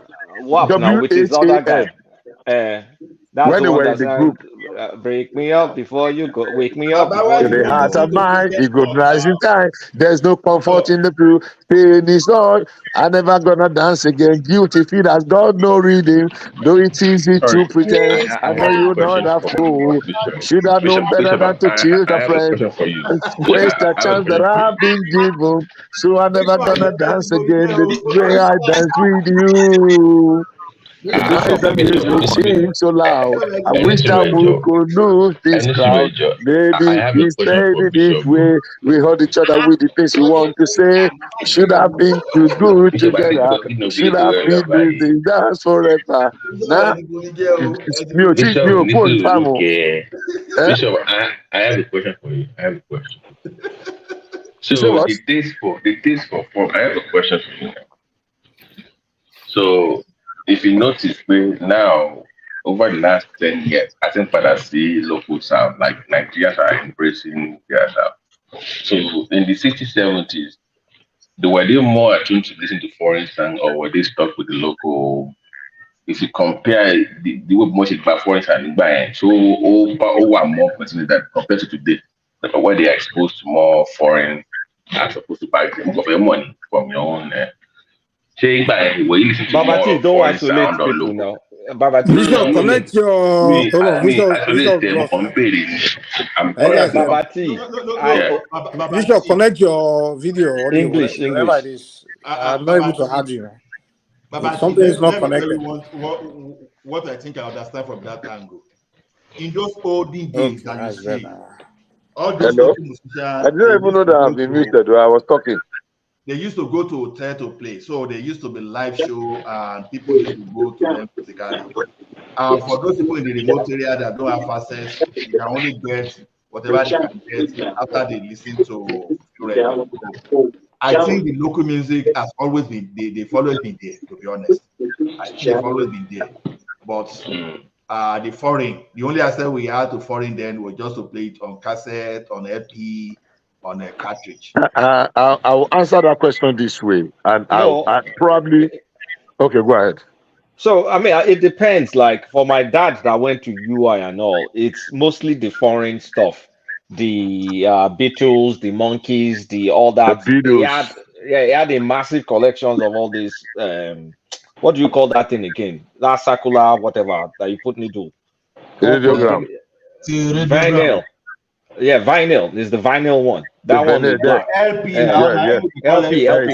Thank you. LP. So him, because for someone like my popsy now, it was more influenced by all this British sound. So not too much. So it just depends on your crowd. That's what I'm going to say. I think let me talk on what would have happened to my dad. Because then they used to do all this voodoo festival, they would have been more influenced with the local one because seasons are celebrated 3 times. Is it 3 times? No, 4 times in a year. The seasons are celebrated 4 times a year, so they would have been influenced more with the local what's it called? Local music. It was later when they went to maybe the TTC and the ones that went to the universities amongst them that adopted the Western music. Shower gas. Shower is now ready. The truth is this. Shower gas. Go ahead. Is that Simba? That voice sounded like Simba.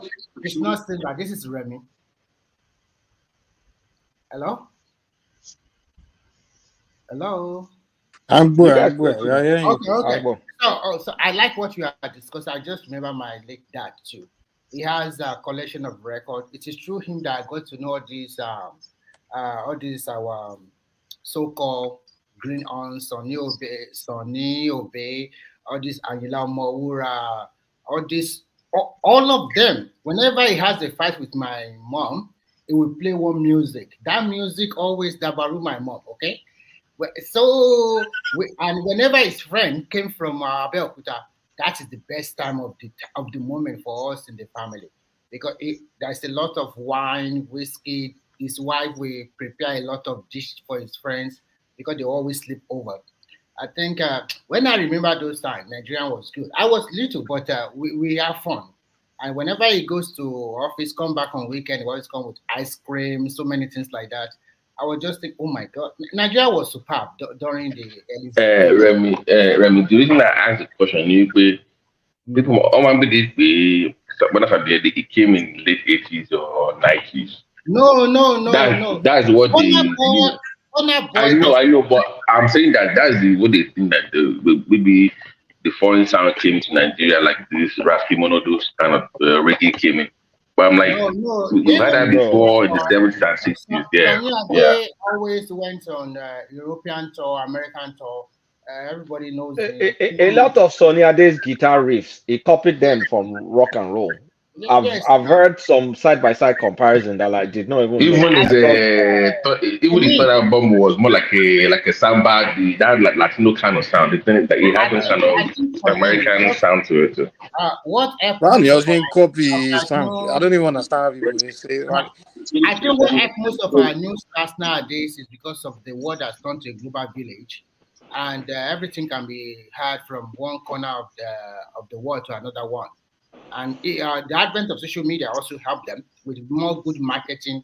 And I can also say, as people get more enlightened and more civilized, I think if you are very creative enough to bring out new genre of music, look at for example. So before you know it, everybody will know you are. Remy, really, I think, and this without any prejudice, I think it is the packaging and the overhyping that have rated the current music beyond far and above. Because sometimes I try to be very open-minded and say, and I try to listen, and I just realize that what is there? It's just hyping. Exactly. It's just beat. It's hyping. Even America can say, hype. Exactly. Let me give you. I still go back to listen to Ayinde Bakari, Aka, Sakalai Bade, Aruna Shola. Bishop. No, it's a bigger market. That's just the main thing. You know what's funny, right? In the 80s and 90s, when they were flooding American sound, American music to Nigeria, even when you're listening to your video, we're laughing at you. You're listening to local music. When it's so obvious in your head that the one you're listening to sound better than it make more sense than the American one. But when you're hype with American, they will be hyping the foreign one. They're trying to shame you for listening to the local one. Back in the 80s, American music has lyrics now. They have lyrics.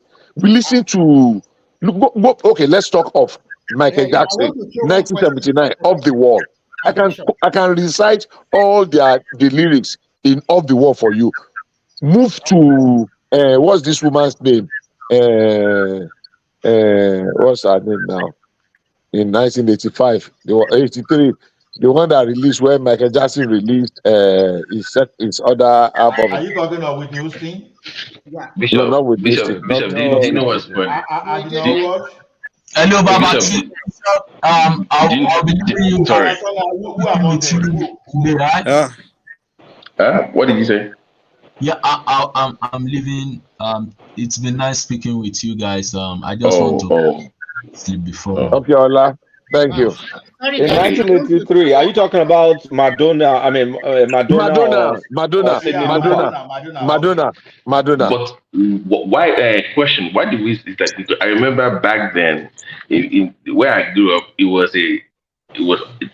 only listened to Fuji music in secret. You dare not play Fuji.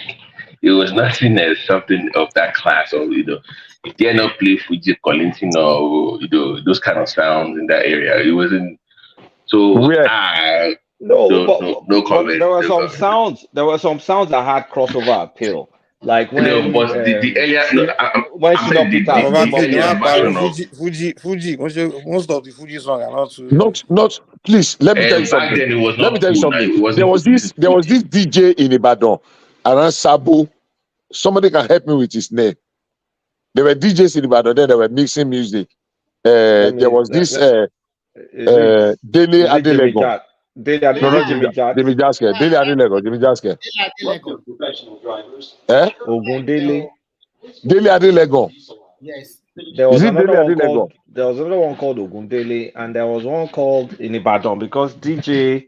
I know what you are trying to say. It will come to my memory. That used to mix. He brought mixing. Where if you go to Best 4, if you go to that nightclub, the one we call Best 4, when I.C. Brown was moderating that time in late 80s, early 90s. You know Smollett Alamu? No. Oh, nobody knows Smollett Alamu here. He changed his name eventually to Shitu Alamu. Smollett Alamu, SMALLET. When you say mix, are you talking about local mix or foreign mix? Local and foreign. If now he started with Haruna Shola. Ibadan, no way. So wait. So it was sampling. Because is it making a sound? Was it sampling or was it? I'm trying to understand. No. When I say mixing, playing foreign music and infusing local music in it, and they will blend. There will not be break. It will blend. Bishop, you remember back in the day when you go take a tape, brand new tape to a DJ that you want to record a tape, they will now put all this inside the mix. So, that's what I'm saying. That was later. Early when it started was when I want to remember. Oh my God, what did I do with this guy's name? Because the first time I heard a mix that became a hit was 97. I think it was Shakomo. But when they did the those are newer times. 90 what? No, Liberian Girl sample with the Juju beat. That was Shakomo was. I had okay, this is a kind of a Fuji Juju. That was much later. It started with for me. This Haruna Shola. My God, what's this thing? I'm trying to remember that song. Oh my God! Don't let me waste time. If I remember it, I'll bring it up. Was it this? You tell me that you love. I know that guy sampled the foreign. He's not an American song. There's one song called Inoro. That was Haruna Shola. Exactly. That was one of the first. They mixed that one with modern sound. That was one of the first mixes. Exactly. That was one of the first mixes. I think it was Dele Adelego. I remember then they used to what why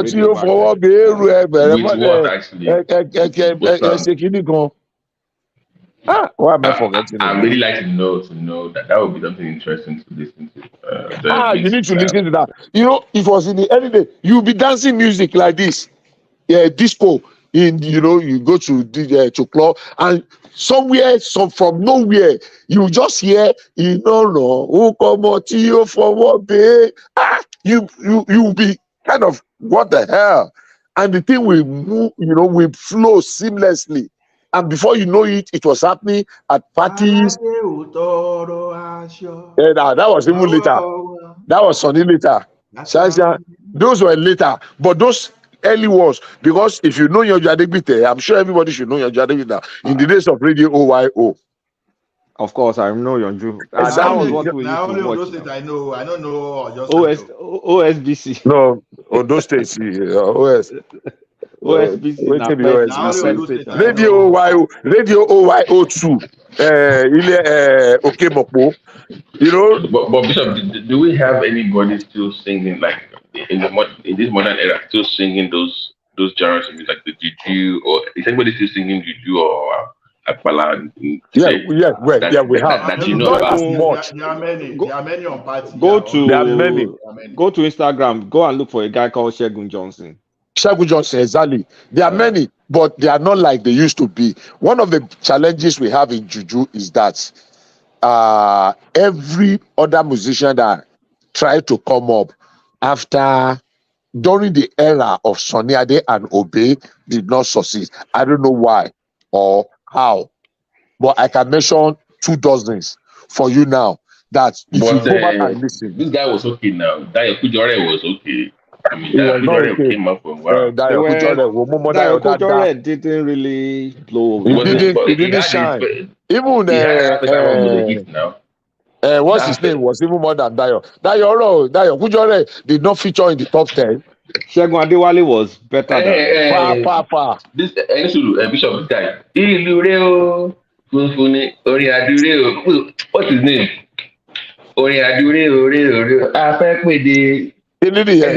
What's his name? He did now. What's his name? Daily Taiwo. I know that one's name. Daily Taiwo Shoko Expo. All those ones are new now. Now new waves. Daily Taiwo was kind of like a one-hit wonder, kind of. Go really rain. Daily Taiwo and somewhere in abroad now. Won't rain. They should have done better than that. I mean, I can mention 10 juju musicians. I don't know what happened to them. I'm not saying anything happened. I think Juju got hijacked by Obey and Sonny, and they didn't give other people. They dominated the scene for too long. Over too long. Let me hold on. To Fuji.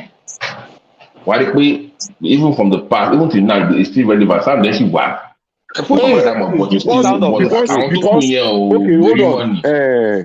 Adewale, or is that Prince Daddy? You guys like you confuse me all the time. Now let me tell you something. Okay, Babati. Let me tell you something. You see, in the 60s, when Juju came out of High Life and Agidigbo, it evolved to a certain point and then got stuck. From Ajiwere, the days of Sakala Igbade and the others, when Ajiwere came, gradually it evolved to Fuji. Do you know 70% of the instruments that are being used to promote Fuji today were not there back in the days? You know, what they add, but what are they added to Sonny after the first bass guitar? At some point, there were no guitar in Juju. Then they were playing accordion. Then they introduced this a wire guitar. Then they used one stand-up guitar. They used to sit down to play. Fuji has saxophone. Fuji has everything. Fuji has everything now. Originally, there was no string. There was no single string instrument in Fuji apart from shekere. Fuji stays current. That's the thing with Fuji. What destroyed Juju today is the percussionists. I mean, analog percussionists. They are limited now. When you look at how Sonny and Obey played theirs, number one of those major things that personally I'm not an expert in that area, but what I feel is this: Gongo, Akuba, then bass guitar, and solo guitar, or the solo guitar, or let's say lead guitar. They were part of the major thing. So later, I think Sonny was the first person to introduce 4 guitar. So we heard. When he got Bob. This guy with a fella. There's Bob Uridi, there's another Bob Aladini, right? Bob Aladini. That's the person that say he brought the problem with Juju was it just stuck to the parents. It's not music that translated to the kids well. The only person that could translate it to the kids was Shina Peters, and Shina Peters was a 2-album guy. And after that, it's still the same stock. So at the end of the day, it's still Sonny Ade playing around. But do you know what made Shina Peter tick? Because Shina Peter introduced the fast tempo. He brought Sakara the Afrobeat exactly into that is Afro Juju, Shina Peter, whatever. But Shina Peter was instrumental to Sonny retiring early too now. Can I try? Let me push back on what you just said. Did you just say it was 2 albums on that? What about Dancing Time? That was a It's 2 albums now. He had the Afro Juju. Next album. Wait. He had Shinomania. He had Ace. He had Dancing those Time. are the 2 main ones. That Dancing Time, Dancing Time Baby, Dancing Time Baby. Is that one song? That was not. It was good now. Dancing Time that's the I was sweet. Forget. It was crap. Bishop, I like Dancing Time. That what I like there is what I just sang now. That was when his career died. It was still a hit to me. To me, I like Dancing Time Baby. It was good. In 1990, which party did you go to in the entire country that you did not hear tun tun tun tun tun tun tun tun tun tun tun tun? Where it rained. It rained everywhere. Immediately after that, that was 89. Immediately after that, in fact, I will tell you something about that one. Immediately after that, what's his name? K1, the Ultimate, took over with Consolidation. Oh, Consolidation. Yeah, that's true. No, that when Kwawan started coming back, right? Kwawan dominated like Barista shoe. Oh, Erupa Barista. Do you know when Shina Peter released that Ace? It was the Ace or Afro Juju now. It's Ace in the first album. Sonny and Obe, they peed in their pants. No, I know. They said Sonny was worried though. According to they were worried. You know what? It was dominant. I'm not even saying dominant in Southwest. If you go to one place in the Southeast, they'll be playing Afro. No. You are even wrong. Outside Nigeria, I have a Cameroonian friend, and I can mention her name on this platform. A doctor can sing every word of that. Just like you were singing Awilo Lugumba. And she did not understand a word of it. You know, that was the days of Walkman.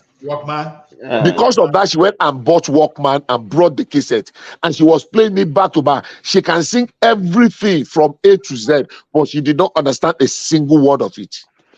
There was no party we went to there.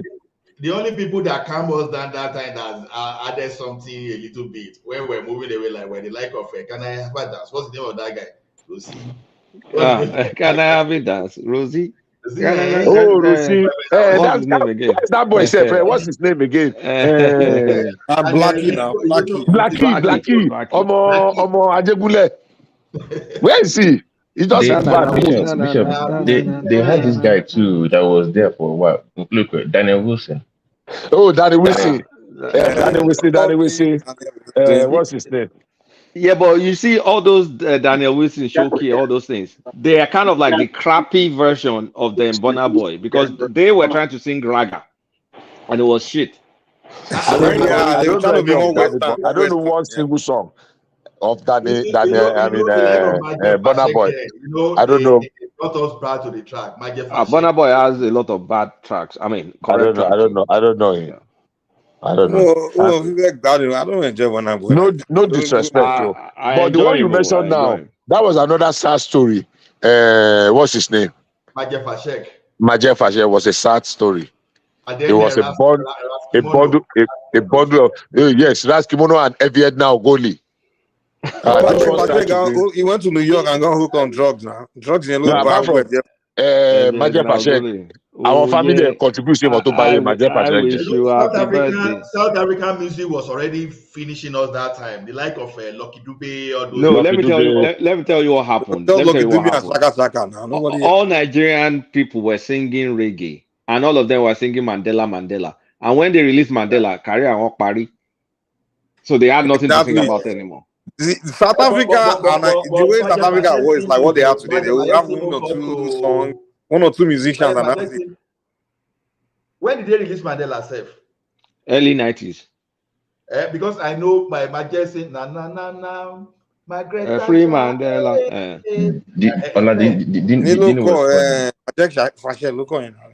Do you know what's funny?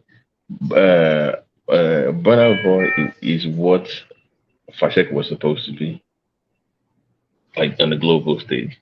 Like the first album, that was the projection. I don't know what happened, man. No, but I love Majid Fashek. You know, Majid Fashek used a lot of gong, dundu, and all those traditional percussion. Yeah, now it's like a Burna Boy. It reminds me of the earlier Burna Boy version, like the. That's Majid is from Malaysia. He's my hometown person. No, he was Benin. No, his mom. That's his mom. He's come from Malaysia. Well, I don't know why he claimed Benisha. I don't know. He claimed that's where he grew up. He grew up there. But he's really from Malaysia. He was talented though. He was very talented. The guy was gifted. His voice was awesome. Oh my goodness. I love that song, man. I love the song. For Nigerian music, it's until we started going back to authentic sounds that then people, because all them Junior and Pretty, all those I couldn't listen to any other crap. Too much. They can be more original. But guys, but you know what's funny though? You know all those hits in the I won't be Olumente. You know they can't play those songs today because of copyright. They were hits back then, but they did not play all this Olumente because they were just copy and paste in American song, like just sampling with no clearance.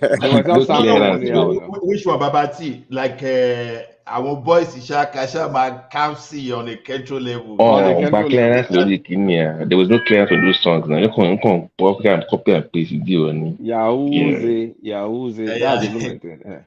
Yeah, I love that song. I love that song though, but they said the other guy said he wanted to further his education, that he didn't want to continue with his career. So Olumente, you know, I live in Oregon now. The guy Shakara Small, and he was using this what's the name of this American car that is very big like this 8 liters engine car. Ford Lincoln. Is it Lincoln? Yes, Lincoln. That car is his own car. Lincoln Navigator or no, that's SUV. But this is a car. That's man,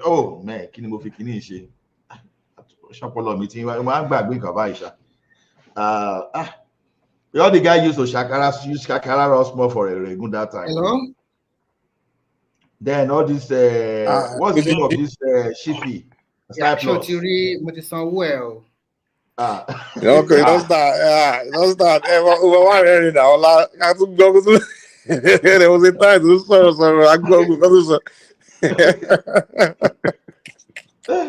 so man, I'm DJ. Can't take go because this time.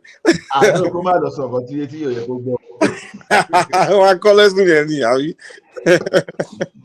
No, I think our guys they really done well. You know, they really done well. You know the way. Kudos to Kenny's music. D1 and Keke, Kenny Ogumbe's. Those guys they did a lot. Including this guy that went to Unilag, LD. Those are LD tribesmen. And those guys that sang Olufumi, I think that's one that it's just how Olufumi that. But they started pushing the boundary. About that eat song. Then these people come change everything finally after two phase. So what's the name of this guy? All those P Square. No, it was Divine and Don Jazzy that changed. I think it's Divine and Don Jazzy that finally did it. Yeah. They're the one that actually turned everything cool. You know, they brought Nigeria. You know, in the beginning, these guys are just making mediocre. What's that of the no the type of life I'm living. You know, before Divine and Don Jazz, all of them when they make song, they were gonna make a horrible video. You're right. they're gonna make horrible video. You're like, the video just make the song look bad. Come on, take and cut that. Trying to record rubbish. It's Like, Shino Peter's son that revolutionized the video. Clarence Suddenly, Peters. thank you, Izzy. Clarence Peters that revolutionized the videos. Is the one that started shooting high quality videos for them, and then all of them started investing, and it made a difference. Clarence Peters, Shino Peter's son. Son, okay, yeah. Man, I know Nigerian music just blew. This guy too, waiting with Daniel or that guy self. What's that guy's? That one, I've forgotten that one's name. So then all this guy come the enter, all this clean the drunk and she rocket man. Obo the belly go yo, we get it down oh. Everybody be go piano. Man, Nigeria don't sing go. I no go lie. Remember 2013. No.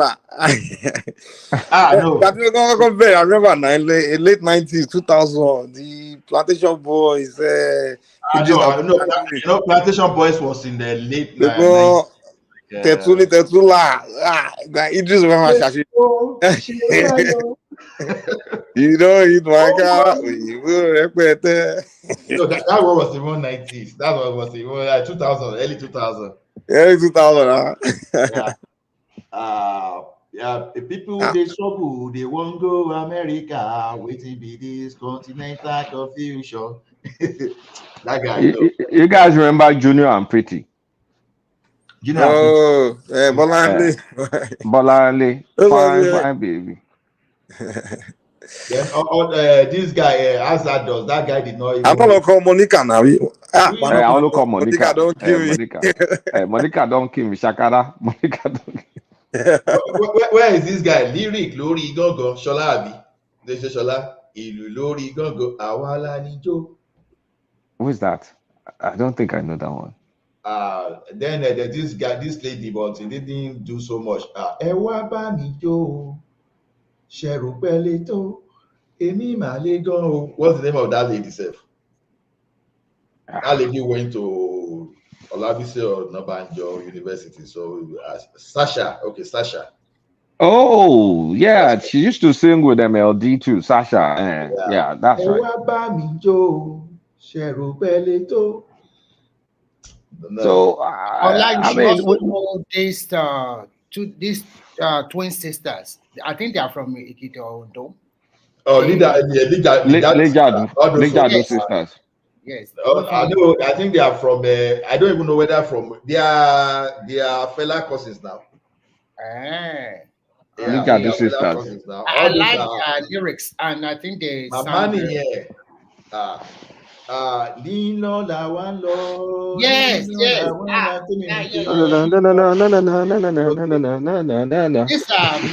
songs that you listen to them. Lino la one lo, Nino la one lo. Kimini jogmana titi yoni leji go mi yo. I think they are from Ekiti. Now you say you are not from. No. They are not from Ekiti. I think maybe from Ogun State or your state, either of the places. But the way they okay, I don't.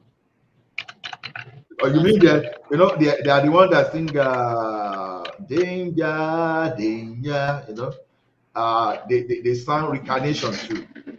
Reincarnation is that the voice you. Yeah, they sang that one. Wow. And but I think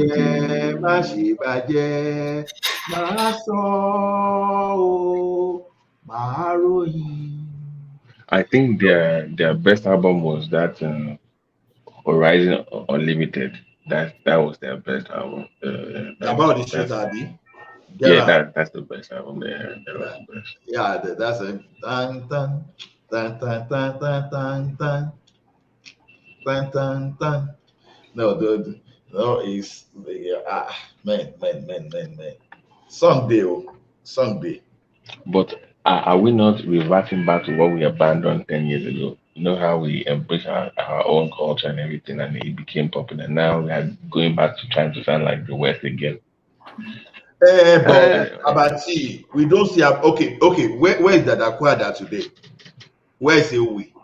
We've lost so many of those things now. Ewi, that Akwada, Igala out there, like the one like this one, like I said, Alabi Ogundepo. Alabi Ogundepo. Shaki Ogun rocking. Yeah, Orila orúkọ oorun yọ yẹn. No, here's the thing. No, all those things, them are calling it, and like to modernize it now. You can't be that raw from the get-go. If you want to now, that's the problem we are having. That's the problem we are having. Look, that's the problem we are having. You go back and listen to Orlando Julius today. You go back and listen to Orlando Julius. Exactly. Victor Olaiya. You go to listen to Victor Olaiya. You go to listen to Ike Dairo. You see the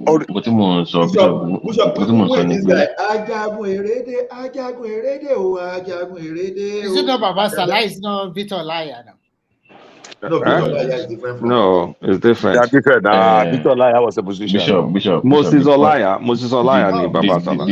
Guys, the point is that even like the way I think it was about how food has evolved, even hip hop has evolved. If you want the modern audience to listen to your sound, you have to evolve the sound. Only appeal to them. Doesn't mean they will not go back. Like look at people that listen to hip hop today, the younger ones. They will go back and listen to the old sounds, but it's based off of them being introduced to the sound not for patronage sake. It's for record sake. I'm talking. Like in America today, how many people listen to country music anymore? They still do. They don't. In fact, they don't. They don't. But they've changed. Country music has changed. What do you think Taylor Swift is? What do you think Taylor Swift is? It's a pop and country song now. How many of them now? I mean, country music. Country music is the thing in my they do, bro. Where are you? Are you living in Tennessee? Forget the back of the mountains, bro. Here's the thing.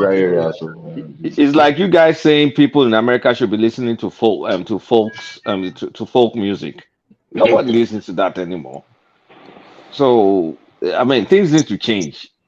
I'm just glad that the popular music now is Afrobeat, and anywhere I go in the world, I'm hearing Yoruba songs. Whether it's infused with hip hop, I don't care. Let me tell you. Let me tell you a story. Question for you. If I know the Afrobeat is quite popular nowadays, but what do you think about giving that Grammy to Tyler? I also like Tyler music. No, Tyler deserved it though. I'm not gonna lie. Yeah, that Water is superb. That Water song is a hit. It's a hit. I wanted to beef her before, but that song is huge. Performance. So obviously he would. That one I'm okay. The world one in Koyemi, the Shekeri, wherever they lost that guy from India. Forget the African one, the global sound. If it's a global sound, how do you win with less than 2 million total listen to on Spotify? The person that won the global sound, no, not Thailand, that was Africa. They also had the video for the global whatever performance or whatever. The guy that won, the group that won, they barely have 10 million on Spotify. So how do you win when nobody even knows you? I thought you were supposed to be global. Politics. I don't even know. Now politics. So if you want to turn to this JC and all these guys will be complaining. No, me complain. I don't care. I don't care. I'm just saying that. Babati now politics. It's just like when you talk about Balo de Hall, for example, now politics. Because now, if you say now only one Nigeria day for that Grammy, I don't see how that South African lady will have won in Nigeria because you go to Walmart. Ola, that South African song. Have you looked at that? That's a hit. I know it's a hit. I'm not disputing that. But one thing about, do you understand what it means that you get to I live in Calgary, you get to Walmart and the song you are here listening to is the video, or what's the name of this guy? Rema. This guy,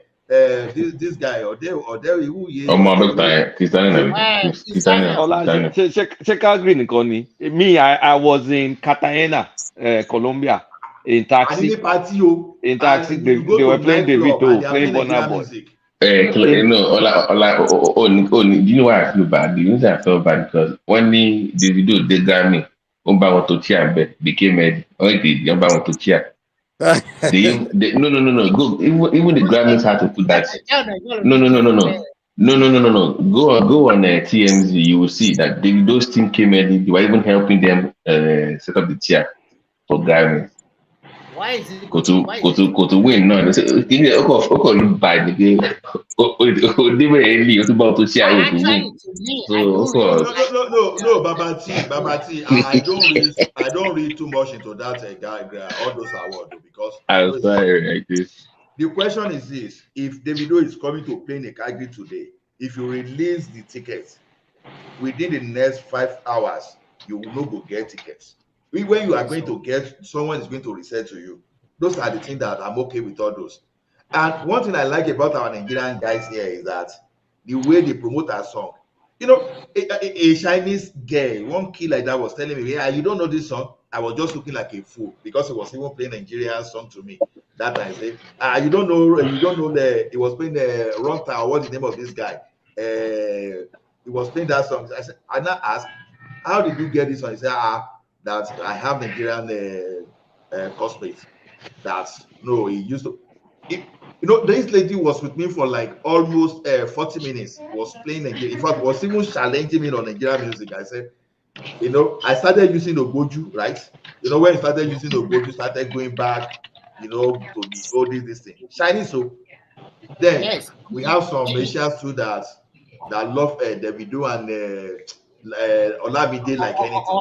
Ola, I will tell you something. Generally, Nigerians can vibe, and we can vibe very well. And we also can quickly relate and understand.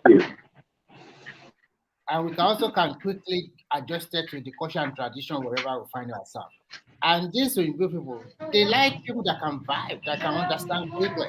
When you go to most of the bar or club, you can see some Nigerian DJ playing Nigerian music. They mix it with other foreign music. So it's easy for them.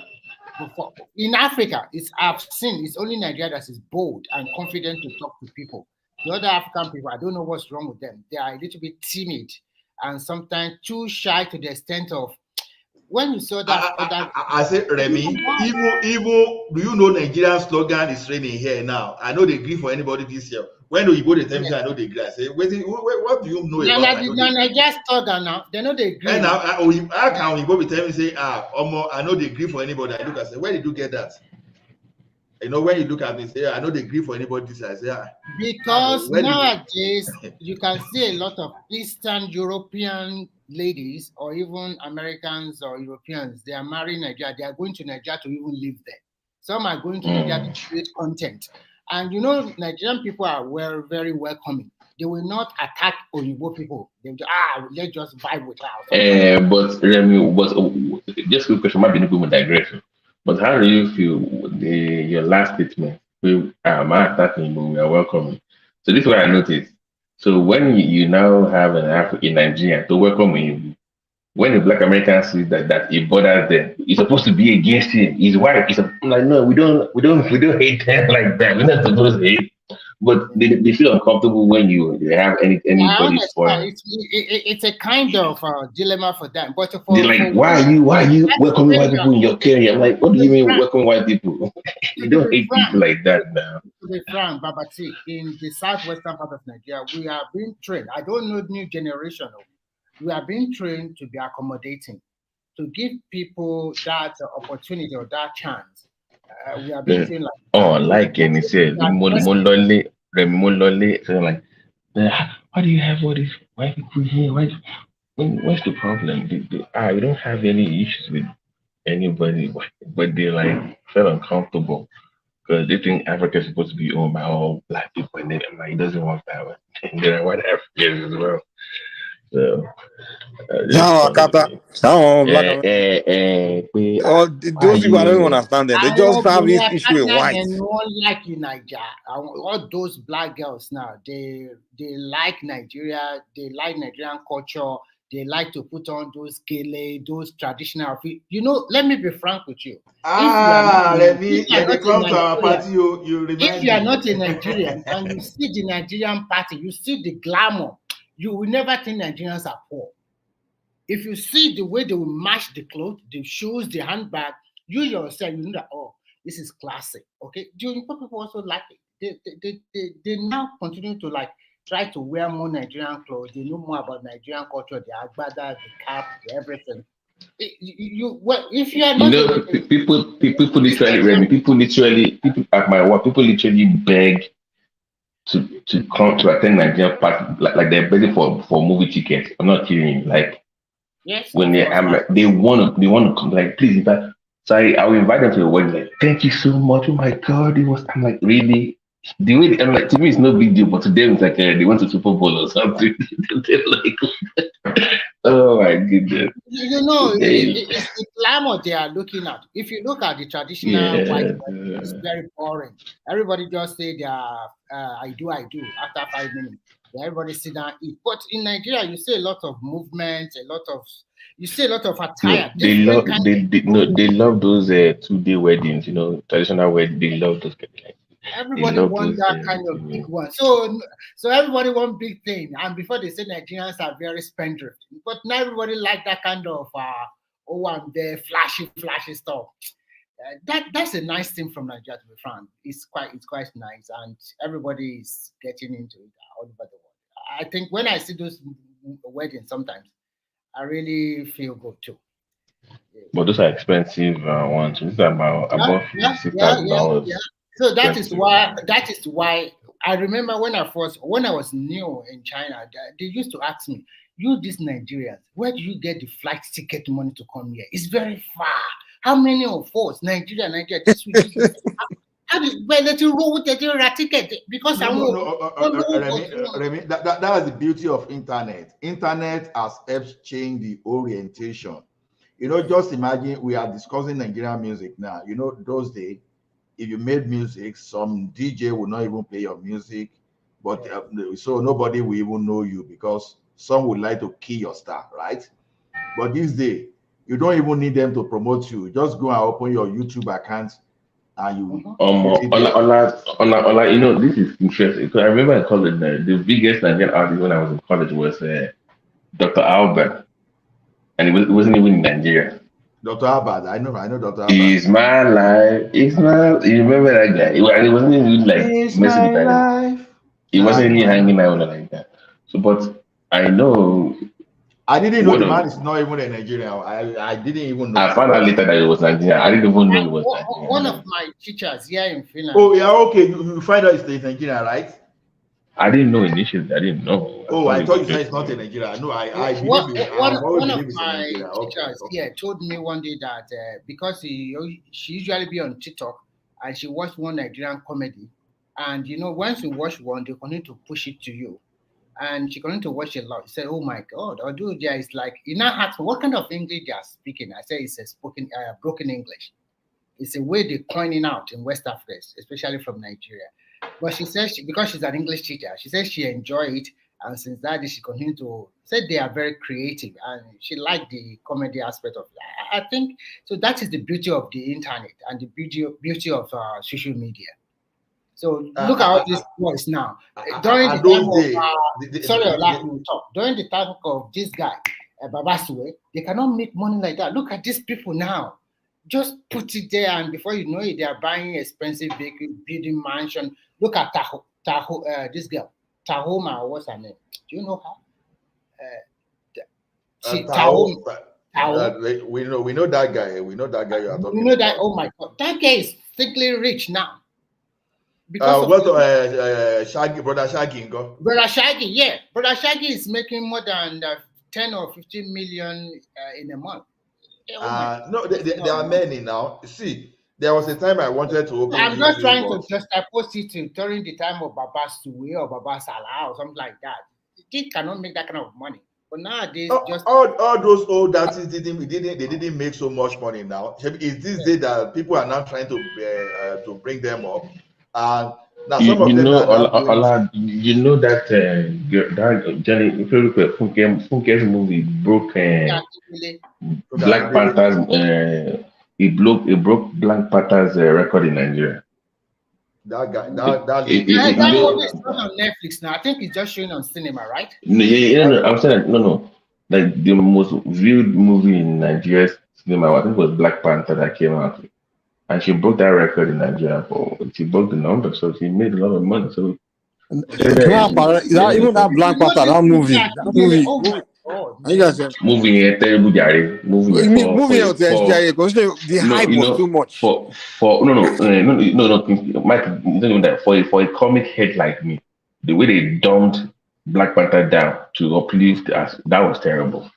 He was the brain child. It was if you read the comics for Black Panther, you will see how much he dumbed it down. That was terrible, but The way they that's were a different shouting, now Black story. Americans, they don't go parody. It wasn't all that, man. It was Me that don't go to the movie theater. I was like, Black Panther. Okay, let me just go. I went to watch the movie. I'm like, okay, is this it? Yeah. She gonna parody. Baba, They said I blacks are like not. They are not independent used to seeing blacks positive. It's because you never left America now. They depend If on you grew up in grass. Africa, we know positive things about blacks. You've seen many black greatness. Oh, But I our think we black must American, give their entire life, they don't show them Mike, anything black. That's positive in movie theaters. Mike, I think we must give it to this Western world. They hype their country a lot in terms of They publicity. hype themselves. Do you know? Let me I want give to you that boring, something. budget. Very boring But hype. society. But they will just hype Ṣé themselves as the most lively place in the world. wàá rò pé gbogbo ẹ̀ is ó don't be gold ni. I don't pay party ni gbogbo látàrọ̀ dalẹ̀ ìgbádùn. Wàá rò pé gbogbo ẹ̀ don't be gold ni. Ọjọ́ tí wọ́n kọ́ dé bíbá ẹ̀ ní. America is the most hype one. The whole world. America is the place. Tó bá dé America tán ni you know Europe is even more lively than America. Very boring country. No.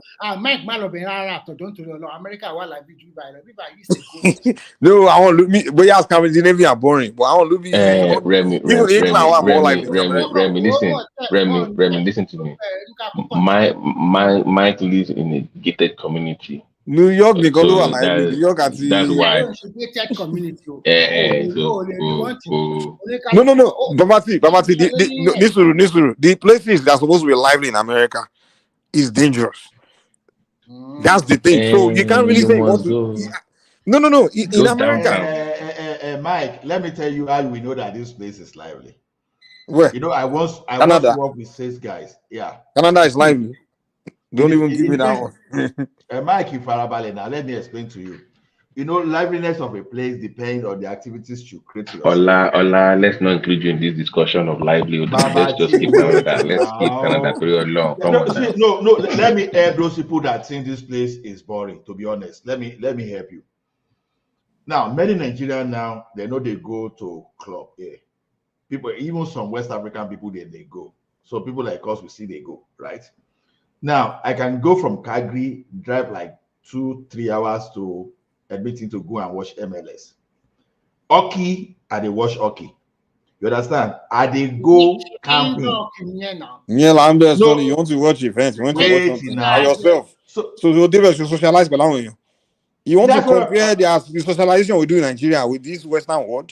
Nigeria, you never get a dull moment in Nigeria. You never get a dull moment in Nigeria. I agree with you, Mike. But exactly, that's what we are talking about. Is that lively? You go there and take pictures and you go back home. When I go for hockey, I don't go alone. Wait now. When I go, there's a play we call 7th half here now. When we finish hockey, we go enter pub for that 7th half. You know, we go jolly small. So they go for me to travel 3 hours to go and watch MLS in Edmonton. You think say now only me we go? For me to go and watch hockey, you think say now only me we go? It depends on activities. So you are driving 3 hours to go and experience liveliness. No, that we in Nigerian community we socialize. Now it's the Nigerian community. We are talking about the eliminate the Nigerians there and tell me how you socialize. In your street, I don't know whether you also experience this. Every weekend when I was growing up, every Friday and Saturday, one of my friends or friend to friend of friend, we have a party. We are going to go to that party, and every day we get together in front of my house. We will discuss football.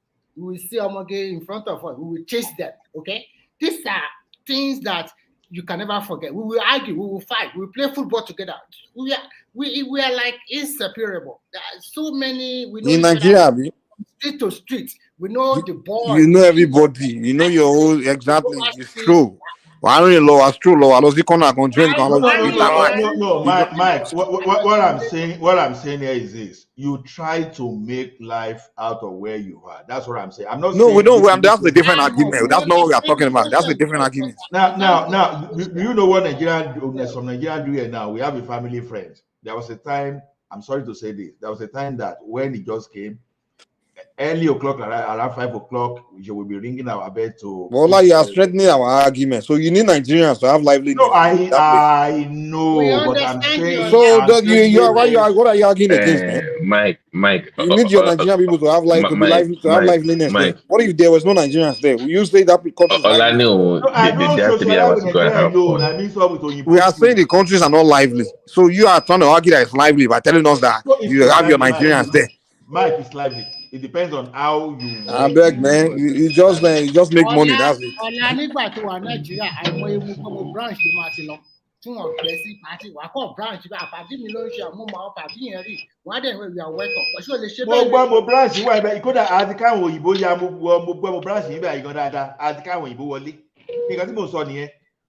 is, this is what I'm saying. Like now, I'm saying it depends on who you move with and where you are. We even they carry Oyibo, they enter our Bubobu branch. Akata Oyibo, Alawo Fufu. We they carry them, they enter our Bubobu branch. Now, just 20 seconds, Babati. Just 20 seconds. We see have a family friend that he works 17, 18 hours a day. You understand? A person like that will tell you that this place is not lively. But a lazy person like me that my own work is around. Well, I don't be creating argument, man. Those countries are not lively. Just don't start creating your necessary argument. They are not lively countries. No. You have to create your own liveliness. No, hold on. If the fact that you're saying you have to create your own liveliness, it means that it's not lively.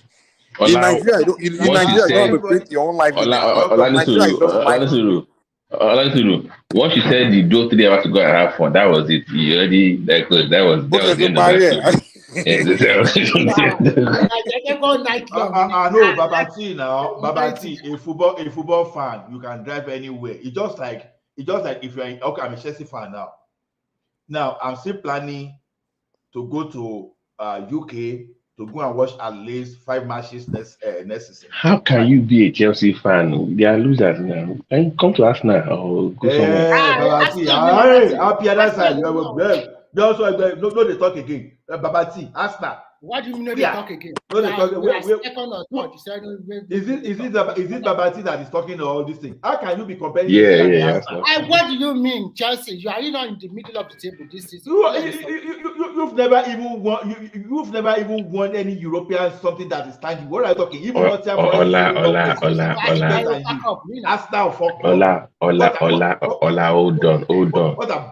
Hold on. You spend $500 million. You are number 11 on the table. Now you have $1 billion. Now you have $1 billion. Where are your Champions League? Where are your Europa? What are you talking about? Where's your World Cup? Where's your club? World Cup. Okay. World Cup. Where's your Super Cup? Where's your Club World Cup? Where's your Europa? Where's your Champions League? You spend over close to 1 billion. You are in the middle of the table. Now, is this your billion? Is this your billion? It's better. For the last 5 seasons, we have won the FA Cup. We have won the FA Cup. Have you won Champions League? We can still win. Have you won Champions League? What's the big deal about yourself? What's the big deal about Champions League? Win it first time, you will understand. I mean that you win. It's not one time. I then just have borrow. Remy,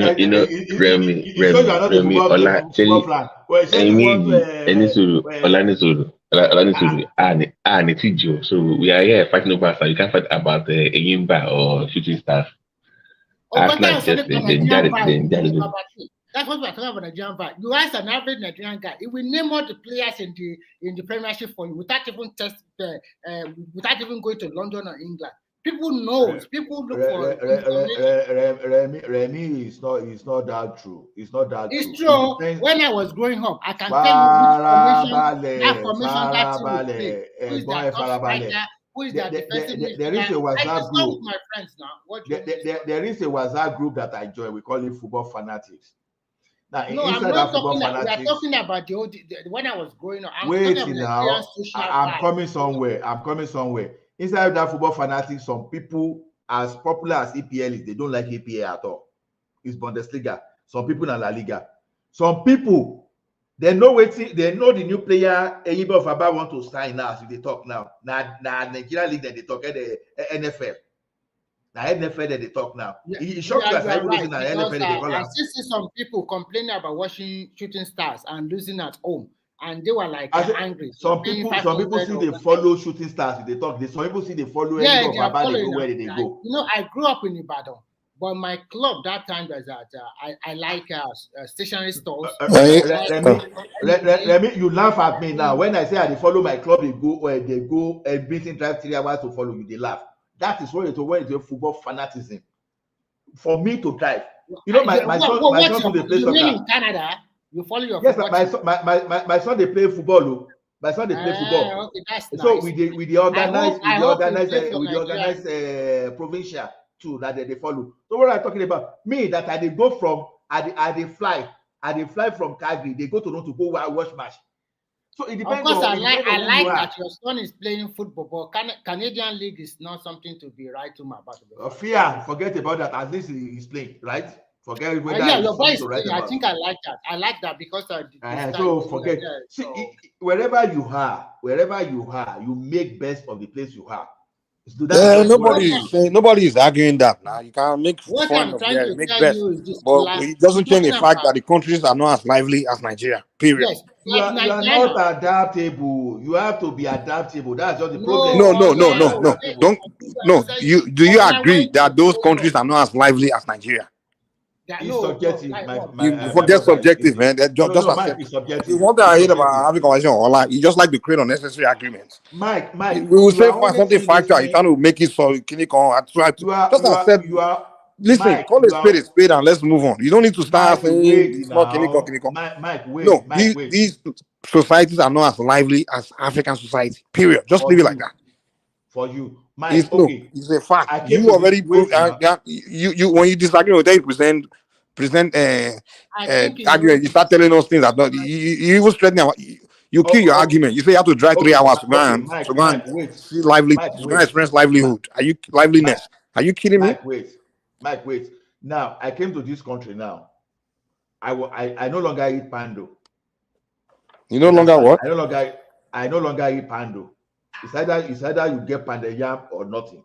What does that have to do with the country not being as lively as Nigeria? I say, you understand? Always try to listen first before you react. Go ahead. I just said now, I try to eat what some of those food that Oyibo eat. When I came here, I try to eat some of those food that Oyibo eat. Now, it's not everyone that we eat or we come here now and eat what Oyibo eat. Some people, if they don't see amala. What does that have to do with liveliness? That's what I'm telling you. When you are in Rome, you behave like a Roman. When you are in Rome, you behave like a Roman. What does that have to do with liveliness? When you are in Rome, you behave like a Rome. You embrace some of the culture of where you meet. That is when you are seeing it. And that will make you more lively than Nigeria, Abi. Okay. Now, I start behaving like boring Romans. Now you become more lively than Nigeria. Wait now. You get to are you telling me that Oyibo life they don't have out? I will start behaving like Oyibo, and then I will express more liveliness than Nigeria. Mike, it's still just to argue. The base of the argument is that Nigeria is more lively than societies. No, it's still just to argue with you, Mike. You only see things from your own lens. You don't present good arguments. You behave as if out of 8 billion people in the world, as if Nigerian culture is the only one that is lively among them. Are you kidding? No, I'm telling you that Nigeria is more lively than Canada. Are you kidding? Nigeria is more lively than Canada. That's the argument. As I speak to you now, people and are that's the fact. Now. As I speak now, people are in party, they are in clubhouse, they are enjoying themselves. Are you saying they like? So you have to go to club and party to experience lively? In Nigeria, you don't even have to step out of your neighborhood to be lively. So what will you be doing when you are in Nigeria? What will you be doing? You just, your neighbors alone are just like, you talk, everyone around you is interactive. So Before you don't have to go and spend money somewhere before you experience told you that liveliness. people here don't talk with Canada people is they are boring. Just accept it. Ola is boring. Mike, you can see something from It's your just own a fact. There's no need to be arguing. you don't have to accept. You don't have to. You know, this is not the first time we've been making this argument. So you just have to accept. You know, the other time we're talking of Christmas period here. Someone when you have to wait till Christmas period. No, I'm just telling you, when Emeka was telling you that the was telling us that Christmas was born here, whereas he was referring to only Christmas Day when nobody will move. But during the Christmas period, you understand? You can see my costume. You can see my Christmas costume. Do you know how so many? What is your point? What is your point now? My point is this. When you don't always look at it from your own lens or your own mirror, just like some American will think that everyone Africa is just a country.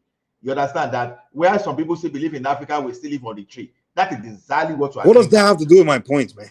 It has a lot to do because you think this place. What does that have to do with the fact that Nigeria is more lively than Canada? Nigeria is more lively than Canada. Just accept it. There's no need to create argument to just dance around. It's a fact. It's a fact. Okay. You are the only one that holds fat in the entire world. You are the only one that knows. No, a fact is a fact. There's no argument around it. Nigeria is more lively than Canada. That's Mike Olawale's fact. You see, does anybody else disagree with me that Nigeria is more lively than Canada? Those Igbo countries are boring. I bet. I disagree with you.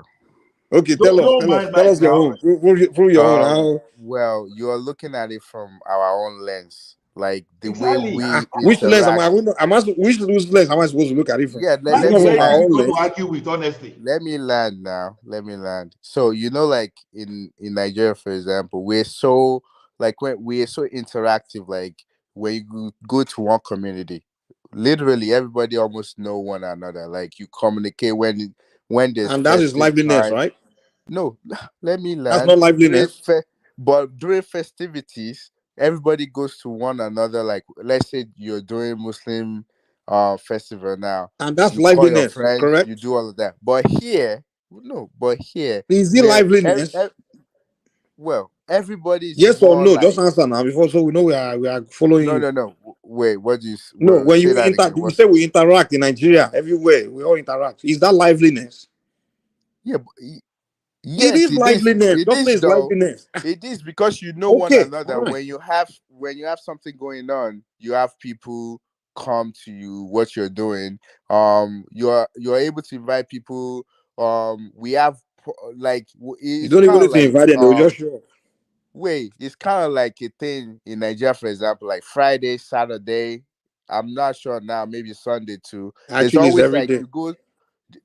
Say that again. It's every day in Nigeria. Okay, maybe it's every day, but there's always one bed. There's stuff like all of that. But here, a lot of people are more into process. They're more into themselves. Like they're not sometimes where I live. Literally, I don't really know all my neighbors. It's more okay. So which one is more lively? Now, what? So which one is more lively? Well, it's lively here too. If you're a party person, if you like me, hold on. You're presenting argument against my point that Nigeria is more lively than America, and then what you are telling me that in Nigeria, people come to interact with you everywhere. And then hold on. Wait. I need to. Yeah, let me respond to him. I see what you're saying. I'm giving you one instance. That's it. But over here. So, for example, like Friday, Saturday, Sunday, people usually go out. I go out. I even I'm not boring. Like there's always party everywhere. Like you go, but when you get to some certain age, or if you're not familiar with this territory, especially in the familiarization. Yeah, a lot of people because if you look at it. We determine in this country. Let's have a base for our arguments. Let's just not talk. Let's have a base. The argument is where is more lively? Is Nigeria more lively than here? And I said Nigeria is more lively, and you say you disagree, and I tell you to I don't think present an it's more argument lively, and how that's what here I'm is trying more to explain lively. to you. Hold I don't on. think it's more lively. One is more like okay, so here is more lively than Nigeria. No, I see. Here's why I can't answer that Which question. side are you on? So Which side are you on? let Which me one is more answer. lively? Wait, No, Ola, before you, which one is more lively, here or Nigeria? You are giving leading question. It depends on who you are. You are in Nigeria. Yeah, okay. Based on who you are, okay. Ola, it's not complicated. Wait, Ola, it's not let me give complicated. you. Let me say. Oh, Me as a no. person. Just let me know where you stand first before you start talking. So I know where you stand. For you. Okay. I think Where here is more lively? Here is more lively. Okay, fine. Okay. Here You is say more lively based on the fact that I've lived here more than I live in Nigeria. So okay. I think Here is more lively. Now, show us why here is more lively than Nigeria. Just tell us. Okay, so here is more lively. Here's the example. You can go out. There's always party Monday to Saturday. Like Saturdays, Sunday to Sunday. There's always party. Like if I want to literally go out, I could go to a strip club. I could go out. There's club. There's lounge. I can do whatever I want. I have friends by that yourself have parties that I can go to. That if they invite me, so I'm not. It's not boring to me. I have something to do. There's Okay, always cool. something going on. And that thing is party, right? Not just party, there's different event, like not just clubbing or only. So you have to go to the events. Are you going to pay money or are you not going to pay money? No. Depend if your friends. Most time you pay money, right? Most time. Yeah, most time you pay money. What's wrong in paying money? So you have to pay money just to express liveliness. That's just what's wrong in paying money? What's wrong? Nobody said anything is wrong now. Ola, we're just asking you just question now. So it's just basically, the culture here. I think let me say this. I think the problem that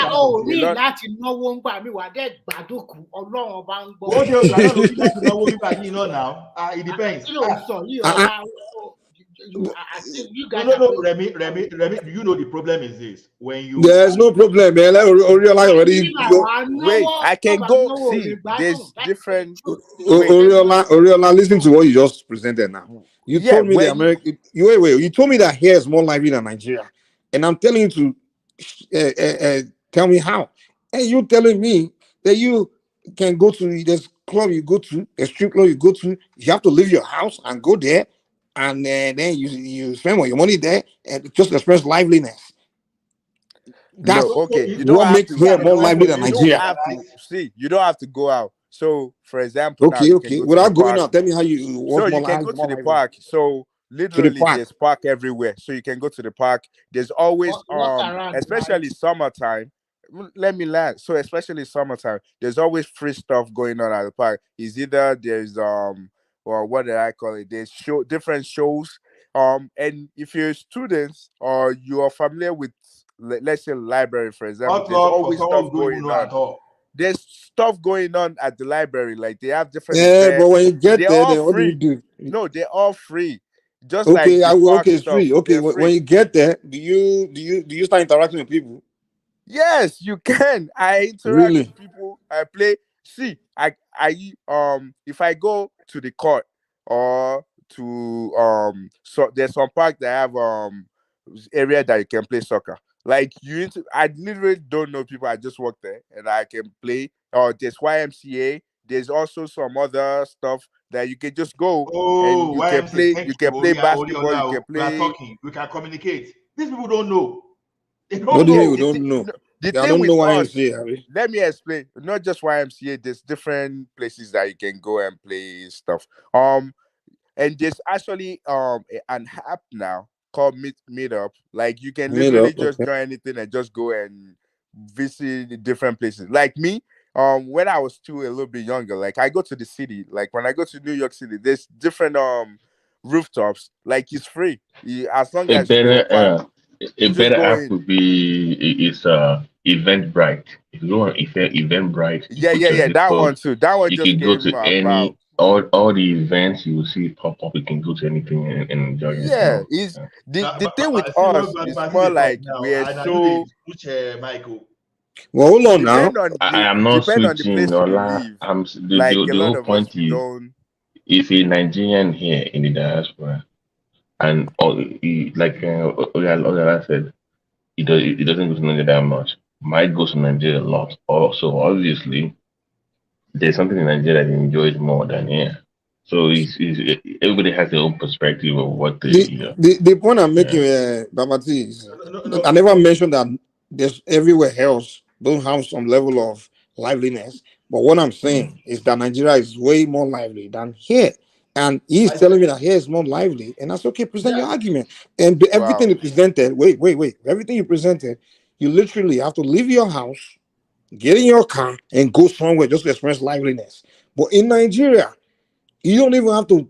You literally will not have a dull moment. You don't have to leave. You don't Mike, have to leave where you stand. you enjoy the chaos, the bass goes. You just your neighborhood alone. Everything is already Okay. going on. You literally cannot say So you enjoy You literally cannot wait.